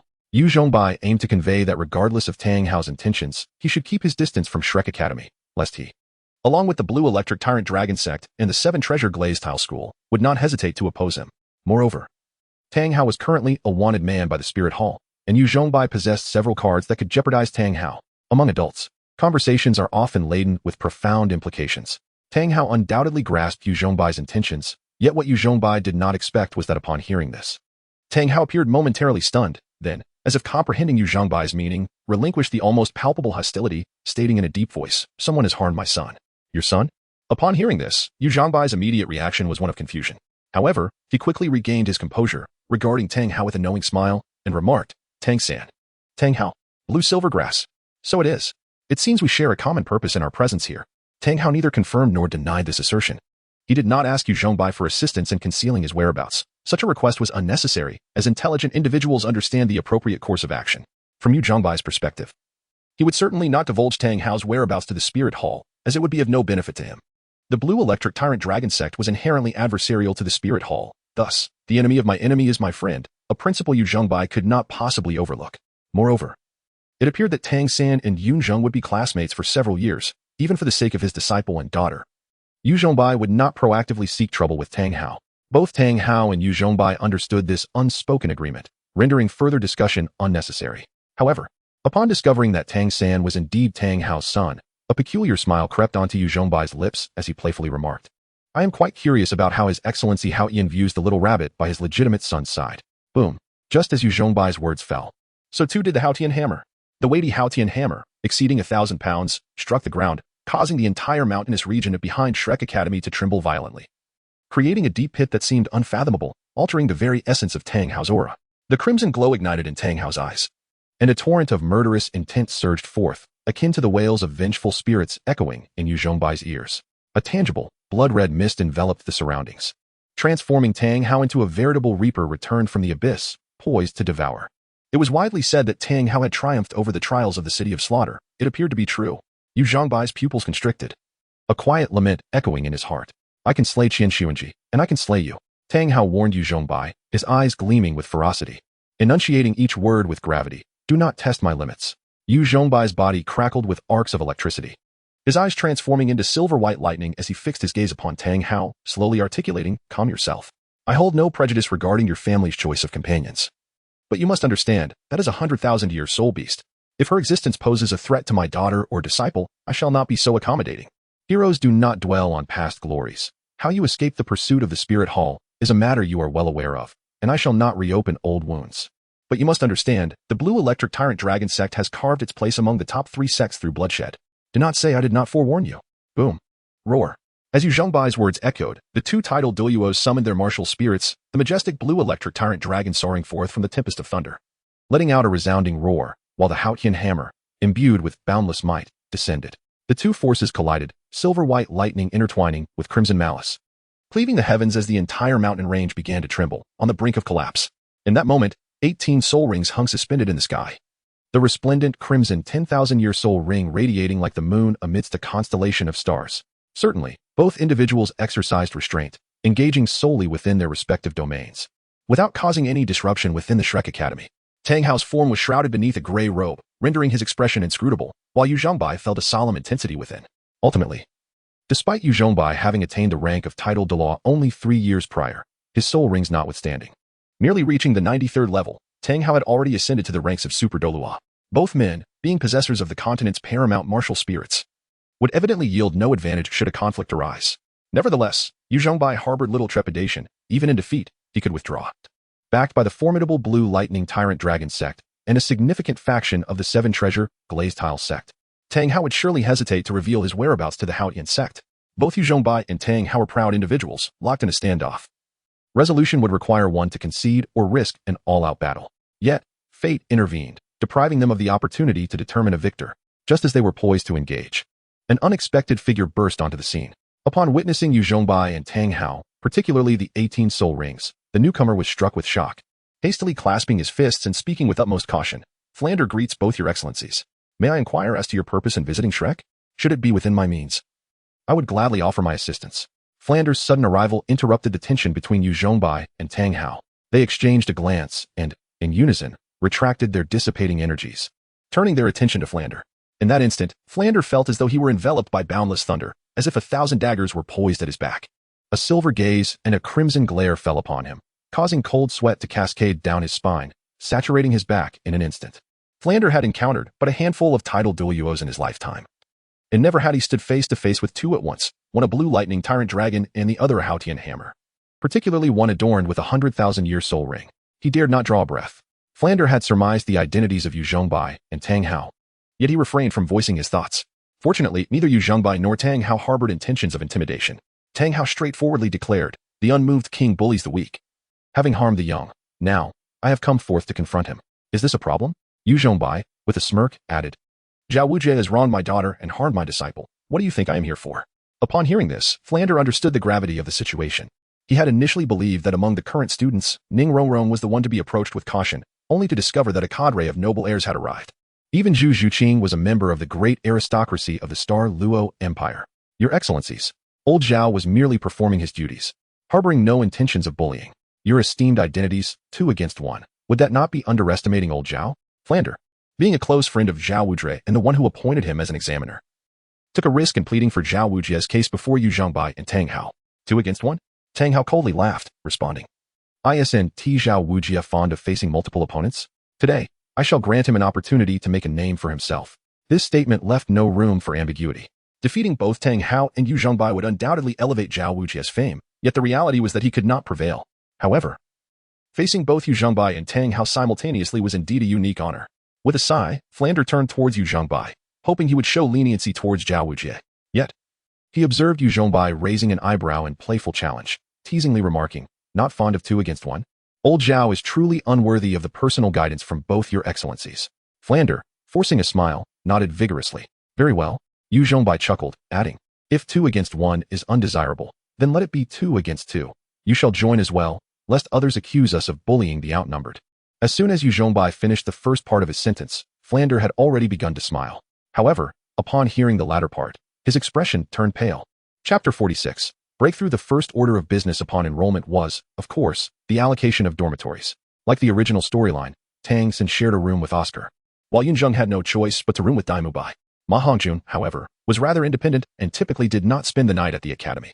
Nevertheless, even if he did, few would dare to share a room with him, for one could never predict when this individual might unleash his chaotic flames. Reflecting on the situation, prior to Yunzheng and his companion's enrollment, the academy had only 3 students. Daimubai, possessing formidable strength, would not be a match for Ma Hongjun should he lose control. Conversely, Oscar, being rather weak, was clearly no match for Ma Hongjun, compounded by Oscar's striking appearance. Thus, it could be posited that Oscar's decision to maintain a bushy beard may not solely stem from laziness and grooming. Of course, this was merely jest. If Ma Hongjun truly were to run amok within Shrek Academy, the first to be alerted would undoubtedly not be Daimubai or Oscar, but Flander. Ma Hongjun was Flander's prized disciple, akin to the relationship between Yunzheng and Yunzheng, a bond surpassing mere familial ties. Flander had invested considerable effort into Ma Hongjun. Returning to the matter at hand, the presence of Yuqing'er among the girls made it somewhat challenging for 4 individuals to share a single room, necessitating a pairing similar to that of Yunzheng and his companions. Yuqing'er and Ning Rongrong, having known each other for some time, naturally roomed together, while Zhu Zhuqing shared a space with Xiaowu. After a day filled with activities, everyone was exhausted. Following the assessment of the 4th round, the hour was late, and after hastily resolving their dinner, each returned to their respective rooms to rest. The most lively atmosphere was undoubtedly found in the room shared by Ning Rongrong and Yuqing'er. The two, being close friends, had much to discuss after their long separation, their voices ringing with joy. In contrast, the other rooms felt rather subdued, as everyone was still unfamiliar with one another. Regardless of one's social adeptness, instant camaraderie was a tall order. As it is often said, Shallow relations with deep conversations can lead to awkwardness. Yunzheng and Dai Mubai exchanged no more than a cursory greeting before retreating to their respective beds. Yunzheng, of course, did not retire to slumber. Strictly speaking, he has not truly slept for nearly 6 years. Since the awakening of his martial soul, he has endeavored to replace sleep with cultivation. Initially, he found this adjustment somewhat challenging, yet as time passed, he grew to prefer the practice of cultivation. After all, burdened with an extraordinary martial soul, Yunzheng was not naturally endowed with abundant soul power. He could only compensate for his shortcomings through diligent effort. It is noteworthy that upon reaching his 12th birthday, Uncle Zhu presented him with the 4th installment of the supplementary skill, Instant Step, along with a nameless technique. The technique was initially devoid of a name. Uncle Zhu merely provided him with a method for cultivating a self-created soul skill and a practice for enhancing soul power. The name Instant Step was one that Yunzheng himself coined. As the name suggests, Instant Step is a technique for rapid movement, akin to teleportation. Unfortunately, since Yunzheng had acquired it only recently, he had yet to master it fully, with true mastery still a distant goal. However, in comparison, the nameless technique proved to be of far greater assistance to Yunzheng. While Instant Step indeed possessed formidable effects, compensating for Yunzheng's most significant deficiency in mobility, the nameless technique significantly accelerated his cultivation progress. Before this, Yunzheng lacked nothing. He was top-notch in talent, strength, and resources. The only area where he fell short was his cultivation speed. This became evident when one observed his cultivation level. Yao Qing'er had reached the 29th level, mere steps away from the pivotal 30th, while Yunzheng languished at only the 27th level. It is worth noting that over the past 6 years, Yunzheng had been even more diligent than Yao Qing'er, and with the aid of bestowed soul rings and external soul bones, it is apparent how slow his cultivation speed had been. This situation was unavoidable in those early days. Uncle Zhu had granted Yunzheng an extraordinary martial soul but had not provided him with the corresponding innate talent. With only an innate soul power of 5, cultivating an extraordinary martial soul proved to be somewhat arduous. Yunzheng can only strive to maintain his cultivation. However, he is acutely aware that if this continues, he will inevitably lag behind Yu Qing'er in her advancement. Perhaps in a few years, she will have ascended to the realm of the Soul Emperor, while he remains mired in the trials and tribulations of the Soul King within the Soul Sect. Fortunately, Lord Zhu did not disappoint Yunzheng. When he turned 12, he bestowed upon him an unnamed martial art. With this technique, combined with the nurturing power of the bestowed soul ring, Yunzheng's cultivation speed, though not comparable to that of innate soul power prodigies like Xiao Wu and Tang Sect, at least does justice to his innate soul power of 8.5. Yunzheng estimated that his cultivation speed was now comparable to that of Dai Mubai, a significant improvement from before. Unfortunately, whether it was the Instant Step or the nameless technique, Yunzheng merely understood their applications without grasping their underlying principles. In simpler terms, he could utilize them but could not teach them. He initially intended to instruct Yu Qing'er. Returning to the main topic, his battle with Zhao Wujie today yielded considerable gains. Coupled with Yunzheng's own cultivation nearing level 28, he resolved to strive for a breakthrough today. The process of breaking through was remarkably smooth, as Yunzheng's foundation was already solid, making the advancement a natural progression. After the breakthrough, Yunzheng exhaled a breath of turbid air, regulated his energy, and slowly opened his eyes. To his astonishment, he found Dai Mubai, with his golden hair, staring intently at him, nearly pressing his face against Yunzheng's, which startled him. Prompting an almost instinctive shout, Yunzheng's sudden outburst startled Dai Mubai, causing him to shiver slightly. Realizing his own indiscretion, he chuckled awkwardly and took a few steps back before saying, "It's nothing. I was merely curious as it seemed you were on the verge of a breakthrough. Do you know that just a moment ago, I almost slapped you across the face?" Yunzheng rolled his eyes and replied dryly, "What is so fascinating about a breakthrough? You've experienced it yourself." Upon hearing Yunzheng's words and recalling his earlier demeanor, Dai Mubai couldn't help but breathe a sigh of relief. After all, Yunzheng possessed the strength to contend with Zhao Wujie, while Dai Mubai had confidence in himself. He knew that receiving a slap from Yunzheng would certainly be painful. "I have indeed experienced breakthroughs, but witnessing one like yours is a first for me." Steadying his thoughts, Dai Mubai's expression turned serious as he gazed intently at Yunzheng, earnestly stating, "Did you not realize? Just now, while you were cultivating, it felt as though you were isolated from everything around you, and the flow of soul power within you was extraordinarily rapid. If not for your unchanged complexion, I might have thought you had fallen into a frenzy. This sensation was particularly intense during your breakthrough." Seeing the sincerity in Dai Mubai's demeanor, Yunzheng furrowed his brow and asked, "Is that true? Would I deceive you?" Dai Mubai affirmed with unwavering confidence. Upon hearing this, Yunzheng squinted, as he was unaware of the situation described by Dai Mubai. After all, during his cultivation, he could not possibly see himself. "Perhaps it is due to the nature of my cultivation technique?" Yunzheng was uncertain about the specifics and could only respond ambiguously. Upon hearing the term cultivation technique, Dai Mubai immediately fell silent.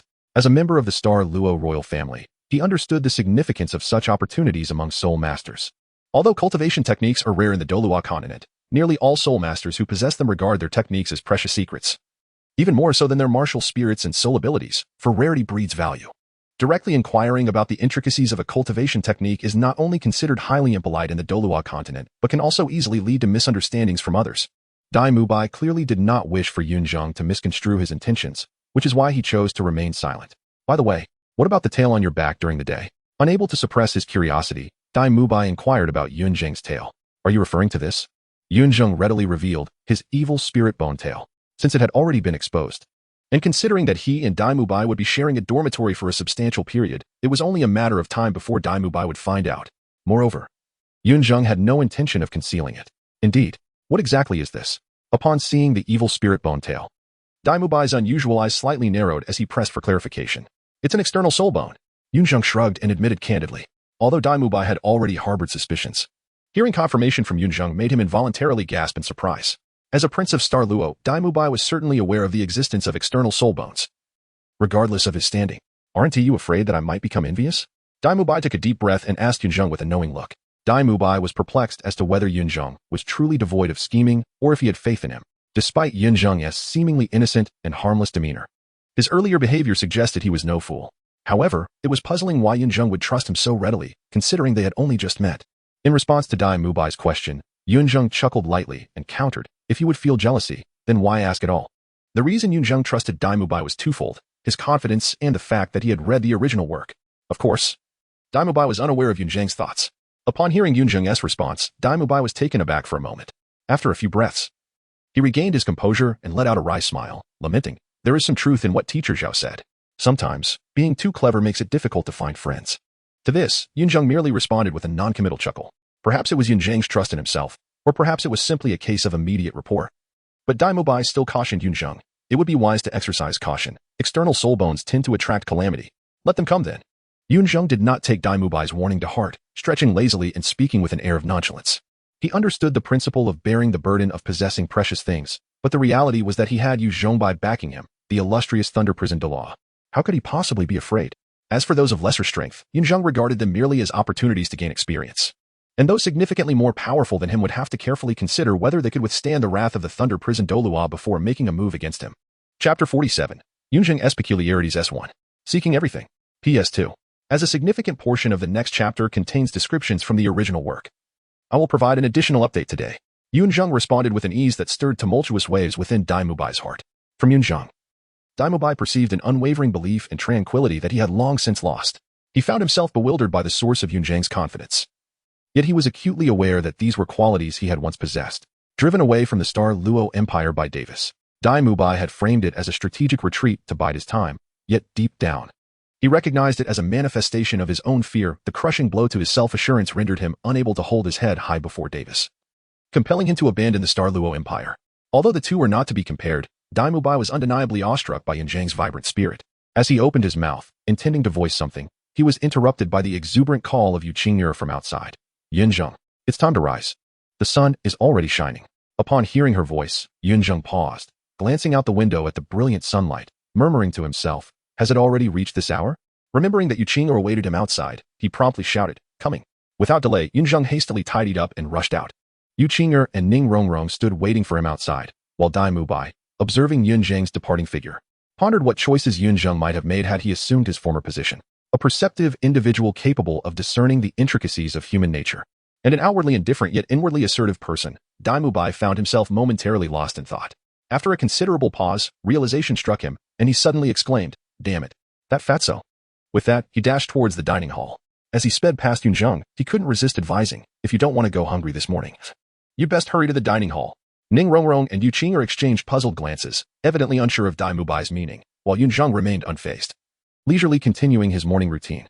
A quarter of an hour later, the trio finally appeared at the dining hall. They could have arrived sooner. But Yunzheng had taken his time with his morning preparations. How many times must I say it? You are not permitted to enter the dining hall before everyone has eaten.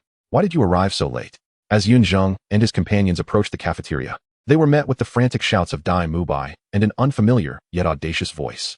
At that moment, Tang San, Xiao Wu, and Zhu Zhuqing also arrived, forming a group of 6, all of whom were bewildered by the commotion emanating from within the dining hall. It was only upon entering that they grasped the situation. Before their arrival, the breakfast prepared by the academy had been entirely consumed by none other than Ma Hongjun. Tang Sect and the others gazed at the chaotic scene. Marveling at the devastation, those unaware would have thought a soul beast had invaded the academy. What an insatiable appetite. This was understandable, as Ma Hongjun's martial soul had side effects that caused his inner fire to flare whenever he trained. With his vigorous lifestyle and considerable physical exertion, it was evident that he required ample sustenance. Otherwise, even the robust essence of the evil fire phoenix martial soul would leave him drained. However, it must be noted that despite his prodigious consumption, Ma Hongjun was remarkably frugal, leaving each porcelain bowl impeccably clean, shining as if polished. In that moment, Tang Sect and his companions couldn't help but reflect on the authenticity of Shrek Academy's reputation. Indeed, there was not a single ordinary individual among those studying there. A 15-year-old dandy, a 14-year-old with a beard, and a bottomless pit of a stomach. Initially, Tang Sect believed Dai Mubai to be the most eccentric of the group. But now it seemed that prior to their enrollment, Dai Mubai may have been the most normal among them. Yunzheng, having read the original work, was not at all surprised by Ma Hongjun's ability to eat voraciously. Rather, his gaze was predominantly fixed upon Ma Hongjun himself. Yunzheng was deeply intrigued by this extraordinary individual who, at the tender age of 6, had undergone a remarkable transformation from boyhood to manhood. It must be said, there is no error in the nickname bestowed upon Ma Hongjun. He is indeed quite rotund. What is even more commendable is that Ma Hongjun's plumpness is exquisitely rounded, devoid of any signs of sagging flesh. Were he to be in Yunzheng's previous school, a throng of boys would undoubtedly gather around him. Not for any other reason than to fondle that rare and captivating belly. It is rumored that the tactile sensation is simply delightful, and one would not even need to fear being labeled a lecher. However, Yunzheng found this difficult to comprehend. To speak plainly, he had a penchant for legs. For him, the allure of black silk and white silk stockings was far more enticing. And let us not forget fishnet and pantyhose. In the midst of Yunzheng's wandering thoughts, Dai Mubai had already introduced Ma Hongjun to the others and was preparing to lead them to assemble. Yet, he noticed Yunzheng still rooted in place, furrowing his brow in concern. Approaching Yunzheng, he waved a hand in front of him, and upon receiving no response, he decided to give Yunzheng's shoulder a gentle pat. Huh, what happened? Startled by Dai Mubai's touch, Yunzheng snapped back to reality, instinctively wiping the corner of his mouth and relieved to find no drool had escaped. Dai Mubai, unaware of his inner musings, seized the moment to explain. Class is about to start. The first lesson of the semester is delivered by the dean, so we should hurry along. Oh, right. Let us proceed. Yunzheng nodded absent-mindedly before turning to stride towards the dining hall. Following closely behind, Dai Mubai observed Yunzheng's somewhat stiff gait and recalled the earlier gesture of wiping his mouth, assuming he was simply hungry. He reassured, do not worry. The first class usually lacks substance. Given the dean's character, he will likely only collect tuition fees. If you are truly famished, we can dine in Soto City after class, and the rotund fellow will be cooking. Huh. Yunzheng clearly did not grasp why Dai Mubai had suddenly mentioned food, but seeing his benevolent demeanor, he nodded in understanding. I see. Thank you. Indeed. Dai Mubai acknowledged with a nod before diverting his attention to Zhu Zhiqing, eager to curry favor with her. Although Zhu Zhiqing currently displayed a frosty demeanor towards him, Dai Mubai was convinced that with persistence, shamelessness, and the unwavering application of these principles, there would come a day when Zhu Zhiqing would be swayed by his affections. At the same time, Yuqinger, who stood beside Ning Rongrong, could not suppress a mild huff of annoyance. While Dai Mubai remained oblivious to Yunzheng's thoughts, Yuqinger perceived them all too clearly. The spectral tail behind Yunzheng revealed everything. Its ethereal and soft appearance left little doubt about his rather inappropriate musings. It was then that Yunzheng approached Yuqinger, who playfully admonished him, "You big pervert. Put that tail away." Upon hearing her playful rebuke, Yunzheng was taken aback. Quickly glancing back to see the state of his spectral tail, his face flushing with embarrassment, he feigned a cough and nonchalantly tucked the tail away as if nothing had transpired. Noticing his attempt to save face, Yuqinger graciously spared him embarrassment before shooting him a mock-serious glare. "I'll settle the score with you later." The Yuqinger did not mind Yunzheng's less than innocent thoughts. She was rather perplexed as to why he would entertain such peculiar ideas in the dining hall of all places. Clearing his throat, Yunzheng could only cough in response, refraining from offering any defense. The dialogue between Yunzheng and Yuqinger left Ning Rongrong utterly bewildered. She could not comprehend the interaction between the young couple. Glancing over at Tang Sect and Xiao Wu, who, despite their mutual affection, continued to refer to each other as siblings, Ning Rongrong felt distinctly out of touch. As Chapter 48, the true nature of the sorceress, unfolds, it becomes evident, as Dai Mubai aptly stated, that the first class of the semester indeed bore little substance. Flander merely instructed Yunzheng and the others to settle their tuition fees, casually announcing an afternoon assembly before dismissing the class. The laxity of the schedule was such that even Tang Sect felt compelled to voice his discontent. However, before the dismissal, Flander assigned Oscar to take Ning Rongrong for a lap around the grounds. It was only then that Yunzheng noticed Oscar had shaved off his beard. It must be said, Oscar truly deserved the title of the most handsome man in Douluo. with features so exquisite they evoked no feelings of envy, even from Yunzheng. Particularly striking were his enchanting peach blossom eyes. A mere glance from them could rival the effects of a charmed soul skill in captivating a heart. Of course, Oscar's striking appearance held no relevance for Yunzheng. A man should direct his attention toward women, and pondering over another man's looks seemed rather absurd. Moreover, Yunzheng was somewhat of a leg enthusiast. He hardly cared about facial appearances and was even somewhat face-blind. Returning to the matter at hand. After Yunzheng and Yuqing settled their tuition fees, they resolved to venture into Soto City in search of sustenance. Although Ma Hongjun offered to prepare breakfast for everyone anew, Yunzheng and Yuqing declined. Their refusal was not rooted in distrust of Ma Hongjun after all. With Dai Mubai's endorsement, Ma Hongjun's culinary skills were assured. Rather, they simply wished to avoid causing him any inconvenience. It would not be an exaggeration to assert that if Ma Hongjun were to ensure that Yunzheng and Yuqing were well fed, he would need to devote his entire morning to this task alone. Yunzheng and Yuqing, being cultivators of the body, possessed a prodigious appetite. Even without engaging in their training, each could consume a quantity of food equivalent to that of 4 individuals. Together, they required sustenance for 8, not accounting for Ma Hongjun. The amount they needed surpassed that of the remaining companions combined. After bidding farewell to their friends, Yunzheng and Yuqing set off towards Suatua City. However, before they could exit the village, they were met with an unexpected figure. "Oh, Qingqing, Yunzheng, what brings you here?" exclaimed Ning Rongrong, who had just stealthily slipped away, her lovely face lighting up with surprise as she waved her hand and hurried towards them. Upon witnessing this, Yunzheng's gaze darkened, clearly aware of Ning Rongrong's intentions. However, he refrained from uttering a single word. To be fair, Yunzheng did not perceive Ning Rongrong's princess-like demeanor as particularly wrong. After all, she genuinely lived a life befitting a princess. As the legitimate daughter of the 7-treasure glazed tile school as patriarch, cherished by 2 formidable super Douluos. And being the young master of the entire sect, her innate talents were also of the highest caliber. In the vast expanse of the Douluo Continent, few could rival Ning Rongrong's status and standing. Nevertheless, within the confines of the same team, her capriciousness and arrogance were unwarranted. The essence of a team does not solely hinge on unity, but rather on equality. Only under the premise of equality can true unity flourish. If one person assumes a position of superiority, looking down upon the others in the team, that team can never be cohesive. This might be acceptable in other teams. But Yunzheng and his companions were soul masters. The profession of a soul master is not only the noblest on the Douluo Continent, but also the most perilous. A fact that cannot be overstated. With Ning Rongrong's current mindset, she was evidently ill-equipped to integrate into the team. Dai Mubai and the others could not cater to her whims. She must instigate her own transformation. Reflecting on this, a sigh escaped Yunzheng's lips. What lay ahead was an ordeal Ning Rongrong must confront, no matter how humiliating it may be. To integrate into Shrek Academy, she must embrace change, something her father, Ning Fengji, yearned to witness. Yet, as the old adage goes, it is better to endure a brief pain than a prolonged suffering. Instead of facing inevitable conflicts with her teammates in the future, it would be wiser for her to be chastised by Flender at once. Yuqing and Ning Rongrong, evidently oblivious to Yunzheng's thoughts, were engaged in conversation. Upon seeing Ning Rongrong, Yuqing paused momentarily before smiling gently and saying, "Shouldn't we be the ones to ask you? Didn't the dean instruct you to run laps? What are you doing here?" "Humph, don't mention it." Ning Rongrong clearly wished to avoid this topic. Scrunching her nose, she grasped Yuqing's hand and eagerly exclaimed, "Are you all heading to Soto City? Perfect. I want to go too. Let us go together." That might not be appropriate. Yuqing hesitated, contemplating whether to decline. "Qing, are you going to refuse me as well?" Seeing Yuqing's indecisive demeanor, Ning Rongrong instantly adopted a pitiful expression, making it exceedingly difficult for anyone to turn her down. Yuqing, too, found herself swayed. With a resigned sigh, she replied, "All right then, but upon your return, you must make up the remaining laps, and I will accompany you." Got it. Ning Rongrong seemed not to absorb this advice, merely linking her arm with Yuqing's and joyfully sprinting towards the academy's exit. As they ran, Ning Rongrong turned back to Yunzheng, sticking out her tongue playfully, and declared with a smile, "Sorry, Yunzheng. This morning, you must tolerate me as the third wheel." Upon hearing this, Yunzheng merely smiled faintly, choosing not to respond. By the time Yunzheng and his 2 companions returned to the village, it was already afternoon. At this moment, Ning Rongrong gazed at Yunzheng and Yuqing.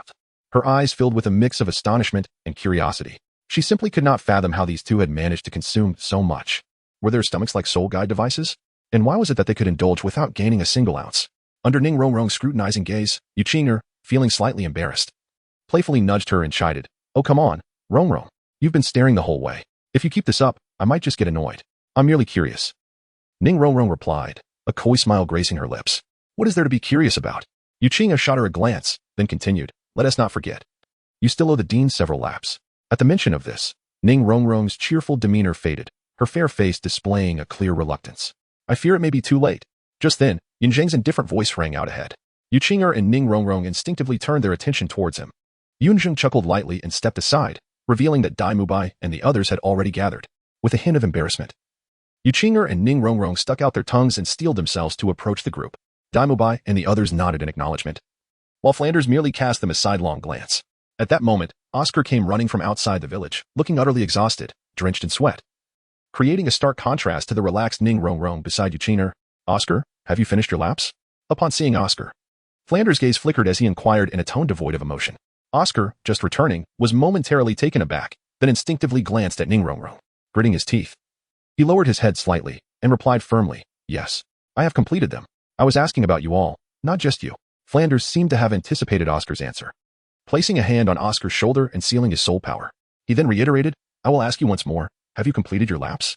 This time, Flanders' tone shifted noticeably, prompting Dai Mubai and the others to sit up straighter and instinctively lower their breaths. Oscar, not lacking in intelligence, clearly sensed Flanders' intent, yet stubbornly answered, yes, we have finished.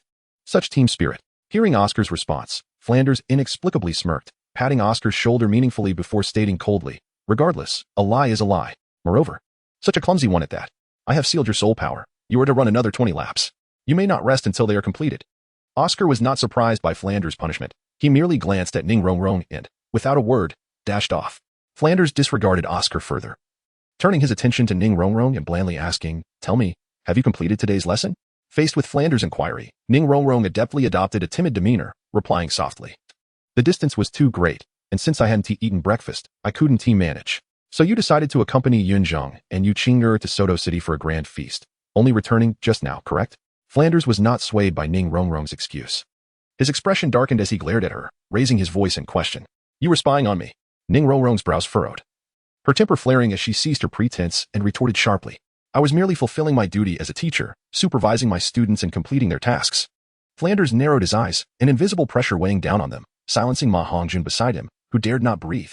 To Ma Hongjun, Flanders was akin to a father. And when a father was angry, the son dared not interject. Dean, Rongrong did not mean it. She told me she would make up the remaining laps. At this moment, Yuqing'er, as a good friend of Ning Rongrong, could no longer bear to watch and spoke up nervously. If the dean intends to punish her, I am willing to take her place. Be silent. As soon as Yuqing'er finished speaking, Flanders barked sharply, even releasing a hint of his soul sage level pressure. Yuqing'er felt her entire body stiffen, an ominous feeling creeping over her, as if a pair of piercing eyes were scrutinizing her from the shadows. Flanders was about to say something to Yuqing'er when he suddenly noticed Yunzheng's gaze from behind her. From the look in Yunzheng's eyes, Flanders was certain that this young man understood the intent behind his actions and seemed to approve. However, this young man was known for his lack of reason. Flanders vividly remembered what Yunzheng had said to Zhao Wuji yesterday regarding the notion of observing results without inquiring about the cause. Flanders was not mistaken. Yunzheng shared this sentiment. Yet, in Yunzheng's eyes, as long as he felt that Yuqing'er was provoked, whether by circumstance or by accident, he would hold a grudge. The reason was inconsequential. The outcome was the standard by which Yunzheng judged right from wrong. This was one of the few stubborn traits of Yunzheng's character. Flanders was unafraid of Yunzheng, however. The thought of Zhao Wuji still being bettered and weighed on his mind. With that thought, Flanders merely shot Yuqing'er a glare and chose to say nothing further. Observing this scene, Yunzheng understood Flanders' meaning and subtly nodded in acknowledgement, pulling Yuqing'er back. Chapter 49. A heart as clear as a mirror.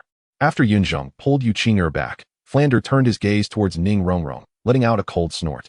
Oscar's fault lies in his attempt to excuse you, which is somewhat understandable. However, your unilateral departure from the academy, disregarding its arrangements, is utterly inexcusable. Exaggeration. Ning Rongrong screamed, showing no fear of the soul sage aura emanating from Flanders. It is merely an academy. Indeed, this is Shrek Academy. If you dislike it, you may leave. Prior to this, Flanders may have acted somewhat deliberately, but when Ning Rongrong uttered her disdainful words about Shrek Academy, he was genuinely enraged. His voice grew subdued, and a flicker of barely contained fury danced in his eyes, as if it were on the brink of eruption. Do you dare to expel me? Ning Rongrong exclaimed incredulously, staring at Flanders in disbelief. Humph. Flanders narrowed his eyes, refusing to answer Ning Rongrong. Instead, he turned to Dai Mubai and commanded, Mubai, pack Miss Ning's belongings. Flanders' actions provided a clear answer. Dai Mubai was momentarily taken aback, unsure of how to proceed. On one hand, he could not defy the master's orders. On the other hand, he felt that Flanders would not be so ruthless. However, the anger on Flanders' face seemed genuine, leaving Dai Mubai in a dilemma, caught between action and inaction. If he truly went to pack her belongings, it would leave Ning Rongrong with no opportunity at all. Fortunately, Just as Dai Mubai was wrestling with his thoughts, Yunzheng suddenly tugged at his sleeve. Out of the corner of his eye, Dai Mubai saw Yunzheng shake his head. Understanding the implication, Dai Mubai respectfully acknowledged Flander's command but remained rooted in place. Flander, you are but a mere soul sage. Ning Rongrong bit her lip tightly, letting out a fierce scream. Do you believe I won't have someone dismantle your academy? I am indeed a soul sage. Flander looked down at Ning Rongrong, then spoke with a tone laced with sarcasm. But in my eyes, all the students in the academy are far superior to you. I am the only direct descendant of the 7 Treasure Glazed Tile School Sect Master, the future Vice Sect Master. I broke through to level 20 before the age of 12, a rare genius in the sect within a century. Do you dare to look down upon me? Ning Rongrong's expression twisted, defiantly shouting. Humph. Flander scoffed, pointing at Dai Mubai. Dai Mubai, a 37th level Assault Soul Master at 15. Having broken through to the Soul Master realm at 13, the youngest in the history of this academy to break through level 30. As he spoke, Flander pointed out the others in turn. Xiaowu and Tang San were already at the 29th level Great Soul Master, fully capable of surpassing Mubai's record. Yuqinga was similarly a 29th level Great Soul Master, adept in body cultivation secrets. Though Ma Hongjuan's martial spirit had flaws, it was an exceptional top-tier beast martial spirit. In terms of martial spirits, there were few on the continent who could surpass him. Yunzheng, as a Great Soul Master, matched Zhao Wuji's strength. And his cultivation was even higher, boasting a first soul ring of a millennium level. One push could unleash a force of 1,000 pounds. After pointing out these individuals, Flander turned to Zhu Zhuqing and asked, Zhu Zhuqing, what is your purpose in coming to the academy? To become stronger. Zhu Zhuqing replied succinctly, her gaze steady. Upon hearing this answer, Flander nodded in satisfaction and looked back at Ning Rongrong, mercilessly stating, Zhu Zhuqing possesses a steadfast and resolute heart, while you do not. As for Oscar, upon mentioning Oscar, a distinct pride appeared on Flander's face, and a hint of mockery glimmered in his eyes as he looked at Ning Rongrong, asking, have you ever seen a food system support soul master with innate full soul power? Impossible. Ning Rongrong instinctively retorted. How could a support soul master possibly possess innate full soul power? Not only Ning Rongrong, but also Tang San and the others displayed expressions of astonishment. Finding it hard to believe, Oscar is unprecedented. His potential is limitless. If you are the strongest of the future 7 Treasure Glazed Tile School, then you will replace the 7 Treasure Glazed Tile School and become the continent's strongest support soul master. Flander understood the principle of moderation and slightly reined in his fervor. Gazing up at the distant clouds and speaking abstractly, after a few breaths, once Ning Rongrong had accepted this reality, Flander looked over again. This time, he did not express anger or scold her. Instead, he spoke with a tone of earnest admonition, without the protection of companions. A support soul master becomes cannon fodder on the battlefield. Even your father would not dare to claim supremacy, let alone a mere girl like you. Wah. As Flander's words fell, Ning Rongrong's emotional dam broke entirely, tears flowed uncontrollably, and with a cry, she fled without looking back. Seeing this, Yuqinga felt compelled to chase after and comfort Ning Rongrong. But the disparity between Ning Rongrong's current behavior and her previous memory made her uncertain of how to approach her. Flander, witnessing this scene, felt a sense of relief. With his dark wings unfurled, he flew out, intending to inform Oscar that he need not run and should go comfort Ning Rongrong first. Before departing, Flander cast a deep glance at Yunzheng. Without Yunzheng's cooperation, he feared today's situation might have unraveled. After Flander and Ning Rongrong left, everyone finally exhaled in relief. Xiaowu muttered in discontent, I never expected Rongrong to be so fierce. Yunzheng, why did you stop me just now? Dai Mubai finally turned to Yunzheng, voicing his confusion. Yunzheng cast a displeased glance at Dai Mubai and remarked, you truly are a simpleton. If the dean genuinely intended to expel Miss Ning, there would be no need for such elaborate discourse. He could simply dismiss her. Are you suggesting that the dean actually does not wish to send Ning Rongrong away? Dai Mubai inquired, raising an eyebrow, his skepticism evident. Is there any other possibility? Yunzheng shrugged, responding with an air of certainty. Ma Hongjun, overhearing their exchange, displayed a sullen expression on his round face and couldn't help but exclaim. What are we supposed to do then? It's this wretched individual causing the trouble now. If it happens again, won't the dean tear me apart? After Ma Hongjuan's lamentation, the others were at a loss for words, merely offering awkward chuckles in response. Fear not. Do you think the dean was merely idling? He was correcting Miss Ning. Yunzheng continued. First, he intentionally provoked her, then he exaggerated the matter, ultimately shattering her pride to rebuild the bonds of friendship within her heart. His finesse is astonishing. It seems the dean has mastered this art over time. Then, will Rongrong truly change? Xiaowu asked, momentarily stunned, her voice filled with uncertainty. Most likely, at least Miss Ning is certainly unwilling to depart from the academy so easily. Yunzheng spoke confidently, exuding an air of assurance. Yuqinga gazed at Yunzheng, her heart swelling with emotion. She understood that Yunzheng was not one to speak excessively, yet here he was, tirelessly elucidating matters for Dai Mubai and the others, all in a bid to salvage Ning Rongrong's image among them. After all, should Ning Rongrong sever ties with the group. It would render Yuqing Heir's position as a friend quite precarious. Actually, Rongrong wasn't he always like this? With this thought, Yuqing Heir stepped forward to defend Ning Rongrong. People can change, can't they? Ma Hongjun, unaware of the bond between Yuqing Heir and Ning Rongrong, spoke without consideration. This left Yuqing Heir somewhat flustered. Although she wished to clarify for Ning Rongrong, her words failed her in her nervousness, leaving her at a loss for how to articulate her thoughts. She turned to Yunzheng, seeking his assistance, sighing under Yuqing Heir's imploring gaze. Yunzheng relented and spoke once more. It is not appropriate to say it that way. Miss Ning merely possesses a bit of a spoiled temperament. Yunzheng's words were evidently insufficient to convince the crowd. Even Tang Sect's gaze grew peculiar. After all, the image of Ning Rongrong vehemently pointing at Flinder's nose while screaming was too deeply ingrained in their memories. Yunzheng was certainly aware of this and continued. A privileged family background, the boundless tolerance and indulgence of elders, along with innate talent, when combined, render what may seem unattainable accomplishments within reach for Miss Ning. In such circumstances, it is understandable that one might develop a sense of arrogance. Moreover, Miss Ning is also a pitiable soul. Pitiable soul? Upon hearing Yunzheng's words, those around him widened their eyes in disbelief, gazing at him as if taken aback by his unexpected folly. If Ning Rongrong were indeed a pitiable soul, would that not imply that the world is left with nothing but the disabled and beggars? Yunzheng chuckled softly and explained with measured composure. In terms of status, position, and wealth, Miss Ning is undoubtedly a rarity in this world. However, it is precisely for this reason that she has borne numerous burdens since her birth. The interests of the sect, the expectations of her elders, the fierce competition of power, and so forth. To put it bluntly, given Miss Ning's lineage, the choice of her future husband is, most likely, not one she can determine herself. Just imagine, the person you ultimately end up with is not the one you love. Huh. Upon hearing these words, everyone present, except for Ma Hongjun, was rendered speechless. Yunzheng then concluded with a poignant remark. To be fair, were I in Miss Ning's position, I would be even more extreme. At this moment, Xiaowu and the others could no longer contain themselves and began to nod, as if they were starting to understand Ning Rongrong. Yuqing also smiled sweetly, joyfully planting a kiss on Yunzheng's forehead. Yunzheng, why do I feel as though you possess an uncanny awareness of everything? Daimubai remarked, reflecting on Yunzheng's previous behaviors and the clarity of his current observations. Unable to suppress his sarcasm. Indeed, it's as if he can read minds. Ma Hongjun concurred with a nod. Upon hearing this, Yunzheng's lips curled slightly as he remarked, what is this so-called mind reading? It is merely the ability to discern through objective observation. This assertion was not a mere fabrication. His clarity of thought and calm assessment of the unfolding events stemmed from two primary reasons. Firstly, he had perused the original text and possessed a comprehensive understanding of the characters' personalities. Secondly, his cultivated skill in reading nuances from a young age indeed assisted him. However, the notion was rather unsettling. Even so, Ma Hongjun, still haunted by trepidation, instinctively retreated behind Daimubai, murmuring, it feels as though you know the color of my underwear today.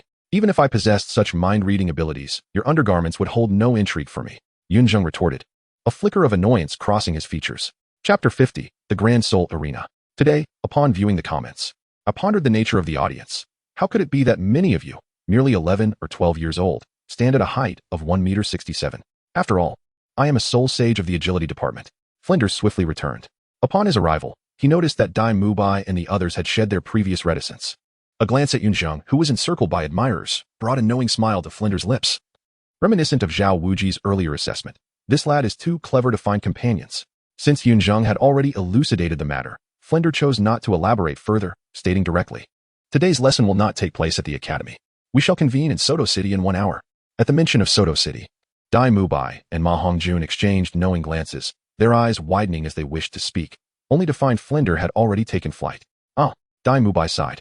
And when he looked back at Yunzheng and the others, a hint of sympathy flickered in his gaze. What is it? Tang Sect inquired curiously, noticing Dai Mubai's sigh. The dean is formidable. Dai Mubai began to explain, but was abruptly interrupted by Ma Hongjun. Wait, Ma Hongjun exclaimed, covering Dai Mubai's mouth.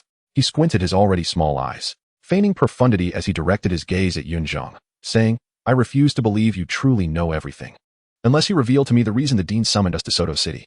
At this declaration, Dai Mubai and Xiaowu regarded Yunzheng with keen interest. And even the usually aloof Zhu Zhuqing cast a curious glance in his direction. Only Tang San offered a wry smile, apologizing to Yunzheng for Xiaowu's uncharacteristic behavior. Yunzheng was initially reluctant to elaborate, yet upon noticing the expectant gaze of Yuqing beside him, he could only let out a soft sigh and say, the simplest logical inference dictates that since we are in class, it certainly does not pertain to frivolities. Moreover, our destination must be Soto City, implying that it concerns something absent from the academy, likely related to the cultivation of soul masters. If my assumptions hold true, It must be the Soto City Great Spirit Arena. Goodness. Yunzheng, it would be a shame if you did not pursue a career as a detective. As Yunzheng finished speaking, he heard Ma Hongjun and Dai Mubai exclaim in unison, gazing at him with expressions of astonishment and doubt. From their reactions, everyone else quickly discerned the answer, also looking at Yunzheng in disbelief. Tang Sect steadied his mind and inquired of Dai Mubai. So, the dean truly intends for us to go to the Seoul Arena in Soto City? It appears to be the case. Dai Mubai nodded, stating, the dean has always adhered to the principle of better to have fewer than to have inferior, and our academy implements an elite education system. Therefore, our educational approach significantly differs from that of other institutions. Attending the Seoul Arena for soul battles is merely a fundamental part of our curriculum. However, Dai Mubai expressed surprise that the dean would arrange such a practical course on the very first day. Is there anything particularly different about it? Tang Sect, lacking familiarity with the Seoul Arena, inquired further. Dai Mubai patiently elaborated on various aspects, from the rules of the Seoul Arena to the Academy's expectations, detailing the challenges of advancing in the Soul Badge ranks and sharing his own past experiences and misfortunes, covering every detail meticulously. Meanwhile, Yunzheng observed keenly, realizing that Dai Mubai was not merely explaining to Tang Sect but was subtly cautioning Zhu Xing to be vigilant. The others were merely incidental to this warning. Yunzheng, are you truly very clever? At that moment, Yunzheng seemed entirely oblivious to Dai Mubai's discourse, instead clinging to Yunzheng and poking his cheek, asking skeptically, Yunzheng initially failed to comprehend, but after a while, he shot a disapproving glance at Yunzheng and retorted, do you think I am foolish? A bit. To his surprise, Yunzheng nodded earnestly, declaring, you can't even manage your own tail. Yunzheng had prepared to feign anger, but her remark extinguished his resolve. He awkwardly scratched his head, mustering, that was an accident. You were never this clever before, were you? Why does it seem like you know everything now that you are at Shrek? Yunzheng did not dwell on his response, leaning in closer and murmuring dreamily, because I have read the original work. Yunzheng internally chuckled, secretly lamenting. Yunzheng remained silent, while Yunzheng merely mentioned it casually, not requiring a response from him. Inhaling the scent emanating from Yunzheng, Yunzheng appeared utterly entranced, lingering in silence. May I bring Rong Rong along to Suatua City? After a considerable pause, Yunzheng finally whispered softly in Yunzheng's ear, her voice laced with a hint of anxiety and anticipation, as if fearing that he might decline her request. Yunzheng was taken aback by her words and, after casting a surprised glance at Yunzheng, quickly grasped her intent. Yunzheng wished for Ning Rongrong to swiftly integrate into the group, facilitating a more seamless acceptance among them. After all, Dai Mubai and the others had just begun to empathize with Ning Rongrong due to Yunzheng's remarks. Now was indeed the opportune moment. Yunzheng, of course, would not refuse, for humans are inherently social creatures, and he hoped that Ning Rongrong could integrate into their group soon. Although their delay in seeking out Ning Rongrong and Oscar cost them some time, they still had more than ample opportunity, aided by Oscar's sausages and Ning Rongrong's amplifying support, allowing them to progress even faster than Flinder had anticipated. Initially, Ning Rongrong was somewhat hesitant to lower her pride. But upon observing the clumsy yet supportive demeanor of Yunzheng, along with Yunzheng's subtle encouragement, she sprang into action, with Yunzheng defending her. While the group could not immediately forget past grievances, they at least made an effort not to isolate Ning Rongrong. When they finally stood before Flinder, he raised an eyebrow in surprise. He had expected that Oscar and Ning Rongrong would certainly not show up, yet here they were, seemingly harmonious. However, Flinder could discern that Ning Rongrong had only managed to join through Yunzheng as persistent efforts. Without her, Ning Rongrong would still feel awkward. Nevertheless, this was a positive development. As a mentor, Flinder possessed ample patience to guide his students. Dean, it's the first day of class.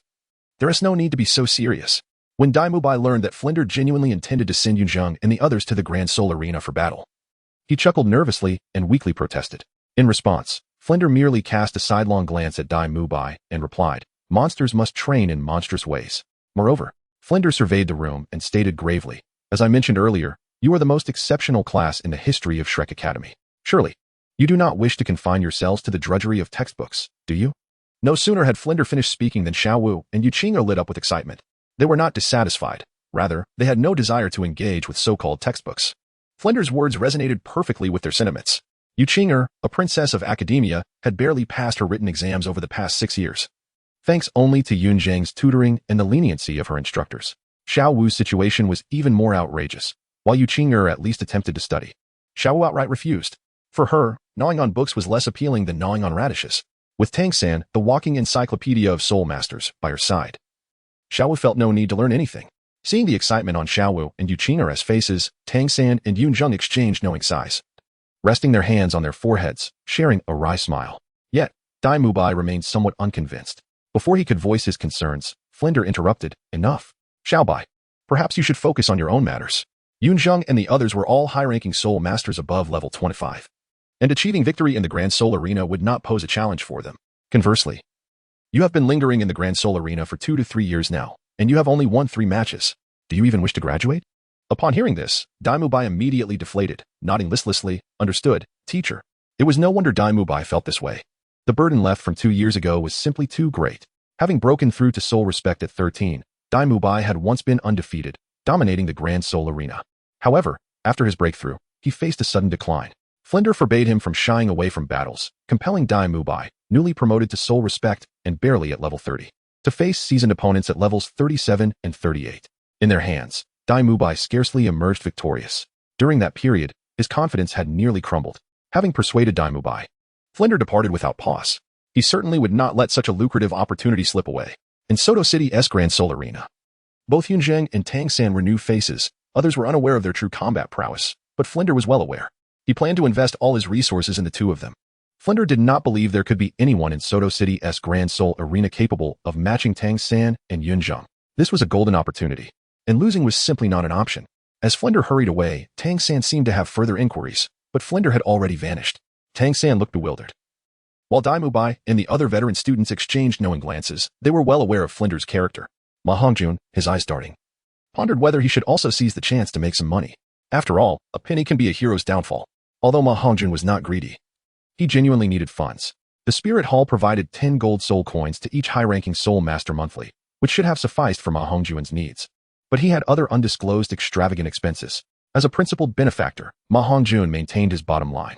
Dining for free was acceptable. However, engaging in illicit activities was out of the question. With this thought, Ma Hongjun nodded in agreement, noticing no one was paying him any mind, and quietly slipped away from the group. Meanwhile, Xiao had already dragged Tang Sect to register for the doubles battle. Daimubai appeared intent on teaming up with Yunzheng, but alas, as a soul respect, he could only partner with a high-ranking soul master like Yunzheng, and thus had to register for the singles battle instead. Yunzheng, wishing to look after Ningrongrong, reluctantly teamed up with her, casting an apologetic glance at Yunzheng. Yunzheng held no objections to this arrangement. After all, the individual had already been brought forth, and it would be unthinkable to allow them to simply sit idle. However, given that Ningrongrong was a support spirit master, the prospect of engaging in a solo battle was out of the question, and thus, she could only participate in a pair battle. Presently, the only individuals capable of partnering with Ningrongrong for such an endeavor were either Yunzheng or Yunzheng, as it was essential to consider Ningrongrong's needs. Once Yunzheng and Ningrongrong departed, only Oscar, Yunzheng, and Yunzheng remained at the scene. Yunzheng, as per her usual demeanor, maintained her icy composure and distanced herself. "Where on earth is that fatso?" Oscar exclaimed, feeling somewhat awkward as he searched for Ma Hongjun, muttering under his breath. For Oscar, the familiarity with Ma Hongjun was far greater than with Yunzheng. The pressure he felt in Yunzheng's presence was immense. "How about we team up if we can't find Ma Hongjun?" Yunzheng suggested, stepping forward to extend an invitation. Oscar stiffened at the sound of Yunzheng's voice, turning rigidly to respond, "Let us not. You go have fun in the individual match. I'll wait for that fatso." Oscar's apparent desire to distance himself from Yunzheng stemmed more from apprehension than anything else. Though he was undeniably talented, he recognized the disparity between himself and Yunzheng. After all, Yunzheng was a 12-year-old powerhouse who could stand toe-to-toe with Zhao Wujin, possessing talent that even surpassed his own. Although Oscar was unaware of Yunzheng, he could still perceive the complexity of Yunzheng's identity, especially given the ease with which he conversed and laughed with Ningrongrong. Could his status be anything less than extraordinary?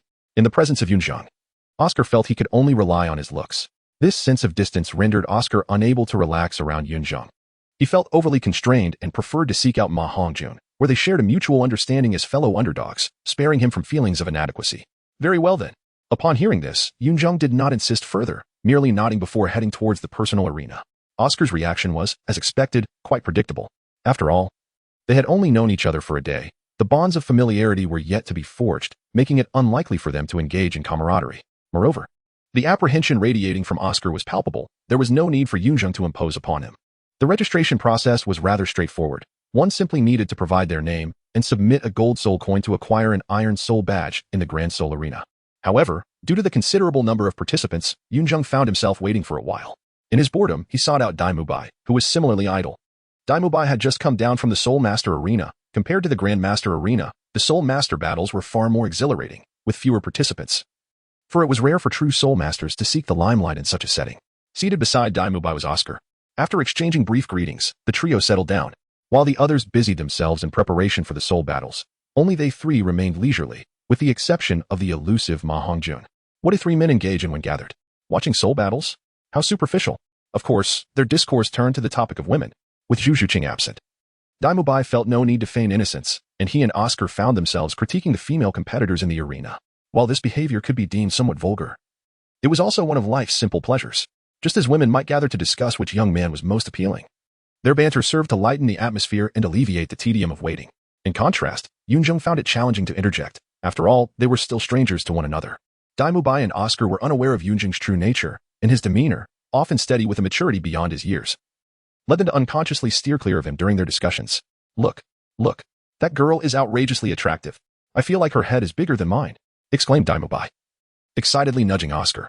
However, Oscar paid him no heed, instead casting a disdainful glance his way, retorting, Dai, how many years has it been? And you still behave this way? Beyond her figure, do you not care about looks at all? Just look at the girl opposite us. She embodies beauty, though she pales in comparison to Ning. Are you serious? You can actually see her from here. Good eyesight. Dai Mubai was left speechless, snorting in indignation. What good is a pretty face if the figure is lacking? Get lost, you die-hard figure enthusiast. Get lost, you superficial beauty lover. At this point, Yunzheng could no longer tolerate their banter. Clicking his tongue softly, he remarked, Do you not understand? She resembles a toilet. What? Yunzheng's voice was not loud. Yet Dai Mubai and Oscar still heard him. Their expressions stiffened in surprise, fearing they had offended Yunzheng, a person of integrity, and they awkwardly chuckled, preparing to explain. However, they were interrupted as Yunzheng spoke again. The true beauty lies before us. To fail to appreciate it, and instead gaze upon those superficial charms, is sheer wastefulness. True beauty? Dai Mubai and Oscar were momentarily taken aback, clearly perplexed by Yunzheng's definition of beauty. Huh? Yunzheng scoffed, his gaze drifting to the sky above the soul arena, landing upon the slender legs of the host lady. Delicate, straight, smooth, exquisite, as refined as jade, as pure as silver grains. As he spoke, Yunzheng suddenly turned to Dai Mubai and Oscar, raised his thumb, narrowed his eyes, and proclaimed with righteous fervor, This is the profound essence of our discourse. Initially, Dai Mubai and Oscar were puzzled, but only after following Yunzheng's gaze did they grasp his meaning. Goodness! Kindred spirits! Oscar exclaimed, seemingly astonished that the seemingly innocent Yunzheng possessed his own aesthetic sensibility. Pa! Upon hearing Oscar's words, Yunzheng spat dismissively, declaring with disdain, I am not of the same ilk as you. I have transcended your base tastes. All that obsession with ferocity and appearances is heretical. Yunzheng, of the same ilk doesn't he seem to be a compliment? Oscar remarked awkwardly as he chuckled nervously. I am aware. Yunzheng nodded assertively. I never claimed we were virtuous individuals. Oscar was left speechless. To be frank, among the three present, none could be deemed paragons of virtue. At least, no woman had ever declared to them, You are a good man. At that moment, Dai Mubai burst into hearty laughter, his arm draping over Yunzheng's shoulder as he chuckled. Yunzheng, I thought you were rather dull-witted, but it turns out there is a spark of brilliance within. Desire is innate. What man is not drawn to beauty? Yunzheng shot Dai Mubai a sidelong glance, responding matter-of-factly. Well said. Nonetheless, I still believe that the obsession with ferocity is the ultimate truth. Nonsense. The majority of the world is enamored with appearances. You are the true anomalies. Yunzheng calmly brushed aside the strands of hair falling over his forehead and playfully remarked, Leg control, forever a deity. What deity, one might ask? Just as the trio engaged in fervent debate, Yuqing'er and Ning Rongrong suddenly appeared behind them. Curiosity evident in Yuqing'er's voice as she inquired about their animated conversation. Chapter 52. Old Friends of the Ancient City. As the new month commenced, eager for votes. What deity, indeed? So engrossed were Yunzheng and his companions in their discussion that they failed to notice the approach of Yuqing'er and Ning Rongrong until the former spoke, startling them into awareness. In fact, Yunzheng was so taken aback that he nearly unleashed his evil spirit's bone tail. The topics they had broached were strictly for the camaraderie of brothers, utterly inappropriate for the ears of ladies. Not only Yunzheng, but Oscar too felt a sudden tension upon seeing Ning Rongrong approach, yet he quickly realized he had no right to feel anxious. His enthusiasm waned, and he forced a hollow laugh, appearing quite dejected. Dai Mubai, however, had no such reservations, with Zhu Zhuqing absent. And knowing that Ning Rongrong and Yuqing'er were not Zhu Zhuqing's roommates, he felt emboldened. Dai Mubai teasingly glanced at Yunzheng and feigned nonchalance, saying, Oh, it's nothing. Just Yunzheng mentioned. Before he could finish, Yunzheng swiftly covered his mouth, in a place unnoticed by Yuqing'er and Ning Rongrong. Yunzheng shot Dai Mubai a threatening glare and whispered urgently in his ear, We're in this together. At worst, we'll go down together. I'll just take a beating. But you'll never get near Miss Ju. The choice is yours. Gulp. Dai Mubai, upon hearing this, swallowed hard and nodded vigorously. What are you up to? Yuqing'er and Ning Rongrong, sensing something amiss, hurriedly approached to investigate. Nothing. Dai Mubai and Yunzheng exclaimed in perfect unison, as if they had conspired beforehand.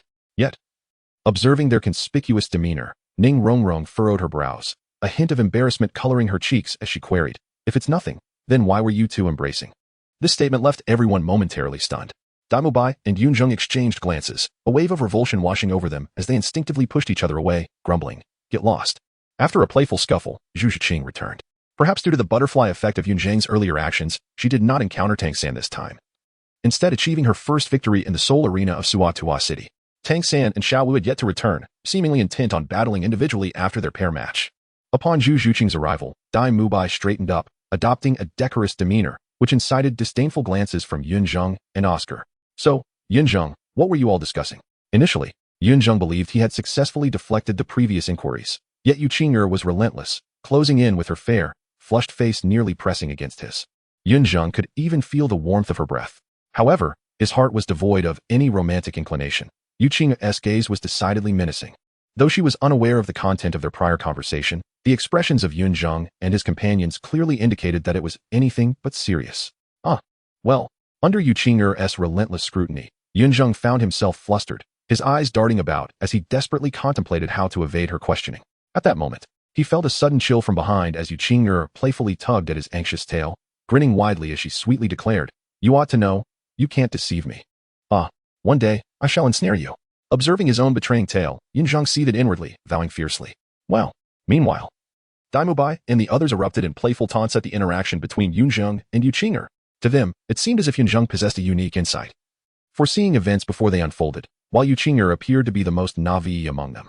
Yet in Yunzheng's presence, she exuded an air of knowing confidence. Such blatant contrasts and preferences were the delight of youth. Now, we invite contestant Yunzheng and contestant Long Tao to the stage. Just as Yunzheng felt cornered with no escape, the host's melodious voice rang out. Both contestants are newcomers. We eagerly anticipate the thrilling match they will present. Let us await the spectacle. Yunzheng, as if granted a reprieve, hastily leapt down from the spectators' platform and dashed onto the Soul Arena. Yuqing'er let out a delicate huff, seemingly contemplating how to settle the score with Yunzheng later.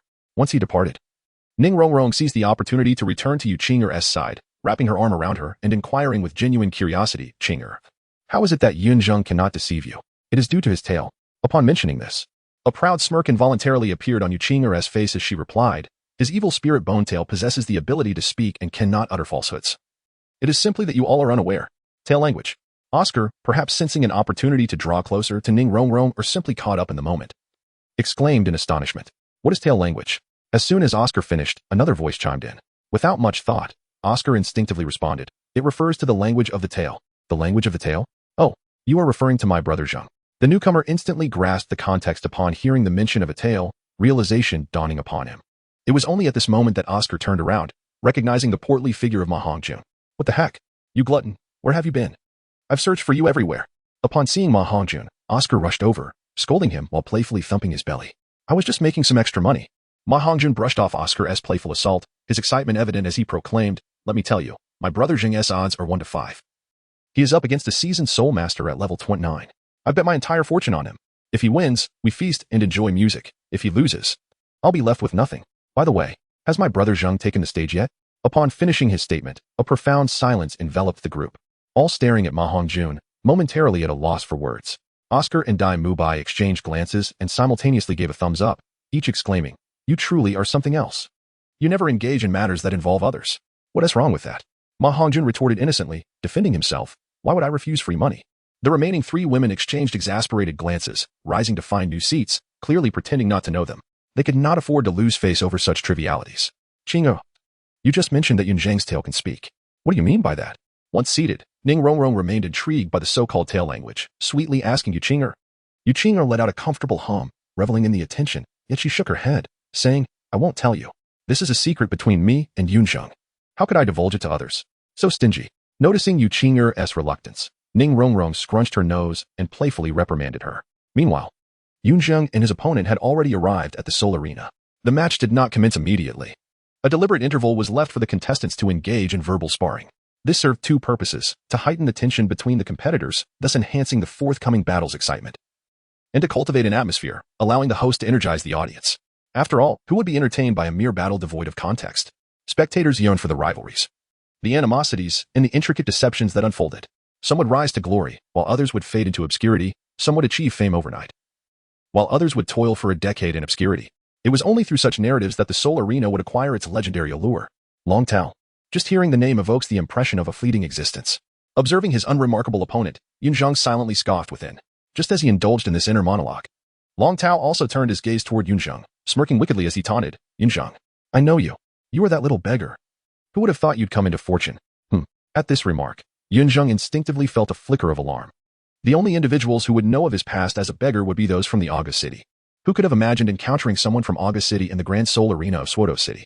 As the Soul Arena system matured, it had become increasingly rare for Soul Masters to engage in excessive verbal sparring. Few who had attained the status of Soul Master were fools. Such antics could easily offend others and render them mere pawns in the arena's profit-making schemes. However, there were exceptions, under certain circumstances.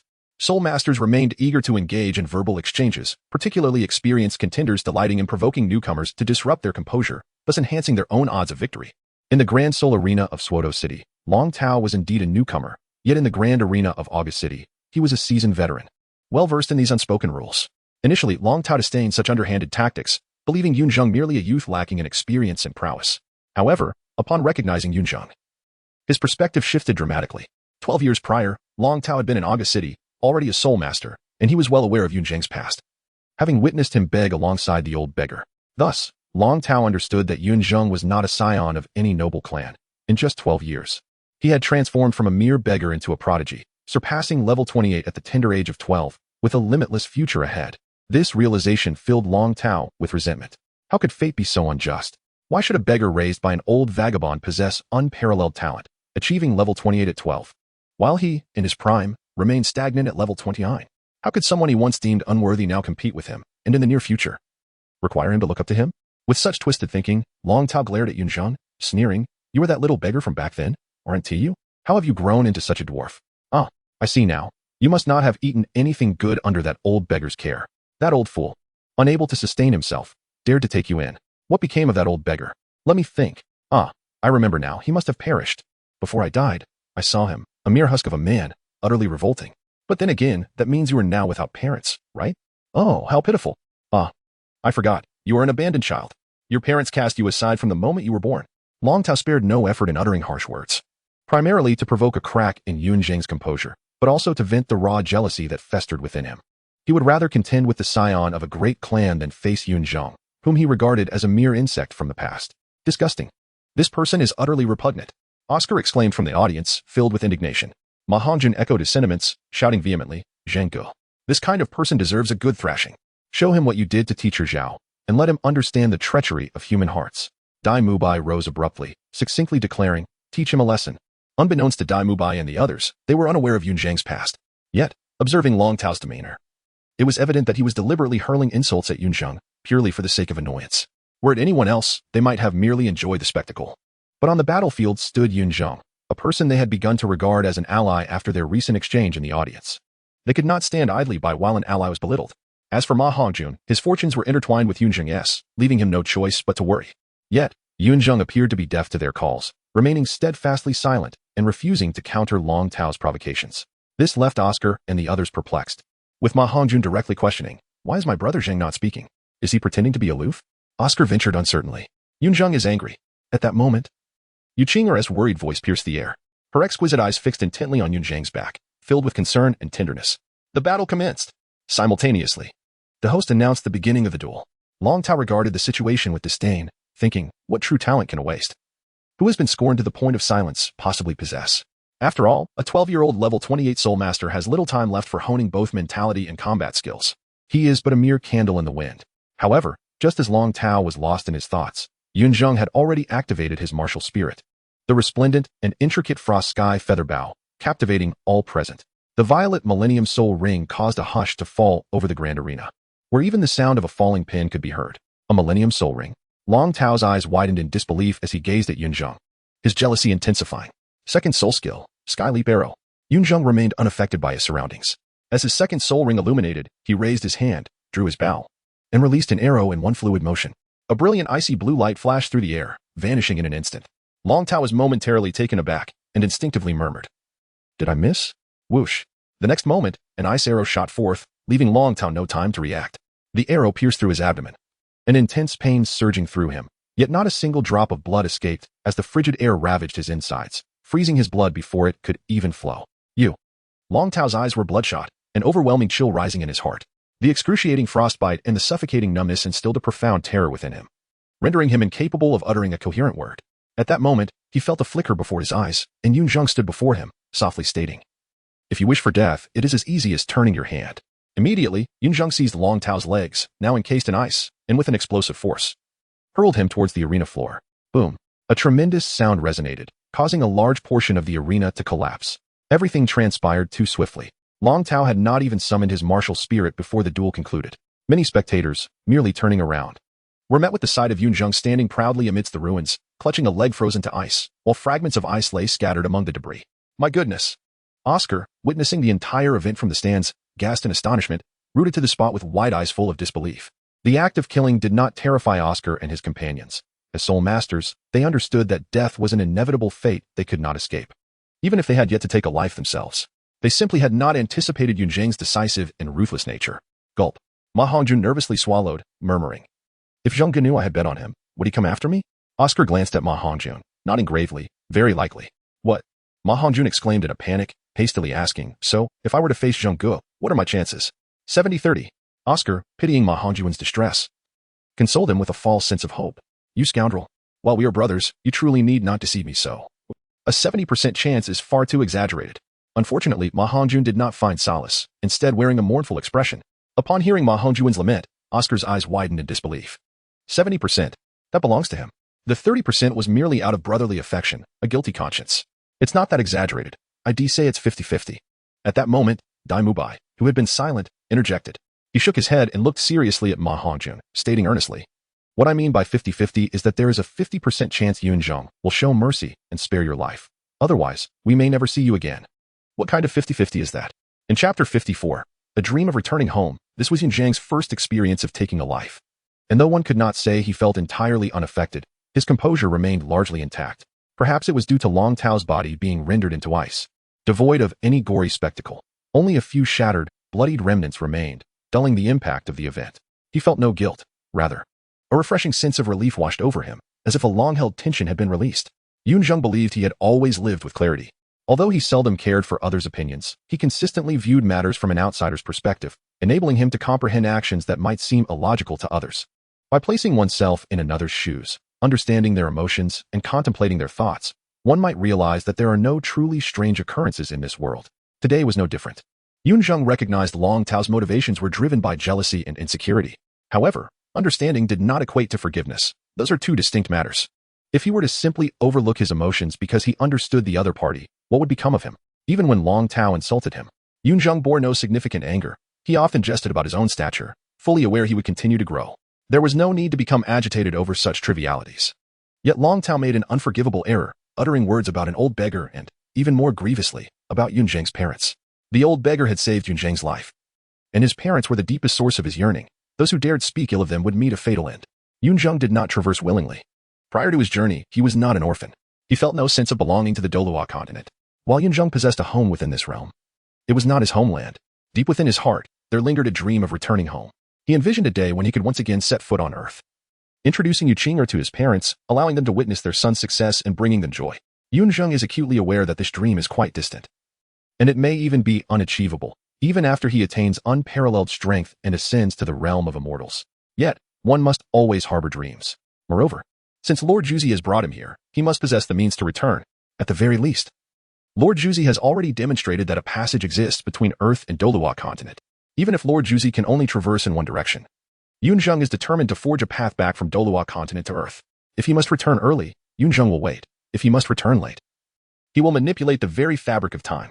The outcome is in human hands. Yunzheng has not yet reached such a nonchalant state of mind, wherein crossing into another realm would render all previous experiences meaningless. Yunzheng was not a soul who had transmigrated after death. Rather, he had traversed realms while still alive.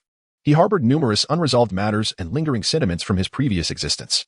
Nevertheless, Yunzheng understood that these concerns pertained to the future. At present, he was merely an inconspicuous figure, not even a soul master, and the notion of time travel seemed distant and unattainable. A lofty ambition that could only lead to self-inflicted troubles.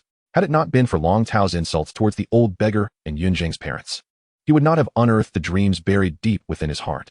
With a disdainful snort, Yunzheng banished the ephemeral thoughts from his mind and regarded the severed limb in his hand with contempt before discarding it carelessly.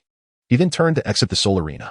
The outcome of the battle was evident, and after a brief silence, the Grand Arena erupted into the most fervent cheers of the day. Long Tao's demise was hardly noteworthy. In the Grand Arena, it was not uncommon for Soul Masters to perish every few days. Other cities even established dedicated death arenas, rendering death a commonplace occurrence in the Grand Arena. Long Tao's death would merely add another name to the stone monument in front of Soto City's Grand Arena. However, the spectators had never witnessed someone as ruthlessly decisive as Yunzheng, whose single strike had shattered a significant portion of the arena.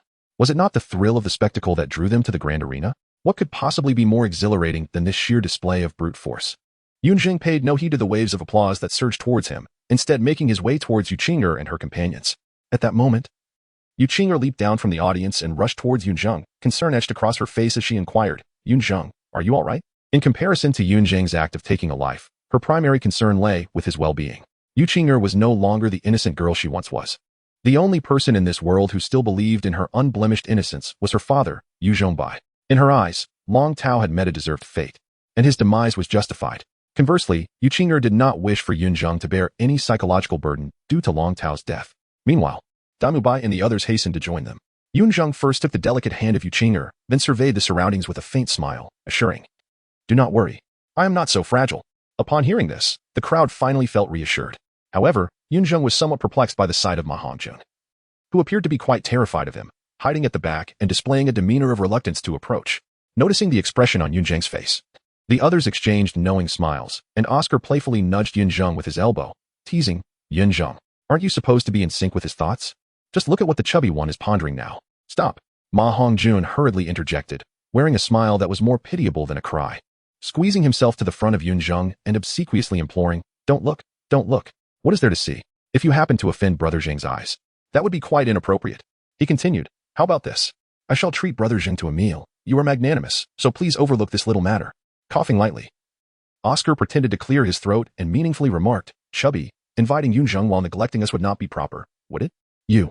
Ma Hongjun shot a furious glare at Oscar, cursing him silently before reluctantly swallowing his pride, gritting his teeth as he managed to utter, "Fine. I shall treat." The spectators were amused by the antics of the two, as it was clear to all that even if Yunzheng was aware of Ma Hongjun's wager on him, he would not truly be angered. At most, he would seize the opportunity to indulge himself at Ma Hongjun's expense. Their earlier banter had merely been a jest. Yunzheng remained unaware of the actions undertaken by Ma Hongjun, nor did he feel compelled to pry into the matter, as it likely pertained to trivialities of little consequence. If it were indeed something that crossed Yunzheng's boundaries, Yuqing'er would have informed him long ago. Nevertheless, it must be acknowledged that after the light-hearted banter between Ma Hongjun and Oscar, the atmosphere had undeniably become much more relaxed. Shortly thereafter, Tang San and Xiao Wu returned. The day's achievements were commendable. Both Yunzheng and Zhu Zhuqing secured victories in their individual battles, while Xiao Wu and Tang San triumphed in both their duet and solo contests. Daimubai also emerged victorious in the Soul Master battle, and Yuqing'er alongside Ning Rongrong won their duet as well. Typically, including a support Soul Master in a duet is not considered a wise strategy, as the distribution of combat power is limited to just two individuals.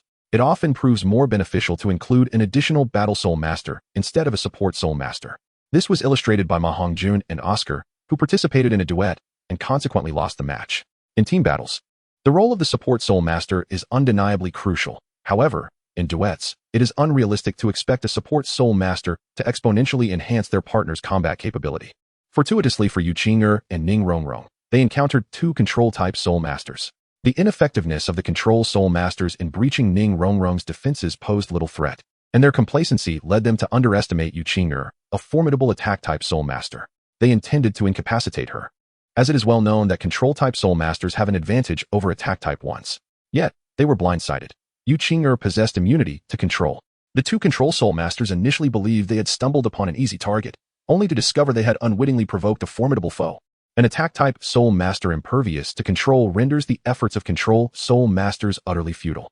Yuqing'er activated her second soul skill, enveloped in the Golden Dragon's might, and charged forth, delivering two decisive punches that swiftly concluded the battle. The essence of this encounter can be encapsulated in 4 words: utterly unreasonable. Chapter 55. Yunban and the first day of Yunzheng and his companions at Shrek Academy came to a close. Overall, it was quite fulfilling. Apart from the unfortunate Ma Hongjun and Oscar, the others achieved victory. Yunzheng, in particular, gained fame after a remarkable battle, leading the manager of the Soto City Soul Arena. Ao to approach him personally, expressing a desire for collaboration on exhibition matches. These so-called exhibition matches were, in fact, staged battles. Ao, having spent over a decade in the soul arena, could easily identify a soul master who was a natural focal point. With Yunzheng's youthful physique, striking appearance, magnificent martial spirit, exceptional talent, and fierce combat style combined, it was clear that any battle featuring Yunzheng would attract a substantial audience.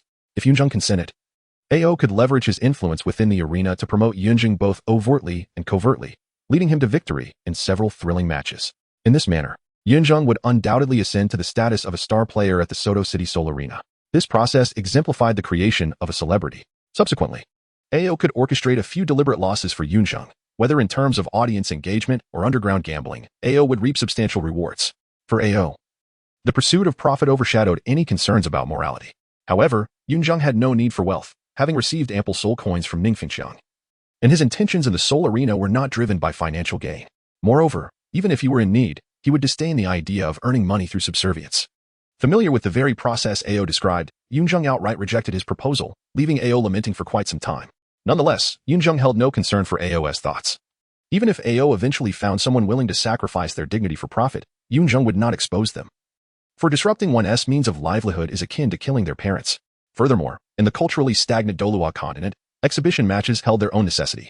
By the time Yunzheng and his companions returned to the academy, dusk had settled. After a brief exchange, everyone retired for the night.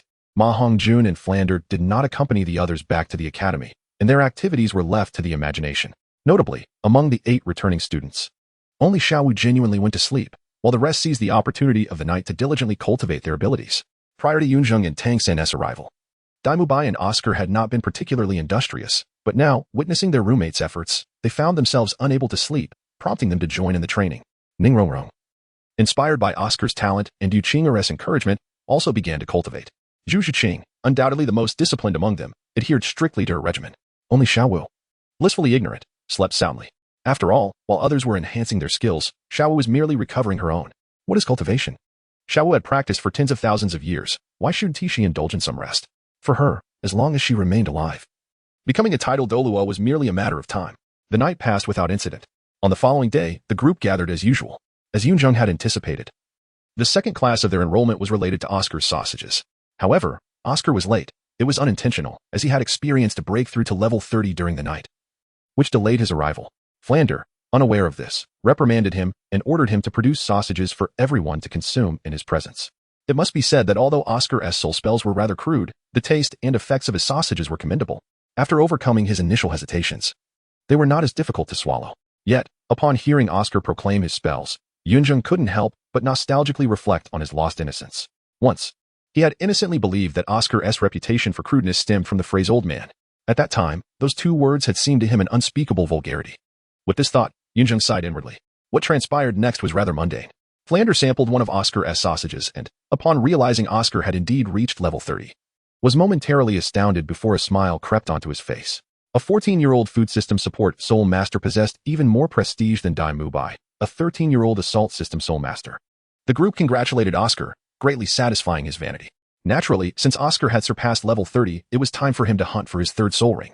At Shrek Academy, which prided itself on its monstrous students, the protocol was not conventional. Students were required to collaborate to hunt their own soul rings, while the Academy's mentors were responsible solely for ensuring their safety.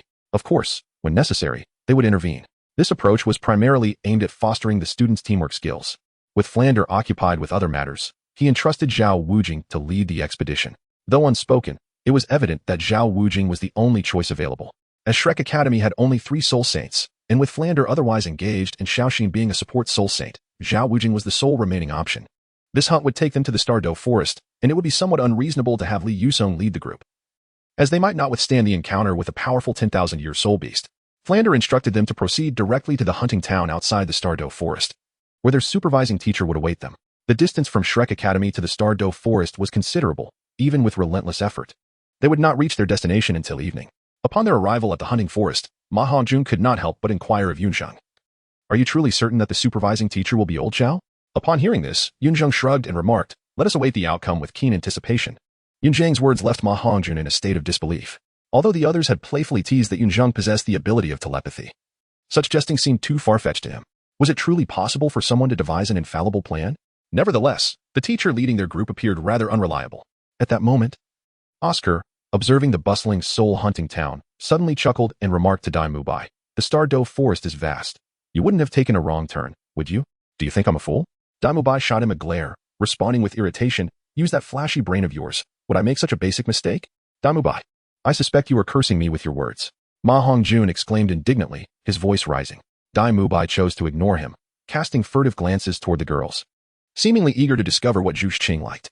Poor Dai Mubai.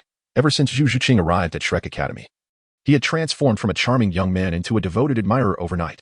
If Yunzheng were to comment, he would assert that Dai Mubai was indeed paying his dues for his past flirtations. "Stop dawdling. We're already 5 minutes late, and you still have the leisure to chat." A gruff voice interrupted from behind, causing everyone to freeze. Without even turning around, they all recognized the unmistakable voice of Zhao Wujing. However, to Zhao Wujing's surprise, none of the young ones directed their attention toward him. Instead, they all gazed eagerly at Yunzheng. "Brother Zheng." "No, Yunxian. With such abilities, why keep them hidden? Do you consider us outsiders?" Ma Hongjun was the most animated, rushing over to Yunzheng, eager to ingratiate himself. "Yunxian, let's negotiate. I'll treat you to a meal if you help me find my destined partner." Zhao Wujing's expression darkened at this display. Was his authority as a teacher so easily dismissed? Fortunately, he found some solace in the fact that at least Yunzheng glanced his way. Inwardly, Zhao Wujing nodded in approval, thinking, though this boy may have a dark heart, he understands the importance of respecting his teachers. Unbeknownst to Zhao Wujing, Yunzheng's gaze was purely to assess the severity of Tang Hao's actions. Upon a brief look, Yunzheng was astonished to discover not only bruises on Zhao Wujing, but also burn marks from electric arcs. Goodness, the master has been here as well. Realizing this, Yunzheng's mind raced, contemplating whether he had done anything inappropriate with Yuqing'er during their interactions. If he were caught, would Yunzheng not seek retribution? Chapter 56, The Twilight. Yunzheng, what are you dawdling for? Teacher Zhao has already arranged our accommodations. We should hurry. Just as Yunzheng was lost in thought, Yuqing'er tugged at him, playfully chiding him. Only then did Yunzheng snap back to reality, nodding dazedly as he followed Yuqing'er to join the group. After a long day of travel, the group, having only consumed sausages, was now famished. Despite the late hour, they unanimously decided to address their hunger before anything else. Although Oscar's sausages were indeed tasty, the monotony of having them continuously was tiresome. "Dai Mubai, isn't Teacher Zhao joining us?" Upon arriving at the hotel restaurant, Tang Sect noticed Zhao Wujing heading upstairs and inquired of Dai Mubai. Dai Mubai merely shrugged, stating nonchalantly, "No need. It's our academy's policy that travel expenses are borne by the students and teachers individually. That's one advantage of our academy, it's straightforward. Unlike those aristocratic academies where it's all about favors and debts, leading to nothing but a stench of copper coins." Tang San was momentarily taken aback but soon smiled knowingly. Agreeing, indeed. As everyone settled in, a waitress approached with a menu, clearly accustomed to the routine. Among them, Dai Mubai was evidently the leader. And since Tang San had just addressed him as the boss, it was only natural for the menu to be handed to Dai Mubai. However, without even glancing at it, Dai Mubai pointed to Ma Hongjun and said, "No need to show it to me, just give it to him." In terms of food, Ma Hongjun was undoubtedly the strongest at Shrek. The waitress paused in confusion, and before she could react, Ma Hongjun excitedly snatched the menu from her hands. Dai Mubai had already stated that travel expenses were to be handled individually, but since they were dining together, the cost would naturally be shared. At this moment, it was clear who would consume the most. To be frank, Ma Hongjun had never backed down in this regard throughout Shrek Academy. Previously, in an effort to save some soul coins, Ma Hongjun had always eaten at the academy. Today, however, he relished the opportunity to dine out. Especially with several affluent companions present, he couldn't resist the urge to feast lavishly. With this thought in mind, Ma Hongjun's eyes sparkled with excitement as he waved his hand grandly, declaring, "No need to look. Bring me 2 of everything you have." The waitress was momentarily stunned. How much would that cost? "Go on," Ma Hongjun urged, anxious that Dai Mubai and the others might catch on to his intentions. Only then did the waitress regain her composure, nodding quickly as she hurried towards the kitchen. Once the waitress disappeared from view, Ma Hongjun let out a sigh of relief, feeling secure that even if Dai Mubai and the others wanted to backtrack, it was too late now. With this realization, he cast a triumphant glance at Yunzheng. What of the so-called sage? What of the fortune teller? Today, I, Ma Hongjun, shall triumph. Noticing Ma Hongjun's gaze, Yunzheng smirked playfully, retorting, "Don't look at me like that. You're the one paying, so order as you please." Huh. Ma Hongjun was taken aback, his round face expressing shock and confusion. Dai Mubai chimed in, "Indeed. Didn't you say yesterday at the Great Soul Arena that you would treat us to a meal? Are you going back on your word?" "Exactly. Fatty, you must remember, your reputation is at stake here. You wouldn't want to be seen as untrustworthy, would you?" Oscar added, grinning mischievously. "Blast it." Ma Hongjun's face darkened as the trio's banter left him cornered. He realized he had fallen into his own trap. Had he known, he would have refrained from trying to take advantage of his wealthy friends. Now, it seemed he had only hurt himself. With a resigned sigh, he slumped into his seat, accepting this harsh reality. Fortunately, Yunzheng and the others didn't push their advantage too far. After a modest meal, they ceased their teasing. For with appetites like Yunzheng and Yuqing'er, even 2 servings might not suffice. However, Ma Hongjun showed no restraint, channeling his frustration into his appetite. Devouring his food with ferocity, hardly pausing to speak. In a mere quarter of an hour, Yunzheng and his companions had finished their meal, spending the remaining time either engaged in light-hearted conversation or playfully teasing Ma Hongjun, creating an atmosphere of ease. Bang! Owner, bring out the delicacies quickly, delay, and I shall dismantle your establishment. As the group jested, the inn's door was suddenly kicked open, and an arrogant young man strode in, bellowing loudly. Behind him followed 7 or 8 equally haughty youths, with a middle-aged man at the rear, surveying the scene disdainfully. The innkeeper and waitstaff hurried forward, fearful of offending these guests. The reason for their trepidation was simple. All the newcomers wore silk robes emblazoned with the characters Sanghui. While Sanghui Academy was not the most prestigious institution, it was nonetheless a soul master academy, and anyone donning its uniform was undoubtedly a soul master. The innkeeper and the waitstaff were merely ordinary individuals, unworthy of provoking such elevated beings. Who are these arrogant individuals? Xiao commented quietly, her tongue sticking out in disdain. TCH. Daimubai scoffed, propping his feet on a chair, ready to respond, but was interrupted by Yunzheng. The members of Sanghui Academy observed this exchange with narrowed eyes, interpreting Daimubai's actions as a challenge and displaying unfriendly expressions. At that moment, Yunzheng whispered to Daimubai, "There is no need for confrontation. When the city gates catch fire, the fish in the moat suffer. If a fight ensues, it is the innkeeper, the waitstaff, and the kitchen staff who will bear the brunt of it. We are not averse to trouble, but there is no need to seek it out. Moreover, if a dog barks at you, you cannot argue with it, especially when it barks not at us." Upon hearing this, Daimubai turned to Yunzheng, who seemed utterly unconcerned with the commotion from Sanghui Academy. Realizing the wisdom in Yunzheng's words, Daimubai sat back down. After all, if the soul masters were to cause trouble, it would be the innkeeper who would pay the price. Oscar and Ma Hongjun, understanding the gravity of the situation, refrained from acting rashly, while Tang San remained composed, rooted in his seat. Only Xiao displayed indignation, but she was restrained by Tang San, perhaps due to their silence. The members of Sanghui Academy misinterpreted it as cowardice, particularly as the stunningly beautiful women such as Yuqing'er drew the attention of the arrogant youth at the forefront. With a sinister grin, he approached Yunzheng and his companions. Some individuals possess an air of entitlement, believing the world revolves around them. The reasons for this Sanghui student seeking trouble with Yunzheng's group were straightforward. The beauty of Yuqing'er and her companions aroused his interest, and their calm demeanor in the face of his approach suggested they held him in contempt. The arrogant youth disregarded Daimubai and Yunzheng, directly approaching Yuqing'er, his gaze filled with malicious intent. "Little girl, want to play with me?" he sneered, extending his hand beneath the table toward Yuqing'er's thigh. In that moment, Yuqing'er's eyes narrowed, ready to retaliate, but another speed proved swifter. Bang! The arrogant youth was taken aback as Yunzheng seized a nearby porcelain bowl, smashing it into the youth's face. The force was so tremendous that it shattered the bones of his visage, embedding the bowl within his cheek, blood gushing forth. "Did I give you permission to act so brazenly?" Yunzheng stood, an aura of frost emanating from him, his eyes glinting with icy fury. The temperature around him plummeted, the chill palpable. Chapter 57. 9 against 1. Daimubai and his companions watched in astonishment as the arrogant youth had barely approached before he was sent sprawling. This bewilderment was shared not only by Sanghui Academy, but by Daimubai's group as well. Daimubai, still dazed, turned to Yunzheng, murmuring, "Did you not say that if a dog does not bark at me, I can ignore it? But if it does, I won't argue. Instead, I will break its legs." Without turning, Yunzheng fixated on the members of Sanghui Academy, enunciating each word. "Furthermore, this dog not only barks at me, but also tries to bite. Thus, it must be dealt with." Daimubai was momentarily speechless, recalling the incident with Long Tao, who had met his end at Yunzheng's hands after a similar display of bravado. "What about the innkeeper?" he asked, still in shock. "Simple." Yunzheng summoned the frost skybow, the frigid air radiating from him. Drawing the bowstring taut, he declared, "First, we shall obliterate them." Meanwhile, the previously struck arrogant youth seemed to regain his senses, racked with excruciating pain, howling in agony as he writhed on the floor, blood pouring from his ravaged face. His companions rushed to assist him, carefully extracting the porcelain bowl embedded in his flesh, only to be met with horror at the sight of his disfigured visage, a bowl-shaped indentation where his features had once been, his jaw dislocated and teeth scattered. Witnessing this, the middle-aged man from Sanghui Academy seethed with fury, his gaze locked onto Yunzheng and his companions, his eyes icy with rage. At that moment, Ma Hongjun, realizing the gravity of the situation, swallowed his food hastily and, laughing heartily, quipped, "Isn't this just a case of being beaten into a state of confusion? Enough." Yujichio could no longer contain himself, bellowing at Yunzheng and his group. "Which sect do you belong to?" Do you wish to challenge Songhui? Challenged Songhui? Yunzheng scoffed derisively. Songhui is unworthy of such consideration.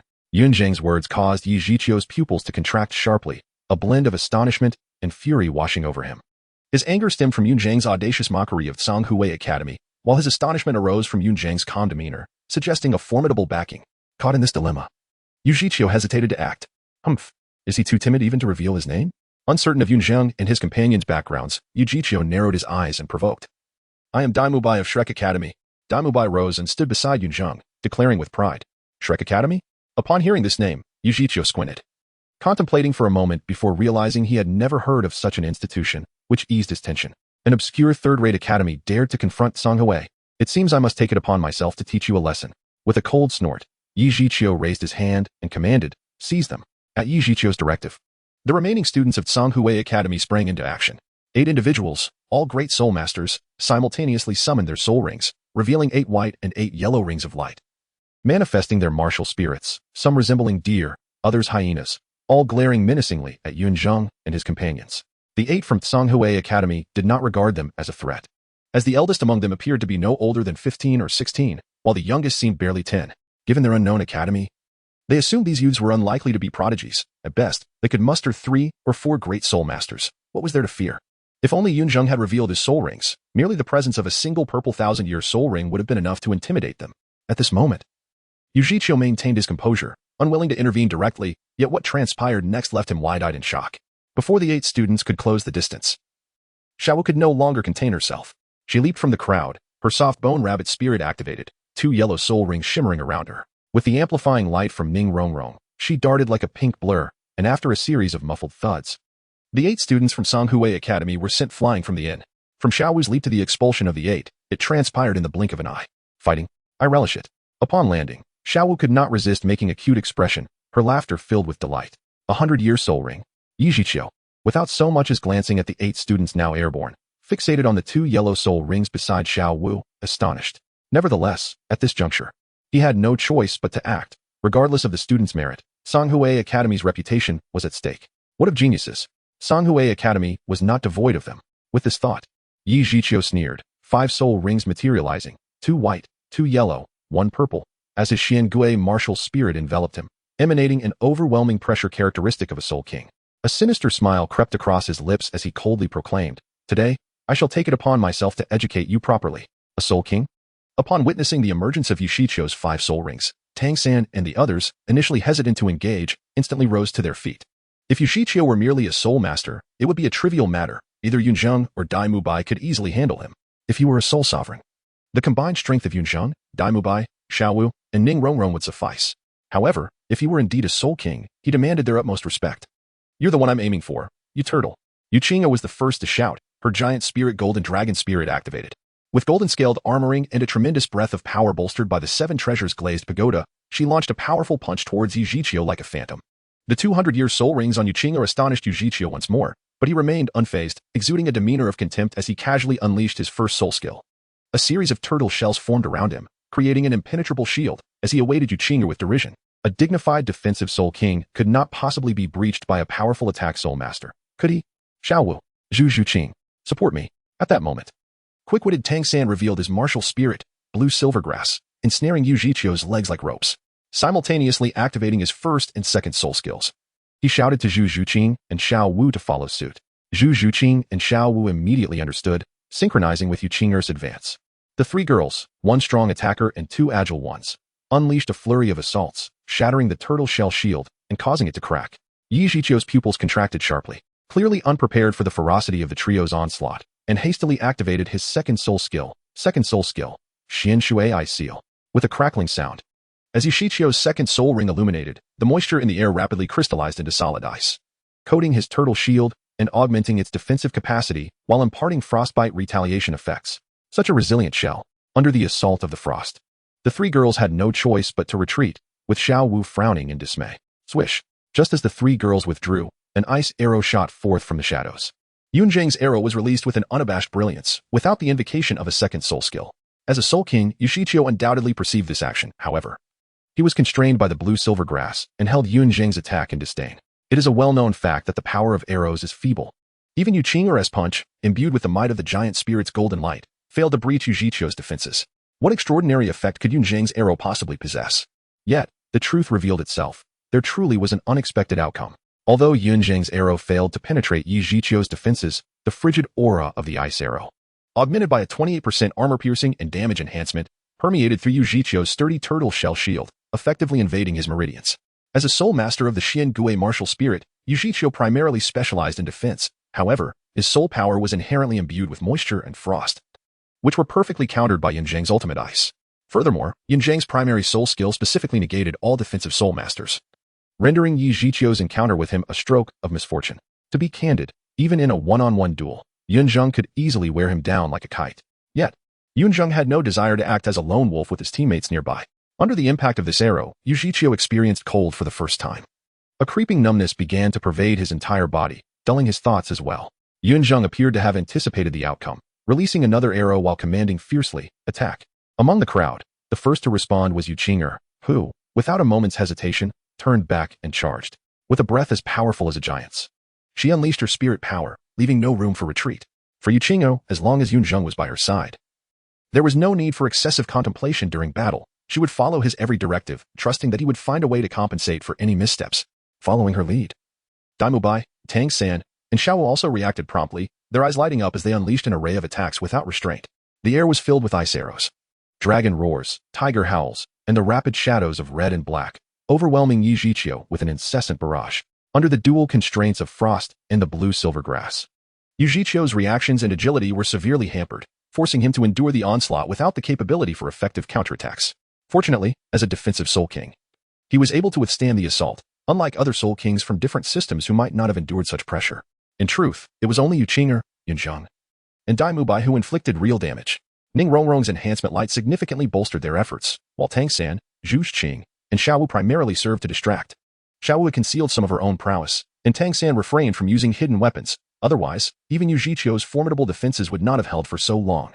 On the other side, Oscar watched with fervor, yet as a food-type soul master, he could only stand safely by, wishing he could assist.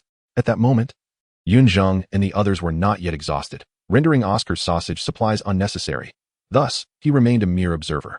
"Hey, give me some sausages." Meanwhile, the slowest to react, Ma Hongjun, became agitated, discarding his chicken leg and rushing to Oscar's side. "What?" Oscar shot him an annoyed glance, retorting, "You haven't even used a soul skill yet." "What? Did you consume all your soul power on food?" "Enough chatter. Hurry." Ma Hongjun disregarded Oscar, anxiously glancing at the besieged Yunzheng. "If we don't act fast, Yunzheng is done for." TSK. Oscar clicked his tongue, realizing Ma Hongjun's intentions, and, feeling envious, conjured a dozen sausages to toss to him. With both hands, Ma Hongjun seized the sausages and stuffed them into his mouth, chewing hastily before summoning his phoenix spirit. 2 yellow soul rings glowed simultaneously, empowered by the sausages. Ma Hongjun's soul power surged to its peak, and the blazing flames of the phoenix erupted around him, enveloping him in a fiery embrace. Phoenix fire line. In the next moment, Ma Hongjun released a massive fire pillar towards Yunzheng. The intense heat drew the attention of Daimubai and the others, who were startled by the sudden eruption. "Stop!" Tang Sect shouted, but Ma Hongjun's flames had already crossed the point of no return. Tang Sect had no choice but to use the blue-silver grass to pull Yunzheng and the others away. "Fool!" Daimubai cursed loudly, wishing to strike Ma Hongjun. Oblivious to their shouts, Ma Hongjun was consumed by the roar of flames. In that instant, Yunzheng's gaze sharpened, and behind him, a purple thousand-year soul ring quietly illuminated. Boom! The flames cascaded like a pillar towards Yunzheng, whose protective shell had already been rendered ineffective.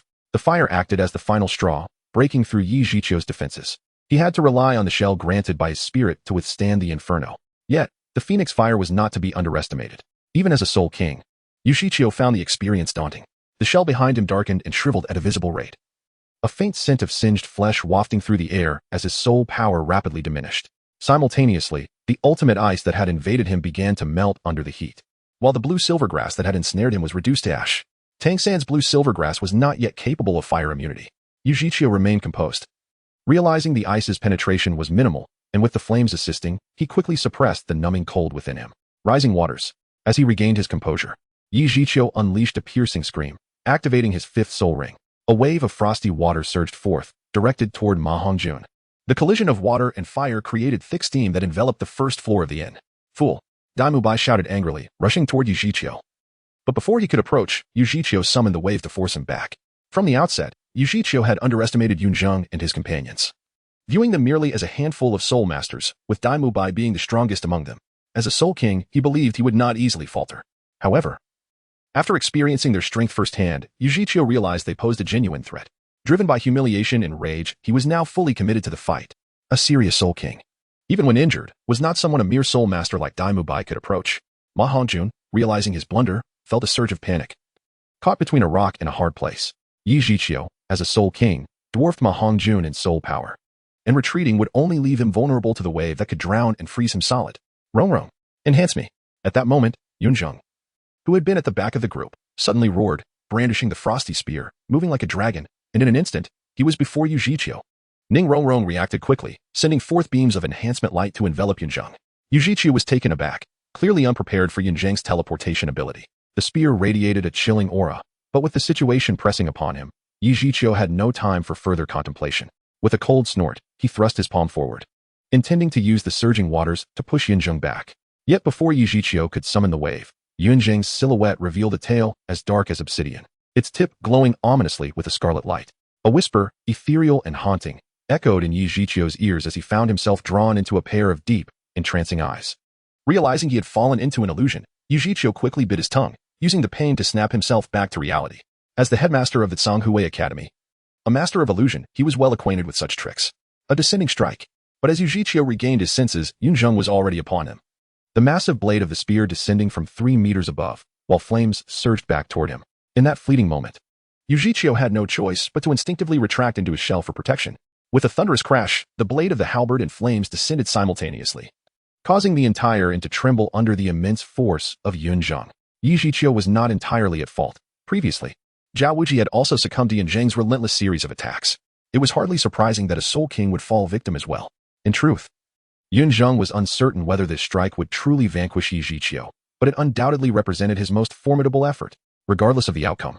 Even if Yunzheng could not breach Yu Zhiqiu's defenses, the dual onslaught of the Phoenix Fire and the ultimate ice would surely leave Yu Zhiqiu in a state of distress. Gradually, the steam dissipated, and Daimu Bai and the others swallowed hard, anxiously awaiting the outcome. What is happening late at night? At that moment, Zhao Wuji unexpectedly descended the staircase, his robust voice capturing the attention of Daimu Bai and the others.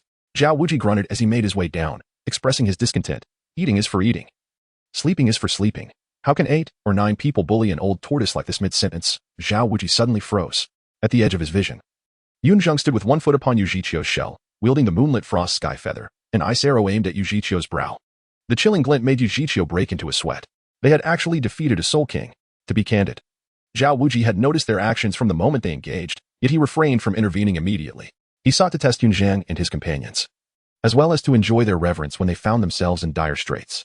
However, it seemed that this time, he might not have a role to play at all. At this moment, Yunzheng also spotted Zhao Wuji, and he let out a long sigh of relief. He retrieved a soul guide device from Yu Zhiqiu and, with a swift kick, sent Yu Zhiqiu tumbling before Zhao Wuji. Teacher Zhao, I leave the rest to you, he declared. Following this, Yunzheng approached the shopkeeper and the attendant, extracting the soul coins from Yu Zhiqiu's soul guide and dividing them into 3 portions, which he handed over to the 2. Consider this compensation. Share it with the kitchen staff, if you fear that Tsanghui Academy will trouble you. This amount is more than sufficient for you to relocate to another city and live a prosperous life. This was the best solution Yunzheng could conceive. You are their teacher? On the other side, Yu Zhiqiu, having been kicked in front of Zhao Wuji, gazed at him as if he were a savior, tremblingly imploring for justice. However, to his dismay, Zhao Wuji merely cast him a disdainful glance before swatting him away with a single strike. Just before losing his balance, Yu Zhiqiu faintly heard Zhao Wuji's contemptuous voice. If my students cannot handle you, what use would I have in practicing on you? It would reflect poorly on my skill. Chapter 59. The Phoenix-tailed coxcomb snake. The following day, the incident involving Tsanghui Academy was merely an interlude for Yunzheng and his companions. They managed to avoid any fatalities. For Yunzheng was not a bloodthirsty individual. After delivering a lesson, he simply sent the Tsanghui Academy members away. The most unfortunate among them was likely the arrogant young man who had attempted to harass Yu Qing'er, for he would now find it difficult to show his face again. Early the next morning, the group entered the Star-Do Forest. This vast expanse stretched across the Tiandu and Xinglua empires and was one of the 3 major habitats of soul beasts on the Douluo Continent. Compared to other soul beast territories such as the Sunset Forest and the extreme north, the Star-Do Forest boasted a greater number of soul beasts and superior overall strength. It is widely said that as long as one does not provoke the legendary Ice Empress in the extreme north, the Star-Do Forest rightfully stands as a forbidden ground for humanity. In short, it is wise to avoid venturing into the Douluo forest recklessly. For even a titled Douluo could face peril there. Of course, this is relative. The danger level in the outer regions and mixed zones of the Douluo forest is considerably lower. Yunzheng and his companions aimed to locate a third spirit ring for Oscar, which simply entailed a spirit beast of a millennium in age. There was no need for them to delve too deeply. The periphery of the Douluo forest was more than adequate. Within this boundary, the mightiest spirit beasts were merely around 3,000 to 4,000 years old. Even a coalition of 5 or 6 seasoned spirit masters would likely face little peril, especially with Zhao Wujia's presence alongside Yunzheng and his team.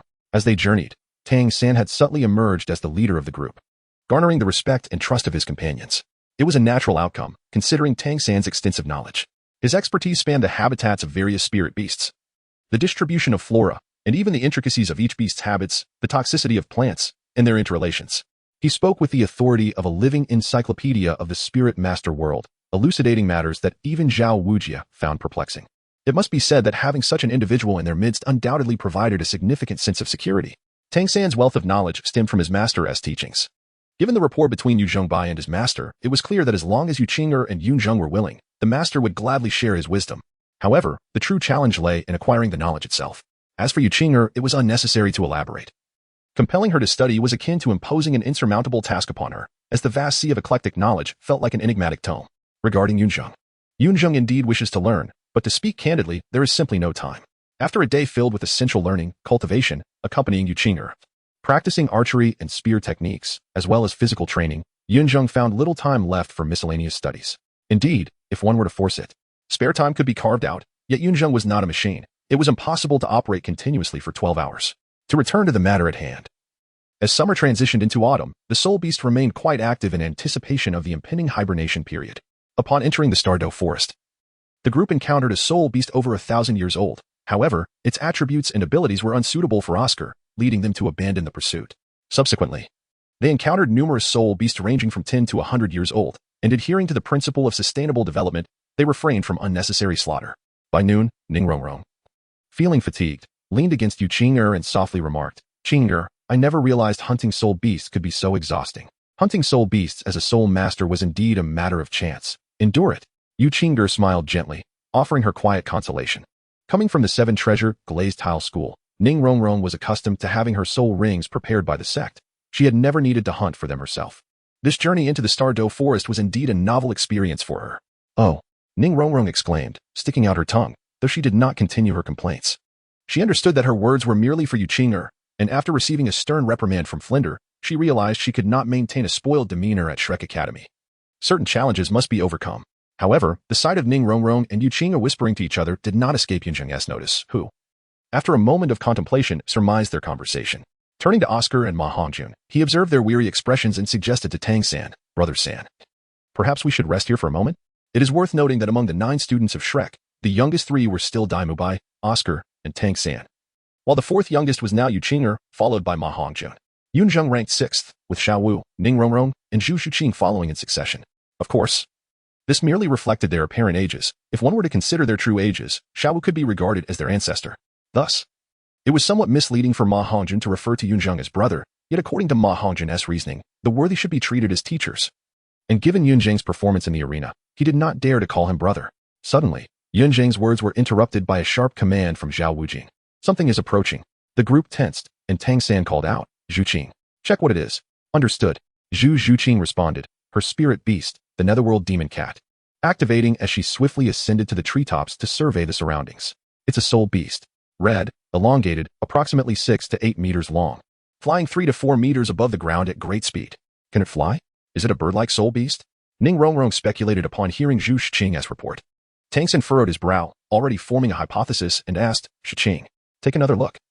This soul beast should not merely have a red head, but a red comb atop its head, along with pink wings." "It's here." Yunzheng, having listened to Tang Sect and Zhu Shiqing's exchange, recognized the approaching soul beast. His gaze sharpened as he readied his frost sky feather bow, preparing an ice arrow, poised for the phoenix-tailed chicken-crowned snake. Indeed, it is a red comb, Zhu Shiqing confirmed. Both Zhao Wujing and Tang Sect's eyes lit up as they exclaimed in unison, "Phoenix-tailed chicken-crowned snake." According to Zhu Qing's description, this soul beast should possess an age of around 1,800 years, making it perfectly suitable for Oscar in terms of both attributes and age. Tang Sect smiled slightly, speaking with confidence. Hearing this, Oscar was overjoyed. "Tang Sect, Since you are so knowledgeable about this soul beast, you should take charge, Zhao Wujin remarked after glancing at Tang Sen thoughtfully.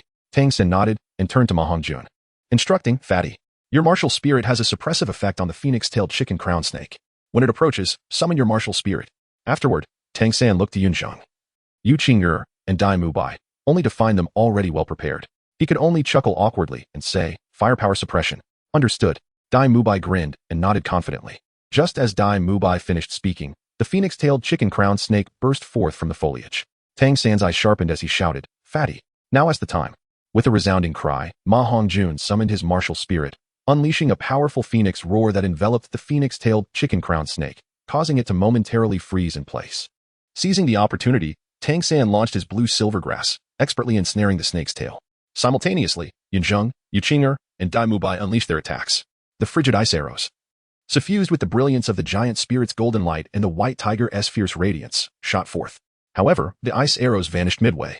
The phoenix-tailed chicken crown snake, possessing a keen instinct, instinctively shed its fear of the phoenix and coiled its body to escape the blue-silver grass's barbs and parasitic grasp.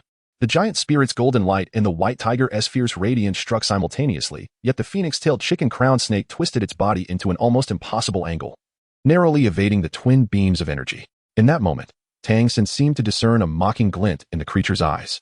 But just then, an ice arrow shot forth from below, piercing through the phoenix-tailed chicken crown snake's abdomen. With a painful roar, the snake flapped its wings frantically, driven by an instinctual urge to survive. Unfortunately for the soul beast, having just escaped one peril, it now found itself ensnared in another. Don't let it escape. Tang San shouted urgently as the phoenix-tailed chicken crown snake attempted to flee. At his command, Zhu Zhuqing launched herself forward. Despite the phoenix-tailed chicken crown snake being severely affected by the extreme cold, its speed diminished significantly, allowing Zhu Zhuqing to quickly close the gap. In a moment of desperation, the soul beast ejected a seven-colored mist from its mouth.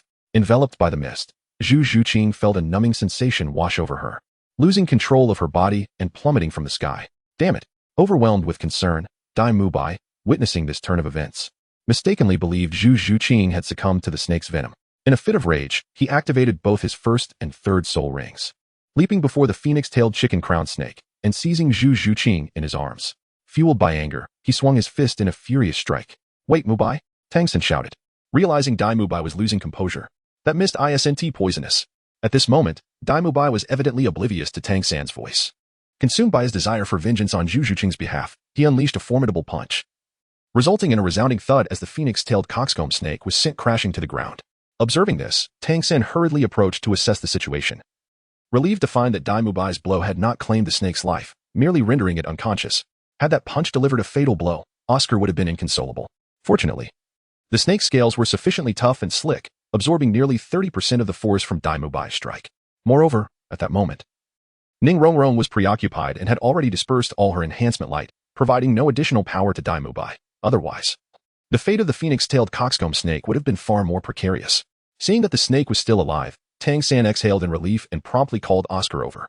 Meanwhile, Dai Mubai had already landed, cradling Zhu Zhuqing in his arms. At this point, he had come to his senses, and the paralysis effect on Zhu Zhuqing had faded. Yet, both seemed to have forgotten their surroundings. Dai Mubai remained lost in the moment, holding Zhu Zhuqing, while she gazed up at him, both unaware of the thoughts swirling in their minds. Cough, cough. Just as the two shared a poignant gaze, Yunzheng's untimely cough abruptly shattered the silence. The moment Yunzheng's voice resonated, Dai Mubai was evidently taken aback, and Zhu Zhuqing hastily leapt from his embrace, fleeing towards the direction of Yu Qing'er and the other ladies. As the soft jade slipped from his grasp, Dai Mubai regained his composure, awkwardly clearing his throat and feigning nonchalance as he approached Yunzheng's side. Yunzheng distinctly perceived the faint resentment in Dai Mubai's gaze as he approached. In response, Yunzheng merely shrugged with conviction. Even if he chose to remain silent, Zhu Zhuqing would not permit Dai Mubai to hold onto him indefinitely, especially with everyone watching. It would not reflect well. Haha. Consider yourself fortunate. You stumbled upon such an exquisite soul ring. On the other side, Zhao Wujie was excitedly rubbing Oscar's head, his face alight with enthusiasm. For Zhao Wujie, there was no greater joy than witnessing the gradual growth of each student. Seeing Oscar acquire a remarkable soul ring brought him more delight than if he had obtained a soul bone himself. However, Oscar struggled to bear Zhao Wujie's affection, a forced smile adorning his handsome face. Tang San and Ma Hongjun, lacking in loyalty, merely observed. Ma Hongjun reveled in Oscar's misfortune, while Tang San activated his cunning instincts, both secretly pleased to see Oscar in a predicament. Finally, when Zhao Wujie's excitement subsided, he relented and allowed Oscar a moment to breathe. Yet, Before Oscar could catch his breath, Zhao Wujie presented him with a dagger, instructing, "Pierce its flesh crown, and this soul ring shall be yours." Oscar hesitated, but ultimately nodded. As a soul master, slaying soul beasts was a necessity, and despite his reluctance, he understood the obligation, having faced this scenario thrice before. Meanwhile, Xiaowen noticeably turned her head away. "Stop." Oscar took a deep breath, poised to deliver a swift end to the phoenix-tailed coxcomb snake when a sharp rebuke echoed through the air, accompanied by a pink serpent's tongue darting toward him like lightning. Startled, Oscar, lacking any means of defense, could not evade the rapid strike. However, Zhao Wujie would not stand idly by. With a cold expression, he swatted the serpent's tongue, shattering it. The figure concealed in the foliage let out a muffled groan, evidently injured by Zhao Wujie's hidden force. "What is this? Who dares to launch a sneak attack in my presence?" Zhao Wujie snorted, unleashing his soul saint-level power like a tidal wave towards the serpent's direction. The figure, taken aback by Zhao Wujie's brutish response, hastily retreated 2 steps, fortunate that another force created a barrier to withstand Zhao Wujie's pressure. "Calm down." A hunched figure emerged from the shadows, first comforting her granddaughter before turning to Zhao Wujie, nodding meaningfully. "I did not expect to encounter the renowned immovable king here. It is an honor." The figure, maintaining her composure, revealed her 6 soul rings, their radiance illuminating her vicinity, allowing Zhao Wujie to discern her appearance. "Ah, just a soul emperor, what a show-off." Ma Hongjun scoffed derisively upon seeing the 6 rings. Yet before he could finish, Zhao Wujie gave him a light slap on the head, interrupting him while cheerfully addressing the old woman. "Ah, it is the esteemed Chao Tianxiang. What a pleasure." Truth be told, Zhao Wujie was not particularly intimidated by the Soul Douluo's standing, while he recognized he could not match the legendary Long Gong in strength. He was confident in his own background, a confidence bolstered by Yunzheng and the others. Just look at the current Shrek Academy students, Hao Tian Douluo's only son, the daughter and disciple of Lei Douluo, and the little princess of the 7 Treasure Glazed Tile School, even disregarding the less favored Xing Luo prince. None were foes for Long Gong. Moreover, after being schooled by Yu Zhongbai and Tang Hao that night, Zhao Wujie was confident he could reach the Soul Douluo rank within 3 years, so why fear Long Gong? However, it was better to avoid confrontation when possible. Although the other party clearly bore ill intent, Zhao Wujie was willing to engage in pleasantries with Chao Tianxiang before tensions escalated. "Might I inquire what brings the esteemed Chao Tianxiang here?" Zhao Wujie inquired with a smile, feigning ignorance. Chao Tianxiang, recognizing Zhao Wujie's cunning demeanor, inwardly cursed but maintained a forced smile. "My granddaughter has reached level 30. We first discovered this phoenix-tailed coxcomb snake. However, this wretched beast managed to escape. If the immovable king does not believe me, one can check for the injuries I inflicted on the beast." Zhao Wujie's expression darkened as he exchanged glances with Dai Mubai. Understanding the cue, Dai Mubai approached the phoenix-tailed coxcomb snake to inspect it. Chao Tianxiang awaited the outcome with an air of indifference, her unwavering demeanor indicating to Zhao Wujie that her claims were likely genuine. If Chao Tianxiang's words held truth, the situation could become troublesome, as they were not merely engaging in theft, but were asserting their claim. "Zhao Laoshi, there are none." Dai Mubai's hesitant voice reached Zhao Wujie's ears, just as he contemplated how to assist Oscar in securing the soul ring. "This complicates matters." Zhao Wujie clicked his tongue, initially interpreting Dai Mubai's statement as mere coincidence, but soon his expression shifted to one of astonishment as he incredulously asked, "None?" "Indeed."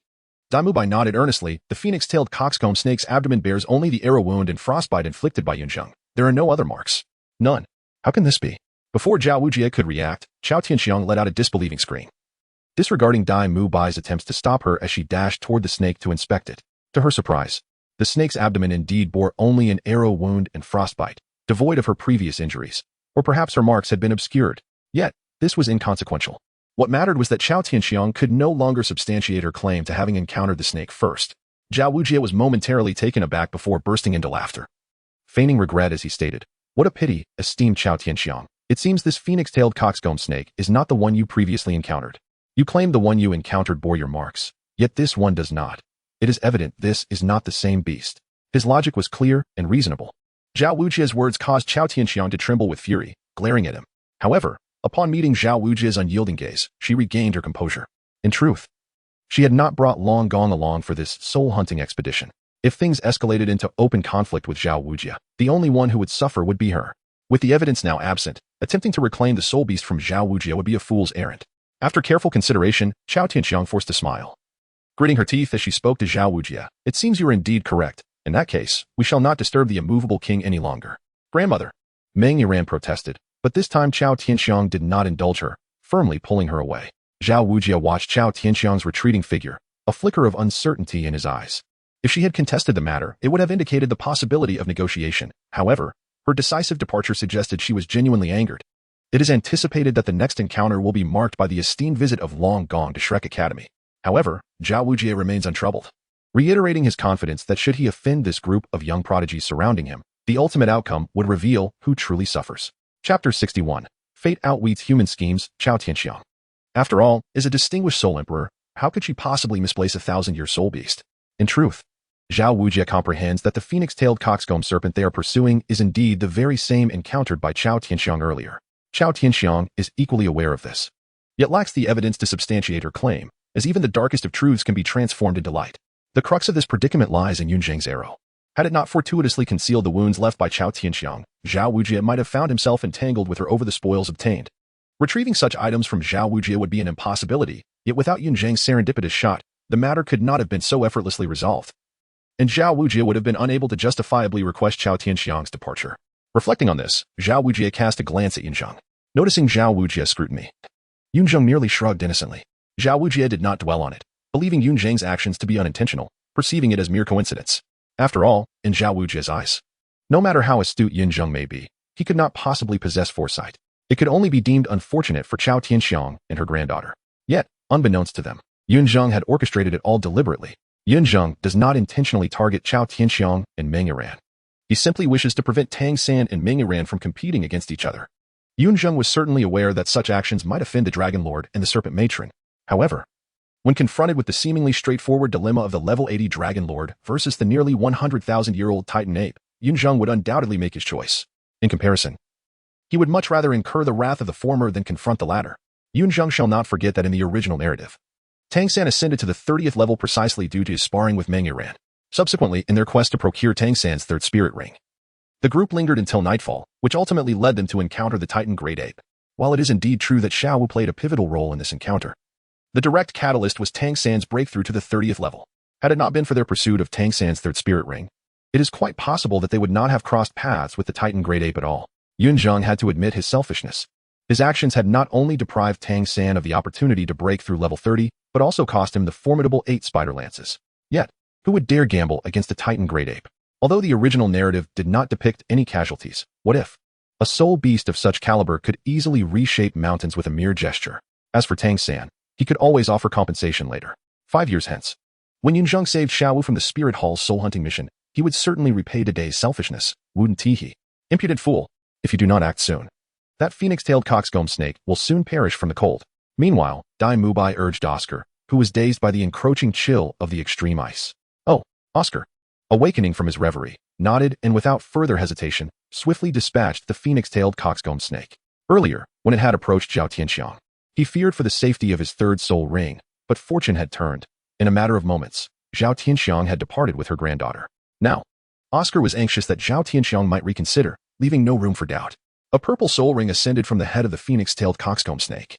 Taking a deep breath, Oscar settled into a meditative position, summoned his sausage soul, and began absorbing the soul ring. Zhao Wujie stood guard over Oscar, while Dai Mubai and Yunzheng remained vigilant. The 4 girls and Ma Hongjun busied themselves preparing food. To speak frankly, Ma Hongjun possessed a true gift for culinary delights. Not only could he eat, but he could also cook. Dai Mubai and Oscar often jested that if he were not a soul master, he could easily earn a fortune as a chef. Similarly, Ma Hongjun mused that if Yunzheng were not a soul master, he might thrive as a fortune teller. Returning to the matter at hand, they all understood that absorbing a soul ring was a gradual endeavor, particularly for an auxiliary soul master like Oscar. Absorbing a millennium soul ring could take an hour or 2, and during this time, the others could not merely wait idly. They needed sustenance. To put it bluntly, even in the face of death, one should not suffer hunger while away from home. As for Tang Sect, having remained tense and exhausted much of his soul power during the encounter with the phoenix-tailed coxcomb snake, he took the opportunity to recuperate. An hour and a half later, Oscar finally succeeded in absorbing the soul ring and slowly opened his eyes. The group had gathered around him, eagerly inquiring, "How does it feel? What ability did you gain? What type of sausage was it? Was it delicious?" Unsurprisingly, the last question was posed by Ma Hongjun. He. In response to the flurry of questions, Oscar simply chuckled to himself, appearing quite exhilarated. "TSK, is this fool's condition worsening?" Dai Mubai remarked, observing Oscar's mischievous demeanor, shaking his head in disbelief. "I am merely curious if this fellow's third soul skill is delectable." Ma Hongjun licked his lips and turned to Yunzheng, asking earnestly, "Half immortal, could you lend your insight?" Upon hearing Yunzheng's words, Oscar rolled his eyes in exasperation and exclaimed, "Do you really think of me as a fortune teller?" Dai Mubai and the others exchanged banter. seemingly oblivious to Oscar's presence. You glutton only know how to eat. My third soul skill is flying. Oscar huffed, a hint of pride in his voice. Flying? At the mention of this word, Daimubai's eyes widened in astonishment as he gazed at Oscar, as if trying to confirm he had not misheard. As a terrestrial creature, who would he desire the freedom to soar through the skies like a bird? Moreover, it is said that adding wings to a tiger only enhances its might. It was evident that if he could indeed fly, Daimubai's agility in battle would undergo a remarkable transformation. Why not first savor its flavor? Ma Hongjun, however, expressed little interest in flying, being more preoccupied with the taste of Oscar's third soul skill. As a member of the evil Fire Phoenix lineage, although currently constrained by his soul power and unable to fly, he was aware that he would eventually soar through the skies like Flander. Oscar shot Ma Hongjun an irritated glare, dismissing him before turning to Daimubai. Indeed, it's flying. 1 minute of flight. 1 minute? Upon hearing this, Daimubai's expression visibly soured as he chuckled dryly. 1 minute. If we encounter a wider canyon, it seems unlikely we could make it across. In response to Daimubai's skepticism, Oscar, as if anticipating the query, grinned mischievously and asked, "But what if we flew at the speed of a phoenix-tailed coxcomb snake for a minute?" The mention of the phoenix-tailed coxcomb snake's speed left everyone, including Yunzheng and the others, taken aback. Even Ma Hongjun, who had initially scoffed, gaped in astonishment at Oscar. To fly at the speed of a phoenix-tailed coxcomb snake for a minute would cover at least 2,000 meters. Even the swiftest among them, Zhu Zhuqing, could barely match that. Finally, this trip was worth it. Zhao Wujin was the most exhilarated, giving Oscar a hearty slap on the back, his face brimming with joy. For this soul skill alone, even offending the Dragon King would be worth it. Once the excitement settled, Yunzheng tactfully suggested, "Now that Oscar has found his third soul ring, our purpose here is fulfilled. We should leave this place swiftly." "Yes." Zhao Wujin nodded thoughtfully and replied, "Let's return to the academy. This is still the Star Doe Forest, and even the periphery is rife with dangers. Moreover, we have just offended the Dragon King and the Serpent Lady. It would be troublesome if they decided to retaliate. Teacher Zhao, I fear we may not be able to return just yet." As soon as Zhao Wujin finished speaking, Tang Sect suddenly interjected. Tang Sect smiled shyly, scratching his head as he said, "I just broke through the 30th level while I was meditating." What the heck? The moment Tang Sect's words fell, Yunzheng was left utterly dumbfounded. A 12-year-old soul master? There were scarcely a few across the continent. Indeed, among them, Yuqinger and Xiao were likely to break through to soul master at this age, perhaps even surpassing Tang Sect's record. However, at this moment, Tang Sect stood as the earliest among them to achieve this feat. "Third brother, you are truly remarkable. Little San, rest assured, we will handle all matters concerning soul beasts." Everyone showered Tang Sect with blessings and praise, and he beamed with genuine delight. Yunzheng also managed to smile. After all, Tang Sect's breakthrough to soul master was a joyous occasion, and it was unbecoming to wear a gloomy expression. After the playful banter subsided, Zhao Wujin spoke. "All right, everyone, let's head south for another 10 miles, set up camp, and tomorrow we'll find the best soul ring for Little San." Understood. As Oscar began to absorb the phoenix-tailed coxcomb snake's soul ring, it was already noon. After consuming the soul ring, Oscar spent another hour and a half. By now, it was well into the afternoon. Although the sun still hung in the sky, dusk was not far off. Once the golden crow sank in the west, countless malevolent spirits would emerge from the Star Doe Forest. Even in the outer regions, it posed extreme dangers for humans. For soul masters, the best strategy against the forest night was to find a relatively safe location and remain there, avoiding a competition of knowledge with those soul beasts possessing night vision. After a short while, Zhao Wujin led them to a relatively safe hillside, where they would likely spend the night. Those of you who are women, prepare dinner together with the girls. The rest of you, set up the tents. Daimubai, being the eldest, naturally took on the role of leader and organized everyone's tasks methodically. However, Oscar clearly could not accept Daimubai's arrangement and indignantly approached him, exclaiming, "Why must I prepare dinner with the girls?" Daimubai cast a disdainful glance at Oscar. If it weren't for his pride, he would have relished the opportunity to prepare dinner alongside Zhu Zhuqing. Yet, this fellow was ungrateful.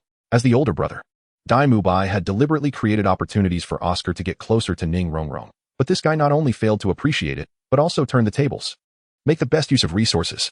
Ma Hongjun threw his arm around Oscar's shoulder and said nonchalantly, "Preparing dinner? Isn't that your forte? It's called specialization. By the way, what exactly is your third soul skill? Can I get a taste?" Upon hearing this, both Daimubai and Oscar fell silent. Ma Hongjun refrained from mentioning the effects of Oscar's third soul skill, but was insatiably curious about its flavor. This guy was simply being gluttonous. "Fine." Daimubai sighed in resignation and turned to Oscar. "Even if you don't eat, you must at least show us. We won't be able to see it once night falls. Since you have so earnestly inquired, I shall generously reveal it to you." After Daimubai and Ma Hongjun pressed him repeatedly, Oscar smugly declared, "Raising a finger to the sky, prepare yourselves to witness my magnificent third soul skill that allows one to soar."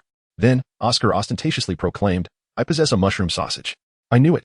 This guy's soul chant was becoming increasingly repulsive. The moment Oscar's words fell, Dai Mubai facepalmed, muttering curses under his breath, while Ma Hongjun was left speechless. Although Oscar's sausage tasted quite good, his soul chant was undeniably off-putting. Yet, it must be said, Oscar's audacity to shout his soul chant so boldly was indeed commendable. Simultaneously, a sausage adorned with a mushroom cap appeared at Oscar's fingertip. One sausage, topped with a bulging mushroom cap, could only be described as grotesque. While it was true that Oscar's first and second soul skills were also sausages, at least they didn't have mushroom caps.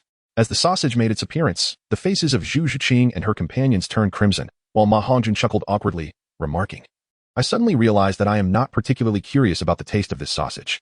Humph. If you won't eat it, then I shall. Oscar, too, felt a rare flush of embarrassment.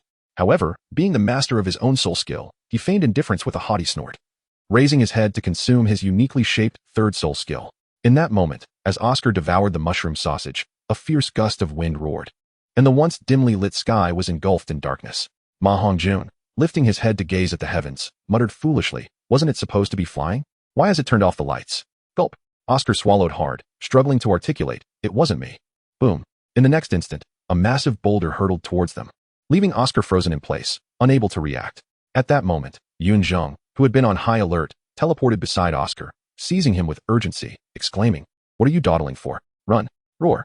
As Yunzheng's words faded, an earth-shattering roar echoed, and chaos ensued.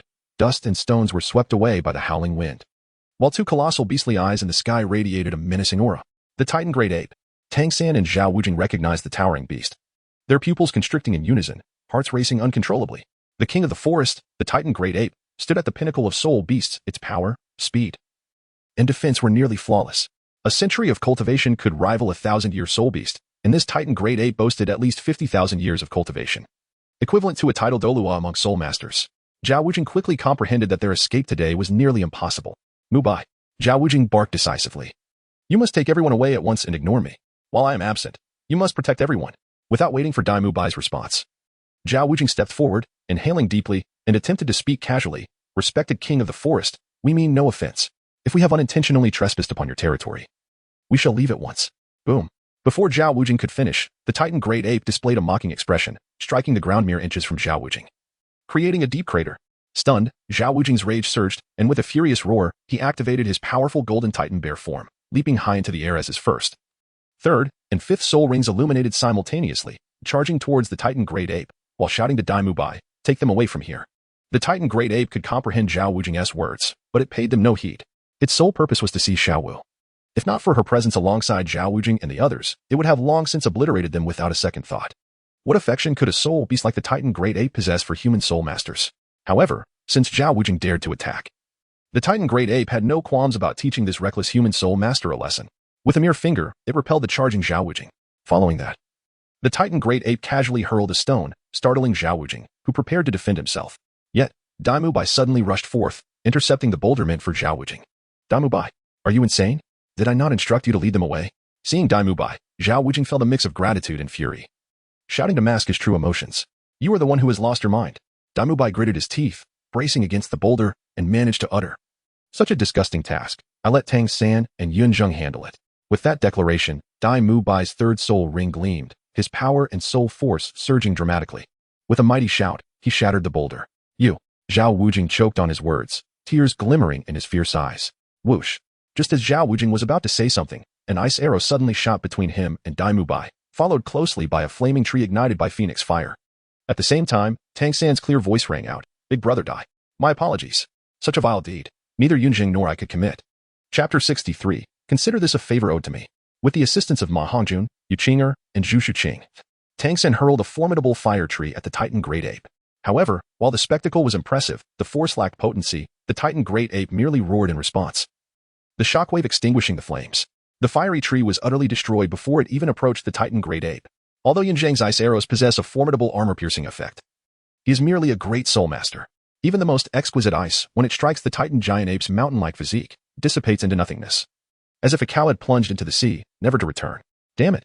Zhao Wujie exclaimed furiously. When we return to the academy, I shall deal with you. Let us discuss that upon our return, Dai Mubai replied with a hearty laugh, seemingly unfazed. The Titan Giant Ape, witnessing these two humans dare to jest in its presence, felt a surge of irritation. Although it would not strike with lethal force out of consideration for Xiao Wu, a light reprimand would not be amiss. With this thought, the Titan giant ape extended a finger toward Daimubai. While it could tolerate Zhao Wujie, a soul sage, Daimubai, a mere soul master, was akin to an insignificant insect that could be crushed with a sneeze. Such audacity was a slight to its dignity. How dare you? Zhao Wujie would not allow the Titan giant ape to have its way. Overcome with rage, he could think of nothing else. His seventh soul ring suddenly illuminated, casting a mixed hue of gold in the night sky. In that moment, the formidable figure of the great strength diamond bear emerged, blocking the Titan giant ape's finger with a powerful shove. The martial soul avatar, a life or death soul skill of a high-level soul master above level 70, allowed the first 6 soul skills of the soul master to be used without restriction, amplifying their power by a staggering 150%. Ningrongrong, pouring her entire soul power into Zhao Wujie, bestowed upon him an augmentation of strength and speed, bestowing him with foundational attributes rivaling those of a soul Douluo. The Seven Treasures Glazed Tile School rightly holds the title of the continent's foremost supporting martial soul, not only due to its potent auxiliary effects but also because of its absolute amplification that disregards rank disparities, a divine skill sought after by countless soul masters. Yet, even so, the Titan giant ape remained dismissive. To put it bluntly, the Titan giant ape had never taken this encounter seriously. What of the martial soul avatar? What are the attributes of a soul Douluo? Even if a title Douluo were to descend and exert their full strength, they would at best achieve an even match with the Titan giant ape. Meanwhile, everyone was doing their utmost to assist Zhao Wujie in resisting the Titan giant ape. Except for Xiao Wu, who deliberately avoided the front line, her expression fraught with conflict. Behind her stood only 4 individuals. Oscar was supporting the exhausted Ning Rongrong, and Yunzheng, with a glint in his eyes, instantly appeared beside Xiao Wu, whispering, "If I were you, I would leave with it." Upon hearing this, Xiao Wu trembled, her gaze fixed on Yunzheng, filled with countless questions she longed to ask, yet uncertain how to articulate them. Yunzheng casually released an arrow, aiding Yuqing by striking down a fragment of rock ahead. His tone grew somewhat brusque as he continued, "If you wish to spare everyone from peril, depart with this behemoth. Trust me, should anything untoward happen, you cannot bear that responsibility." Having spoken, Yunzheng paid no heed to Xiao Wu's reaction and swiftly left to fight alongside Yuqing. Meanwhile, Zhao Wujie's martial soul had been shattered by the Titan great ape, causing him to spit blood as he plummeted from the sky. This sight provoked Xiao Wu, who, no longer hesitating, leaped toward the Titan great ape, utilizing the debris in the air. However, she was swiftly pulled back by Tang Sect's control technique. Yet, just as one cannot awaken a person feigning sleep, no one could deter someone intent on self-sacrifice. Xiao Wu's scorpion braid ensnared Tang Sect, flinging him back, while she found herself grasped by the Titan great ape. With its target captured, the Titan great ape disregarded the others, letting out a furious roar that sent everyone reeling before it departed. What transpired next was rather uneventful. Ma Hongjun and the others were still rejoicing in their survival. Indeed, they had reason to be grateful. Encountering the Titan great ape in the Stardow forest and only losing one person was a stroke of fortune amidst misfortune. Though this sentiment might seem unfair to Xiao Wu, in truth, encounters with such soul beasts typically resulted in total annihilation. Deep down, everyone understood that being taken by the Titan great ape left little hope for survival. Yet, Tang Sect could not accept this. He demanded to see Xiao Wu alive or dead. Logically, the most prudent course of action would be to rest briefly and then vacate this perilous location, returning later to seek Xiao Wu. However, Tang Sect disregarded this. He had long evaded confronting his feelings for Xiao Wu, but now he realized he had fallen in love with her. Without Xiao Wu, his existence would hold no meaning. Even in death, he wished to be with her. In this nearly twisted obsession, Tang Sect's eyes burned crimson as he fixed his gaze upon Oscar, pleading for the flying mushroom sausage. If Oscar had experienced enough and possessed sufficient rationality, he would have refrained from aiding Tang Sect, allowing someone with an imbalanced mindset, even one seeking death, to recklessly venture into the treacherous Stardow forest in pursuit of the Titan great ape. Such an act would be tantamount to courting death. Yet, youth is often ruled by emotion, and Tang Sect's fervent earnestness profoundly moved Oscar, compelling him to hand over the flying mushroom sausage. Family, love, and friendship. For the youth, emotion often surpasses reason. Coincidentally, aside from Zhao Wujie, all present were young men. By the time Zhao Wujie realized what was happening, Tang Sect had already consumed the flying mushroom sausage. Zhao Wujie attempted to intervene but was taken aback when not only Oscar was swayed, but the others were equally touched. As Zhao Wujie reached out to grasp Tang Sect, Ning Rongrong's amplifying light enveloped him, propelling Tang Sect into the air. The others implored Zhao Wujie to grant Tang Sect a chance. Zhao Wujie, already suffering from the backlash of his martial soul, was further infuriated and found himself at a loss for words. Nevertheless, he could not allow Tang Sect to throw his life away. He had to retrieve him. When they finally located Tang Sect, he was in the midst of absorbing the soul ring of the man-faced demon spider. Witnessing this scene, Yunzheng could not help but reflect on the powerful inertia of history. Tang San's attempt to absorb this soul ring was already beyond the age limit. And coupled with the venomous nature of the man-faced demon spider's ring, the group dared not disturb him, opting instead to wait in silence, hoping for his success. Fortunately, Tang San's process of absorption was progressing well. Now, they merely needed to bide their time. Hours passed, and dawn began to break. Even Xiao Wu returned. Yet Tang San remained unresponsive. While the group was delighted by Xiao Wu's return, confusion lingered. Xiao Wu explained that she had lost consciousness after being captured by the Titan Great Ape, and when she awoke, it had vanished. Serendipitously, she had experienced a breakthrough to the 30th level, and with the surrounding soul beasts dazed by the Titan Great Ape's might, she seized the opportunity to hunt a suitable soul beast, acquiring a 1,000-year level 3rd soul ring. Xiao Wu's explanation failed to convince everyone entirely, but since she had returned, it was indeed a positive outcome, and they chose not to dwell on it. Naturally, Xiao Wu did not forget Yunzheng's prior words. During the quiet of the night, she deliberately kept vigil with him, a duty that should have fallen to Zhao Wujia, who, now burdened by the backlash of his martial soul, was in dire need of rest. Do you know my identity? Xiao Wu asked Yunzheng, her expression fraught with concern. Yunzheng shrugged non-committally and said, I merely happen to know. In fact, it is not just me. Third brother's father should also be aware of your identity by now. Yunzheng did not mention that Yuzongbai might also be aware of Xiao Wu's true identity, so as to avoid alarming her. After all, the distinction between Tang San's father and Yu Qing'er's father represents a stark contrast in Xiao Wu's perspective, although she had long been aware of this. Hearing Yunzheng's affirmative words caused her expression to falter, particularly upon learning that Tang San's father was also privy to her real identity, which made her complexion pale. Xiao Wu understood all too well what it meant for a 10,000-year soul beast to transform and recultivate. If only Yunzheng were aware, it would be one thing. But the fact that Tang San's father knew as well meant she might no longer be able to remain by Tang San's side. Observing the change in Xiao Wu's demeanor, Yunzheng chuckled softly and said, Do not fret unnecessarily. At present, no one is aware of your true identity. The fact that Sanji's father has not obstructed your relationship with him speaks volumes about our stance. The reason I revealed your identity today was solely to prevent those two in the core area from seeking you out for no reason, both now and in the future.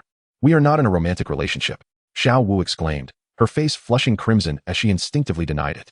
Yunzheng chuckled lightly. Say whatever you wish. Yunzheng could not be bothered to argue with Xiao Wu. Justice resides in the hearts of people. And it was merely Tang San and Xiao Wu themselves who were unwilling to acknowledge it.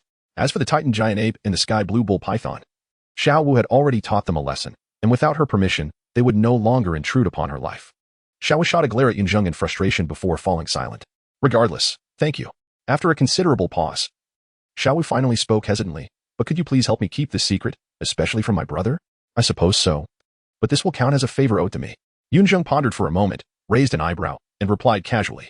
Well, how stingy of you. Upon hearing Yunzheng's teasing tone, Xiao Wu felt a sense of relief and playfully retorted. I'm not like San Ge, who can work for you for free. My kindness belongs to Qing'er. How can you still mention me and my brother when you are no different with Qing'er? Apologies. But Qing'er and I are not siblings. Chapter 64. An evening for the youth. Once Tang Sen awoke, Yunzheng and the others prepared to leave the Stardow Forest. It is worth noting that previously, Oscar's phoenix-tailed coxcomb snake had stolen Meng Yiran's spirit beast. And this time, Tang San's man-faced demon spider had again pilfered her spirit beast, both times being witnessed by Meng Yiran. On this occasion, Meng Yiran had brought her grandfather, Long Gong, along with her.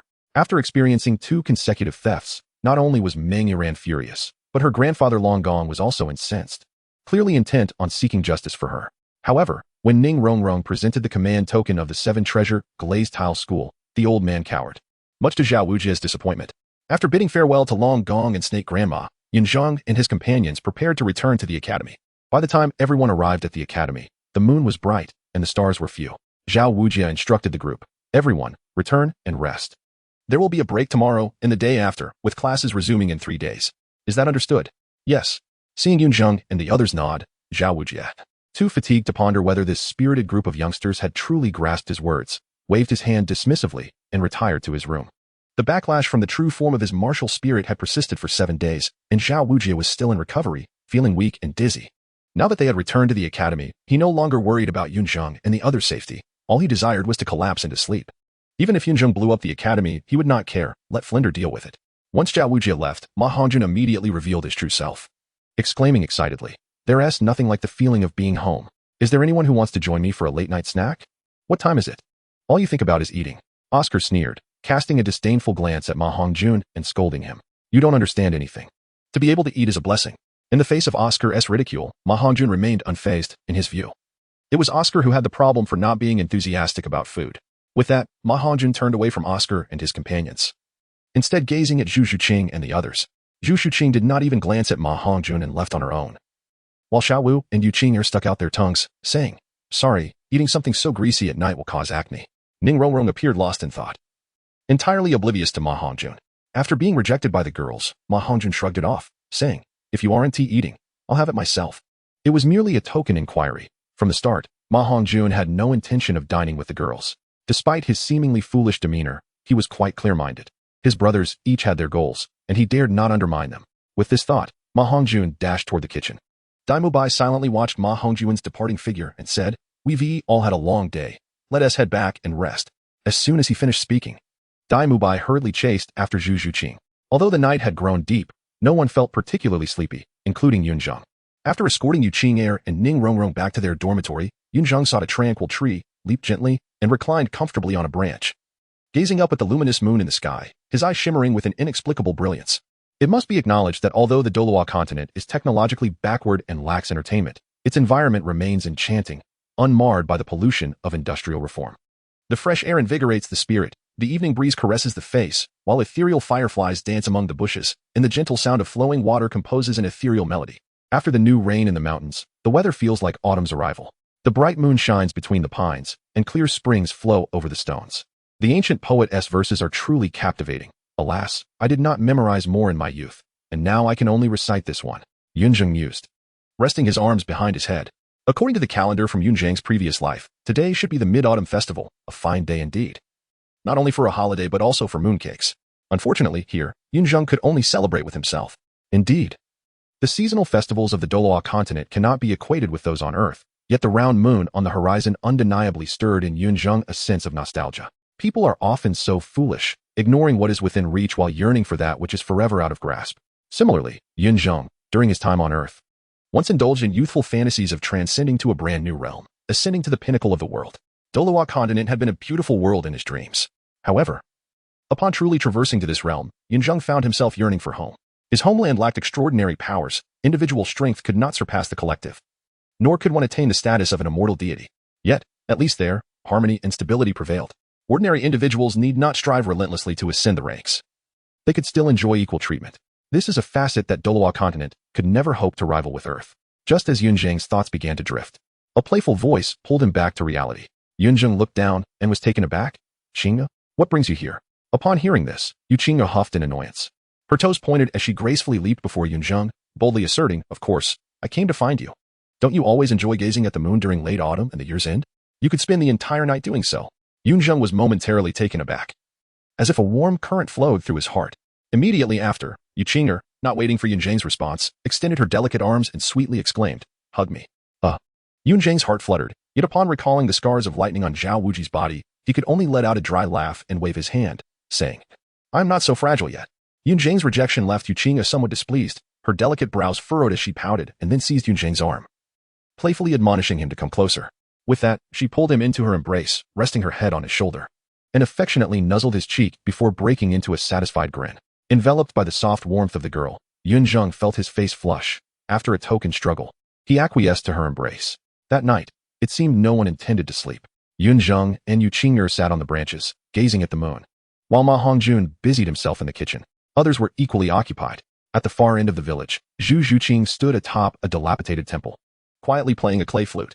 The serene melodies unfolded into the night, intertwining with the bright moonlight, as the young maiden's ethereal beauty painted a hauntingly exquisite tableau against the backdrop.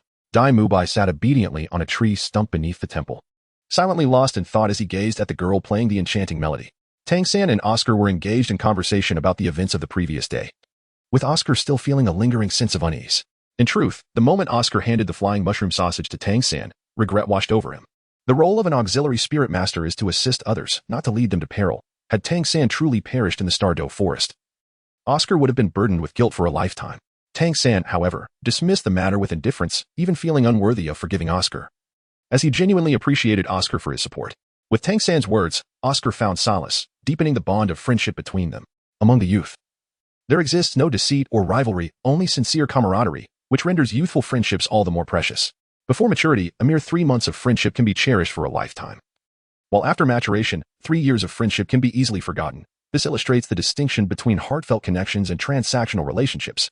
This also clarifies the restraint exhibited by Yunzheng Bai and Tang Hao, as 12-year-old boys who study together for a year or two are likely to become friends. If Yunzheng and Tang San were to forge a strong bond, their elders would certainly not wish to complicate matters for the children. Were Yunzheng and Tang San to be 20 years of age, perhaps Yunzheng Bai and Tang Hao would not be so accommodating. Returning to the narrative.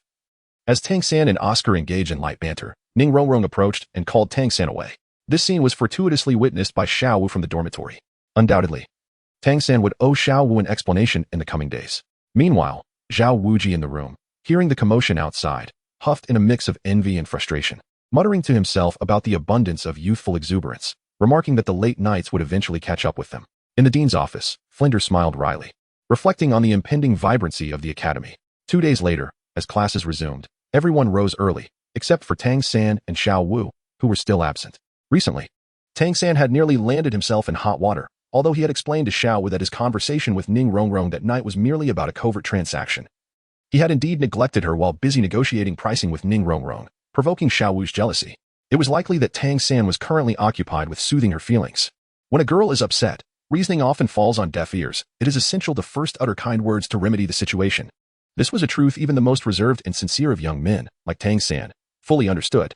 However, the one truly unfortunate in this scenario was Oscar. While Xiao Wu had Tang San to console her, Oscar found himself unnoticed by Ning Rongrong, surrounded only by friends offering him sympathy. At times, Oscar would confide in Yunzheng, lamenting that with Yuqing'er and Ning Rongrong constantly together, he found it challenging to approach Ning Rongrong. But what could Yunzheng do? They were close companions, and it was only natural for them to spend time together. One could only conclude that Oscar's pursuit of his goddess was a formidable challenge.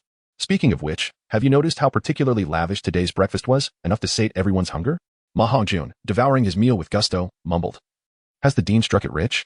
Oscar, however, was oblivious to Ma Hongjun's words, lost in thought as he gazed longingly at Ning Rongrong chatting with Zhu Zhuqing. His face practically etched with melancholy. Yunzheng and Yuqing sat intimately together, their sugary gestures inciting envy in others. Only Dai Mubai rolled his eyes and retorted, "Do you even have enough to eat with all this fuss?" After a moment's contemplation, Ma Hongjun agreed. Whether it was Flander experiencing a sudden pang of conscience or having stumbled upon wealth, it had nothing to do with them. The most blissful thing was to indulge in a hearty meal. At that moment, a deeply suppressed scream suddenly echoed from the back mountain of the academy, as if someone were enduring panic or suffering. Is that Xiao San's voice? Upon hearing the sound, Dai Mubai furrowed his brow and pondered. It certainly sounds like him. Oscar, emerging from his brooding, affirmed with certainty, indeed, it is Xiao San. Let us go check it out. Yunzheng decisively declared, leading Yuqing ahead towards the back mountain. Zhu Zhuqing and Ning Rongrong hesitated for no longer and followed closely behind Yunzheng. Wait until I finish this bowl. As Dai Mubai and Oscar prepared to dash out, Ma Hongjun quickly called after them, stuffing his mouth with a bowl of braised meat. Dai Mubai, exasperated, clicked his tongue, dragging Ma Hongjun along as he grumbled. Will you starve if you skip one bite? Minutes later, the 8 of them arrived at the back mountain, forming a line as they beheld the flushed face of Xiao Wu and Tang San, who stood bare-chested, sporting 8 spider-leg-like sharp objects on his back. The expressions of the onlookers ranged from mockery to amusement and even embarrassment, creating quite the spectacle. Just moments prior, Xiao Wu and Tang San had nearly shared a kiss. And it was clear that Yunzheng and his companions had arrived at an inopportune moment. Ma Hongjun, holding his bowl, blinked in confusion, asking, what is going on? A role-playing game? Perhaps due to his unique thought process, he pondered such an odd notion. Ignoring Ma Hongjun's foolishness, Dai Mubai, more composed, furrowed his brow while scrutinizing the peculiar spear-like objects on Tang San's back. What an unusual fluctuation of soul power. It resembles Yunzheng's external soul bone. Oscar confirmed, following Dai Mubai's line of thought. Yunqing'er and the other girls grew serious, being of noble birth. They were not unfamiliar with external soul bones. Ma Hongjun's heart raced as he exclaimed, 8 external soul bones. His words rendered everyone speechless. And Yunzheng patted Ma Hongjun's shoulder, earnestly advising, read more and think deeper. Don't let that large head of yours become a mere ornamental facade. Otherwise, everything will appear as an unsolved mystery to you. What do you mean? Am I not allowed to ask if I don't understand? Ma Hongjun, sensing the jest in Yunzheng's words, protested indignantly.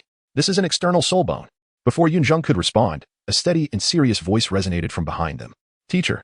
Tang San and Xiao Wu immediately recognized the newcomer, and Tang San joyfully rushed forward, bowing respectfully. Simultaneously, Yunzheng and the others beheld the master. The first impression he imparted was one of cleanliness and simplicity. His attire, from clothing to hairstyle, bore no excess, clad in understated black and gray. A hint of stubble framed his mouth, and his weathered face bore traces of sorrow. Even upon seeing his beloved disciple, he could only muster a stiff smile. revealing him as a man with a story to tell. Upon sighting the master, Dai Mubai and the others began to whisper amongst themselves. Yunzheng, who is this uncle? Yu Qing'er quietly inquired, leaning closer to Yunzheng. Faced with this question, Yunzheng awkwardly tugged at his lips before replying. He is your third uncle. Indeed, although the master had been removed from the lineage of the Blue Lightning Tyrant clan, he remained a part of the family tree of Yunzheng Bai, making Yu Qing'er's address of him as third uncle entirely accurate. Is he really? Upon hearing Yunzheng's response, Yu Qing'er instinctively covered her mouth, her eyes wide with astonishment. Yunzheng nodded, providing Lu Yuqing'er with an affirmative response. He is indeed the master of Shaosan. Oscar murmured hesitantly as he gazed at the master. The others, including Dai Mubai, displayed expressions of disappointment. They had high expectations for Tang Sect's master, believing that anyone capable of mentoring such an exceptional disciple must be profoundly knowledgeable, immensely powerful, and impressively formidable. However, the master was evidently far from their expectations. Sensing the disappointment from Dai Mubai and the others, the master chuckled softly and introduced himself. Greetings. I am Shaosan's master and will also be your instructor moving forward. Upon hearing this, Tang San and Xiao were naturally elated, but Dai Mubai and his companions were less than thrilled. They believed that qualifications mattered. Since they were unfamiliar with the master, it was only natural for them to question why he should be their teacher. He had to possess either exceptional strength or remarkable skill. Without any evidence to support his claims, it was clear he would not garner their respect. Although they felt compelled to challenge the master, they refrained, knowing he must have received Flander's approval to stand there. Moreover, out of respect for Tang San, they held their tongues. Yet the master keenly detected the defiance simmering within this group of prodigies. He understood the need to demonstrate his capabilities to earn their recognition. While he lacked the raw power to rival even Ma Hongjun, he possessed a unique skill that was quite substantial. I sense your skepticism, and that is perfectly fine. However, Flander has entrusted you to me, and regardless of your doubts, I am now your teacher. The master spoke gently. It is natural for you to question my abilities, but I have confidence in myself. How about this? Let us make a wager. You grant me 1 week's time. During this week, you shall adhere strictly to the educational tasks I assign. If, after 1 week, there are no visible results, I will take my leave. However, should there be positive outcomes, you must acknowledge my authority. This way, even if I depart, you need not worry about Flander's displeasure. We can all maintain our dignity. How does that sound? Initially, the master had not intended to be so forthright. His original plan involved undermining their pride and exploiting their vulnerabilities one by one, akin to Flander's method with Ning Rongrong. However, Flander had informed the master of a particularly discerning individual among the prodigies, Yun Banshan. If the master proceeded with his original approach, Yunzheng would undoubtedly see through his intentions. If Yunzheng chose not to cooperate, the master would face complete failure, possibly leading to adverse consequences. Hence, the master opted for transparency with the group.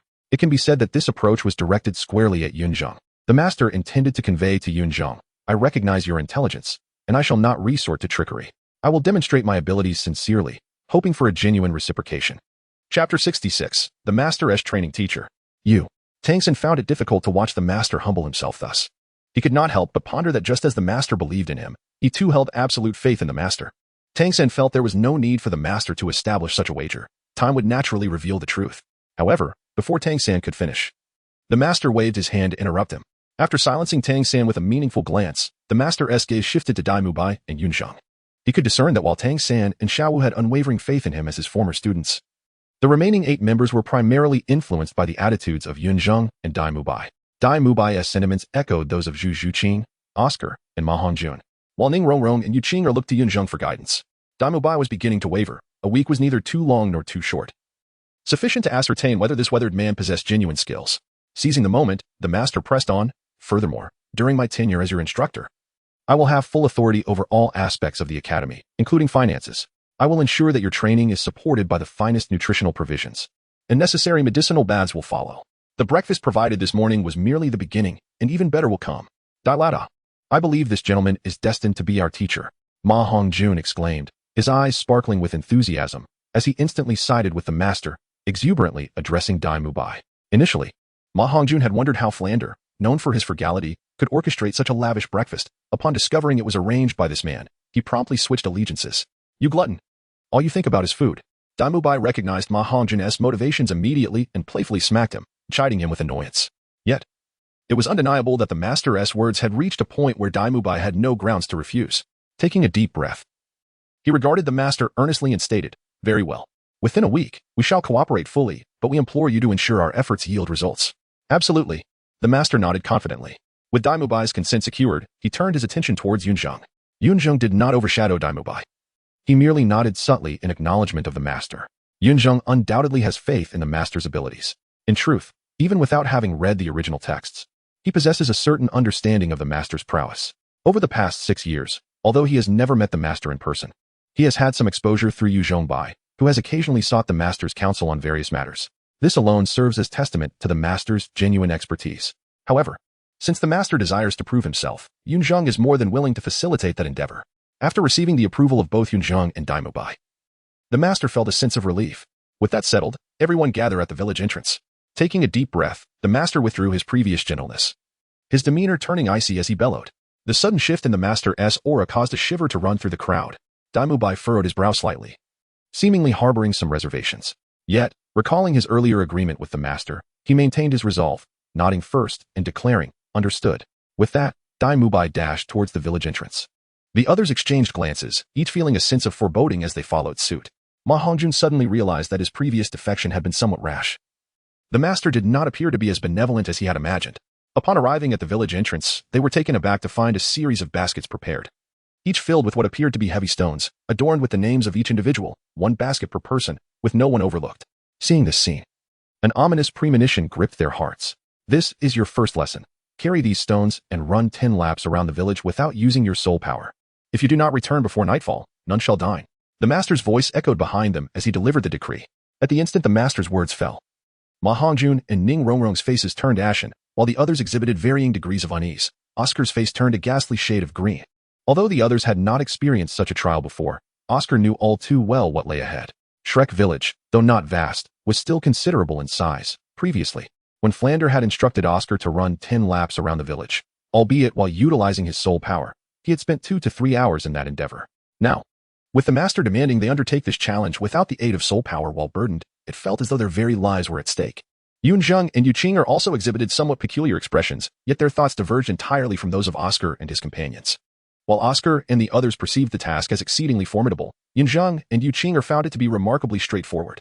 Yunzheng and Yuqing, having honed their bodies since childhood, possess extraordinary physical prowess, one endowed with innate strength, the other with remarkable constitution. The stones before them weigh no more than 30 to 40 kilograms. To put it plainly, they pose no challenge whatsoever to such capable individuals. What is this?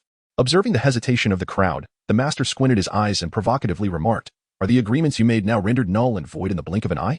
Spurred by the master's taunt, Daimubai scoffed dismissively and promptly shouldered the basket. Tang San, setting an example, joined Daimubai in dashing out, prompting the others to follow suit. Yunzheng and Yuqing exchanged a glance. Although they both noticed the peculiarities reflected in each other's eyes, they nonetheless hoisted the basket onto their backs. Just as the two were about to dash outside, the master suddenly called out to them. Yunzheng and Yuqing turned around in confusion, only to see the master beckoning them to approach. Once they stood before him, the master produced 2 sets of bracelets from the soul guiding device, each consisting of 4 pieces. The bracelets, though modest in size, were exquisitely designed, worthy of being considered as adornments. However, at the moment they touched the ground, they caused a significant indentation in the surface. "These are prepared for you by your second brother," the master explained, pointing to the left bracelet for Yunzheng and the right for Qing. "His intention is that from this day forward, both of you must wear these bracelets at all times." The master glanced at the two with a slight smile and continued, "The training of your second brother and mine will progress concurrently. I hope you both can persevere." Upon hearing this, Yunzheng blinked and picked up the 8 bracelets scattered on the ground. In that instant, a profound change swept over Yunzheng's expression. The bracelets given by Yuzhongbai to Yuqing weighed at least 300 pounds, while Yunzheng's bracelet weighed a staggering 1,000 pounds. "Master, you truly care for me," Yunzheng silently lamented, caught between laughter and tears. Third uncle, is there anything else?" Yuqing inquired somewhat shyly from the other side. Yunzheng observed that upon Yuqing calling out to her third uncle, the master visibly trembled, and the rigidity of his face showed signs of softening. After all, they were family. It was impossible that the master held no affection for his niece, Yuqing. Yet, he had persistently refrained from acknowledging her. In the past 6 years, there had been numerous occasions for the master to meet Yuqing, as Yuzhongbai had repeatedly suggested bringing her and Yunzheng to see him, but each time, the master declined. Within him resided a pathological pride, a self-esteem bordering on inferiority. He did not wish for Yuqing and Yunzheng to witness his inadequacies. He aspired to present himself before them only after achieving notable accomplishments. Consequently, Yuqing had only heard of Yu Shaojiang by name, without ever recognizing the master in person. Had it not been for this, the master could have directly introduced himself as Tang San's master and Yuqing's third uncle, thereby avoiding all this confusion. However, Now that Yunzheng had taken the initiative to address him as third uncle, the master felt a mix of fear and gratitude, with a hint of stiffness. The master turned away, appearing somewhat at a loss. Yunzheng, perplexed by her unfamiliar third uncle's demeanor, inquired, "Shall we proceed?" Upon seeing the master nod, she eagerly took Yunzheng's hand, and they dashed out. It must be said that Yu Zhengbai had indeed grasped the essence of Yunzheng and Yunzheng thoroughly. The weights of 300 and 1,000 pounds effectively rendered them akin to ordinary individuals. Thus, even a slight increase in the master's training weights felt significantly burdensome. At this rate, it was likely that Yunzheng and Yunzheng would not perform markedly better than their peers. They were all good children. After Yunzheng and Yunzheng exited, the master sighed, but soon after, he lowered his gaze, lamenting his own shortcomings. Yet, I, as their third uncle, have disappointed them. Following a brief moment of despondency, the master regained his composure. Previously lacking the opportunity, he now found himself as the instructor of these prodigies. As a theoretical expert, he was determined to showcase his full capabilities in the days to come, ensuring that these gifted individuals would regard him with newfound respect. Xiaogang. Just as the master envisioned the future, Flinder stormed up, brandishing an invoice, and angrily confronted him. Xiaogang, is this what you prepared for a day's meals? In the presence of Yunzheng and the other children, the master had been thoughtful and somewhat reserved, but when faced with Flinder, his patience waned. He merely glanced at Flinder and confidently replied, "Yes. What's wrong with that?" Flinder was infuriated by the master's attitude, exclaiming, "You truly have no idea how expensive food and necessities are. Do you realize that at this rate, the academy will soon go bankrupt? 2 months. Without even glancing at the invoice Flinder held, the master provided a precise timeline. The academy's funds will suffice for 2 months. Since you know, why are you so extravagant? Flinder lamented, "In 2 months, we'll be eating dirt. Do you have any idea that the medicinal baths you prepared for the children have completely drained my savings? Leave that to me. I have it all under control." The master confidently declared, then proceeded to prepare the medicinal baths for Yunzheng and the others. Chapter 67. The codename of the group. The wager between the master and the group was set for 1 week, yet by the 3rd day, Daimubai and the others had already come to admire the master wholeheartedly. He was a strict teacher, and it must be acknowledged that he possessed unique insights into education and training. Renowned as a theoretical master, Ning Rongrong even admitted that within the 7-treasure glazed tile school, no one could rival him in theoretical knowledge. Although the master may not have possessed exceptional talent or strength, his relentless research on soul masters and soul beasts over the decades had indeed endowed him with wisdom and talent that surpassed ordinary individuals, regardless of his past experiences. The fact that he had devoted himself to continuous learning and enriching his knowledge for decades was already more commendable than 99% of soul masters on the continent. Even more remarkable was the master's ability to convey complex concepts in a simple manner, guiding Yunzheng and the others to grasp profound truths through straightforward explanations. Perhaps the master himself understood that he would likely never have the chance to fully realize his lifelong knowledge, which is why he began contemplating the act of teaching his disciples early on. With the experience of teaching Tang Sect, he found it even easier to instruct Yunzheng and the others. As for training, the master was truly formidable. He could meticulously calculate everyone's limits and, considering their individual characteristics, devised tailored training methods. Sometimes, these methods were even quite amusing, such as instructing Tang Sect to build a house using the 8 spider lances, or having Ma Hongjun cook using the phoenix fire, or having Yunzheng and Yunqing play dodgeball. However, those who diligently followed the master's instructions indeed reaped significant benefits, albeit sometimes exhausting themselves in the process. Of course, the master did not neglect practical combat training. His approach to combat training was rather peculiar, at times. He would pair individuals for free-for-alls, and at other times, require 5 against 4, 6 against 3, or even 1 against 8. There were occasions when he would prohibit Yunzheng and the others from utilizing specific abilities, forcing them to engage in soul battles with their hands tied. Initially, the group struggled to understand these methods, but they gradually grasped the underlying principles. Battles for soul masters could not be as rigid as those depicted in textbooks. Various forms of combat, including group fights, chaotic skirmishes, and team battles, could occur with an array of opponents beyond the predictable few. Take Daimubai as an example. Prior to meeting Tang Sect, he had no knowledge of hidden weapons. Before knowing Yunzheng, he had never heard of dual-element soul masters, and before meeting Yunqing, he had never considered that a powerful assault-type soul master could disregard control. The continent was vast and teeming with wonders, and a myriad of adversaries could emerge. The master's goal was to cultivate the group's ability to adapt to various forms of combat and confront diverse foes. The master's teaching and training methods were abundant and varied. Some training techniques were entirely unfamiliar to Daimubai and the others but proved effective and engaging. By the end of the week, they had long since forgotten their initial wager. It was no wonder that Tang Hao felt secure in allowing his only son to become a disciple of the master. However, 2 months later, the master's training would inevitably reach a temporary conclusion. Indeed, it had to conclude. In these 2 months, under the master's guidance, Yunzheng and the others experienced comprehensive growth. From tangible increases in strength to abstract insights into their martial spirits, soul skill connections, and combat awareness. They made visibly remarkable progress. Yet behind these advancements lay a mountain of golden soul coins. Over the past 2 months, Flinder had nearly wept every night. The daily invoices that landed in his hands felt like death warrants, tormenting his body and mind. When it came to spending, the master showed no restraint. Thousands of gold soul coins worth of medicinal materials were purchased without a moment's hesitation. As long as it benefited Yunzheng and the others' training, he wouldn't bat an eye. 2 months prior had been the most extravagant period for Flinder. At that time, Yunzheng and the others had just enrolled, receiving not only the scholarship from the 7 treasure glazed tile school, but also subsidies from 2 titled Douluos. In his lifetime, Flinder had never been so financially liberal, leading to him doubling the bonuses he awarded to Zhao Wuji. However, it has only been a mere 2 months, 60 days. And now he cannot even procure 1,000 gold soul coins. Flinder can no longer endure the lavish training that the master had previously imposed for even a single day. Consequently, the master's training must transition into its second phase. On this day, the master summoned everyone to a chamber and gravely addressed them. After 2 months of training, the academy has run out of funds. Upon hearing this, the crowd was taken aback, yet not overly surprised, for the expenditures the academy had incurred on them were evident, making the financial shortfall quite reasonable.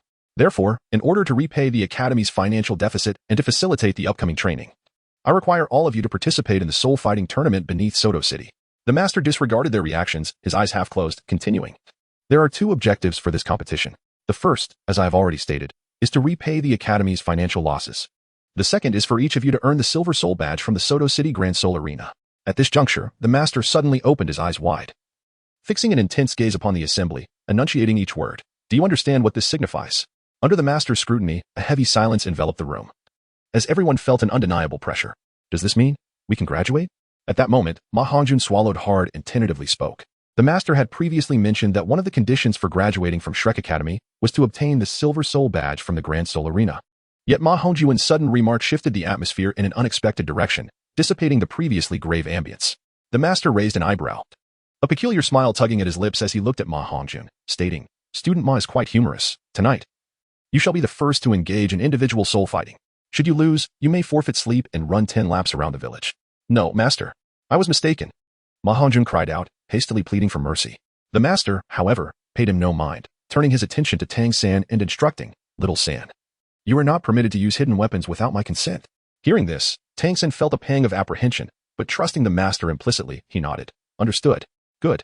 The master nodded in satisfaction before shifting his gaze to Yunzheng and Yuqing'er, saying, You must not remove your bracelets either. Certainly. Yunzheng and Yuqing'er had anticipated this and did not protest. With them in agreement, the master addressed all, producing 9 masks from his robe. Lastly, during the soul fighting, none of you are to reveal your identities or names. All must wear masks and employ code names. Upon hearing this, Daimu Bai questioned with a perplexed expression, Master, is this truly necessary?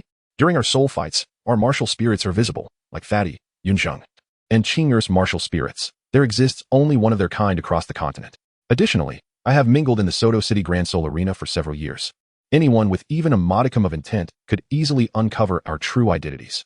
After Dai Mubai spoke, Yunzheng and the others exchanged glances, evidently aligning with his thoughts. No, code names and masks are indeed essential. The master shook his head resolutely, stating, The Soul Arena is a battleground of life and death, rife with power plays and intrigue. Soul battles, soul coins, popularity, and authority are all indispensable elements of the Grand Soul Arena.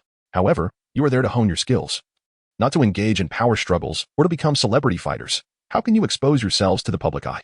These masks and code names will shield you from the scrutiny of the ordinary folk. I have faith in your abilities as you enter the Grand Soul Arena. Your prowess will be undeniable, and the attention of the masses will be inevitable. At that time, these masks and names will spare you from unnecessary troubles. As for those with ulterior motives, at this point, the master paused deliberately, a rare smirk of derision gracing his lips. Flander will handle it. Even if I were to announce to everyone that Yunzheng and the others hail from Shrek Academy, what of it? Would those so-called individuals dare to come to Shrek Academy to cause trouble? Among Shrek Academy's 3 soul saints, who could easily provoke the academy, is it that they believe everyone is as formidable as Yunzheng Bai or Tang Hao? With this declaration, Daimu Bai experienced an epiphany, nodding in agreement. Then what will our code names be? The master had expounded extensively, leaving Yunzheng and the others deep in thought, while Yuqing'er remained bewildered. She merely understood that the master spoke truthfully, yet was more curious about what code names they would adopt. This was something she could grasp. Upon hearing Yuqing'er's voice, the master smiled gently. The names for your pairs are up to you, but I have already devised code names for each of you. Daimu Bai, Evil Eye White Tiger. Oscar, Sausage Vendor. Tang San, Thousand Hands Azura. Yuqing, Giant Spirit Dragon Maiden. Ma Hongjun, Evil Fire Phoenix. Yunzheng, Frost Sky Archer.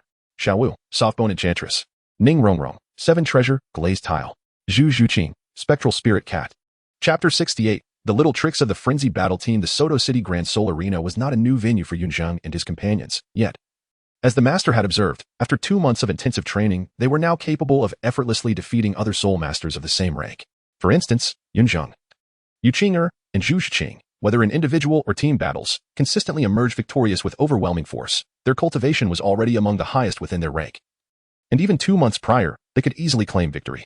Following the master's rigorous training over the last 2 months, it would indeed be a miracle if they were to falter now. The only ones facing challenges were Tang San, Xiaowu, Daimu Bai, and Oscar.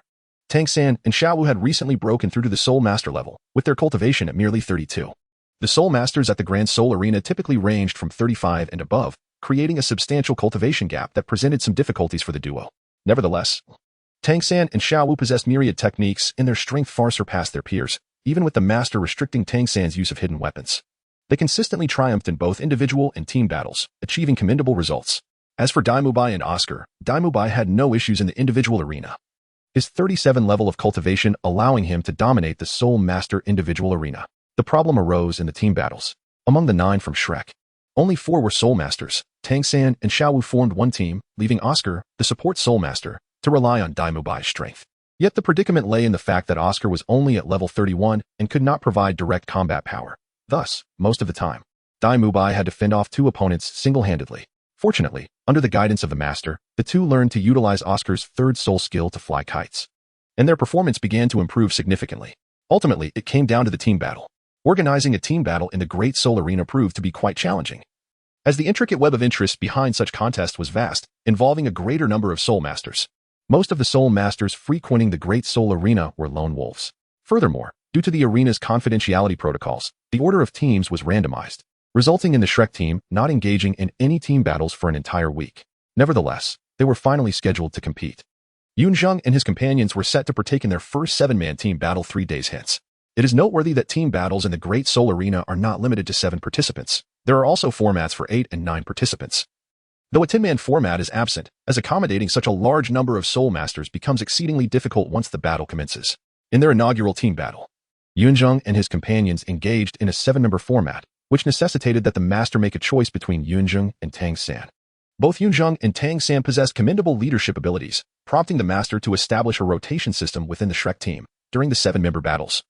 Tang San and Xiaowu would alternate with Yunzheng and Yuqing, thereby naturally bestowing command over the Soul Arena upon Yunzheng and Tang San in an 8-member battle. The rotation would involve Tang San and Yunzheng, with leadership still shared between the 2. As for the 9-member format, no rotation was required, as Yunzheng willingly ceded command to Tang San, deeming it exhausting to direct 6 individuals, let alone 8. Nevertheless, the specifics of each scenario warranted careful analysis, and the master would not rigidly adhere to a singular approach. With 3 days remaining, the master was not in haste to determine who would lead the Shrek team into their first engagement. Yunzheng and Tang San shared this tranquility, dedicating their days to training at the academy and their nights to honing their practical skills in the Soul Arena. However, their opponents were not afforded the same luxury of patience. Nearly every team participating in the Soul Arena battles was either backed by affluent sponsors or relied on this endeavor for their livelihood. Thus, any unforeseen defeat in these battles could bear significant repercussions for them. That evening, in the backstage area of the Soto City Soul Arena, a male and female figure entered. The male was imposing and robust, his skin a deep bronze, muscles resembling cast iron. He stood like a monolith. The female, in stark contrast, exuded an enchanting allure. Her skin delicate as cream, hands graceful, and her long, white hair cascading down. Together, they formed a striking juxtaposition, ignoring the gazes around them. The burly man approached the backstage manager and, without ceremony, placed a heavy bag upon the table, gruffly inquiring, "Hello. Could you assist us in discovering who our opponents will be in 3 days?" As soon as he spoke, the attention of the surrounding staff evaporated, each engrossed in their tasks as if they had not heard a word. The Soul Arena had explicit regulations forbidding the disclosure of participant information, yet the underlying reality was well understood among the staff. Furthermore, the arena prohibited internal personnel from engaging in gambling. However, it was precisely Supervisor AO who led the charge in such bets. Such underhanded dealings, exchanging bribes for information, were commonplace in the backstage, and the staff had long since become desensitized to it. Moreover, the hefty bag of gold soul coins that the burly man had presented was sure to provide a share to these staff members, creating an unspoken agreement among them. The backstage manager glanced at the imposing man and the alluring woman, recognizing their identities without uttering a word. He simply opened the bag on the table.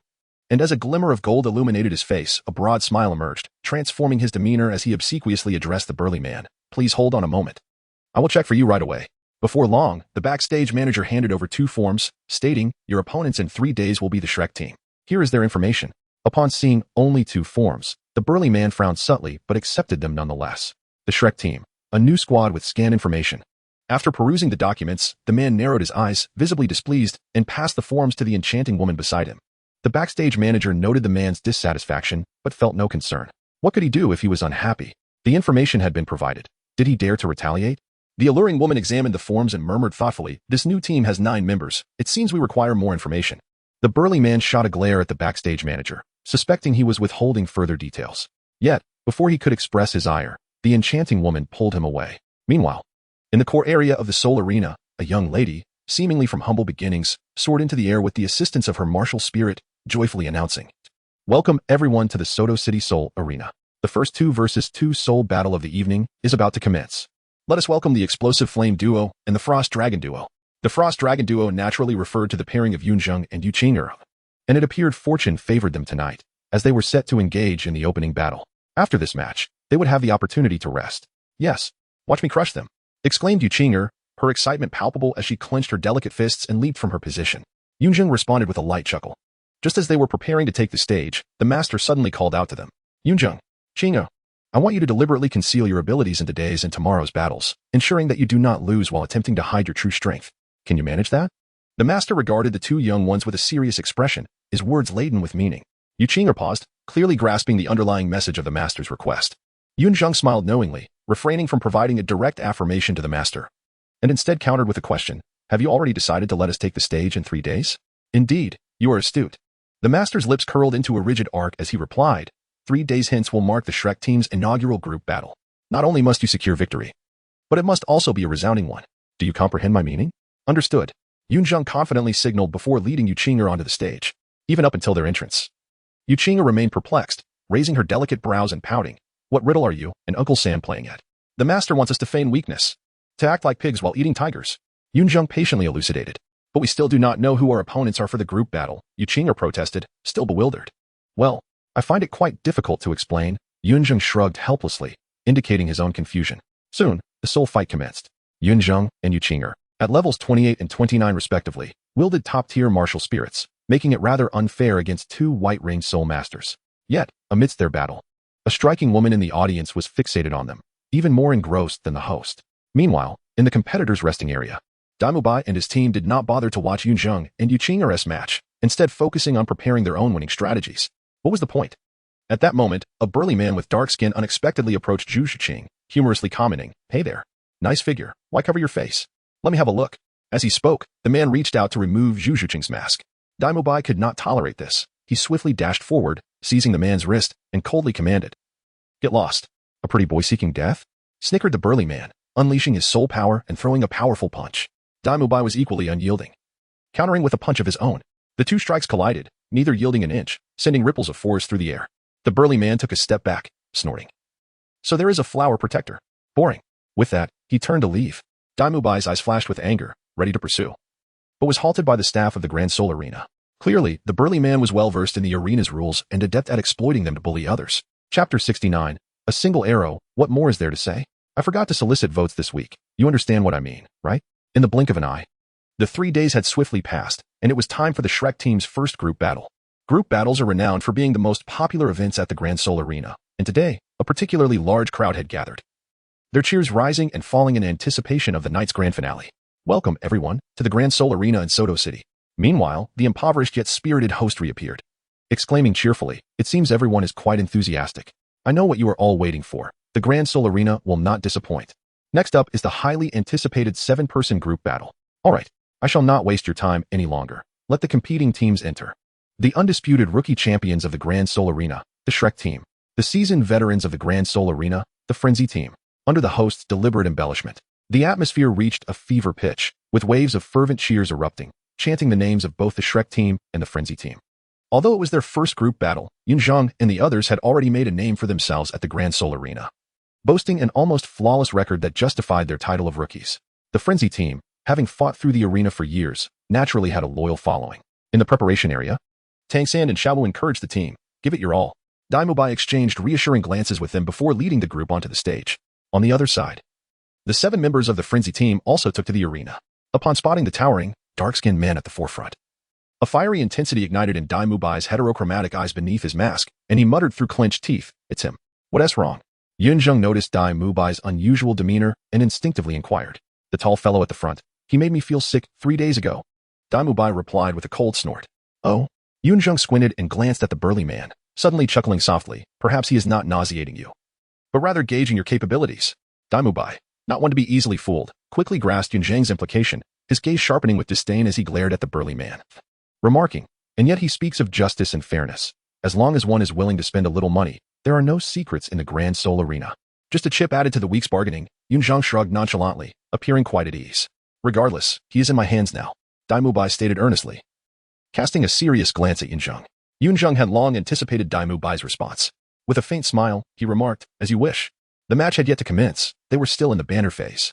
The formidable, dark-skinned warriors of the crazy battle team relentlessly provoked Daimubai and Yunzheng. Initially, Daimubai felt a tinge of irritation, but upon noticing Yunzheng's nonchalant demeanor, he quickly regained his composure. Yunzheng was known for his few words, not out of inability to retort, but rather due to his disdain for such trivialities. Under Yunzheng's influence, Daimubai, too, began to eschew pre-battle chatter, believing that prowess should speak for itself. And then, the match began. In the next moment, the voice of the host rang out, with a swift motion. Before the crazy battle team could react, Yunzheng had already executed a sudden dash. The glimmer of ice flickered as the frost sky feather bow was drawn to its full moon position, and behind him, the yellow century-old soul ring shimmered. Second soul skill, air leap arrow. The match concluded. The icy arrow was released, vanishing into the air. While Yunzheng did not even cast a glance back, he instantaneously returned to the direction of the Shrek team, striding towards Oscar and Ning Rongrong. As he brushed past Daimubai, Yunzheng unilaterally declared the end of the skirmish. "What a performance you put on." Daimubai chuckled in response. "Where's the arrow?" At the moment Yunzheng moved, the dark-skinned warrior and the enchanting woman from the crazy battle team were taken aback. Initially believing that Yunzheng was about to unleash a devastating attack, they hastily summoned their soul power, bracing for Yunzheng's might. However, by the time they realized it, Yunzheng had already returned, leaving them bewildered, unable to even catch a glimpse of the arrow. Was it possible that Yunzheng hadn't even strung the arrow? What was this? A shot in vain? Just as the members of the crazy battle team were engulfed in confusion, a piercing scream suddenly echoed from the back of their formation. "Rui Disc." Upon hearing that anguished cry, the entire crazy battle team immediately reacted. The enchanting woman screamed and turned back, only to discover that their soul support soul master had been knocked out of the battle arena by an ice arrow. Having not even had the chance to unleash a single soul skill, the positioning of the crazy battle team was meticulously arranged, with 6 individuals spread out, protecting their support soul master at the rear. To reach the Rui Disc support soul master, one would have to break through all defensive lines of the crazy battle team. Yet, this also meant that their support soul master was perilously close to the edge of the arena, allowing Yunzheng to send him flying with just a single arrow. Yunzheng retained a glimmer of mercy as the ice arrow was unsharpened, a blunt projectile. Otherwise, it could have easily claimed the life of the Rui Pan. This was the pinnacle of ice. After Rui Pan was withdrawn from the soul arena, the members of the Frenzy battle team began to panic. The reason they bore the name Frenzy was due to Rui Pan's third soul skill, Mysterious Light, which provided an astonishing enhancement effect. Now, without Rui Pan, their overall battle power had been diminished by nearly a third. In team battles, auxiliary soul masters wielding group support skills often hold a position of utmost significance. While the Frenzy battle team was in disarray, Yunzheng remained unfazed. Affiliated with Shrek, he chuckled mockingly and commanded, "Crush them. Charge." As soon as Yunzheng finished speaking, Daimubai and the others immediately understood, charging forward without hesitation towards the 6 members of the Frenzy battle team. It was almost laughable for a soul venerable to lead 3 great soul masters against 6 soul venerables, yet in reality, Daimubai and his companions actually held the advantage.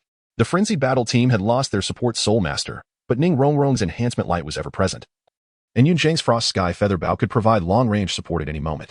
Furthermore, aside from Daimubai, Yuqinger, Ma Hongzhun, and Zhu Xing were not reckless enough to engage in a head-on clash. They would strike and retreat, adhering to the strategy Yunzheng had laid out before the match. What of Rui Pan's absence? They were merely a group of great soul masters. Seeing Daimubai and the others so audacious, the enchanting woman of the Frenzy battle team revealed a ferocious expression, her snowy white hair splayed like spider legs behind her, as she bellowed, "Kill them. Charge." The burly man surged forward, charging at Daimubai like a frenzied rhinoceros. Daimubai snorted coldly, standing firm as his first and third soul rings illuminated. The White Tiger Barrier and White Tiger Diamond transformation activated simultaneously, enhancing his power, defense, and soul power by a staggering 150%. As he collided fiercely with the burly man, "Humph, we meet again, pretty boy." The burly man sneered, gritting his teeth in mockery. Daimubai grinned back, retorting, "When you lose, don't start crying." Meanwhile, the enchanting woman attempted to ensnare Yunzheng with her web-like hair, only to be thwarted by Yunzheng's dragon rising. Golden little dragons danced around Yunzheng, tearing apart the strands of hair before they could draw near her. Yunzheng giggled, unleashing her first soul skill, sending several beams of golden light, akin to young dragons, towards a monkey-wielding soul master beside the enchanting woman. The monkey-wielding soul master had no choice but to dodge. Meanwhile, another monkey-wielding soul master, under the enchanting woman's signal, activated 3 soul rings and dashed towards Ning Rongrong and Oscar. With the frenzied battle team lacking a support soul master, Shrek's team needed to assist their own support soul masters to level the playing field. Yunzheng cast a glance at the monkey-wielding soul master but chose to ignore him. Ma Hongjun and Zhu Zhiqing, entangled with 2 goat-wielding soul masters, merely glanced over without any intent to defend. Their nonchalant demeanor startled the enchanting woman, who turned her gaze towards Yunzheng, wondering if this frost sky archer could protect 2 support soul masters simultaneously. However, the monkey-wielding soul master had already breached the back line of the Shrek team. Even though he was aware that Yunzheng was nearby to protect them, there was no turning back. The arrow was nocked and must be released. 7 treasures. Renowned for strength and speed. True name release. Frost Whisper Halberd. In that instant, the enhancement light of the 7 treasures glaze tile fell upon Yunzheng, transforming his exquisite frost sky feather bow into a magnificent frost halberd. Yunzheng's second soul ring ignited once more. Second soul skill, strike from above. A dull thud echoed as, under Ning Rongrong's dual enhancement, Yunzheng's speed and power reached their zenith. Even if the monkey-wielding soul master was fast, Yunzheng's precise strike caught him off guard, and with a 3-meter-wide halberd blade, the monkey-wielding soul master felt his consciousness fade as he was sent flying out of the arena, coughing blood. To be frank, Yunzheng's passive defensive capability was nearly non-existent. Yet he could choose to strike proactively. By sending flying anyone who dared to attack Ning Rongrong and Oscar, he was effectively safeguarding them. Alas, the limitations of this bracelet are rather constraining. After sending the monkey-wielding soul master out of the arena, Yunzheng glanced at the exquisite bracelet on his wrist, lamenting. If not for these 4 bracelets, a casual strike from him could have knocked out that ordinary martial soul master. But now, even with all his might, he could only send the monkey-wielding soul master flying a few meters, and he retained his consciousness. Chapter 70, The Frenzied Battle Team Surrenders. Frost Sky Archer at its finest. As the chill of the Frost Whisper halberd dissipated, Yunzheng completely disregarded the enchanting woman and the monkey-wielding soul master, joyously cheering. Although the enchanting woman was startled by Yunzheng's explosive power, she recognized that now was not the time for distraction. Noticing a gap in Yunzheng's defense, her white hair surged forth like a spider's web, attempting to capture Yunzheng. Yet, even without looking at the enchanting woman, the golden dragon weaving around Yunzheng skillfully intercepted the strands of hair, tearing them apart with force. TCH. Such a troublesome girl. The enchanting woman hissed in frustration. Observing the enchanting woman's subtle movements, Yunzheng playfully stuck out her tongue, her charming demeanor infuriating the enchanting woman. With the departure of the monkey-wielding soul master, the scales of victory tilted once more. Now only 12 individuals remained in the arena, with the frenzied battle team reduced to 5. Even considering the disparity in cultivation levels, the situation was gravely unfavorable for the frenzied battle team. In their brief exchanges, the enchanting woman had realized that although the 7 members of the Shrek team were not highly cultivated, their martial souls were exceptional. Golden Dragon, White Tiger, and Phoenix, while their goat, monkey, rhinoceros, and spider martial souls were utterly humiliating by comparison. The overwhelming advantage in martial souls somewhat compensated for the cultivation disparity. And with the enhancements from the 7 treasures glazed tile, the frenzied battle team could scarcely glimpse a glimmer of victory. Aside from the burly man still locked in a standoff with Daimubai, the 2 goat-wielding soul masters and the remaining monkey-wielding soul master had retreated to the enchanting woman's side. Sensing the dire situation, they could not help but ask, "Spider, what shall we do now?" The enchanting woman bit her lip, her eyes lighting up as she noticed Yunzheng panting slightly in the distance. Signaling her teammates to fall back, she stepped forward alone, her 3rd purple soul ring shining brightly. Her snowy white hair, infused with soul power, grew wildly, and the web formed from her hair spread out, nearly engulfing the entire soul arena. This was the enchanting woman's 3rd soul skill, Heavenly Net, the largest control soul skill known within the soul arena of Soto City. Phoenix Fireline, Giant Spirit Golden Light. There was no escaping. Yunzheng and Ma Hongjun made a swift decision, unleashing brilliant golden light and scorching flames that soared toward the heavens, shattering the enchanting woman's 3rd soul skill in an instant. As the heavenly net was destroyed, the enchanting woman, rather pleased, chuckled mockingly. her third soul ring flickering incessantly as an array of heavenly nets descended upon Yunzheng and his allies, raining down without pause even if they were swiftly dismantled. She intends to consume our soul power. Zhu Zhuqing quickly discerned the intentions of the alluring woman, her delicate brows furrowing as she solemnly addressed Yunzheng. Humph. Yunzheng merely scoffed disdainfully, declaring, exhaust. Let us exhaust her. Shortly thereafter, Yunzheng exclaimed, Oscar, it's your time to shine. Upon hearing this, Oscar, still in a daze, eagerly nodded, muttering, I have a big sausage. In the next moment, Oscar unleashed several restored sausages, distributing one to each person, allowing them to replenish their soul power swiftly. Witnessing this scene, the enchanting woman's pupils constricted sharply, cold sweat trickling down her brow. She realized that continuing the battle was futile. Simultaneously, Yunzheng called out to Daimubai, who was still grappling with the burly dark man, still playing around. TSK. Understood. I'll finish this up immediately. Daimubai responded reluctantly upon hearing Yunzheng's voice. Observing that Daimubai had the energy to converse with Yunzheng, the dark man's eyes widened in disbelief. The alluring woman and her companions wished to aid the dark man but were deterred by the watchful gazes of Yuqing and the others. Daimubai was intent on facing the dark man alone, and Yunzheng and his companions offered no assistance, not even Ning Rongrong's enhancement light gracing him. In contrast, the frenzied warriors had no chance to support their comrade. Daimubai bellowed, unleashing his soul power and strength in full force. The dark man felt an overwhelming force wrenching his wrists backward, leaving him powerless to resist, no matter how fiercely he summoned his own soul power.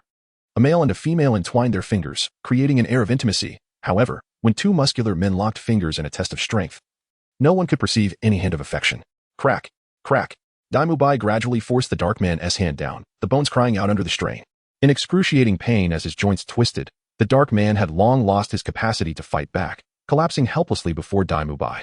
Yet, even in his weakened state, he gritted his teeth, refusing to utter the words surrender or defeat, despite his eyes reddening and his gums bleeding. Daimubai had no intention of forcing the dark man to concede. A chilling glint flickered in his heterochromatic eyes.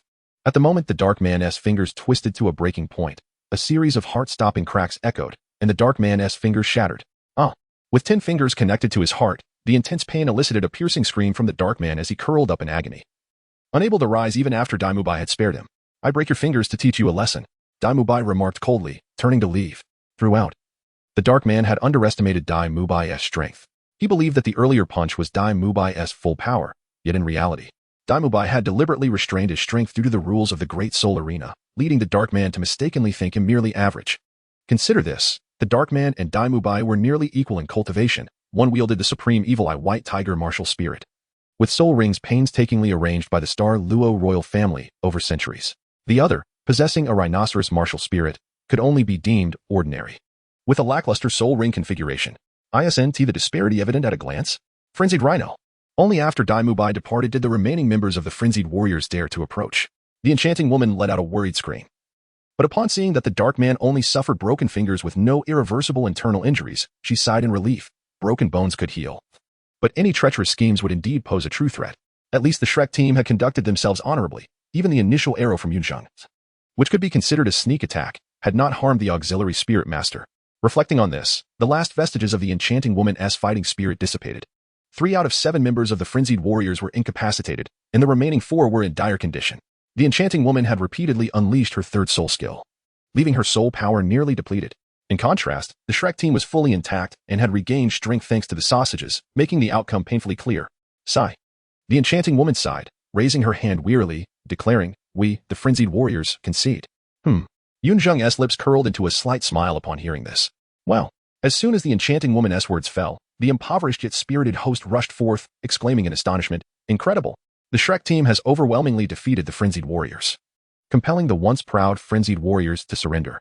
The Shrek team had once again proven their strength. They had emerged brilliantly. Shrek, Shrek, Shrek, with the host's fervent proclamation. The entire Soto City Great Soul Arena resonated with the name of Shrek. Undoubtedly, after this night, Yunzheng and his companions would garner their first wave of fervent admirers. Seated in the audience, Flinder couldn't help but be moved to tears. Shrek Academy was the culmination of his life's aspirations, and to see it renowned across the continent was his lifelong dream. Once, this dream had faltered, nearly extinguished, but today, he saw hope reflected in Yunzheng and his companions. Are you serious? Zhao Wujiet chuckled lightly at the emotional Flinder, teasing him. What do you know? I'm making money. Isn't that reason enough to be happy? Flinder retorted irritably, leaving Zhao Wujiet to chuckle awkwardly. Chapter 71. Revelry after victory well done. Returning to the contestants' resting area, the cheers from the audience had yet to subside. Tang Sect excitedly patted Yunzheng and Daimubai on the shoulders. appearing even more elated than if he had personally triumphed in the battle. Upon introspection, Tang San was confident that had he taken the stage, he could lead the Shrek team to victory against the frenzied warriors. Yet he would never match Yunzheng's exhilarating prowess, one soul master leading 3 great soul masters against 6 soul masters. And ultimately forcing the opponent to surrender to maintain their dignity was simply unprecedented. Xiao bounced joyfully, celebrating the Shrek team's first collective victory alongside Ning Rongrong and the other girls. Yet, Tang San couldn't help but inquire of Yunzheng. Why did you so decisively choose to attack the auxiliary soul master of the frenzied warriors at the start of the match? Common sense. Initiate the fight by eliminating the support. Yunzheng shrugged, responding matter-of-factly. As Yunzheng's words fell, both Ning Rongrong and Oscar, serving as support spirit masters, were momentarily taken aback. Observing their expressions, Yunzheng quickly offered an apology, declaring, "Fear not, you shall be protected by me. Regardless, we have emerged victorious. I propose a celebration tonight in honor of Shrek team's first triumph. Let us indulge in merriment and ale until we can drink no more."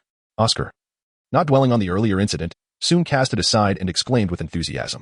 Upon hearing Oscar's proclamation, everyone's spirits brightened. Youth, after all, is brimming with boundless energy. However, at that moment, Ma Hongjin interjected with a mocking tone, "Fool, while I have no objection to the festivities, allow me to correct you. It was our victory, not yours. You merely occupied a seat in the VIP section, indulging in a spectator's experience. What connection do you have to this triumph?" "I'll be damned," Oscar retorted, glaring at Ma Hongjun. "Did I feed my sausages to dogs for nothing? We would have one regardless of your presence. You are merely an ornament." Ma Hongjun, with a mischievous grin, playfully picked his nose, exuding a cheeky demeanor. "You rotund fool. It appears you are in dire need of a lesson. Come at me. I fear you not." In an instant, the two began to tussle, neither utilizing their spirit power, engaging in a brawl akin to street ruffians, exchanging punches and kicks, quickly tumbling to the ground.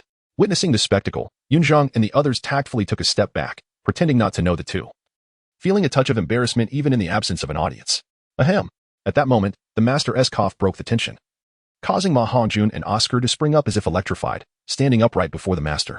Under the teasing gazes of Yunzheng and the others, their expressions turned awkward. The master, with a resigned glance at the two rascals, surveyed the surroundings before solemnly stating, "Regarding today's match, I have several points to address. First, Yunzheng." The master's tone grew stern as he directed his gaze at Yunzheng, stating, "Your decapitation tactic, while impressive, harbors numerous flaws. Its exposure today will render it ineffective in the future. Do not let pride cloud your judgment, and strive for continual improvement until one day, even when your adversaries are aware of your lethal capabilities, they find themselves utterly defenseless against you." Next, Dai Mubai. The master turned his attention to Dai Mubai, intending to speak further when Flender's voice, half resigned and half reproachful, interrupted from behind. "Enough, Xiao Gang. The children have just secured a great victory, and they are in high spirits. They will hardly absorb your words at this moment." Taken aback by Flender's interjection, the master glanced at Yunzheng and the others, noticing their distracted expressions, and couldn't help but chuckle bitterly. "I suppose I have been overly serious." Indeed, Flender shot a glance at the master before stepping forward, astonishingly declaring, "Today, I am in high spirits. The academy shall cover your expenses." At this proclamation, even the master was taken aback. The sunny and affable Yu Xiaojiang, the gentle and kind-hearted Lu Erlong, and the generous Flender? Could it truly be? Ma Hongjun gazed incredulously at his dean, enunciating each word. "Is this true? Before I change my mind."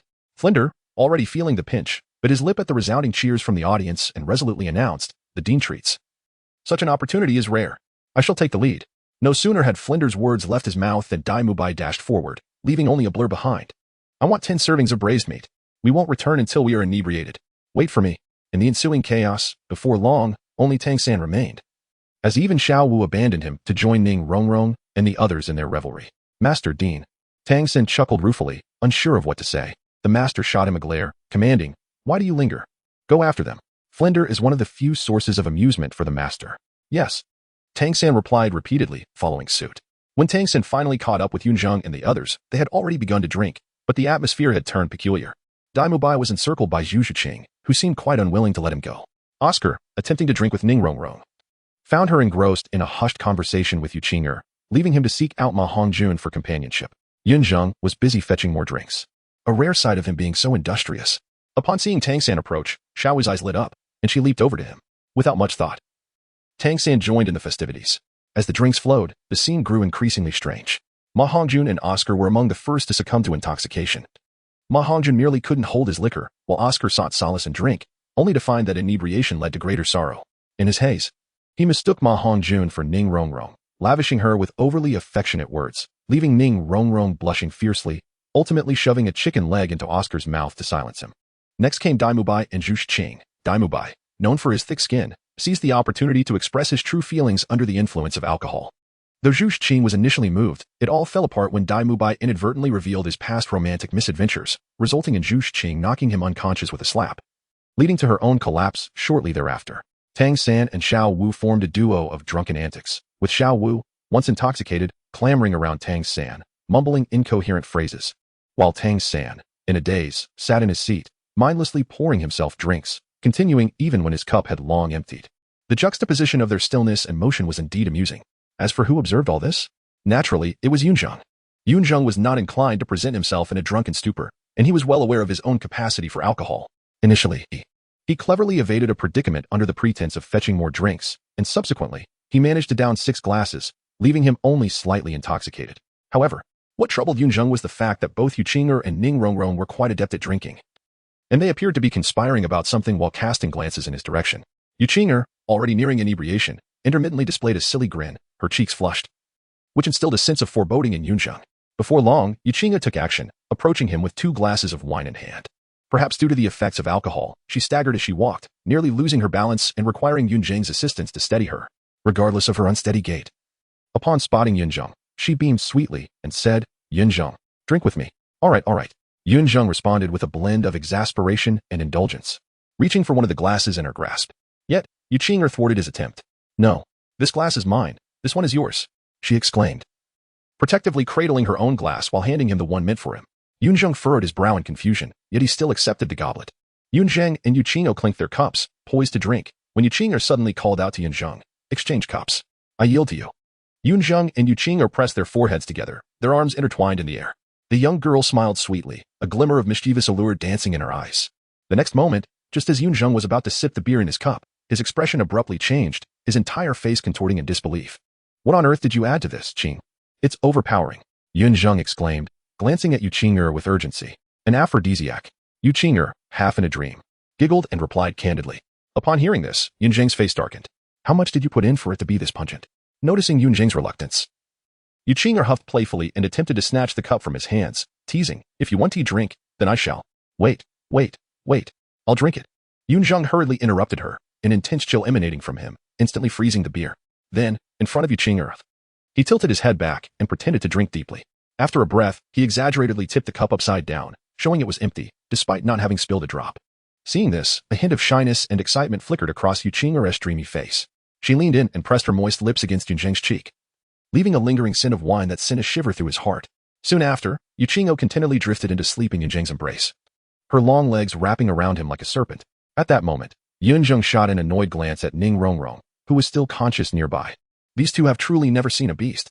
Ning Rongrong, upon realizing that Yunzheng remained alert, was first taken aback, then disappointed, before finally sighing in relief.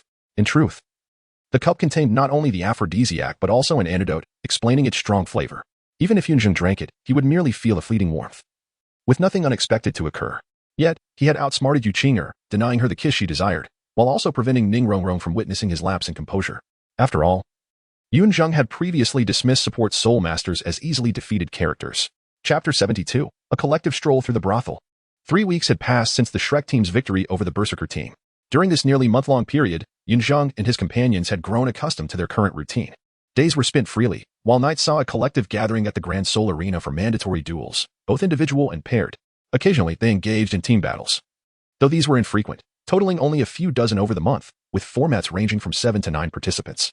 To be frank, the frequency of team battles, occurring roughly every 2 to 3 days, indicated the Grand Soul Arena's favor toward the Shrek team, given their meteoric rise as a dark horse, capturing significant attention and allowing the arena to profit handsomely. However, the Shrek team did not emerge victorious in every encounter. They lost 5 or 6 out of the dozen battles fought. After all, the Shrek team comprised only 4 Soul Kings, 3 of whom were newly promoted, with only Daimubai exceeding level 35, while Ning Rongrong lagged at a mere 26. Furthermore, the team lacked a dedicated defense Soul Master, with frequent battles. Rival teams had thoroughly analyzed the Shrek team's strategies, particularly focusing on Tang San and Yunzheng, the team's leaders, whose thought processes had been scrutinized by many. Each party was astute enough to realize that the Grand Soul Arena leveraged the Shrek team's popularity for ticket sales, while the Shrek team utilized the arena to sharpen their skills, each benefiting from the arrangement. For professional teams, Thoroughly understanding the Shrek team would not only enhance their chances of victory, but also yield other tangible benefits. The Shrek team's high visibility and popularity came with glaring weaknesses. Who else would they study if not them? Yet, if the Shrek team were truly invincible, the Grand Soul Arena would not schedule them for so many team battles. A team must experience both victories and defeats for the arena to profit. An unbroken winning streak would drain the underground betting houses dry. In contrast, individual and paired duels were less convoluted. Few bet on these matches, and the arena operated transparently, with a large participant pool, meaning that opponents were rarely studied in detail. The exception to this was the Master, who meticulously recorded each individual and paired match, even noting the daily attendance to inform his future research. Such diligence and commitment suggested that had the Master's martial soul not been flawed, he would have achieved remarkable success with his innate talent. However, upon reflection, the Master's martial soul, the three-headed cannon, represented an extreme positive mutation, embodying the formidable essence of the golden sacred dragon martial soul. Yet, due to his insufficient inherent potential, he could not fully manifest the golden sacred dragon, resulting in the flawed form of the three-headed cannon. The juxtaposition of fortune and misfortune in the Master's situation is difficult to discern. Returning to the matter at hand. Due to the minimal external factors influencing individual and paired battles, the Shrek team excelled in both categories. Over the span of 27 days, they contested 27 individual matches, with all but Ning Rongrong and Oscar achieving over 20 victories. Tang Sect and Yunzheng boasted a flawless record.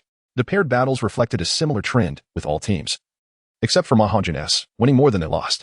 Notably, Yunzheng and Yunzheng, as well as Tang Sect and Xiao Wu, achieved perfect records, astonishing the entire Grand Soul Arena. Originally, Yunzheng should have also had an unblemished record in individual battles, but due to a clash with Yunzheng's match, he was compelled to concede. On this particular day, 3 weeks later, the Master graciously granted Yunzheng and the others a day off. While they found this unusual, only a fool would question the reason. A holiday was an opportunity to revel in. Why risk asking and possibly having the Master retract his decision? That morning, Yunzheng and her 3 companions joyfully ventured into the city to shop, seemingly having made prior arrangements, leaving the 5 males behind at the academy. Daimubai had initially wanted to invite Yunzheng to explore Soto City, but Yunzheng declined. He would gladly accompany Yunzheng, but with Daimubai, it felt less appealing. To Yunzheng, Soto City was rather dull. Aside from the Grand Soul Arena, it held little allure, with its entertainment facilities being quite rudimentary. Having finally secured a day off, he had no intention of spending it in the Grand Soul Arena. Of course, the inhabitants of Douluo Continent were not entirely devoid of enjoyment. With soul coins, one could still indulge in leisure. However, Yunzheng held little interest in such entertainment options. Yunzheng exhibited no interest, while Ma Hongjun was eager to take on the challenge. Unfortunately, Daimubai had chosen the path of righteousness, leaving Ma Hongjun to venture alone to Suatua City. Tang Sect seemed intent on utilizing this day of respite to forge some refined iron for future use. After sharing breakfast with Xiao Wu, he vanished without a trace. Oscar, feeling the sting of his own inadequacy, had resolved to engage in additional training, demonstrating admirable tenacity. Daimubai had originally planned to accompany Yunzheng to Suatua City for a day of leisure, but Yunzheng's disinterest dampened his spirits, resulting in a lackluster holiday that meandered away into half a day. In truth, such tranquility is indeed a splendid form of rest. However, just after lunch, Ma Hongjun unexpectedly returned, his appearance a portrait of distress. His hands and face bore bruises, and a swollen lump adorned his head. Upon seeing Yunzheng and the others, he burst into tears, exclaiming, "Boss Dai, half-sage, Brother San, scoundrel, you must stand up for me." "Fatty, what has happened?" Daimubai asked, his brow furrowing in concern at Ma Hongjun's disheveled state. I, Ma Hongjun stammered, unable to articulate his predicament, his demeanor betraying his embarrassment. Sighing, Yunzheng remarked, "Did you get into a scuffle with other patrons at the brothel?" Though Yunzheng's statement was phrased as a question, its tone exuded an unwavering certainty, akin to the proclamation of an indisputable fact. Upon hearing these words, Daimubai and the others were momentarily taken aback, quickly casting inquisitive glances at Ma Hongjun, their faces brimming with questions. "Hiki, half immortal, you remain as enigmatic as ever." Ma Hongjun chuckled awkwardly, attempting to mask his embarrassment with a self-satisfied humor. Once confirmation was received, Daimubai couldn't help but burst into laughter, directing an exasperated finger at Ma Hongjun, embodying the spirit of one who wishes for better from a friend. Tang Sect also found himself chuckling, momentarily at a loss for words. While Oscar rolled his eyes in exasperation, his handsome visage conveying a mere 4 words. "You truly excel. Enough. One cannot strike without purpose. Those who resort to violence in such establishments are hardly virtuous. First, let us avenge the plump one." Yunzheng sighed softly, shaking his head as he resolved the matter at hand. Upon hearing Yunzheng's words, Ma Hongjun offered a few more awkward chuckles. Although he had been the one to act first, he too had engaged in the fray, and there were no further praises for him in Yunzheng's statement. Under Ma Hongjun's guidance, the group swiftly arrived at the entrance of the establishment. As they beheld the raggedly dressed women giggling and beckoning for patrons, The innocent Tang Sect felt a flush of embarrassment creep upon his face, stammering, "Are we truly going in?" Daimubai hesitated as well. After all, he had resolutely decided to bid farewell to his former self. Yet, Yunzheng, unfazed by any shadows cast upon him, confidently asserted, "What else could we do? We cannot merely wait idly, can we?" With that, Yunzheng took the lead, boldly dragging Ma Hongjun into the establishment. Although Yunzheng's stature did not seem fitting for such a locale, this was the Douluo Continent, where he was unmistakably a soul master of high standing. Based on experience, soul masters tended to be far more extravagant than ordinary folk, making them the favored clientele of such establishments. With Yunzheng at the forefront, Tang Sect and the others felt a renewed sense of confidence and followed suit. What Yunzheng and the others did not notice was that on the opposite side of the street, Yuqing'er and her companions had just entered the flower shop. Why is there a flower shop across from the brothel? The brothel's owner is also a woman. They too have an appreciation for beautiful flowers. Seasoned patrons know that gifting a modestly priced flower can not only add a touch of romance but may also lead to unexpected extra expenses.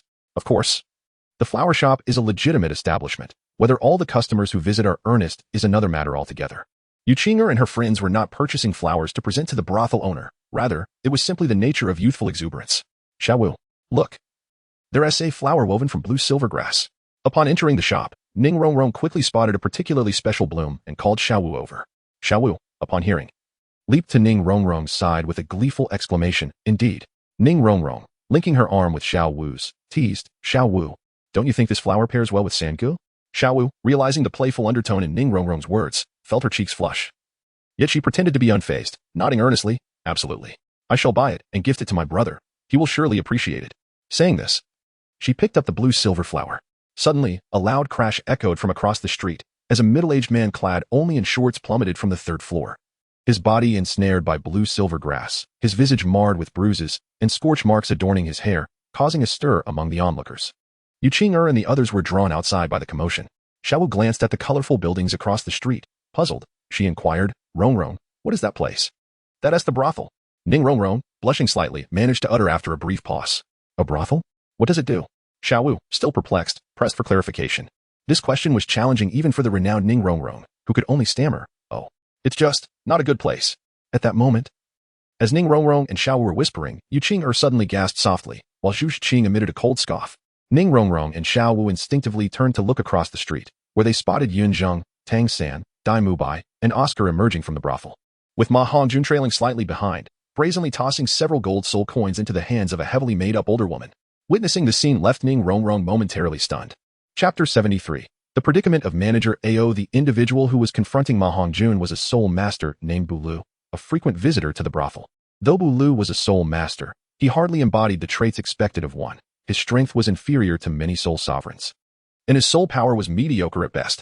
He appeared unsteady on his feet, his eyes puffy, and his belly protruding, an evident sign of a life consumed by indulgence. Moreover, he seemed utterly incapable of engaging in soul battles, as his displayed strength raised doubts about whether he had even been drinking genuine alcohol. It is no wonder that, as a soul master, Douluo could hold his own against Ma Hongjun in a somewhat even contest. It could be said that had he encountered anyone among Daimubai, Tang Sect, or Yunzheng, he would have been no match at all.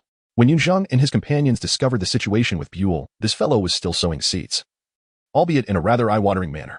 None of them wished to linger in such a place, so they decided to collectively intervene and deliver a thorough beating to Buell. Buell, possessing barely the strength of a soul master, stood no chance against the united front of the Shrek Five, even though Oscar, being a support soul master, could not directly contribute to their combat power.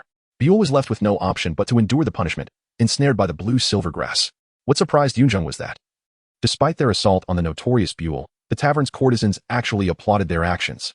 It was later revealed that Buell was indeed a scoundrel. His violent behavior was one thing, but it was the heinous act of forcing one of the courtesans to abort a pregnancy, resulting from his brutish advances, by coercing her to ingest toxic mercury that led to her demise. The other courtesans, filled with indignation, could only harbor their resentment in silence, knowing Buell's status as a soul master rendered them powerless to voice their grievances. Had it ended there, Yunzheng and his friends might have merely felt a sense of pity, acknowledging that tragedies were commonplace in this underdeveloped land, where human suffering unfolded daily. Natural disasters could bring about dire consequences, and cannibalism was not mere fiction. They were aware they could not rescue everyone. However, the courtesans, perhaps fearing Buell's wrath upon recovery or genuinely loathing him, incessantly recounted his misdeeds to Yunzheng. Tales of his lecherous acts against young girls, abductions of innocent women, and coercion into prostitution filled the air. Whether all these accounts were true or not was uncertain. But even the veracity of a single allegation was sufficient to ignite Yunzheng's fury. Unlike Yunzheng, Dai Mubai and his companions have lived here for a long time. Having been immersed in this environment since childhood, they are not merely accustomed to it, but have also witnessed much over the years. Yunzheng is unlike any other. His hometown is a place of exquisite beauty. He has never been accustomed to the cruel and dark side of this continent, having never witnessed it firsthand until now. Confronted with such realities, Yunzheng finds it impossible to remain indifferent. Observing the expressions around him, some filled with terror, others with anxiety, and still others with hope, he casts a glance at the pitiful figure of Douluo before him. A chill descends upon Yunzheng's countenance as strands of icy energy gather beneath his feet. With a sudden crash, he delivers a powerful kick that sends Douluo flying, shattering the wall of the third floor of the brothel. The immense force of the extreme ice penetrates Douluo's dantian, rendering his soul cultivation utterly ineffective in an instant. Yunzheng's soul power is several times the quality of that of the unhappy sect, rendering the cultivation of the unhappy soul sect before Yunzheng as feeble and insubstantial as a mere bundle of cotton. Yunzheng did not kill Douluo. For such a scoundrel, enduring a powerless existence is far more punitive than a swift demise. Having completed this, Yunzheng turned to Ma Hongjun and said, "Fatty, compensate them with some money." To Yunzheng's mind, having frightened away their customers and damaged their establishment warranted some form of restitution. After speaking, he prepared to leave. Yunzheng, Dai Mubai, sensing Yunzheng's discontent, hurriedly pursued him. Ma Hongjun and the others followed suit. The madam, noticing their intent to depart, bravely approached them. Ma Hongjun was well aware of her intentions and felt a twinge of reluctance. However, upon receiving a glare from Tang Sect and Oscar, he begrudgingly produced several gold soul coins to toss to the madam. Meanwhile, the others had already exited the establishment. Dai Mubai, noticing Yunzheng's unusual expression, was about to inquire further when, suddenly, a delighted voice rang out from across the street. "Brother." At the sound of that voice, Tang Sect, Yunzheng, Oscar, and Dai Mubai all froze momentarily. The trio of Zhu Shiqing, Ning Rongrong, and Yu Qinger, standing with Xiao Wu, sent chills through their hearts. One's true nature is hard to change. Zhu Shiqing exchanged glances with Dai Mubai, disappointment and heartache evident in their eyes. With a cold laugh, she turned and departed without a hint of nostalgia. Yu Qinger bit her lip, wanting to hear Yunzheng's explanation, but seeing Zhu Shiqing's resolute demeanor, she hesitated before following her. Yu Qinger believed there must be another story behind Yunzheng's visit to the establishment. The earlier loud crash and the man tumbling from above served as evidence. Yet, as the saying goes, circumstances are one thing, while emotions are another. If Yu Qinger remained indifferent upon seeing her beloved emerge from the establishment, it would only signify her waning affection for him. Xiao Wu, however, was blissfully unaware of the turmoil, eagerly preparing to present the blue-silver flower she had just purchased to Tang Sect.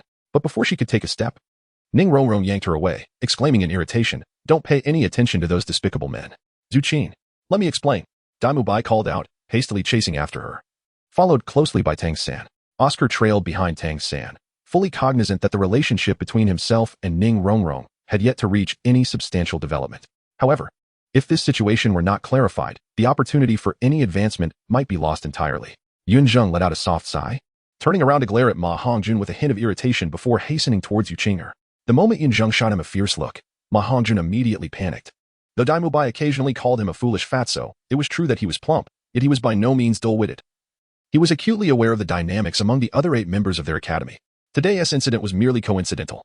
Fortunately, Yunzheng and the others had done nothing wrong, and with evidence in hand, it seemed that no significant repercussions would arise. However, attempting to clarify matters would likely be a daunting task. When a girl is upset, it is inevitable for her to sulk for a few days. It was apparent that during those days, Yunzheng and his companions would likely not extend any goodwill towards him, the instigator. Moreover, since Yunzheng had brought them along, if Yu Qinger and the others were to discover the truth, Ma Hongjun couldn't help but shiver at the thought. Among the 9 students in the academy, he would be marked by 8, leaving only himself. How could he possibly continue at the academy? What transpired thereafter remained a mystery. But an unnamed man revealed that on that night, 3 figures, 2 tall and 1 short, were stationed at the academy gate, leading to Ma Hongjun's absence for the night. As the farcical events unfolded within Shrek Academy, Flander and the master received a letter from the supervisor of the Soto City Grand Soul Arena, summoning them. Uncertain of the reason behind this late-night summons, the master approached the supervisor with indifference, directly inquiring about the matter.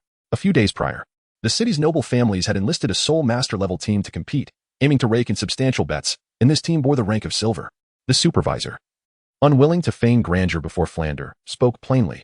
A team of Silver Soul Arena ranks signifies their invincibility beneath the Spirit Sect. To be frank, under the pressure from the nobles, the Soto City Grand Soul Arena is on the verge of bankruptcy. We can no longer find a team capable of rivaling the Royal Combat Team. Perhaps Shrek Team could be our last hope.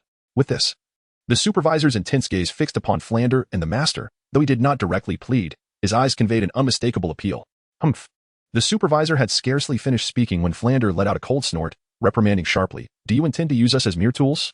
Under the precise targeting of a soul sage, the supervisor felt a constriction in his breath, his composure shaken.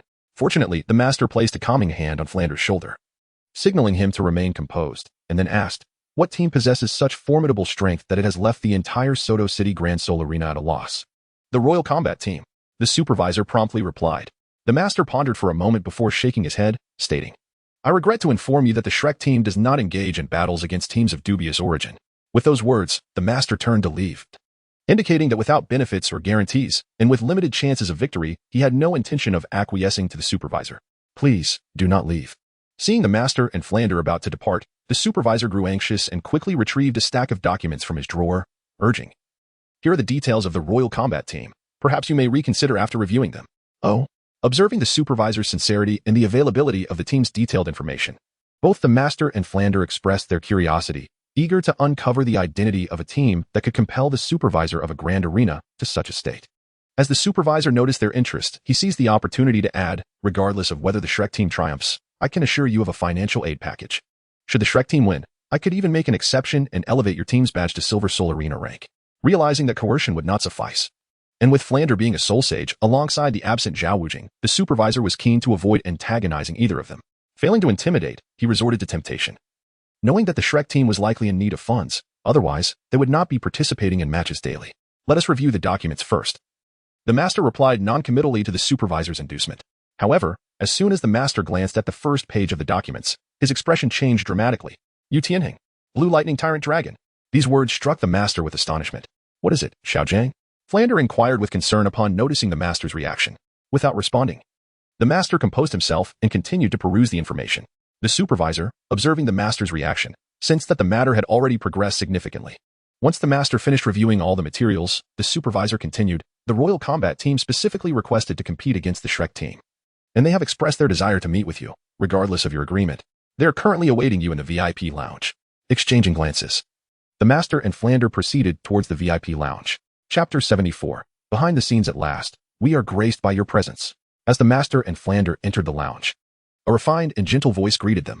The master remained indifferent, treating it as mere pleasantries, but Flander could not contain his excitement, his face displaying visible elation as he exclaimed, "Qin Ming, it's you. Dean Flander, it has been quite some time." Qin Ming respectfully bowed, a smile gracing his lips. "Haha." Flander chuckled heartily, stepping forward to pat Qin Ming on the shoulder. "Qin Ming, you've achieved great success, becoming the leader of the Royal Combat Team. All thanks to your wise guidance, Dean Flander." Qin Ming responded, equally thrilled to see his former mentor. Qin Ming's flattery filled Flander with delight and with pride. He introduced the master, Xiaojang. "Allow me to introduce you. This is our most outstanding graduate from Shrek Academy, the youngest soul emperor on the continent, Qin Ming. Now the leader of the Royal Combat Team, your opponent." Hearing Flander's introduction, the master cast a surprised glance at Qin Ming. However, the master's astonishment did not stem from Qin Ming being the youngest soul emperor on the continent. After all, he had not been living under a rock for the past decade. The renowned prodigy was well known, and the Tian-Do Royal Academy had heavily promoted its association with Qin Ming. Yet, while the youngest soul emperor at 35 years of age could indeed be considered a genius, the title of the continent's first was rather burdensome. Not to mention, the master's idol, Tang Hao, had already attained the rank of soul sage by the age of 35.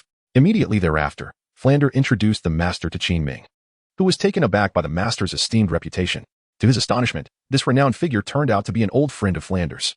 The master did not engage in the reunion of the two, instead sitting quietly to the side, displaying no signs of impatience even as they reminisced about inconsequential matters from the past, savoring his tea in silence. It was only when a whisper reached his ear that the master furrowed his brow, slowly rising to address Flander. "Flander, I must step out for a moment. I will return shortly." Without further contemplation, Flander accepted this, unconcerned about the master's intentions. After all, the master was not a child. The master nodded and departed from the Soto City Great Soul Arena. He made his way to a secluded grove outside the arena, his gaze precisely locating a tall and athletic figure among the shadows of the trees, softly calling out, "Second brother, Xiaogang." Yunzheng had long spotted the master, and in a flash, he appeared before him. "Second brother, what brings you here?" Their reunion was not one marked by considerable time apart, thus lacking in surprise. Only a hint of curiosity. "Xiaogang, I heard you've taken on the role of the leader of the Shrek team?" Instead of answering the master's inquiry, Yunzheng posed his own question. "Indeed," the master replied, furrowing his brow, instinctively sensing that his brother was acting unusually today, yet he answered truthfully. Isn't the Shrek team preparing to battle the Imperial fighting team? You must have reviewed their information by now. Yunzheng continued, speaking one line after another. I am somewhat aware of the Shrek team's situation. Let us get straight to the point. Xiaogang, I hope you will agree to let the Shrek team face the Imperial fighting team, and allow Qing and Zheng to confront them. What? Is this your arrangement? The master's expression changed, disbelief washing over him as he looked at Yunzheng, his tone shifting to one of irritation as he questioned. Each word deliberate. The master was unclear about Yunzheng's intentions. But one thing was certain, sending 6 great soul masters and 1 soul master to contend against 7 soul masters above level 35 was utterly absurd. To be candid, no matter how confident the master felt about the 9 members of Shrek, he did not believe they could triumph over the Imperial fighting team. Whether led by Tang Sect or Yunzheng, their chances of victory were virtually nil, differing only in the slight hope that Tang Sect might create a miracle. Whereas Yunzheng had no such possibility. After all, both Yunzheng and Qing were merely second-ring great soul masters, while Tang Sect and Xiao were soul masters. Moreover, compared to Yunzheng, Tang Sect's leadership style was more inclined towards overcoming adversity. Tang Sect favored maneuvering, orchestrating various small-scale skirmishes, employing tactics such as intercepting, luring the enemy into traps, and executing clever strategies. In contrast, Yunzheng preferred a forceful, all-out advance. While he could strike with overwhelming force, he was more susceptible to a complete collapse against a powerful team like the Imperial fighting team. It was not to say that Tang Sect was inherently superior in leadership. Rather, their tactics simply differed. If a battle with the Imperial fighting team were to ensue, rationally speaking, Tang Sect would indeed be more suitable. After all, the blue silver grass that Tang Sect wielded provided more control and mobility, while Yunzheng's frost sky featherbow offered substantial long-range output and damage. Observing the agitated master, Yunzheng gently shook his head. Regardless of your belief, this situation is merely coincidental. I have not been involved. The Imperial fighting team has merely arrived in Soto City by chance, and I happened to learn of it, thus facilitating our meeting. The master gazed deeply at Yunzheng, ultimately shaking his head resolutely. I cannot agree to this. Both Yunzheng and Qing are exceptional, but they are 10 levels behind the members of the Imperial fighting team. This is not something that can be compensated for by sheer soul power or brute strength. Xiaogang, your self-assuredness has always been your flaw. After being rebuffed by the master, Yunzheng inhaled deeply, his tone sharpening. Why do you believe that you understand my daughter and my disciple better than I, as their father and teacher?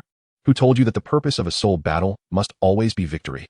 Upon uttering these words, Yunzheng calmed down, letting out a resigned sigh. Xiaogang, do you not think that Qing has been overly sheltered? The greatest hardship she has faced was the discrimination during her time at the Blue Electric Overlord sect. But even then, Feng Qian and I were there to protect her. Those people could only gossip behind her back. After I took Yunzheng as my disciple, I thought that his experiences would subtly influence certain aspects, but to my surprise, he has indulged her too much. Not only has he failed to help her grow, but he has turned her into a naive child. At this point, Yunzheng chuckled bitterly, imparting a profound message to the master. Xiaogang, you should understand that for a mature soul master, naivety is not a virtue. The master, upon finishing Yunzheng's thoughts, comprehended his meaning. In essence, Qing needed a thorough and profound failure. The previous minor skirmishes did not constitute a complete failure. It needed to be a defeat that would leave a lasting impression on her. Yunzheng was undoubtedly a suitable candidate. Qing had always harbored disdain for the Blue Electric Overlord sect, and a loss to Yunzheng would undoubtedly foster significant growth in her. Yet, the master still hesitated, struggling with the thought, are you not afraid that the children will be left despondent thereafter? In response to the master's words, Yunzheng chuckled lightly, saying, who told you that Qing's defeat equates to failure in the competition? The master uttered in confusion, awaiting Yunzheng's explanation. Yunzheng did not keep him in suspense, directly stating, Qing needs to grow, while Yunzheng does not. However, he has his own shortcomings. He is somewhat too indifferent, viewing all beings as mere passers-by, the world as vast and indifferent, with all people suffering. At such a young age, he has already grasped too much, and precisely because of this, he has never exerted himself fully. He does good only partially and does not eradicate evil completely. I wish to seize this opportunity to let him know that there are indeed things in this world worth his utmost effort. Moreover, I also wish to discover just how extraordinary that child truly is. Indifferent? The master felt somewhat bewildered. He did not perceive Yunzheng as an indifferent person. And although Tang Sect had understood many truths at a young age, he was not as detached as Yunzheng described. Thus, I say you simply do not understand. Observing the master's perplexed expression, Yunzheng erupted in hearty laughter, unreservedly mocking him, as though he had not just exhibited a serious demeanor. The master rolled his eyes in exasperation, shoving Yunzheng's arm away, saying, since you have brought this up, I have no grounds to refuse. I will acquiesce to your wishes. I only hope you do not end up shooting yourself in the foot. Rest assured. Yunzheng smiled and bestowed a reassuring glance upon the master. Following Yu Zhengbai's affirmation, the master returned to the Grand Soul Arena in Soto City. Unbeknownst to the master, mere minutes after his departure, a young man bearing a lightning mark on his forehead ventured into the dense forest. Had the master been present, he would have recognized this individual as Yunzheng, one of the twin stars of the younger generation from the Blue Lightning Tyrant Dragon Sect, and also the captain of the Imperial Fight Team, designated by Yu Zhengbei and the master as a pivotal player. The specifics of the conversation between Yu Zhengbei and Yu Tianheng remain a mystery to outsiders. However, it is evident that Yu Tianheng subsequently adopted a more serious demeanor, diligently studying a team known as Shrek. When Dong Guyin and others learned that Shrek was merely composed of 4 soul ancestors and 5 great soul masters, they remarked that Yu Tianheng was overreacting. Yet, Yu Tianheng insisted that this was crucial to his future. Regardless, it is certain that, under Yu Tianheng's repeated insistence, the Imperial Fight Team would approach their battle against Shrek with utmost caution and humility. In such a state of preparedness, the Imperial Fight Team had yet to experience defeat. Chapter 75. The Imperial Fight Team Yunzheng, Tang Sect, and Dai Mubai had been waiting at the academy gate for the whole night to confront Ma Hongjun. Yet to their surprise, he had not returned, which only served to amuse the trio. In truth, Yu Qing'er and the others faced no significant troubles. As Ma Hongjun had anticipated, it was merely a matter of minor tempers and whimsical behavior. After Yunzheng explained the situation to Yu Qing'er, she decided to let him off the hook. Xiao Wu, throughout the ordeal, remained unaware of the specifics, simply mirroring the group's frustration and seeking comfort from Tang Sect. The most troublesome situation fell upon Dai Mubai, who had a history of mischief. Nevertheless, it seemed that the worst had passed. Zhu Shiqing would likely ignore him for a few days, but once her anger subsided, she would not hold it against him any longer. As for how Dai Mubai would spend these days, he could only hope for the best. Meanwhile, Oscar and Ning Rongrong's situation could be summarized succinctly. Oscar was persistently explaining himself while Ning Rongrong listened with a detached demeanor. When Yunzheng and his companions encountered Ma Hongjun again, it was already dawn. Ma Hongjun had taken great care, knowing they would not let him off easily, and thus had hidden outside all night, only daring to sneak back just as the sun was rising. However, he was unprepared for Yunzheng and his friends, who had resolutely awaited his return, stationed at the academy's main path. Upon spotting them, Ma Hongjun's heart raced, and without a moment's hesitation, he turned to flee. Hey, where do you think you're going? Unfortunately for him, Yunzheng and the others, though resting with their eyes closed, were not asleep. Their keen senses quickly detected Ma Hongjun's attempt to escape. With a shout from Yunzheng, Ma Hongjun stumbled in shock as Tang Sect summoned his blue silver grass, which swiftly ensnared him like a tightly bound dumpling. Simultaneously, Yunzheng and Dai Mubai rushed forward, their expressions betraying no trust in Ma Hongjun. Tang Sect, following behind, wore a sly smile. What do you want? Ma Hongjun nervously swallowed, his voice trembling. What do you think? Yunzheng replied with a slight smile, an icy aura coalescing into his staff as he approached Ma Hongjun, who was now thoroughly panicked. Dai Mubai squinted, a cold smirk on his face. You fat fool. I tried to help you, but Zhu Qing misunderstood me, and you had the audacity to run away? I was left to defend myself. And only thanks to Rongrong and Xiao Wu did Zhu Qing finally believe me. What do you think your punishment should be? Dai Zheng, please let me explain. Distance makes the heart grow fonder. Don't come any closer. Ma Hongjun, bound by the blue-silver grass, rolled backward in a desperate attempt to escape, pleading for mercy. Explain? I have no desire to hear your excuses. Dai Mubai, exasperated, had just endured a long explanation to Zhu Shiqing the previous day, only to receive a response that echoed Ma Hongjun's current justifications. As he spoke, Dai Mubai extended his hand, his sharp claws glinting ominously in the morning light, causing Ma Hongjun to tremble. Bracing himself, he closed his eyes, adopting a heroic demeanor as he resigned to his fate. Yes, I've broken through to level 30. Just as Yunzheng and Dai Mubai were about to take decisive action, a jubilant cry erupted from the dormitory, momentarily distracting them from Ma Hongjun. Simultaneously, Yu Qing'er emerged from the dormitory, followed closely by Ning Rongrong, both radiating joy, having been stuck at 29 for several months. Yu Qing'er's breakthrough was indeed a moment worth celebrating. Yunzheng, I've broken through to level 30, praise me? Upon spotting Yunzheng at the academy gate, Yu Qing'er's face lit up with delight as she rushed into his embrace, playfully demanding recognition. All right, our Qing'er is the best. Yunzheng initially smiled indulgently, preparing to employ his usual flattery to praise Yu Qing'er. However, he was abruptly silenced as Yu Qing'er covered his mouth, leaving him to emit a confused murmur. Observing her delicate brows furrow, the joy that once grazed her face faded away. She cast a fierce glare at Yunzheng, then deliberately extricated herself from his embrace and playfully admonished, that's not right. I remember now, I'm still upset with you. Rongrong said that I shouldn't indulge you too much, so I shall ignore you. I am going to find Rongrong and the others. As she finished her declaration, she mischievously stuck out her tongue at Yunzheng before happily rejoining Ning Rongrong, who had just emerged, along with Zhu Shiqing and Xiao Wu, in a spirited display of camaraderie. Seeing this, Yunzheng could only smile helplessly, feeling utterly powerless against Youthful. Meanwhile, Oscar, who had been awakened by the commotion, approached Tang San with a teasing remark. Little San, your record has been broken again. Tang San, seemingly unconcerned, chuckled lightly and turned his gaze towards Xiao Wu, saying, wasn't it broken long ago? Oscar, caught off guard and feeling a bit envious, clicked his tongue and rolled his eyes in irritation. Nonetheless, he had to acknowledge Xiao Wu's exceptional talent. If all went as expected, she would likely be the youngest among their group of 9 to break through to Soul Master. And in Oscar's opinion, she might even become the youngest Soul Master on the continent. The only ones at Shrek Academy who might theoretically break through before Xiao Wu were Ning Rongrong and Zhu Zhuqing. However, the caveat was that unless Ning Rongrong and Zhu Zhuqing managed to break through 3 levels consecutively within 2 to 3 months, they would never surpass Xiao Wu, which was akin to dreaming. Brother Zheng, let's discuss this. Now that Sister Zheng has broken through level 30, why don't you spare me? I promise to help Sister Zheng find the most suitable spirit ring for her. What do you think? Ma Hongjun, who was bound tightly, saw Youthful's breakthrough as a glimmer of hope and shamelessly suggested to Yunzheng. However, Yunzheng merely chuckled, picked up an ice pop, and replied, spare me that. We all have to fight in the soul arena. Just let Teacher Zhao take me and Qing'er there. No need to trouble yourself. Heh. Dai Mubai also let out a cold laugh, saying, Fatty, give it up. You won't be going anywhere today without losing a few pounds. What followed was a series of heart-wrenching cries that left onlookers sorrowful. Later, the group, as usual, arrived at the Soto City Soul Arena. And Yunzheng along with Youthful were present.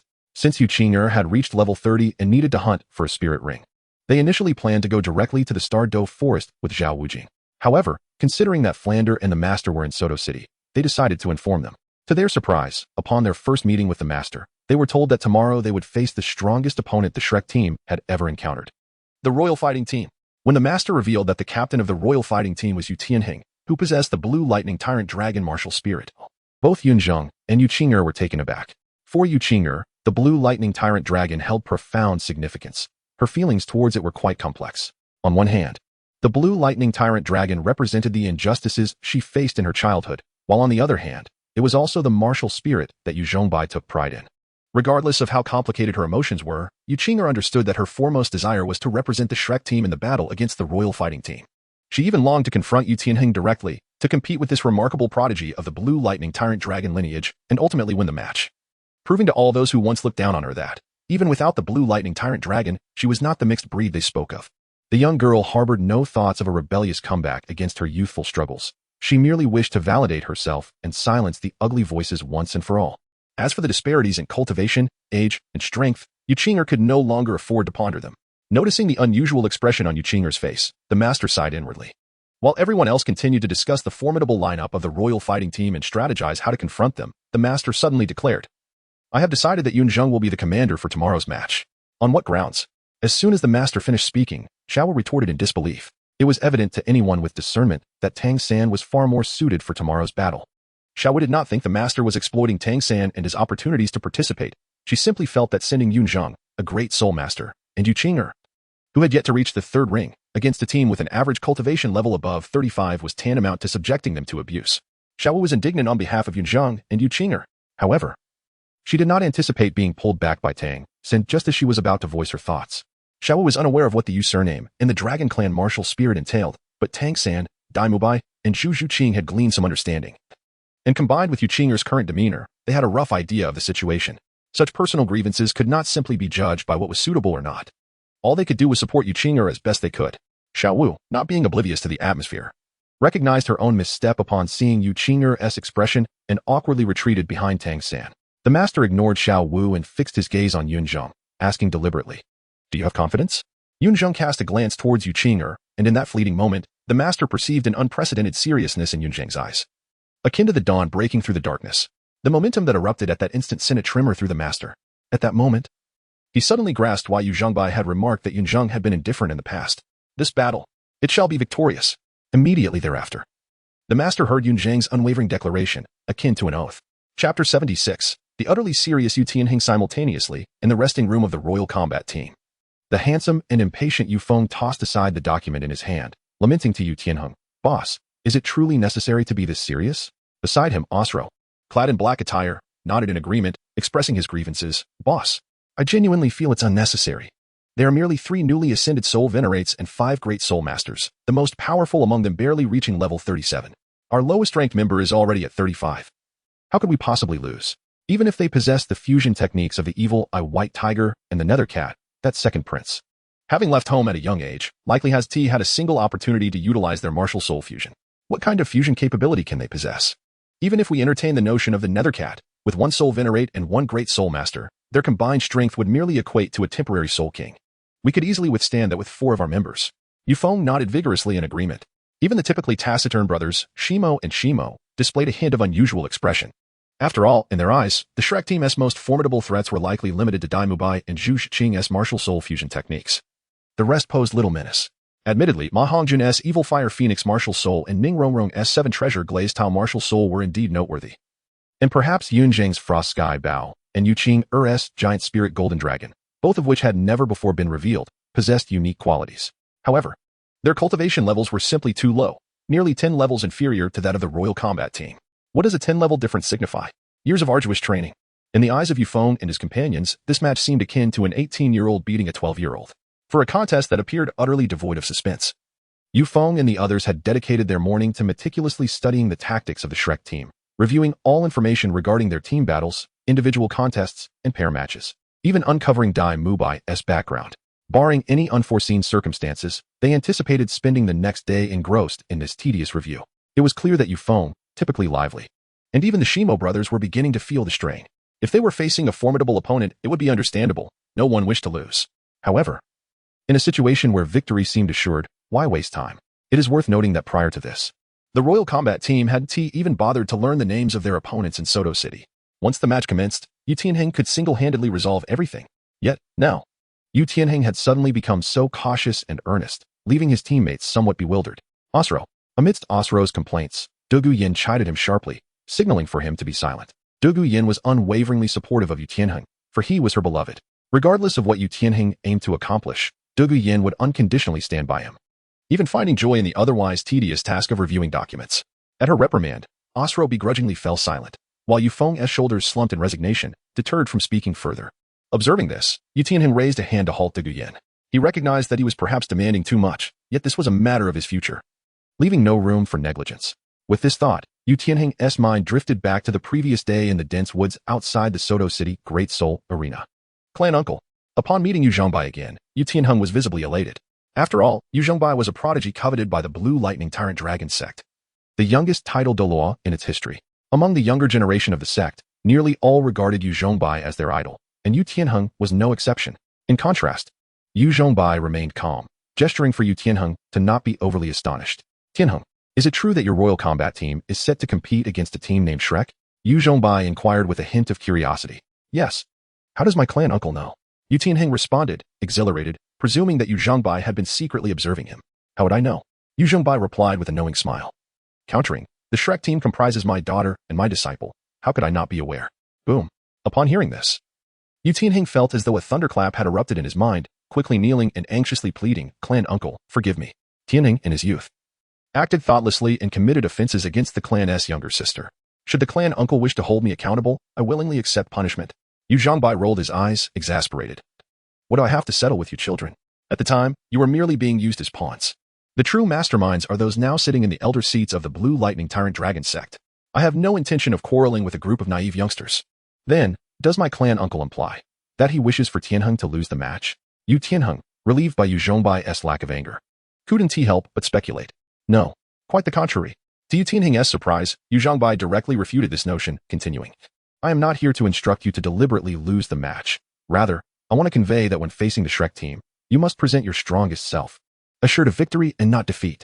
Tianheng was momentarily taken aback, questioning with confusion. Why is that? Do not question why. Have you not always been dissatisfied with my disciple outside? Have you not longed to take his place?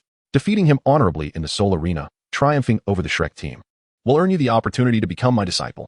Yunzheng did not directly answer Tianheng's inquiry, but instead, with a piercing gaze, ignited the flames of ambition within him with an irresistible proposition. Upon hearing this, nothing else mattered to Tianheng. He firmly believed that Yunzheng would honor his words. Now, what Tianheng had to do was to conquer the Shrek team. It could be said that half of the younger generation within the Blue Lightning Tyrant Dragon Sect harbored resentment towards Yunzheng, while the other half aspired to take his place. Had it not been for Yunzheng's diligent protection, Yunzheng would have long been overwhelmed by the incessant grievances of the younger generation. As a member of the younger generation of the Blue Lightning Tyrant Dragon Sect, The opportunity now lay before Yunzheng. His intentions were clear. Returning to the present to ensure a 100% victory over the Shrek team. Yunzheng was willing to invest a significant amount of time studying their tactics, from the most fundamental aspects of cultivation, martial souls, and positioning, down to the minutiae of their combat habits, styles, and techniques.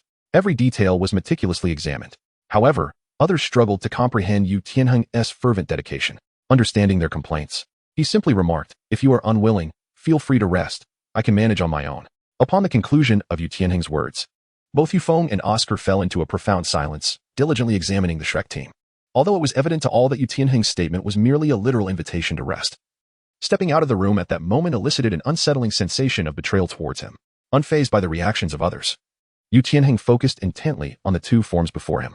The left form belonged to Yunzheng, titled Frost Sky Marksman, while the right was associated with Tang Sect, named Thousand Hand Azura. Yunzheng scrutinized these documents, murmuring to himself, who could it be? Yu Zhongbai had previously disclosed that his apprentice was male, thereby excluding all females. Among the remaining 5 males, it was inconceivable for Yu Zhongbai to take on a support soul master as a disciple, thus Oscar was ruled out. Although Ma Hongjun possessed formidable martial spirit talent, his glaring shortcomings rendered him an unlikely candidate. The proud Yu Zhongbai would never accept Ma Hongjun as a disciple, nor allow him to live in close quarters with his daughter, despite Yunzheng and the others donning masks. The power of the Emperor's combat team made it almost effortless to uncover such information. Among the last 3 candidates, Dai Mubai's background and age did not align, leading to his exclusion as well. This left only Tang Sect and Yunzheng, both of whom were equally extraordinary talents. Tang Sect's martial spirit, although weak, had been cultivated to the level of a soul master with blue-silver grass, demonstrating his prodigious aptitude, while Yunzheng's cultivation fell slightly short. His displayed combat prowess was strikingly remarkable, marking him as a rare genius. In the limited time available, Yunzheng could not ascertain which of the two was Yu Zhongbai's disciple, but he understood that whoever took to the stage tomorrow would surely be that disciple. Yunzheng's objective was clear, to defeat him. Perhaps the distinction of being Yu Zhongbai's disciple was not of paramount importance to Yunzheng, it was merely a title. What truly mattered was proving to Yu Zhongbai that the younger generation of the Blue Lightning Tyrant sect was not to be underestimated. The fact that Yu Zhongbai had taken on an apprentice would be a source of shame for the younger generation within the Blue Lightning Tyrant sect. This battle was one that Yunzheng would approach with utmost seriousness. Meanwhile, in the Shrek lounge, Yu Qing'er nestled her delicate face against Yunzheng's chest, murmuring, "Yunzheng, I wish to confront Yunzheng alone." Indeed, Yunzheng seemed to have anticipated her request, responding without a moment's hesitation. "But I am no match for him. We will lose." Yu Qing'er initially chuckled softly, only to subsequently release a choked sob. Yunzheng remained silent for a moment, then gently caressed Yu Qing'er's delicate head while softly saying, "Be bold in your actions. Tomorrow we shall surely triumph." Regardless of whether it is Yunzheng or Yunzheng, he must lose. Chapter 77. The battle commences. Time seemed fleeting, and in the blink of an eye, the pinnacle confrontation between the Shrek team and the Royal Fight team had commenced. In the administrative office of the Soto City Great Spirit Arena, a staff member rushed in a flurry, visibly flustered as he addressed Supervisor AO, "Supervisor, if the Shrek team loses this match, we will be liable for a staggering wager of 500 million gold soul coins. What shall we do?" 500 million. Although he had mentally prepared for this, AO could not help but gasp when he heard the figure, feeling a chill sweep over him. Who were the participants from the Shrek team? Thankfully, as someone who had held a high position for over a decade, AO took a deep breath and managed to regain a semblance of composure, firmly asking the staff member. The staff member hesitated for a moment before quickly responding, "Evil Demon White Tiger, Frost Sky Archer, Giant Spirit." "What?" Before the innocent staff member could finish his sentence, AO erupted in fury, unable to maintain his calm demeanor any longer. He slammed his hand heavily on the desk, a surge of blood rushing to his head as he shouted, "Frost Sky Archer, is the leader of the Shrek team a fool? Does he wish for my demise?"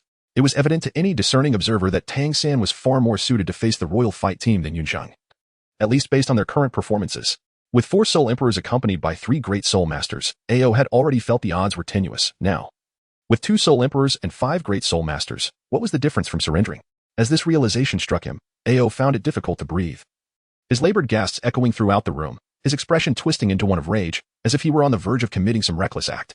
The staff member, sensing the rising tension, felt a jolt of fear and knew it was unwise to linger, hastily fleeing the room. At this moment, AO's mind was consumed by a singular thought: to escape, to flee as far away as possible. Soto City had become intolerable. 500 million gold soul coins would not only drain the entire Soto City Great Spirit Arena but would also strip him of everything.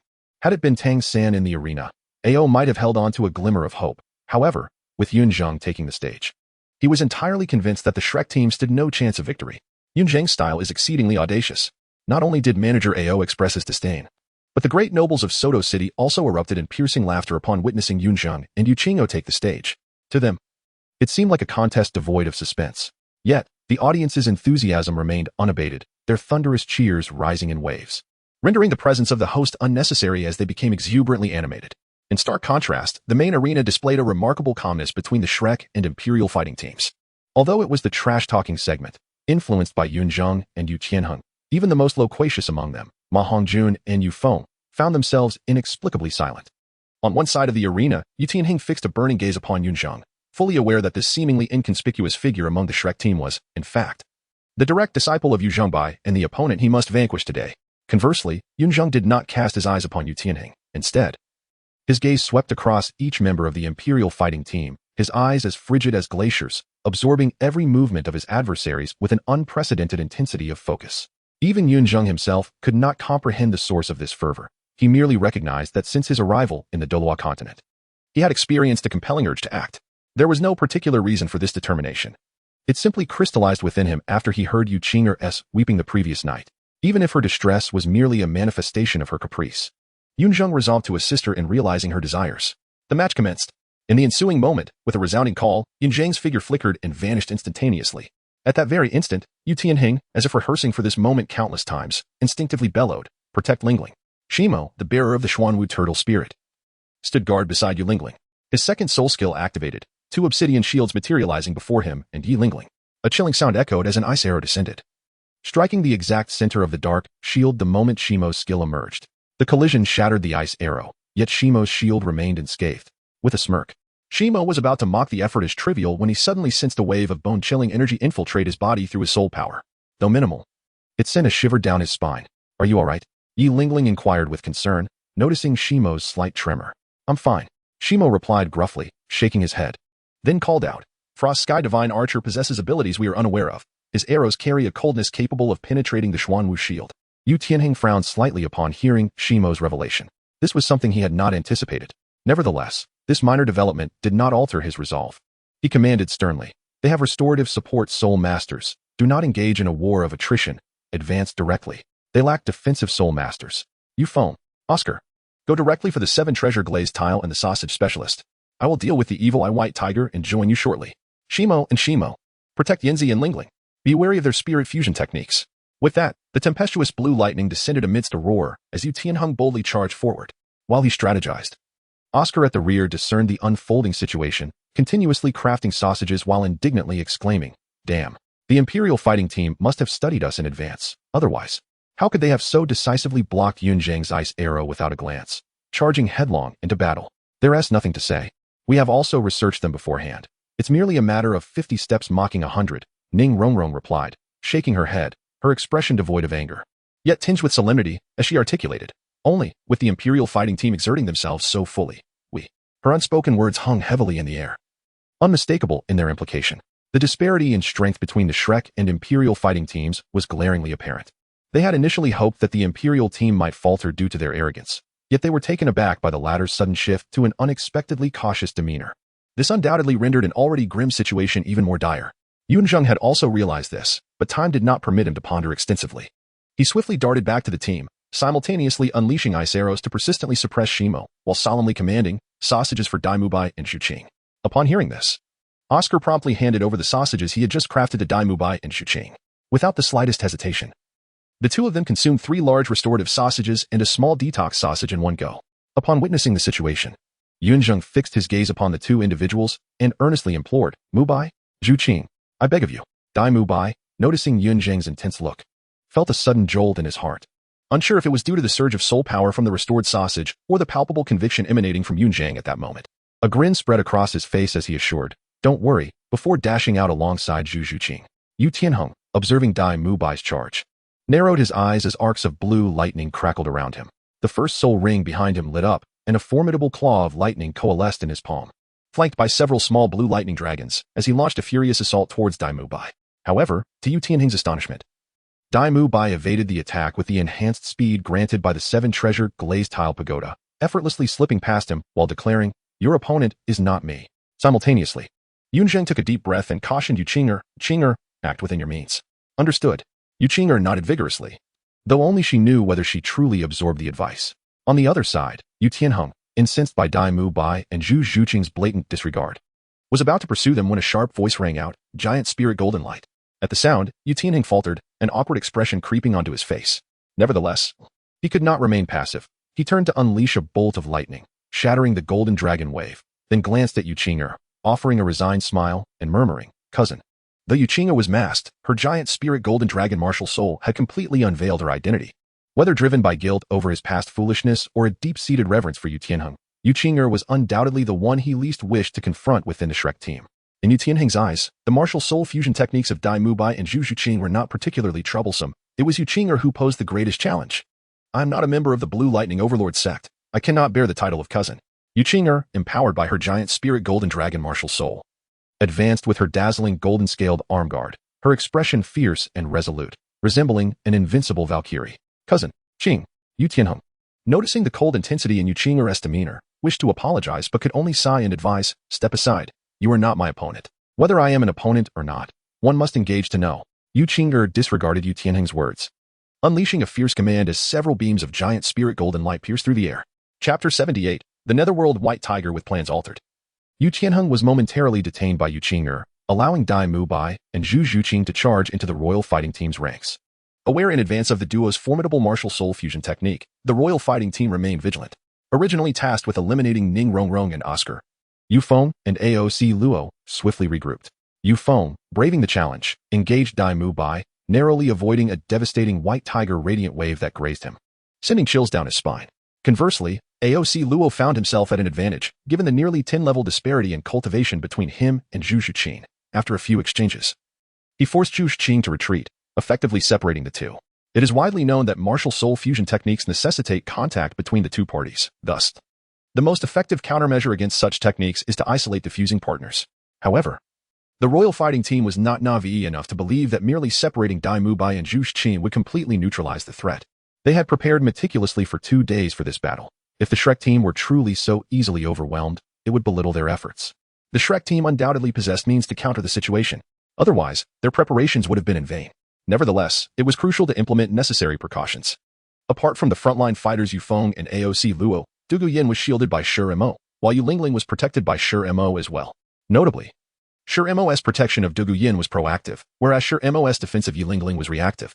Yunzheng's icy arrows descended like a relentless torrential rain, each one appearing and vanishing without a trace, rendering defense nearly impossible. To safeguard the soul support soul master within their ranks from an inexplicable elimination, Shi Mo stood unwaveringly before Yu Lingling, raising his great shield to protect her. The shield was now encrusted with a layer of frost. As the number of arrows he repelled increased, the chilling energy infiltrating Shi Mo's body intensified. This frigid aura was the most extreme cold he had ever encountered in his life. Fortunately, with Yu Lingling behind him, the unparalleled healing effects of the 9-heart begonia were not merely an empty reputation. Despite the ferocity of the cold, Shi Mo managed to suppress it. Nevertheless, to single-handedly withstand the onslaught of 2 soul masters from the Emperor fight team, Yunzheng's performance was truly commendable. This was a feat only Yunzheng could achieve. The long-range output of his arrows, the armor-piercing capabilities that disregarded defenses, the unpredictable and stealthy leaps to strike, and the terrifying chill of the utmost ice. Each element was indispensable. Meanwhile, on the Shrek Team's side, the circumstances concerning Dai Mu Bai and Zhu Zhuqing required no elaboration. Yunzheng was locked in a standoff with Yu Tianheng, while Yunzheng continuously drew his bowstring, his second soul skill unwavering, rapidly depleting his soul power. Ning Rongrong's amplification light was consistently present on Yunzheng and Yunzheng but not on Dai Mu Bai and Zhu Zhuqing. The time for that had not yet arrived. Oscar, on the other hand, was the busiest of them all. Since the moment the match commenced, he had been tirelessly producing sausages. His peculiar soul skill never ceased. When his soul power neared exhaustion, he hastily consumed 2 recovery sausages and continued his production. Before the match began, Yunzheng had clearly articulated to Oscar that the Emperor fight team possessed 2 agile attack soul masters, along with Yu Tianheng, a top-tier powerhouse. Should any mishap occur during the match, should the Emperor fight team breach their defenses, Yunzheng could at most protect one between himself and Ning Rongrong. In contrast, Oscar's sausages could be preserved, while Ning Rongrong's amplification light could not remain indefinitely. In essence, Yunzheng indicated that if the Emperor fight team posed a threat to their rear, he would shield Ning Rongrong, and Oscar was to leap off the main stage. Thus, prior to any unforeseen developments, Oscar needed to produce as many recovery sausages as possible. After all, the disparity in cultivation levels between the 2 sides was substantial, and the total soul power of the Shrek team was insufficient. Oscar willingly accepted Yunzheng's arrangement. Although Yunzheng's plan for Oscar seemed somewhat harsh, Oscar harbored no grievances. The expressions of Yuqing and Yunzheng last night, along with the coldness on Yuqing's face today and Yunzheng's solemn demeanor, were evident to all. Although Oscar was unaware of the full context as Yunzheng's close friend, he was more than willing to support Yuqing's whims and Yunzheng's protective instincts. Much like how he had once chosen to support Tang Sect in the Stardew Forest. As for the outcome of this match, to be frank, Oscar did not place much importance on it. As long as Yuqing could resolve her inner turmoil and Yunzheng could achieve his desires, Oscar viewed that as the best result of the contest. In truth, it was not just Oscar who thought this way. Daimubai and the others shared the same sentiment. Hence, Tang Sect and Xiaowu readily relinquished their spots for this match. And the 5 individuals on the field collectively recognized Yunzheng and Yuqing as the core of their team. Returning to the Shrek team, the final Battle Soul Master, Ma Hongjun, remained inactive, his usual jovial demeanor replaced by seriousness. Gripping Oscar's flying mushroom sausage tightly, he focused intently on Daimubai and Zhu Shuqing, refusing to allow even the slightest relaxation. The moment for him to act had not yet arrived, but once called upon, he would not permit any missteps. At that moment, Du Guyan, observing Shi Mo being firmly restrained and Yufeng being relentlessly pursued, could not suppress a disdainful scoff. A faint anger flickered across her fair face, her emerald eyes transforming into serpent-like slits. The yellow and purple soul rings rose, and the first and second soul rings gleamed, bestowing their effects upon Oscar, Yufeng, and Shi Mo. First soul skill, Azure Scales Red Poison, stimulating the nerves, enhancing attack and speed by 20%. Second soul skill, Azure Scales Blue Poison, alleviating pain and increasing defense by 30%. In the next instant, Shi Mo and the others felt a surge of power, with Yufeng even beginning to counterattack Daimubai, while Zhu Shuqing found herself in a precarious position. Witnessing this scene, Du Guyan smiled with satisfaction, murmuring, in this battle, Tianheng must win. Now is the moment. Just as Du Guyan unleashed her soul skills, Yunzheng's eyes brightened, with a flick of his fingers. He redirected the frost sky feather bow in his grasp and unleashed a volley of arrows. Yunzheng has awaited this moment. The amplification effect of the Du Guyan soul skill is remarkably significant, yet fundamentally it remains akin to serpent venom. Since it is venom, it cannot achieve perfection like the enhancement provided by the 7 Treasures Glazed Tower, just as it is now. While Du Guyan's enhancement has considerably bolstered the combat prowess of Yufeng, Osro, and Shimo, it has simultaneously plunged them into a state of excessive exhilaration. At times, lacking a calm mind can prove fatal. Under the influence of the Bailing Red Poison, Osro and Yufeng failed to notice Yunzheng's movements, but Du Guyan did. Although Yunzheng's ice arrows were elusive, Du Guyan could discern whom Yunzheng was targeting. Caution! Du Guyan let out a sharp cry, attempting to alert Yufeng and Osro. Alas, it was too late. In truth, Yunzheng's soul power was nearly depleted. Should his soul power run out, he would have to pause to consume a restorative sausage, and in that brief moment of vulnerability, a flaw would emerge. Perhaps Yufeng and Osro could still react. But such hypotheticals are few and far between. The reality is that Yunzheng remained more composed than Du Guyan. By the time Yufeng and Osro realized Yunzheng's intentions, several ice arrows had already soared through the air. Fortunately, both Osro and Yufeng are agile soul masters. Bolstered by the speed enhancement of the Bailin Red Poison, even the sudden onslaught of ice arrows was evaded by them, just as planned. As the ice arrows were dodged, a smirk crept onto Yunzheng's lips as he murmured darkly. Even if these arrows had struck true, they would hold little significance. With the 9-heart sea buttercup present, he could restore the 2 in the shortest time possible. From the outset, Yunzheng's aim was to force Osro and Yufeng back. Only by driving them away could Zhu Shuqing and Dai Mubai have the opportunity to unleash their martial soul fusion skill. Roar! By the time Osro and Yufeng grasped the situation, it was already too late. The light of the martial soul fusion illuminated the center of the main battle stage, causing an uproar. A roar like thunder erupted as the towering 5-meter-tall nether-white tiger emerged from the black and white light, its majestic and imposing gaze instilling fear in the hearts of onlookers. For a fleeting moment, the members of the Imperial battle team were so taken aback that they forgot their purpose. Stunned, they stood still. While the Shrek team had been anticipating this moment for a long time, without hesitation, Ning Rongrong channeled her last 2 beams of amplification light to assist the nether-white tiger in breaching the enemy formation. At present, Ning Rongrong could only support 3 individuals simultaneously, precisely Yunzheng, Yuqing, and the nether-white tiger. Yunzheng gritted his teeth, forcing himself to channel more soul power to suppress Shimo with the ferocity of a torrential downpour. Chapter 79. Is this reasonable? The roar of a tiger echoed, causing Yu Tianheng's heart to tremble. Aware of the battle's significance, he knew he could no longer afford to delay against Yuqing. Step aside, Yu Tianheng bellowed, as his second soul ring ignited, conjuring a tempestuous sea of thunder upon the arena. Countless bolts of furious lightning coalesced into a divine dragon that ravaged the battleground, leaving a wasteland in its wake. Yuqing was taken aback, dodging frantically, yet she was still struck by the lightning. The golden dragon encircling her emitted a mournful cry. Dissipating into motes of light, Yu Tianheng recognized that Yu Qing'er would not concede easily, and he seized the moment to launch a relentless assault, intending to force her out of the arena. Suddenly, a dragon's roar resounded as Yu Tianheng unleashed the dragon transformation secret. Even Yu Tianheng had to admit the sheer prowess of Yu Qing'er's innate ability.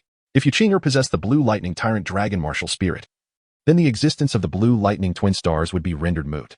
Yet, Yu Qing'er was still too young. The gap of nearly 10 levels in cultivation and the presence of a 1,000-year soul ring were not compensable by mere talent. As Yu Tianheng transformed, Yunzheng sensed the shift and, without hesitation, loosed an arrow aimed at intercepting him. No one understood the disparity in battle prowess between Yu Tianheng and Yu Qing'er better than Yunzheng. While Yu Qing'er could barely hold her ground against Yu Tianheng without his third soul skill and dragon transformation, she would inevitably be defeated the moment he became serious. Humph! Yu Tianheng scoffed, his dragon-clawed right arm sweeping through the air, unleashing a tempest and violent lightning that obliterated Yunzheng's icy arrow. Changing opponents? Just what I wanted. Upon witnessing Yunzheng's action, Yu Tianheng abandoned Yu Qing'er and turned his attention to Yunzheng. Observing Yunzheng's pallid lips and waning spirit, he glanced at Oscar's recovery sausage and mused, I can grant you time to recover. Let us engage in a fair duel. Yunzheng found Yu Tianheng's words no more than a taunt. He snorted coldly, a faint glimmer of aggression surfacing on his face, as the flicker of his first soul skill danced unpredictably. Yet at that moment, he noticed the pleading look in Yu Qing'er's eyes.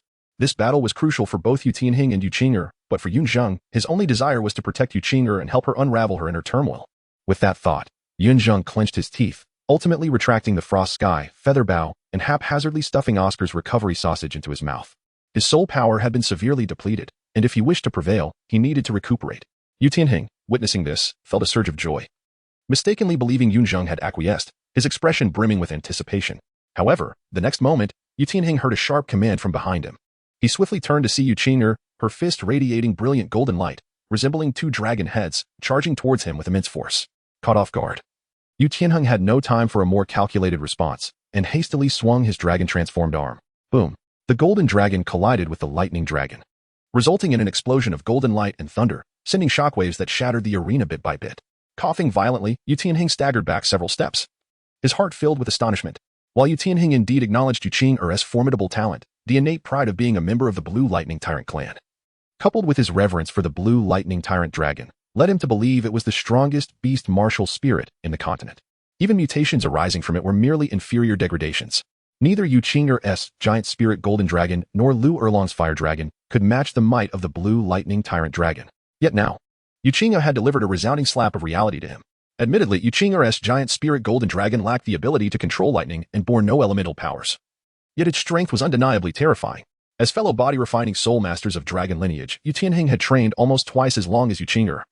Yet her strength was at least double his. Had it not been for the amplification of soul power and thunder, that punch could have resulted in utter defeat, rather than mere retreat. It must be conceded that Yu Qing'er's strike did possess an element of surprise. But let us not forget that Yu Tianheng was 9 levels above her and wielded the dragon transformation secret. In truth, it was Yu Qing'er who was at a disadvantage. On the other hand, Yu Qing'er appeared rather disheveled, yet her eyes sparkled with brilliance. The facts bore out. The giant spirit golden dragon was not weaker than the blue lightning tyrant dragon. Half-saint, I am coming. The spectral white tiger emerged, signaling to Ma Hongjun that it was time for his entrance. He swallowed a flying mushroom sausage, engulfed in flames, and soared into the sky. Be careful. Yunzheng's expression tightened as he spoke gravely. Roar. Ma Hongjun seemed oblivious to Yunzheng's warning, responding with a resounding phoenix cry. For a moment, Yunzheng felt a sense of relief. Since the onset of the competition, he had maintained a state of full output, and now his soul power was nearly exhausted. He could no longer support the spectral white tiger and had to rely solely on Ma Hongjun, who was at his peak, to proceed. Fortunately, Yunzheng's previous attacks had been sufficiently fierce, momentarily preventing Shimo from recovering. This exemplified the allure of an archer, a defensive soul master like Shimo, lacking both close combat and ranged attack capabilities, was left at the mercy of Yunzheng. Were it not for Yi Lingling providing healing behind Shimo, Yunzheng might have been able to eliminate Shimo outright. Roar. Meanwhile, the spectral white tiger charged towards the royal battle team, its intimidating roar sending shivers down the spines of the audience below. What are you standing there for? Stop it. Du Guyan was the first to regain her senses, urgently shrieking, prompting Yufeng and the others to snap out of their daze. Third soul skill, Wind Barrier. Third soul skill, Panther Shadow Clone. Yufeng and Oscar immediately stepped forward, deploying their defensive soul skills before the spectral white tiger. However, to their astonishment, the spectral white tiger merely cast a glance at them and casually swatted with its paw, visibly restraining its power. as Yufeng and Oscar stood bewildered. The massive tiger paw descended. With a whoosh, all of Oscar's clones disintegrated, and Yufeng's wind barrier shattered like a mirror, causing both Oscar and Yufeng to cough up blood, their vitality surging uncontrollably. Fortunately, the spectral white tiger had not employed excessive soul power. Otherwise, that single strike could have sent them tumbling from the arena. What the hell? 100% fusion compatibility. Oscar exclaimed in disbelief as he landed, his eyes wide. Is this reasonable? Yufeng echoed in astonishment.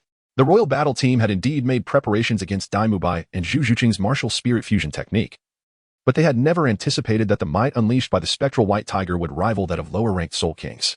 With a mere swipe, it shattered the defenses of two soul masters. These two individuals, who had barely crossed paths before, had achieved a complete fusion compatibility of 100%. As far as the royal battle team was aware, this was undoubtedly Dai Mubai and Zhu Zhuqing's first attempt at a martial spirit fusion technique, to attain perfect compatibility on the very first try. Is this reasonable? Upon hearing Oscar and Yufeng's exclamations, Du Guyan's pupils constricted. At this moment, the spectral white tiger charged towards the stone mill and the solitary Du Guyan. Prior to the commencement of the match, Yunzheng had asserted that within the entire imperial battle team, apart from Yunzheng, the most formidable threats were Du Guyan and Yi Lingling. It was certain that the imperial battle team would allocate a black tortoise to each of these two. Yunzheng and Dai Mubai had discussed that if possible, they should strive to eliminate all four of them. However, the threat posed by Yufeng and Osro was not particularly significant. Yet, the imperial battle team seemed well prepared for this scenario. The distance between Du Guyan and Yu Lingling was not considerable, making it nearly impossible for the spectral white tiger to eliminate both simultaneously. Faced with this dilemma, the spectral white tiger chose Du Guyan, not only because she was closer but also due to the potency of her third soul skill. In the arena's main stage, devoid of Tang Sect's presence, Du Guyan's expansive poisonous mist could arguably be deemed a domain skill against Yunzheng and his companions. With a roar, the spectral white tiger's growl resonated once more, sending chills through Du Guyan's heart. The imperial battle team indeed had strategies to counter the spectral white tiger, but they were unprepared for a fully merged spectral white tiger. Even in terms of martial soul fusion skills, the imperial battle team had encountered them before. Having lived with Du Gubo since childhood, Du Guyan had absorbed a plethora of knowledge regarding soul masters. She had heard of fusion techniques involving 5 or 6 individuals. Yet witnessing a perfect fusion on the first attempt was a first for her. It was well known that even among friends who had collaborated for over a decade, the compatibility rate was only around 90%. In that moment, Du Guyan could hardly restrain herself from exclaiming in frustration, "What on earth is this?" It was evident that the defense provided solely by the stone mill could not withstand the onslaught of the spectral white tiger. Even though Du Guyan had maximized her azure scale purple poison, and with the stone mill present, it was of no avail. Du Guyan understood that her and the stone mill's elimination was inevitable. If fortune did not favor them, both Shi Mo and Yi Lingling could also face elimination. Contemplating this, Du Guyan gritted her teeth and cast a determined glance towards Yunzheng, a ruthless strategy materializing in her mind.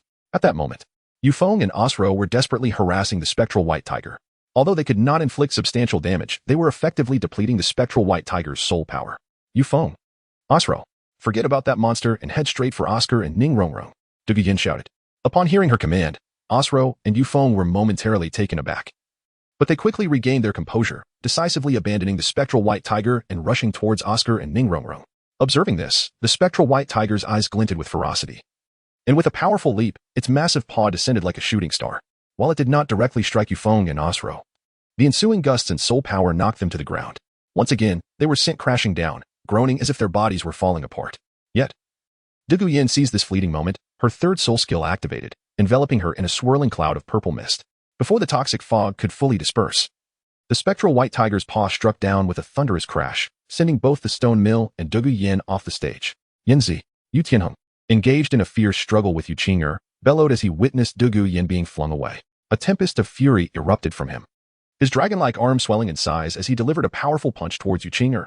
Unflinching, Yu Qing'er met his attack with a glowing golden fist, resulting in an equal clash. Stand aside. Yu Tianheng, suppressing his rage, issued a stern warning. The same phrase that had once carried guilt and hesitation now brimmed with palpable threat. Impossible. Yu Qing'er stood her ground defiantly, her golden energy surging as she prepared for a fight to the finish. Observing her unwavering stance, Yu Tianheng's expression darkened, and he enunciated slowly, "Whatever happens next, I will not concern myself with." With that, the purple soul ring behind Yu Tianheng glowed, transforming the already volatile lightning into a more ferocious and uncontrollable force. His demeanor became increasingly menacing. Yu Tianheng's third soul skill, Dragon's Fury, granted him a 100% increase in strength and a 50% boost to his soul power. The tempestuous lightning surged, but it came at the cost of entering a brief state of uncontrollable rage, which would persist until his stamina was entirely depleted. Yunzheng, taken aback, unleashed her second soul skill to stubbornly resist the escalating storm of lightning. Meanwhile, although Douluo Yin had exited the stage, her third soul skill, Azure Scale Purple Poison, lingered. Although it could not spread immediately due to her absence, the spectral white tiger was still the first to be affected by the concentrated poison, indicating its potency.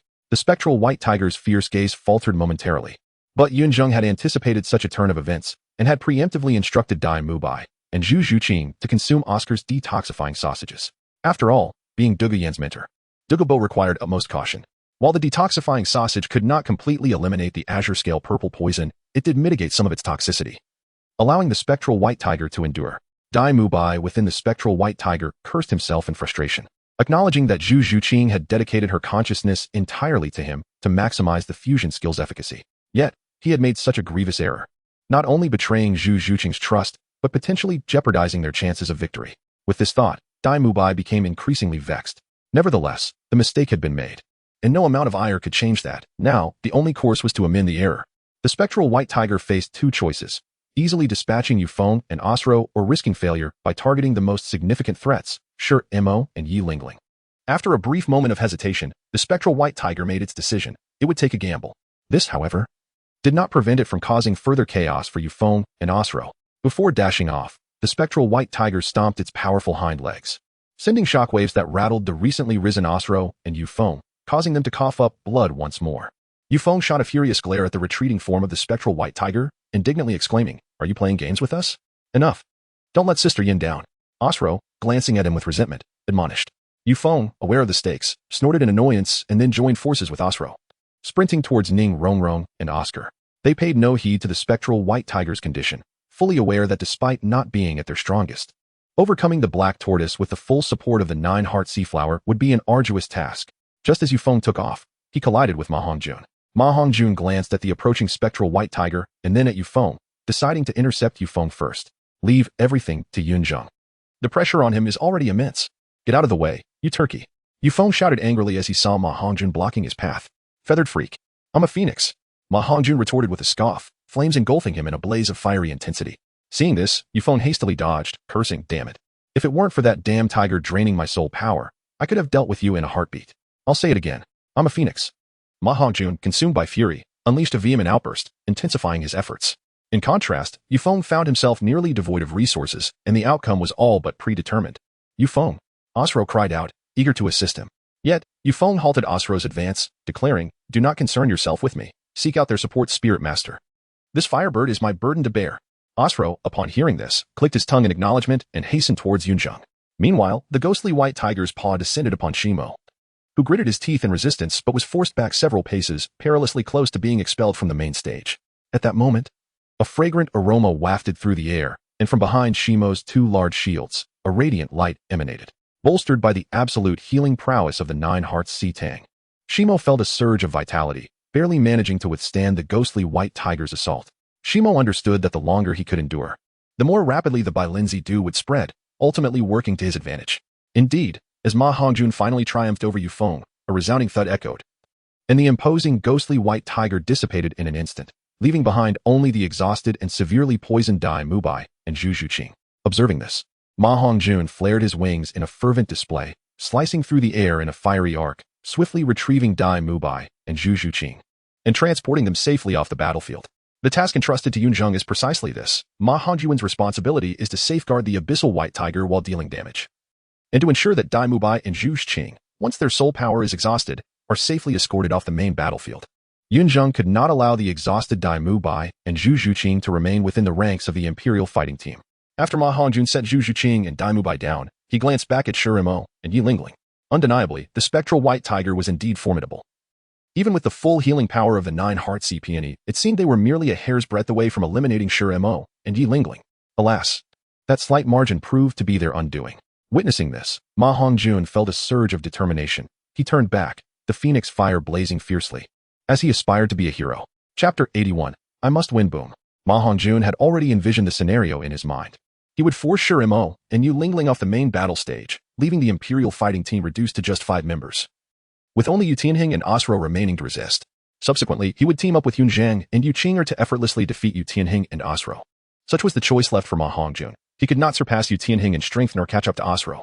He certainly could not stand idly by and watch. In this manner, he would become the hero who turned the tide for Shrek, propping up a crumbling edifice. Surely, Yunzheng would be compelled to call him brother with sincere admiration. With this thought, excitement surged within Ma Hongjun. Yet, before he could make his move, a deafening roar reverberated across the main battle stage. A bolt of thunder erupted at the center, as Yu Tianheng let out a thunderous roar, while Yuqing'er, injured by the violent thunder, turned pale, crimson blood spilling from the corner of her mouth. Under the full force of Yu Tianheng's assault, even with the amplification effect of the Seven Treasures glazed tower, Yuqing'er ultimately proved no match, sent flying by the overwhelming thunder. The disparity of 9 ranks between the Soul King and the Soul Sovereign was simply too great. Yuqing'er was utterly exhausted. Throughout her battle against Yu Tianheng, she employed no extravagant techniques, relying solely on the simplest of strength. That she had managed to hold on until now had already earned her the respect of many. However, it seemed Yu Tianheng had no intention of sparing Yuqing'er. Under the influence of his third soul skill, he was completely in a frenzied state. Oblivious to Yuqing'er's current condition, all he desired was to expel her from the arena completely. Another bolt of thunder descended, its girth resembling that of a barrel, radiating a blinding brilliance. Many spectators instinctively squinted, while Flanders and others in the lounge stood up in alarm, contemplating abandoning the match to rescue Yuqing'er. At that moment, she possessed no capacity for resistance. Her soul power was depleted, her strength spent, and she likely bore internal injuries. Should that bolt of thunder strike her, the consequences would be dire. Yet, before Flanders and Zhao Wujie could summon their martial souls, they were restrained by the master. Unlike others, the master was acutely aware that his second brother was undoubtedly watching this match. If Yu Tianheng could severely injure Yuqing'er before Yu Zhongbai, then he would truly have proven his worth.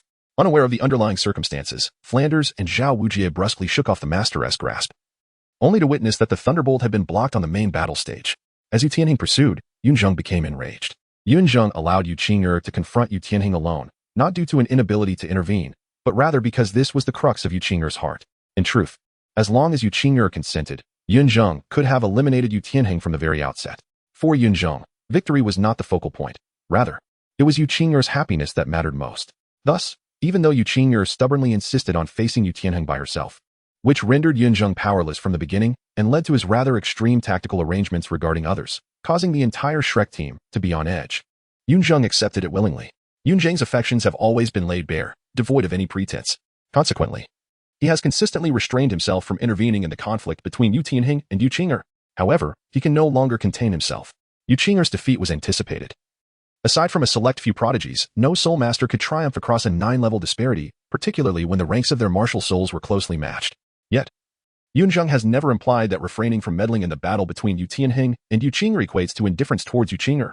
In an instant, Yunzheng teleported before Yuqing'er, transforming his ice bow into a halberd. He enveloped Yuqing'er in his embrace, unleashing an overwhelming chill of pure ice.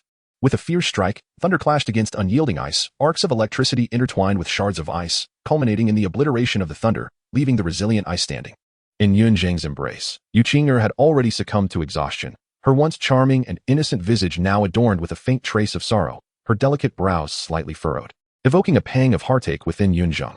Consequently, his gaze towards Yu Tianheng grew increasingly fierce. Whether it was the chilling aura from the extreme ice or the intensity of Yunzheng's stare, Yu Tianheng retracted his third soul skill. His expression calming as he beheld the unconscious Yuqing'er, he let out a soft click of his tongue, refraining from attacking Yunzheng at that moment. Instead, turning to rush towards Shimo.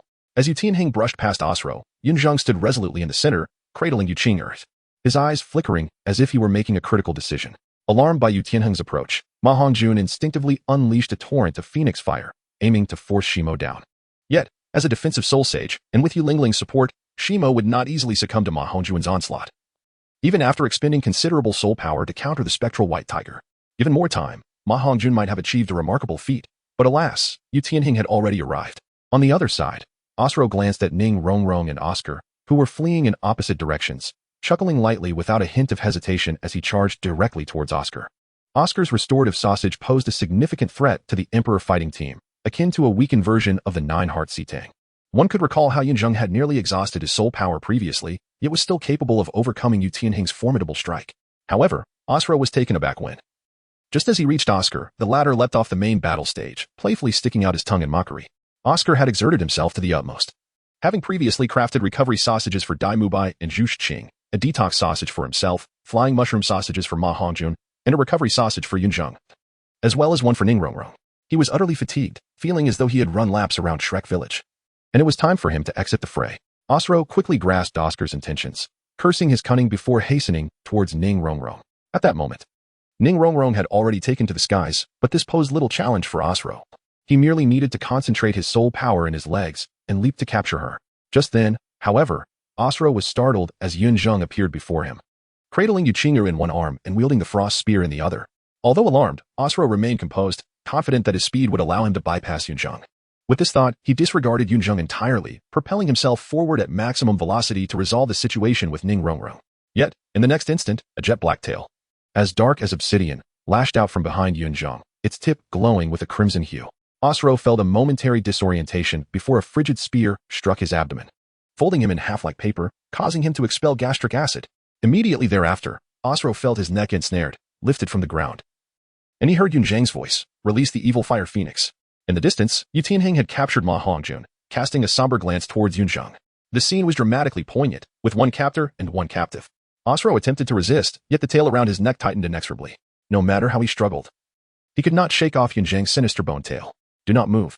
Yunzheng's icy voice echoed in Osro's ears.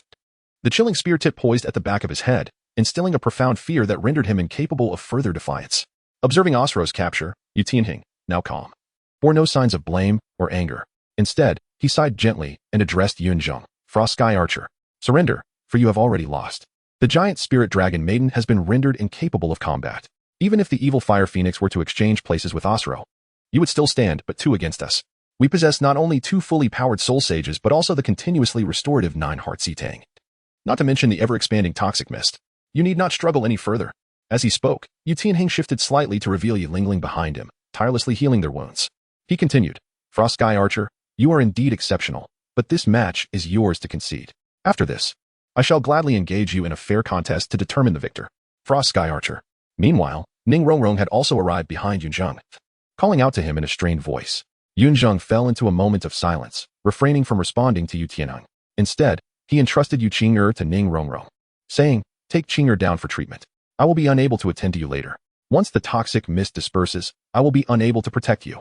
Ningrongrong gasped as she accepted Yuqing'er, but Yunzheng paid her no mind. He transformed his ice spear back into a bow, advancing step by step.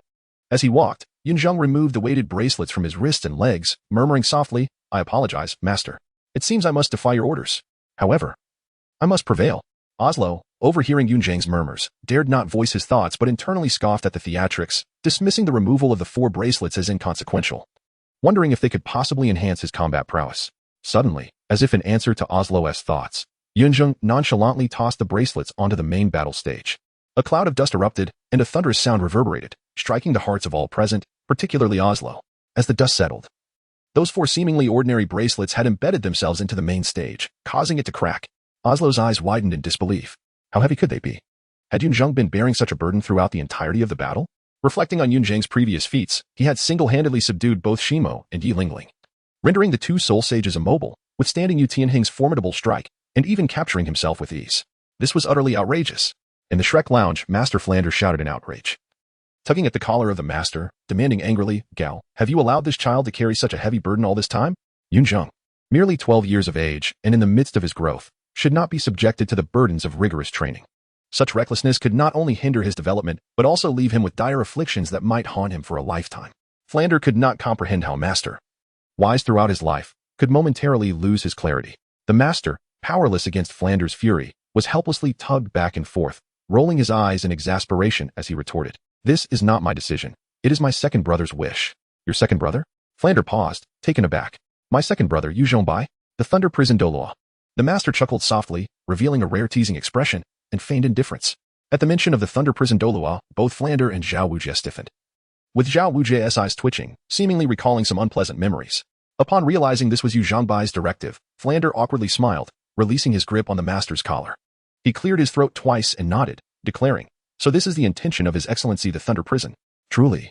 As the most gifted title de law of the Blue Lightning Overlord sect, his methods of instructing disciples are indeed extraordinary, beyond the comprehension of mere mortals like us. Old Zhao, how can you question His Excellency's educational approach?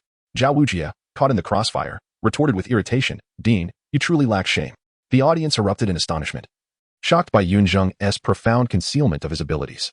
Yet, on the main stage, Yunzheng remained unfazed, his gaze intensely fixed on Yu Tianheng as he pronounced deliberately, "I shall say this once more, release the evil fire phoenix, and I shall free him." As he spoke, Yunzheng tightened his grip on his tail, eliciting a pained whimper from Osro. Observing that Yunzheng still possessed a trump card, Yu Tianheng's initial reaction was one of delight, thrilled at the prospect of a chance to contend with Yunzheng. However, this quickly morphed into a complex realization. The more exceptional Yunzheng proved to be, the more it validated Yu Zhengbai's choice and underscored the inadequacies of the younger generation of the Blue Lightning Overlord sect.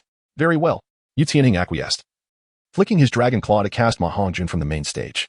Yunzheng remained true to his word, casting Osro aside. Yu Tianheng would never stoop to the ignoble act of exchanging hostages with Yunzheng, for they possessed the 9-heart Si Tang, and should Osro return to Yilingling, he could swiftly regain his strength. However, Ma Hongjun's combat prowess had diminished significantly. Thus, such an inequitable exchange, while advantageous for the royal fight, was beneath Yu Tianheng's pride. Just as Yu Tianheng trusted that Yunzheng would not betray his promise, he too had cast Ma Hongjun aside without hesitation. Finally, I pose one last inquiry. With the spread of the Bai Linzi due, how do you intend to respond? Yu Tianheng narrowed his eyes, his condition restored. As he stepped forward to question Yunzheng, Yunzheng flashed a smile and said, "I beg your pardon. I am immune to poison." The Bao of Shuang Tianyu is the epitome of ice, and within Yunzheng flows the coldest soul energy in existence, capable of freezing 100 poisons. Were it not for Yunzheng's lack of extensive frost attribute soul skills and the abundant soul energy to squander, they would not need to fear the poisonous green scales of Du Guyan. It is indeed absurd. Yunzheng possesses an ultimate ice martial spirit. Yet among his limited soul skills, only the first soul ring's ice attribute damage enhancement barely correlates with the ultimate ice, while the others seem entirely unrelated. The arm modification grants Yunzheng 2 combat stances. The air leap strike is a direct manifestation of stealthy assault, and although the downward strike amplifies the frost whisper spear, it truly bears little connection to the ultimate ice. The remaining skills, such as instant step and the illusionary effects of the evil spirit bone tail, are diverse but lack any frost soul skills. Very well, I shall defeat you and prove my talent. Upon hearing this, Yu Tianheng felt a surge of joy rather than surprise. The area of his dragon transformation expanded to its utmost, his arm morphing into a great shield of dragon scales. While crackling arcs of electricity flickered around him, a furious thunderstorm transformed into a thunder dragon, surging toward Yunzheng. In the distance, Yunzheng could even faintly hear the roar of the dragon. Yet, he did not confront Yu Tianheng head-on. Instead, he executed an instant step to evade. The thunder dragon burst forth from the main combat platform, intercepted by a soul master lurking in the shadows of the Grand Soul Arena. Meanwhile, Ning Rongrong comprehended the implications of Yunzheng's words. He understood his own positioning, while his instant step could help him evade countless attacks. If Ning Rongrong remained on the main platform, he could not stray too far from her, thereby limiting his own movements. Acknowledging this, despite her reluctance, Ning Rongrong realized she had become a burden to Yunzheng. Without further hesitation, she leaped off the main platform with Yu Qinger. Yu Tianheng paid no heed to Ning Rongrong and Yu Qinger. In his eyes, Yunzheng was merely clinging to a futile resistance. They boasted 2 high-tier battle soul masters and a 9-heart begonia martial spirit, a perfect trio of assault, defense, and healing. No matter how extraordinary Yunzheng was, it was inconceivable that he could confront 3 opponents of a higher rank. Thus, Yu Tianheng continued to assault the evasive Yunzheng, with the thunder dragon roaring and reducing the main platform to ruins.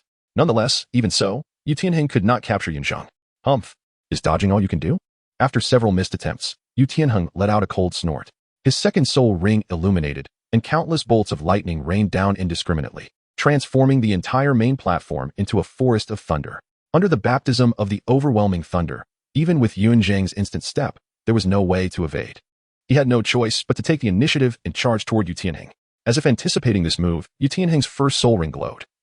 And under the enhancement of the dragon transformation secret, his first soul skill, Thunder Dragon Claw, expanded nearly twice its size, crashing down upon Yunzheng like a door slab. Yunzheng remained calm and composed, enveloping his legs with soul power before delivering a powerful kick. In that fleeting moment, Yu Tianheng felt as though he had been struck by a ferocious beast. His strength dissipated entirely, and even the thunderous energy in his palms could not halt the onslaught. He was uncontrollably thrust backward, a coppery sweetness flooding his throat as crimson blood sprayed into the air, interrupting both his first and second soul skills. This kick transported Yu Tianheng back to his youth, when he had foolishly challenged the elders of his clan.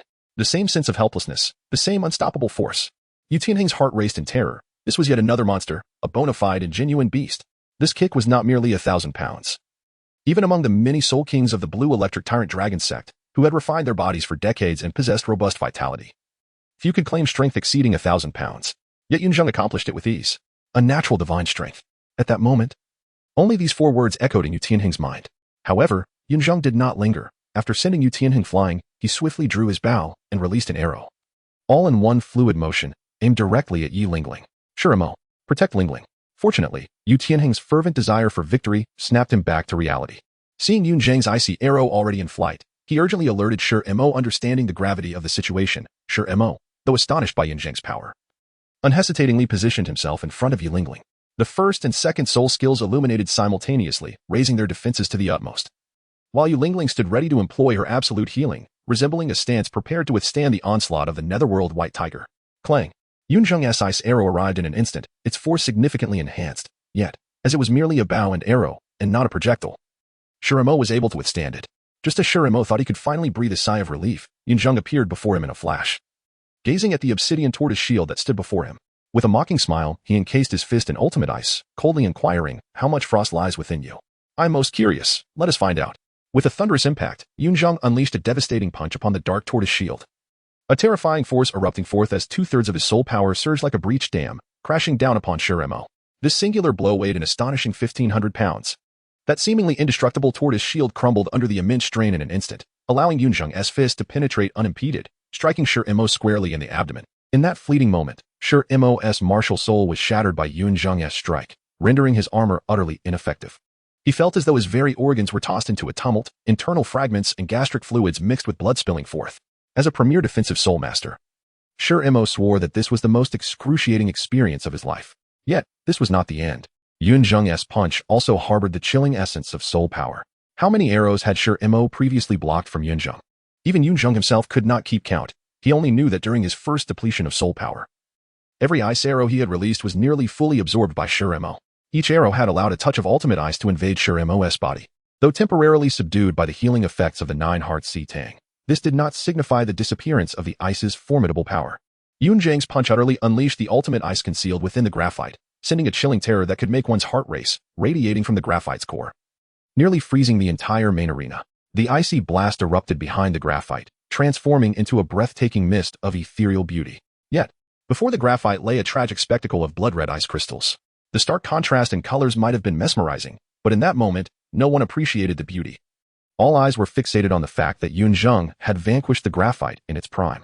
The revered Xuanwu turtle, known for possessing the world's foremost defensive beast spirit, was obliterated in a single blow by a great soul master, despite the significant disparity in their ranks.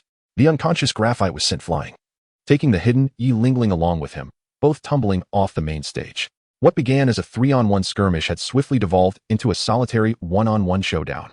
As the graphite and Yi Lingling were hurled away, Yu Tianheng carved a deep trench on the main stage, finally coming to a halt, coughing violently. His body racked with pain. He had no time to assess his condition or to concern himself with the fates of the graphite and Yi Lingling. Fortunately for him, Yunzheng's kick had merely aimed to repel him, providing an opportunity to strike the graphite. Moreover, Yu Tianheng had trained his body since childhood and had not exited his spirit possession state like the graphite had. Without hesitation, Yu Tianheng sprang to his feet, activating his second and third soul rings simultaneously, unleashing a torrential downpour of thunder like a dense forest. This time, Yu Tianheng left no gaps, especially on his flanks. That previous kick had made him acutely aware of the chasm between himself and Yunzheng. The latter's physical prowess was unlike anything Yu Tianheng had ever witnessed. Just the sheer force was enough to send tremors through his heart, and if that were to be coupled with the penetrating cold of the soul power, he would not merely face instant defeat, but severe injury. The Blue Lightning Tyrant Dragon clan was renowned for its formidable prowess at both close and long range. With thunderous roars and unparalleled might, possessing almost no flaws, rightfully considered the premier martial clan of the Douluo Continent. Anyone who dared to oppose a member of the Blue Lightning Tyrant Dragon clan would find themselves at a loss. Yet today, in the presence of Yunzheng, Yu Tianheng suddenly realized he was nothing more than a jest. Before Yunzheng, his so-called dragon transformation secret was as fragile as parchment, easily crumpled beneath a single foot, leaving him in agony and blood surging back. Yu Tianheng understood that against Yunzheng, his only remaining advantage was his cultivation level. Regardless of how extraordinary Yunzheng may be, a Grand Soul Master remains a Grand Soul Master. Yunzheng had already exhausted his soul power once. Even though he had consumed numerous restorative sausages, a complete recovery was unattainable. Moreover, the remarkable punch he just delivered cost him a significant portion of his soul energy. Yu Tianheng could assert with certainty that, despite the depth and density of Yunzheng's soul power, very little remained at this moment. In contrast, Yu Tianheng had recently benefited from the healing of the 9 heart sea Tang, and although he suffered external injuries from Yunzheng's kick, his soul power had not been significantly depleted. Yu Tianheng merely needed to leverage the overwhelming advantage of his soul power to unleash a tempest of lightning, denying any opportunity for close combat, and simply wait until Yunzheng's energy was entirely exhausted. Victory would be his.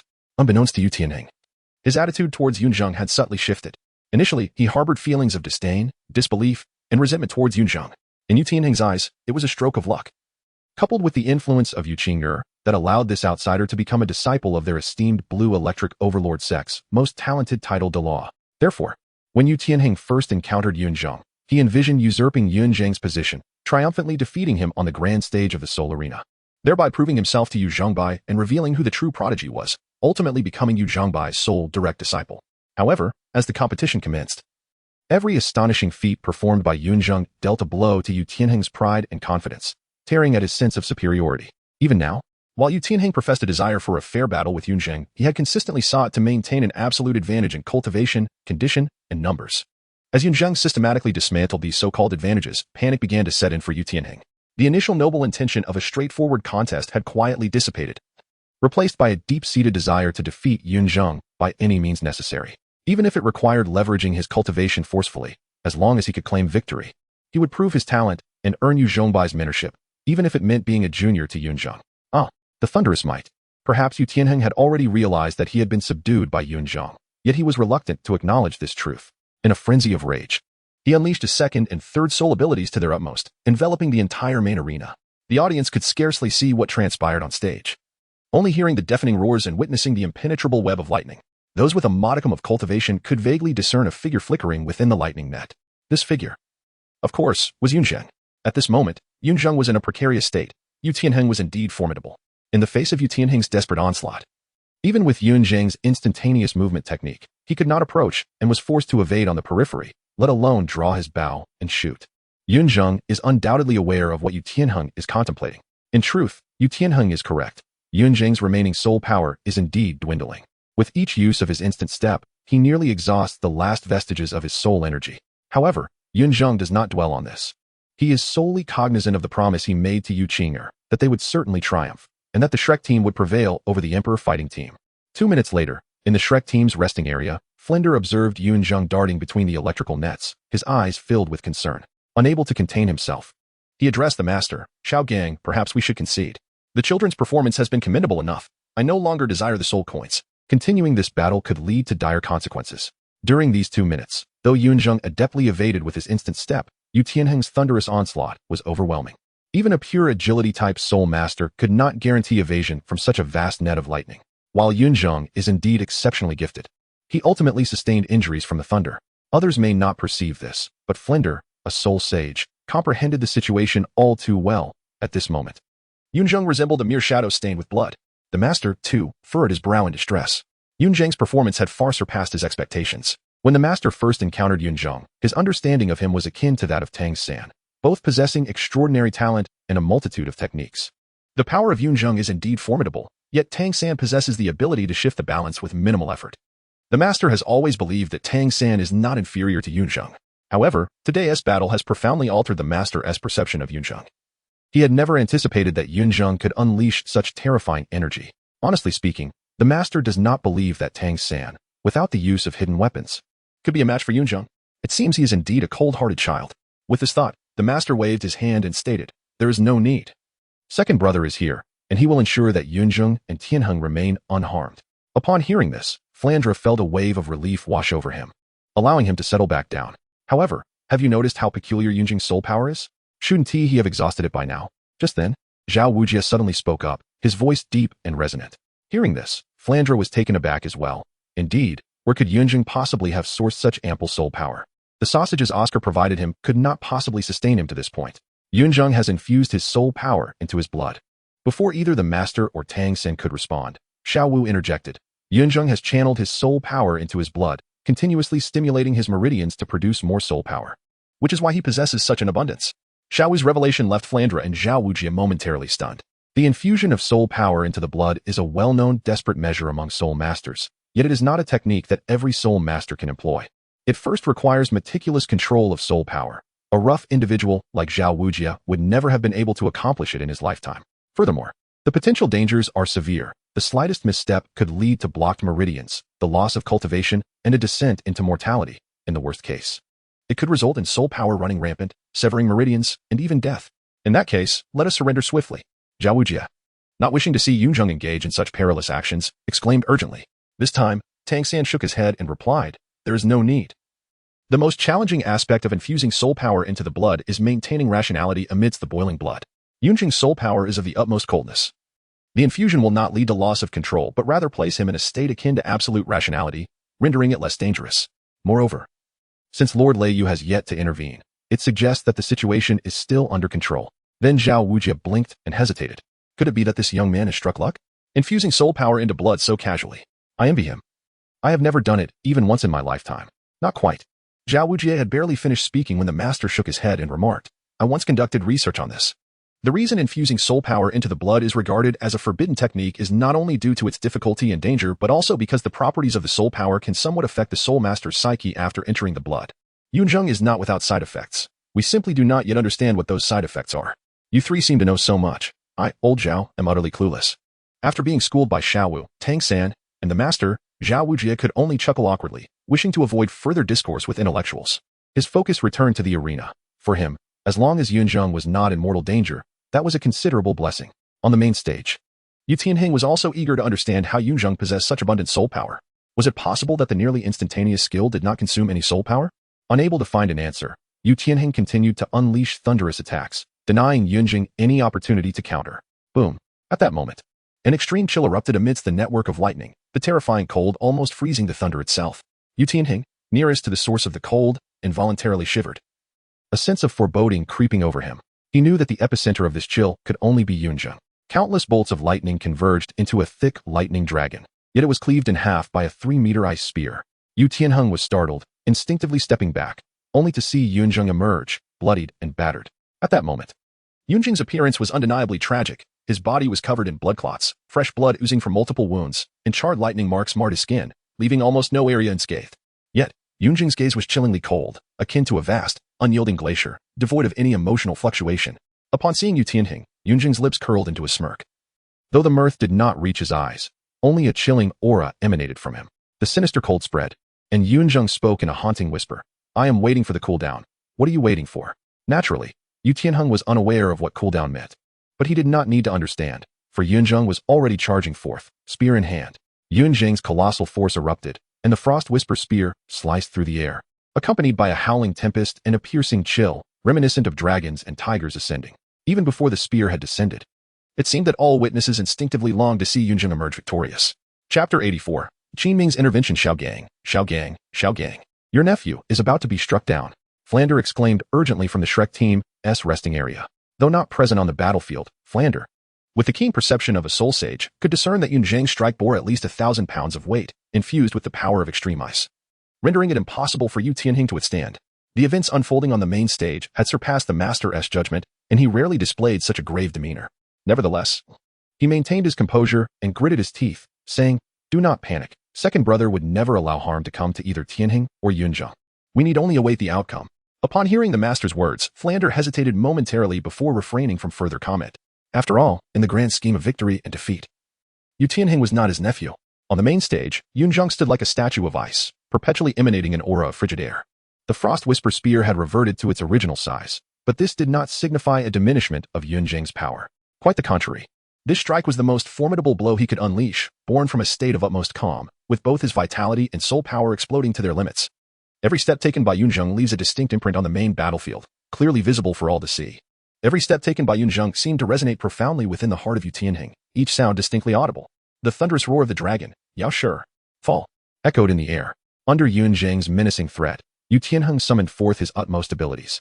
The previously maximized area of his dragon transformation felt as if it had come to life in that fleeting moment. A vividly animated blue electric Tyrannosaurus erupted from Tianheng's palm, instantly depleting all his soul power. As the raging thunder unleashed upon the main battle platform appeared to have found its sovereign, surging into the blue electric Tyrannosaurus like swallows returning to their nests. This was the final trump card of the blue electric tyrant family, which could only be wielded by those possessing the blue electric Tyrannosaurus spirit. However, once employed, Tianheng would be unable to harness any soul power for an entire week. Yet, at this moment, Tianheng was beyond caring about the consequences. He realized that Yunzheng must be afflicted with a grave malady.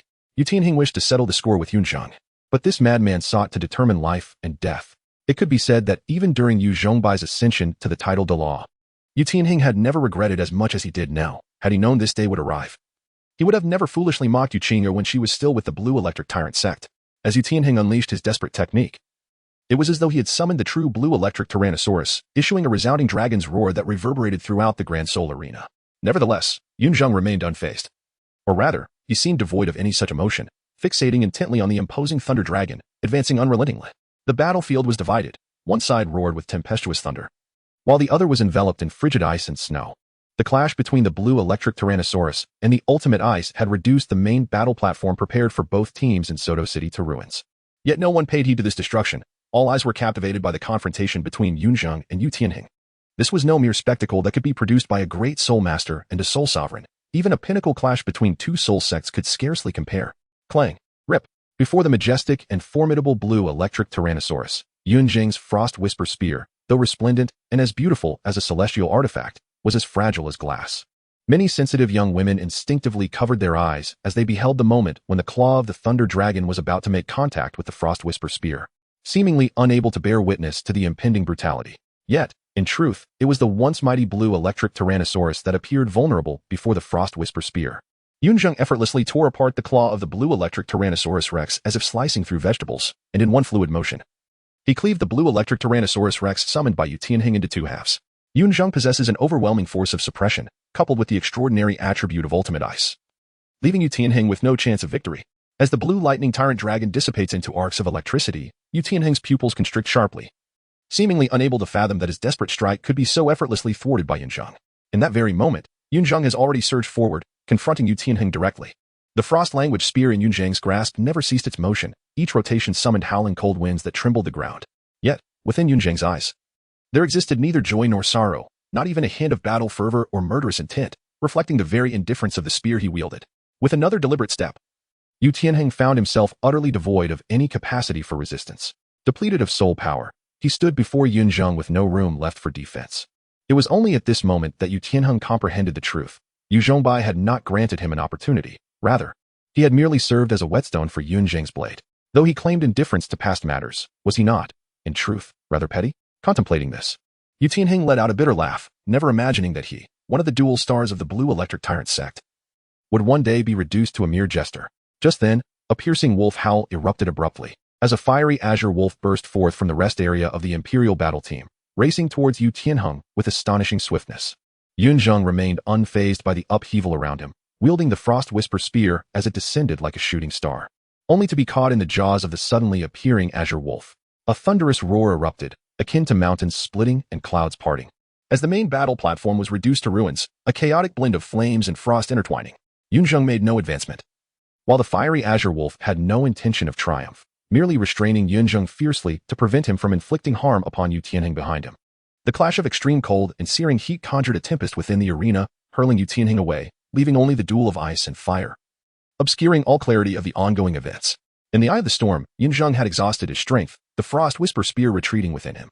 Gazing at the refined middle-aged man before him, Yunzheng summoned his last vestige of power and whispered, "I have won." With those words, he succumbed to unconsciousness, collapsing entirely. Qin Ming observed the young disciple before him, glancing at his trembling right hand, unable to suppress a bitter smile. Once, he believed he was the most exceptional student of Shrek Academy, yet it was evident now that talents emerge from every generation. His tale at Shrek Academy would inevitably be overshadowed by the young man before him. In comparison to Yunzheng, he scarcely amounted to a mere anomaly. During his time as a Grand Soul Master, he was no match for today's Osro, let alone for Shimo and Yu Tianheng. Yet, Yunzheng, almost single-handedly, had vanquished all three, along with Yulingling. It was nothing short of miraculous. Ah, what an unpredictable young disciple. Reflecting on this, Qin Ming sighed once more, carefully lifting Yunzheng and releasing a tremor of soul power to dissipate the tempest engulfing the soul arena. Upon regaining sight of the audience, it was unsurprising to witness a chorus of gasps and boos. The intervention of the team leader in a competitive match was the last thing spectators wished to behold, as it often evoked a sense of inadequacy. However, Qin Ming had no alternative. Yunzheng's reckless assault could have led to dire consequences. Had that strike landed, he would have had to attend Yu Tianheng's funeral the following day, and perhaps his own the day after. How could he stand idly by and witness Yu Tianheng perish here? Nevertheless, Qin Ming remained gentlemanly as he bowed to the audience, sincerely expressing, I apologize for the inconvenience. This match has resulted in our royal fighting team's defeat. His voice, though soft, resonated throughout the grand arena, a testament to his undeniable strength. Realizing this, the previously jeering crowd fell silent. Noticing the change, Qin Ming chuckled lightly, harboring no anger, and addressed the dazed Yunzheng. Tianheng, let us go. Yet, Yunzheng seemed oblivious to Qin Ming's words, fixated on Yunzheng in his arms, and then retrieved the weighted bracelets that Yunzheng had discarded, attempting to lift them. With all his might, Yunzheng managed to raise 4 of the heavy bracelets, but it was utterly impossible to endure such weight in daily life, let alone in battle. Experiencing the stark contrast between himself and Yunzheng, Yunzheng departed in a daze without needing further prompting from Qin Ming. In response, Qin Ming could only heave a sigh. Long ago, Qin Ming had warned Yunzheng that there were realms beyond his own and people beyond his reckoning, urging him against arrogance. However, the inherent pride of the Blue Lightning Tyrant Dragon Sect had caused Yunzheng to disregard such advice. Today's crushing defeat, had it not been for Qin Ming's intervention, might have cost him his life. The impact of this experience on Yunzheng was, undoubtedly, profound. In the Shrek team's lounge, Master hesitated upon seeing Yunzheng's silhouette, but ultimately chose to step outside. Flinders showed no intention of stopping him, allowing Master to proceed. Chapter 85. After effects. When Yunzheng awoke, he found himself lying in a bed. Yunzheng's head felt heavy and clouded. He could not ascertain how many days had passed. A refreshing coolness enveloped his entire being. Instinctively, he raised his hand to gently massage the acupoint on his nose, only to be taken aback by the realization that his arm was swathed in thick bandages. To his astonishment, he discovered that nearly his entire body was ensconced in bandages, extending all the way up to his neck. As the individual directly affected, Yunzheng was acutely aware of his condition. Knowing full well that he was far from being in a state that warranted being wrapped like a mummy, at the very least, he was still capable of moving independently. Yunzheng, you are awake. Yunzheng stretched his limbs and resolved to rise from bed to fetch himself a cup of water. However, his movements roused Yuqing'er, who had been vigilantly watching over him by his bedside. Upon seeing Yunzheng awaken, she cried out in overwhelming joy, her voice tinged with emotion, and instinctively reached to embrace him. Yet, mindful of his injuries, she tempered her actions, gently wrapping her arms around him with utmost care. Tears brimmed in her glistening eyes, evoking a profound sense of tenderness. In that moment, Yunzheng felt a peculiar dissonance. Yuqing'er's embrace was both familiar and foreign. Familiar because she was Yuqing'er, the companion with whom he had shared 6 years of his life, someone for whom he would sacrifice anything. Yet, it felt foreign due to the absence of the previous subtle, elusive sensations that had characterized their bond. The delightful tingling and the soft warmth he once felt had entirely vanished. As Yuqing'er held him, alternating between laughter and tears, she incessantly apologized and expressed her worries, her tears soaking the bandages on Yunzheng's shoulder. Yet, within him, a profound tranquility prevailed. Yunzheng discovered that he seemed to have lost all emotions. He was uncertain about what had transpired. Logically, he should have felt panic, yet in reality, he could not even muster the sentiment of alarm. His heart was as tranquil as a stagnant pond. Fortunately, the absence of emotion was compensated by an unwavering clarity of mind. Yunzheng was acutely aware of what he ought to do at that moment. He moved his somewhat stiff face, forming a gentle smile, and patted Yuqing'er on the back, softly saying, There, I have awakened, haven't I? And we emerged victorious. Am I not correct? Whether it is Yunzheng or Yunzheng, we shall prevail. He was quite adept at feigning emotion since childhood. You still dare to say that? Upon hearing Yunzheng's words, Yuqing'er wept even more bitterly, her voice trembling with fear as she replied, You have no idea how worried I was for you throughout the entire day. Deep within Yunzheng, there was no sense of abnormality. Yet he feigned a look of supplication on the surface, softly murmuring, I was wrong. You need not apologize. You are my hero. Upon hearing Yunzheng's voice laced with remorse, Yuqing'er playfully twisted her body, nearly pressing herself against him, and, in a dreamy tone, she retorted. Whether it was merely Yunzheng's illusion or not, when Yuqing'er uttered those words, a subtle ripple seemed to stir within his heart, though it quickly subsided into tranquility. This revelation, while failing to evoke any joyous sentiment in Yunzheng, made him realize that his emotions had not vanished. They appeared merely suppressed to an exceedingly low threshold. In any case, it was a positive discovery. If you continue to utter such sentimental words, I might just lose my composure. Yunzheng jested with deliberate levity, adding, As I am still an injured party, let us discuss something more serious. What transpired after I lost consciousness? Upon hearing this, a charming blush graced Yuqing'er's delicate features as she playfully struck Yunzheng, pushing him away with mock annoyance. After all these years, she was well aware of the implications behind Yunzheng's just about losing control. In such a context, whether to commend his vitality and resilience or to lament his lack of decorum left Yuqing'er at a loss. Yunzheng did not feign anguish with loud cries. Instead, he tenderly wiped away the tears from Yuqing'er's eyes. Her charming face flushed again, though it bore no hint of embarrassment. Had it not been for Yunzheng's insistence, they might have long since turned raw rice into scorched remnants, and yet here they were, still at the beginning. While savoring Yunzheng's gentleness, Yu Qing'er remarked, "When I regained consciousness, we had already triumphed. You should have seen the frenzied expressions on those noble aristocrats. It was quite amusing. I had not anticipated that the leader of the royal combat team would be a student of the dean, our senior. It seems he wishes for us all to attend the Heavendo Royal Academy for a superior education." Then, my uncle and the dean began to quarrel. My uncle advocated for us to go to the Heavendo Royal Academy, while the dean vehemently opposed it. The dispute was rather fierce. However, the dean ultimately acquiesced to our senior's proposal, citing some metaphor about leveraging opportunities. At that moment, I was worried about you and did not listen closely. It appears they plan to depart in 2 months to take us to the Heavendo Royal Academy for registration. What do you think? Should we go together? As Yu Qing'er uttered her final words, a palpable conflict was evident in her tone. On one hand, she was acutely aware of Yunzheng's disdain for the aristocracy. In the past, he would certainly have had no desire to attend any royal academy. On the other hand, Xiaowu, Ning Rongrong, and Zhu Shuqing had all agreed. And Yu Qing'er did not wish to part ways with her dear friends. Upon hearing Yu Qing'er's words, a flash of insight crossed Yunzheng's mind, and his brow furrowed slightly. Thus, it seemed that Shrek Academy was indeed destined to visit the Heavendo Royal Academy, and as if by fate, the Golden Iron Triangle would reunite, with the Lamba Academy being renamed Shrek Academy. Yunzheng understood that, had it been his former self, he would undoubtedly feel indignation or resentment at this moment. After all, attending the Royal Academy of Tiando would inevitably lead to being cast aside. Yunzheng was not fond of extending his face for others to strike. However, for him at present, devoid of emotional sway, he perceived it as a trivial matter, one that did not warrant alteration. He chose to let nature take its course, for what the so-called noble families of Tiando represented was, in his eyes, nothing short of a farce, destined for reckoning in due time, serving merely as a reason for future Tiando nobles to reflect upon their misdeeds. Of course, Yunzheng understood that this was merely his current perspective. Whether this sentiment would persist upon the restoration of his emotions remained uncertain. Yu Qing'er, blissfully unaware of Yunzheng's contemplations, assumed he was merely seeking to comprehend the situation in greater detail. With a playful glint in her eye, she remarked, "Father should possess more information. Allow me to summon him. Master has arrived as well."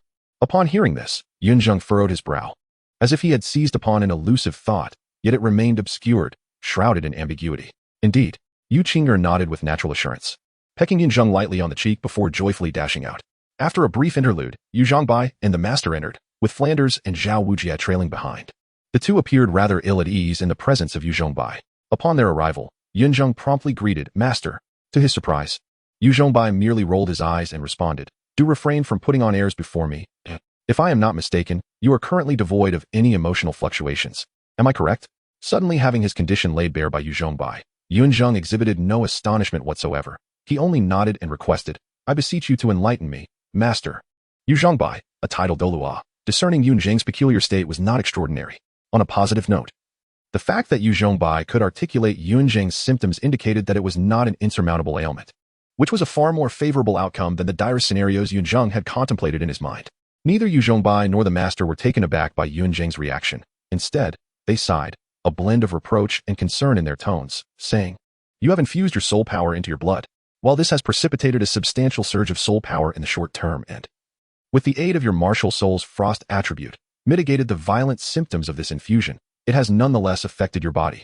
Until the residual soul power within your bloodstream dissipates entirely, you will remain devoid of emotional fluctuations. According to Xiao Gang's calculations, this process will require approximately 5 days. During this period, you must rest adequately, refrain from cultivation, and avoid utilizing soul power. Do you understand?" Yunzheng nodded slightly. It had only been 5 days. He should have felt joy, yet he was disinclined to feign enthusiasm before Yu Zhongbai and the master, merely accepting this reality with an expressionless demeanor.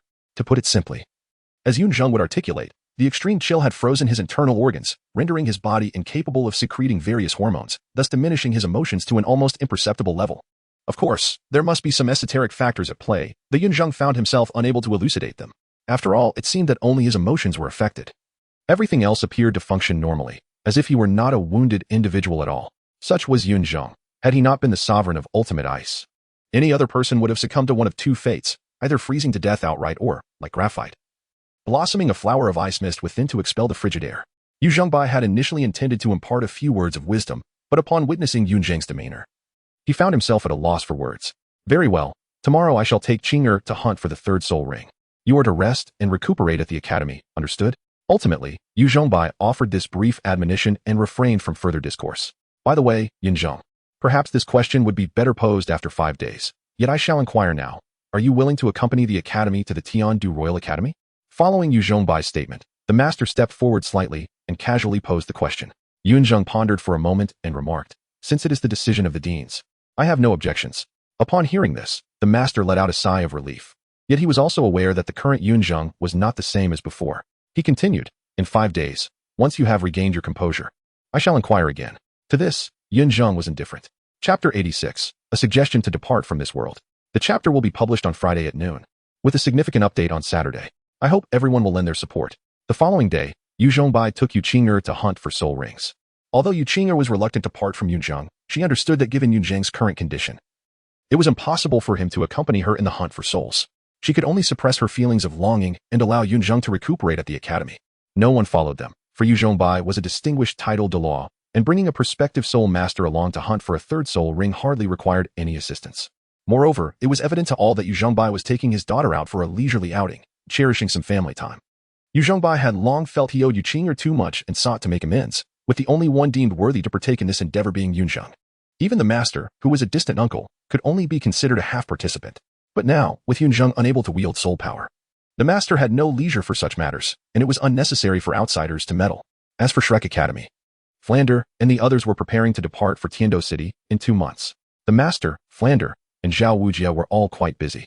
For Dai Mubai and the other students, the 2-month period was effectively a holiday from the academy, devoid of any specific training. They were free to pursue whatever they wished according to their own initiative. However, having witnessed Yunzheng's true strength, even the laziest among them, Ma Hongjun, took it upon himself to devise a training schedule. No one wished to fall behind, and while Yunzheng was unable to train, narrowing the gap, even if only slightly, seemed worthwhile.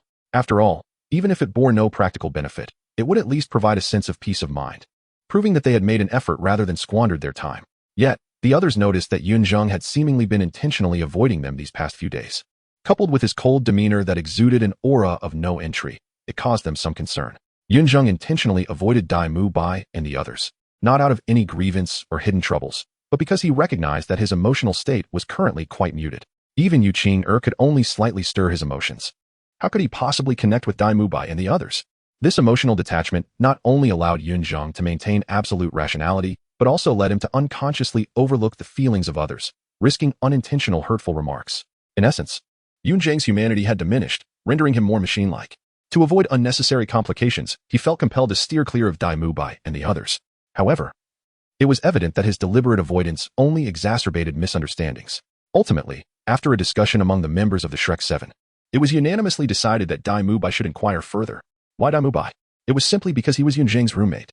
Moreover, it was well understood that, apart from Yu Qing'er, Yunzheng's closest relationships at Shrek Academy were with Dai Mubai and Ning Rongrong. Although Ning Rongrong possessed a somewhat capricious nature, she was still a girl, and many topics were not easily broached. Thus, it fell to Dai Mubai to facilitate the conversation. Yunzheng remained oblivious to the gathering of 7 individuals that night. As was his custom, he ascended to the rooftop, brought forth a small stool, arranged some fruits, and poured a modest flask of clear wine to sip under the night breeze. It was not that Yunzheng sought to indulge in the arts, rather, the inability to cultivate due to recent circumstances, combined with his long-standing habit of maintaining a vigilant and composed mind, rendered him unable to find slumber. As the interminable night stretched on, he felt the need to engage in some activity, and drinking wine beneath the moonlight seemed far more fitting than merely quenching his thirst. Dai Mubai, upon noticing Yunzheng's presence atop the roof, discreetly emerged from his training, curious to discern what Yunzheng was up to. However, as soon as Dai Mubai stepped outside, he was met with Yunzheng's indifferent voice. "I sensed something peculiar about you upon returning to the dormitory today. If you have something to say, speak plainly. I am not in the mood to guess your thoughts." The sound of Yunzheng caused Dai Mubai to stiffen momentarily, followed by an awkward chuckle. Realizing he had been discovered, he boldly leaped onto the rooftop and shamelessly seated himself beside Yunzheng. Observing the table before Yunzheng, he forced a laugh and remarked, "On this prolonged night, you possess such refined taste, indulging in solitary drinking beneath the moonlight?" Upon hearing Dai Mubai's words, Yunzheng chose not to engage and simply reiterated, "Speak plainly." Caught off guard by Yunzheng's directness, Dai Mubai felt a lump in his throat. Noticing that Yunzheng's gaze remained unwavering and devoid of any emotion, he abandoned any unnecessary probing and stated directly, "It's nothing much, really. It's just that everyone has noticed you seem rather unhappy these past few days, and you've been intentionally avoiding us. So they sent me to inquire what is troubling you. Is it because Qing'er is not around? Or have we inadvertently upset you?" Upon hearing this, Yunzheng was momentarily taken aback. His remarkably composed mind prevented any sense of panic or embarrassment from surfacing. After a slight furrow of his brow, he elucidated, "You have misunderstood. It is not due to Qing'er, nor because of any of you. It is my own issue. In the previous battle, I infused my soul power into my blood. The soul power of the frost sky featherbow is of an exceedingly frigid nature, while it counterbalanced the violent bloodlust of the infused soul power. It also affected my body. For a short duration, I shall not experience any emotional fluctuations. To put it simply, for the next few days, aside from being unable to wield my soul power, my speech and actions will be rather blunt. You must have sensed this already, haven't you?" After Yunzheng's explanation, Daimubai blinked in astonishment, seemingly unable to fathom that such an absurd situation could arise. "Then why didn't you tell us earlier? We were genuinely worried about you," Daimubai exclaimed, rolling his eyes in exasperation. "You did not inquire," Yunzheng replied, maintaining his emotional detachment, his voice calm and measured. Yunzheng's words left Daimubai at a loss for words. Strictly speaking, Yunzheng remained a patient, and he had mentioned that his manner of speaking was rather forthright, leaving Daimubai with no choice but to endure it. However, upon discovering that Yunzheng was merely affected by the aftereffects of soul power entering his blood, Daimubai felt a sense of relief and mischief arose within him. He deliberately performed a few comical gestures, only to hear Yunzheng remark, "I am simply emotionally subdued, not forgetful. Everything you are doing now, I will remember. I cannot guarantee that I won't mock you in a few days." This left Daimubai momentarily speechless, and he quickly masked his surprise by playfully draping an arm over Yunzheng's shoulder, teasing, "Honestly, a heartless assassin in a youthful form like yours is quite appealing to the affluent ladies." On a typical day, Yunzheng would have laughed and retorted. But now he responded earnestly, "Joy, anger, sorrow, and desire. Indeed, lust for beauty is also a form of emotion. Theoretically, what you say holds no significance for me at present." Daimubai found himself at a loss for words. Seeing that Yunzheng was genuinely disinterested in banter, he sighed lightly and remarked, "This is truly dull." With that, he casually picked up a wine glass from the table, intending to drink it all in one go. Just then, Yunzheng snatched the glass from Daimubai's hand. "Hey, seriously? No need to be so stingy. It's quite rare for me to accompany someone for a drink," Daimubai exclaimed, feeling frustrated. "I simply find you unappealing," Yunzheng replied, disregarding Daimubai's gaze as he retrieved another glass from the soul guide device. "You're quite something." Daimubai observed Yunzheng's actions with keen eyes, clicking his tongue in annoyance as he seized the newly produced glass, filling it to the brim before downing it in one gulp. Unmoved, Yunzheng continued to drink in the wind. Perhaps in retaliation for Yunzheng's disdain, Daimubai drank with fervor.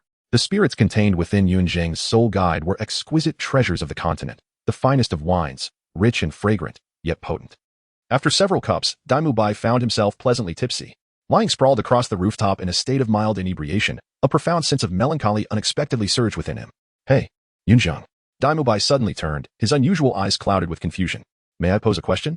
I would personally advise against asking me anything at this moment." Yunzheng replied coolly, taking a delicate sip of the clear liquor, effectively declining Daimubai's inquiry. However, Daimubai paid no heed to Yunzheng's refusal and continued. "You are aware of the Luo Empire, are you not?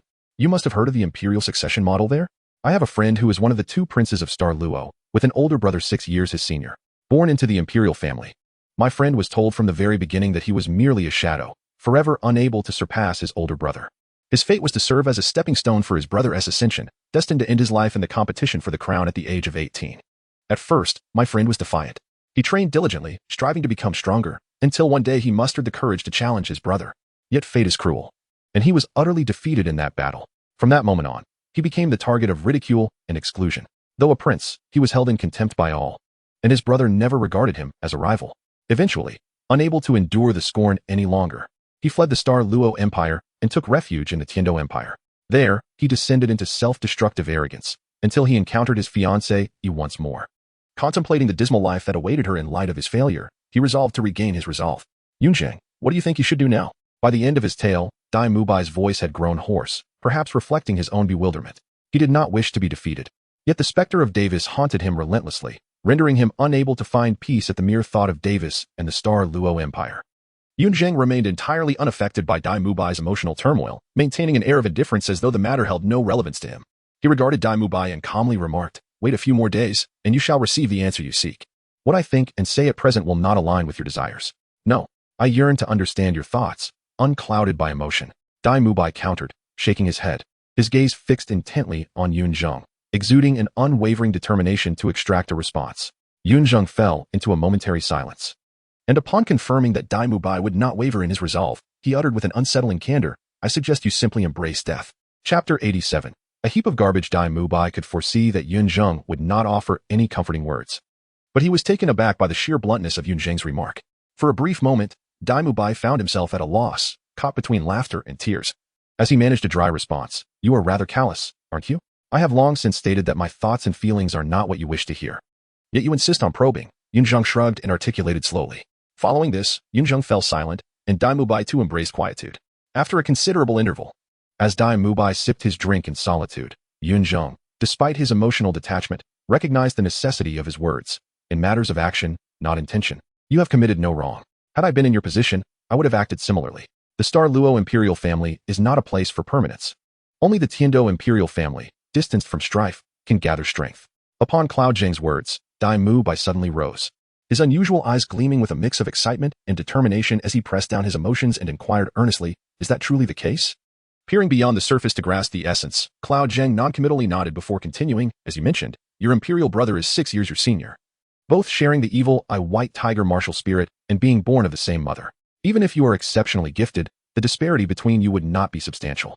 Under the election rules of the Douluo imperial family, while you dedicate yourself to cultivation, your brother will not remain idle. In simple terms, your defeat was entirely foreseeable. Those who once mocked you are not oblivious to this truth. Those who conspired against you are even more aware of the injustices you have faced. Yet, why do they persist in their actions? The answer is straightforward. They have already chosen their sides. Your brother began to forge alliances when you were still young. Everything you encountered was, in essence, a scheme, an intricate plot to shatter your confidence and lead you to self-destruction. From the very beginning, there was no place for you within the Douluo imperial family. Coming to the heavenly was, indeed, a prudent decision.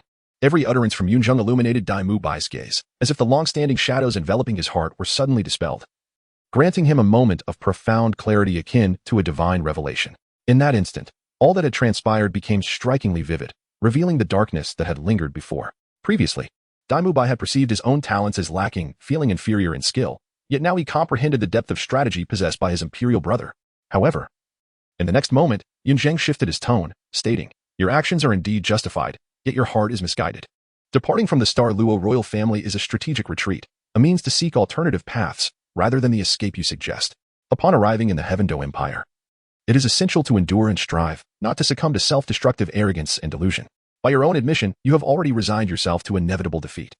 No one can assist you, for by the age of 18, your royal brother will surely extinguish your flame, rather than await your demise. It would be more prudent to take your own life, thus alleviating much of the turmoil and regret." Ahem. Each of Yunzheng's words resonated profoundly, leaving Dai Mubai's face flushed with embarrassment, prompting him to cough twice and force a smile as he retorted, "I have already stated. It is a matter concerning a friend, not myself." Yunzheng cast a sidelong glance at Dai Mubai and promptly exposed him, stating, "With your evil white tiger and the nether cat spirit, along with the distinctive heterochromia, you are merely deceiving yourself. Before indulging in such self-delusion, you ought to at least darken your eyes. Otherwise, anyone who gazes upon you could recite your entire family lineage." Coughing lightly, as if to mask his discomfort, Dai Mubai cleared his throat twice, feeling the sting of Yunzheng's unceremonious remarks. The act of creating friendships out of thin air was well understood among them, and few would dare to pierce this last veil of pretense. Yet Dai Mubai overlooked the fact that Yunzheng, now emotionally detached, was indifferent to his discomfort.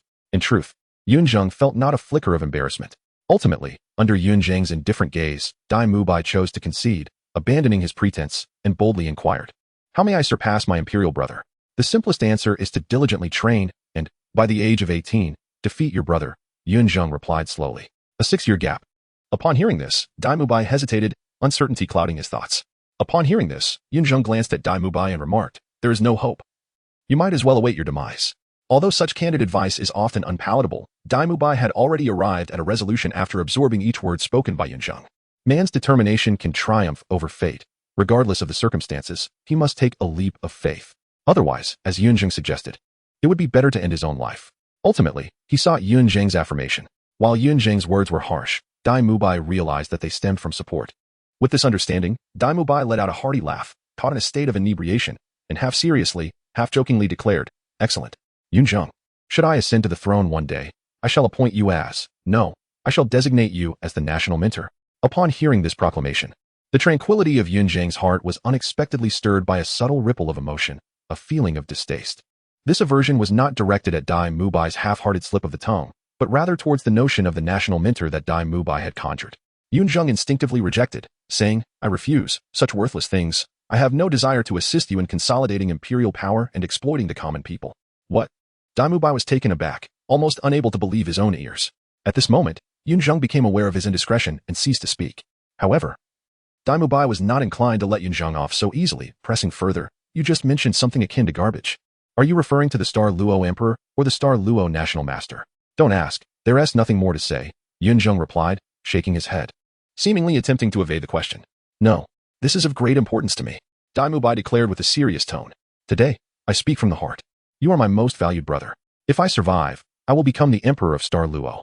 I have the right to know how my closest friend perceives this matter. With that, Dai Mubai fixed his gaze on Yunzheng, his expression solemn and devoid of inebriation. He waited patiently for Yunzheng's response until he nearly believed that Yunzheng would remain silent. Suddenly, Yunzheng spoke. It is not just one. Both are akin to refuse. Whether it be the Star Luo Emperor or the National Master, they are both worthless, along with the nobility, including those of Tiando, Star Luo, and all the aristocracy and royalty across the continent. They are all akin to garbage. So, you harbor disdain for the nobility? Dai Mubai was momentarily taken aback, feeling a sense of relief within. It was not uncommon for individuals to despise the aristocracy, and as Dai Mubai understood, despite Yunzheng's connection to the powerful, his past experiences had not been particularly favorable, making such sentiments understandable. Reflecting upon this, Dai Mubai sought to console him. You need not be so extreme. While there certainly exists extravagant nobility and royalty, not every one of them is like that. Some can maintain their integrity, at least, I assure you. I am not among them. If you truly cannot tolerate them, once I ascend the throne, you may unleash your wrath upon them. I will wholeheartedly support you. No. You misunderstand, Yunzheng replied, shaking his head at Dai Mubai's earnest promise. What I refer to is not the individuals, but the system. Whether it is an empire or a kingdom, at its core, it is an exploitative system of centralized power. The imperial authority is supreme, with clear hierarchies below it. The lords and nobles all belong to the ruling class, enjoying superior rights while taxing and exploiting the common people, yet their obligations are minimal, especially in the Tiando Empire. The duties of the nobility seem to consist solely of arrogance and caprice. Within such a system, the rights of the common folk are severely diminished, while their obligations are exaggerated. This inequitable system of rights and obligations, what else can it be but garbage? You are a prince, even if you are fallen from grace. You cannot comprehend the suffering of the common people. You would not know that for some, merely surviving demands all their efforts. In this rigid class structure, where the path to advancement lies solely in becoming a soul master, ordinary individuals are numb. The darkness and despair that follow this numbness are beyond your imagination. As for those so-called noble individuals who maintain their integrity, at this point, Yunzheng paused, fixing his gaze on Dai Mubai as he continued. Those who can remain unsullied in an environment of extravagance are indeed commendable, but I emphasize that my critique is of the system, not of individuals. Even if these individuals are gold, throwing a few pieces of gold into a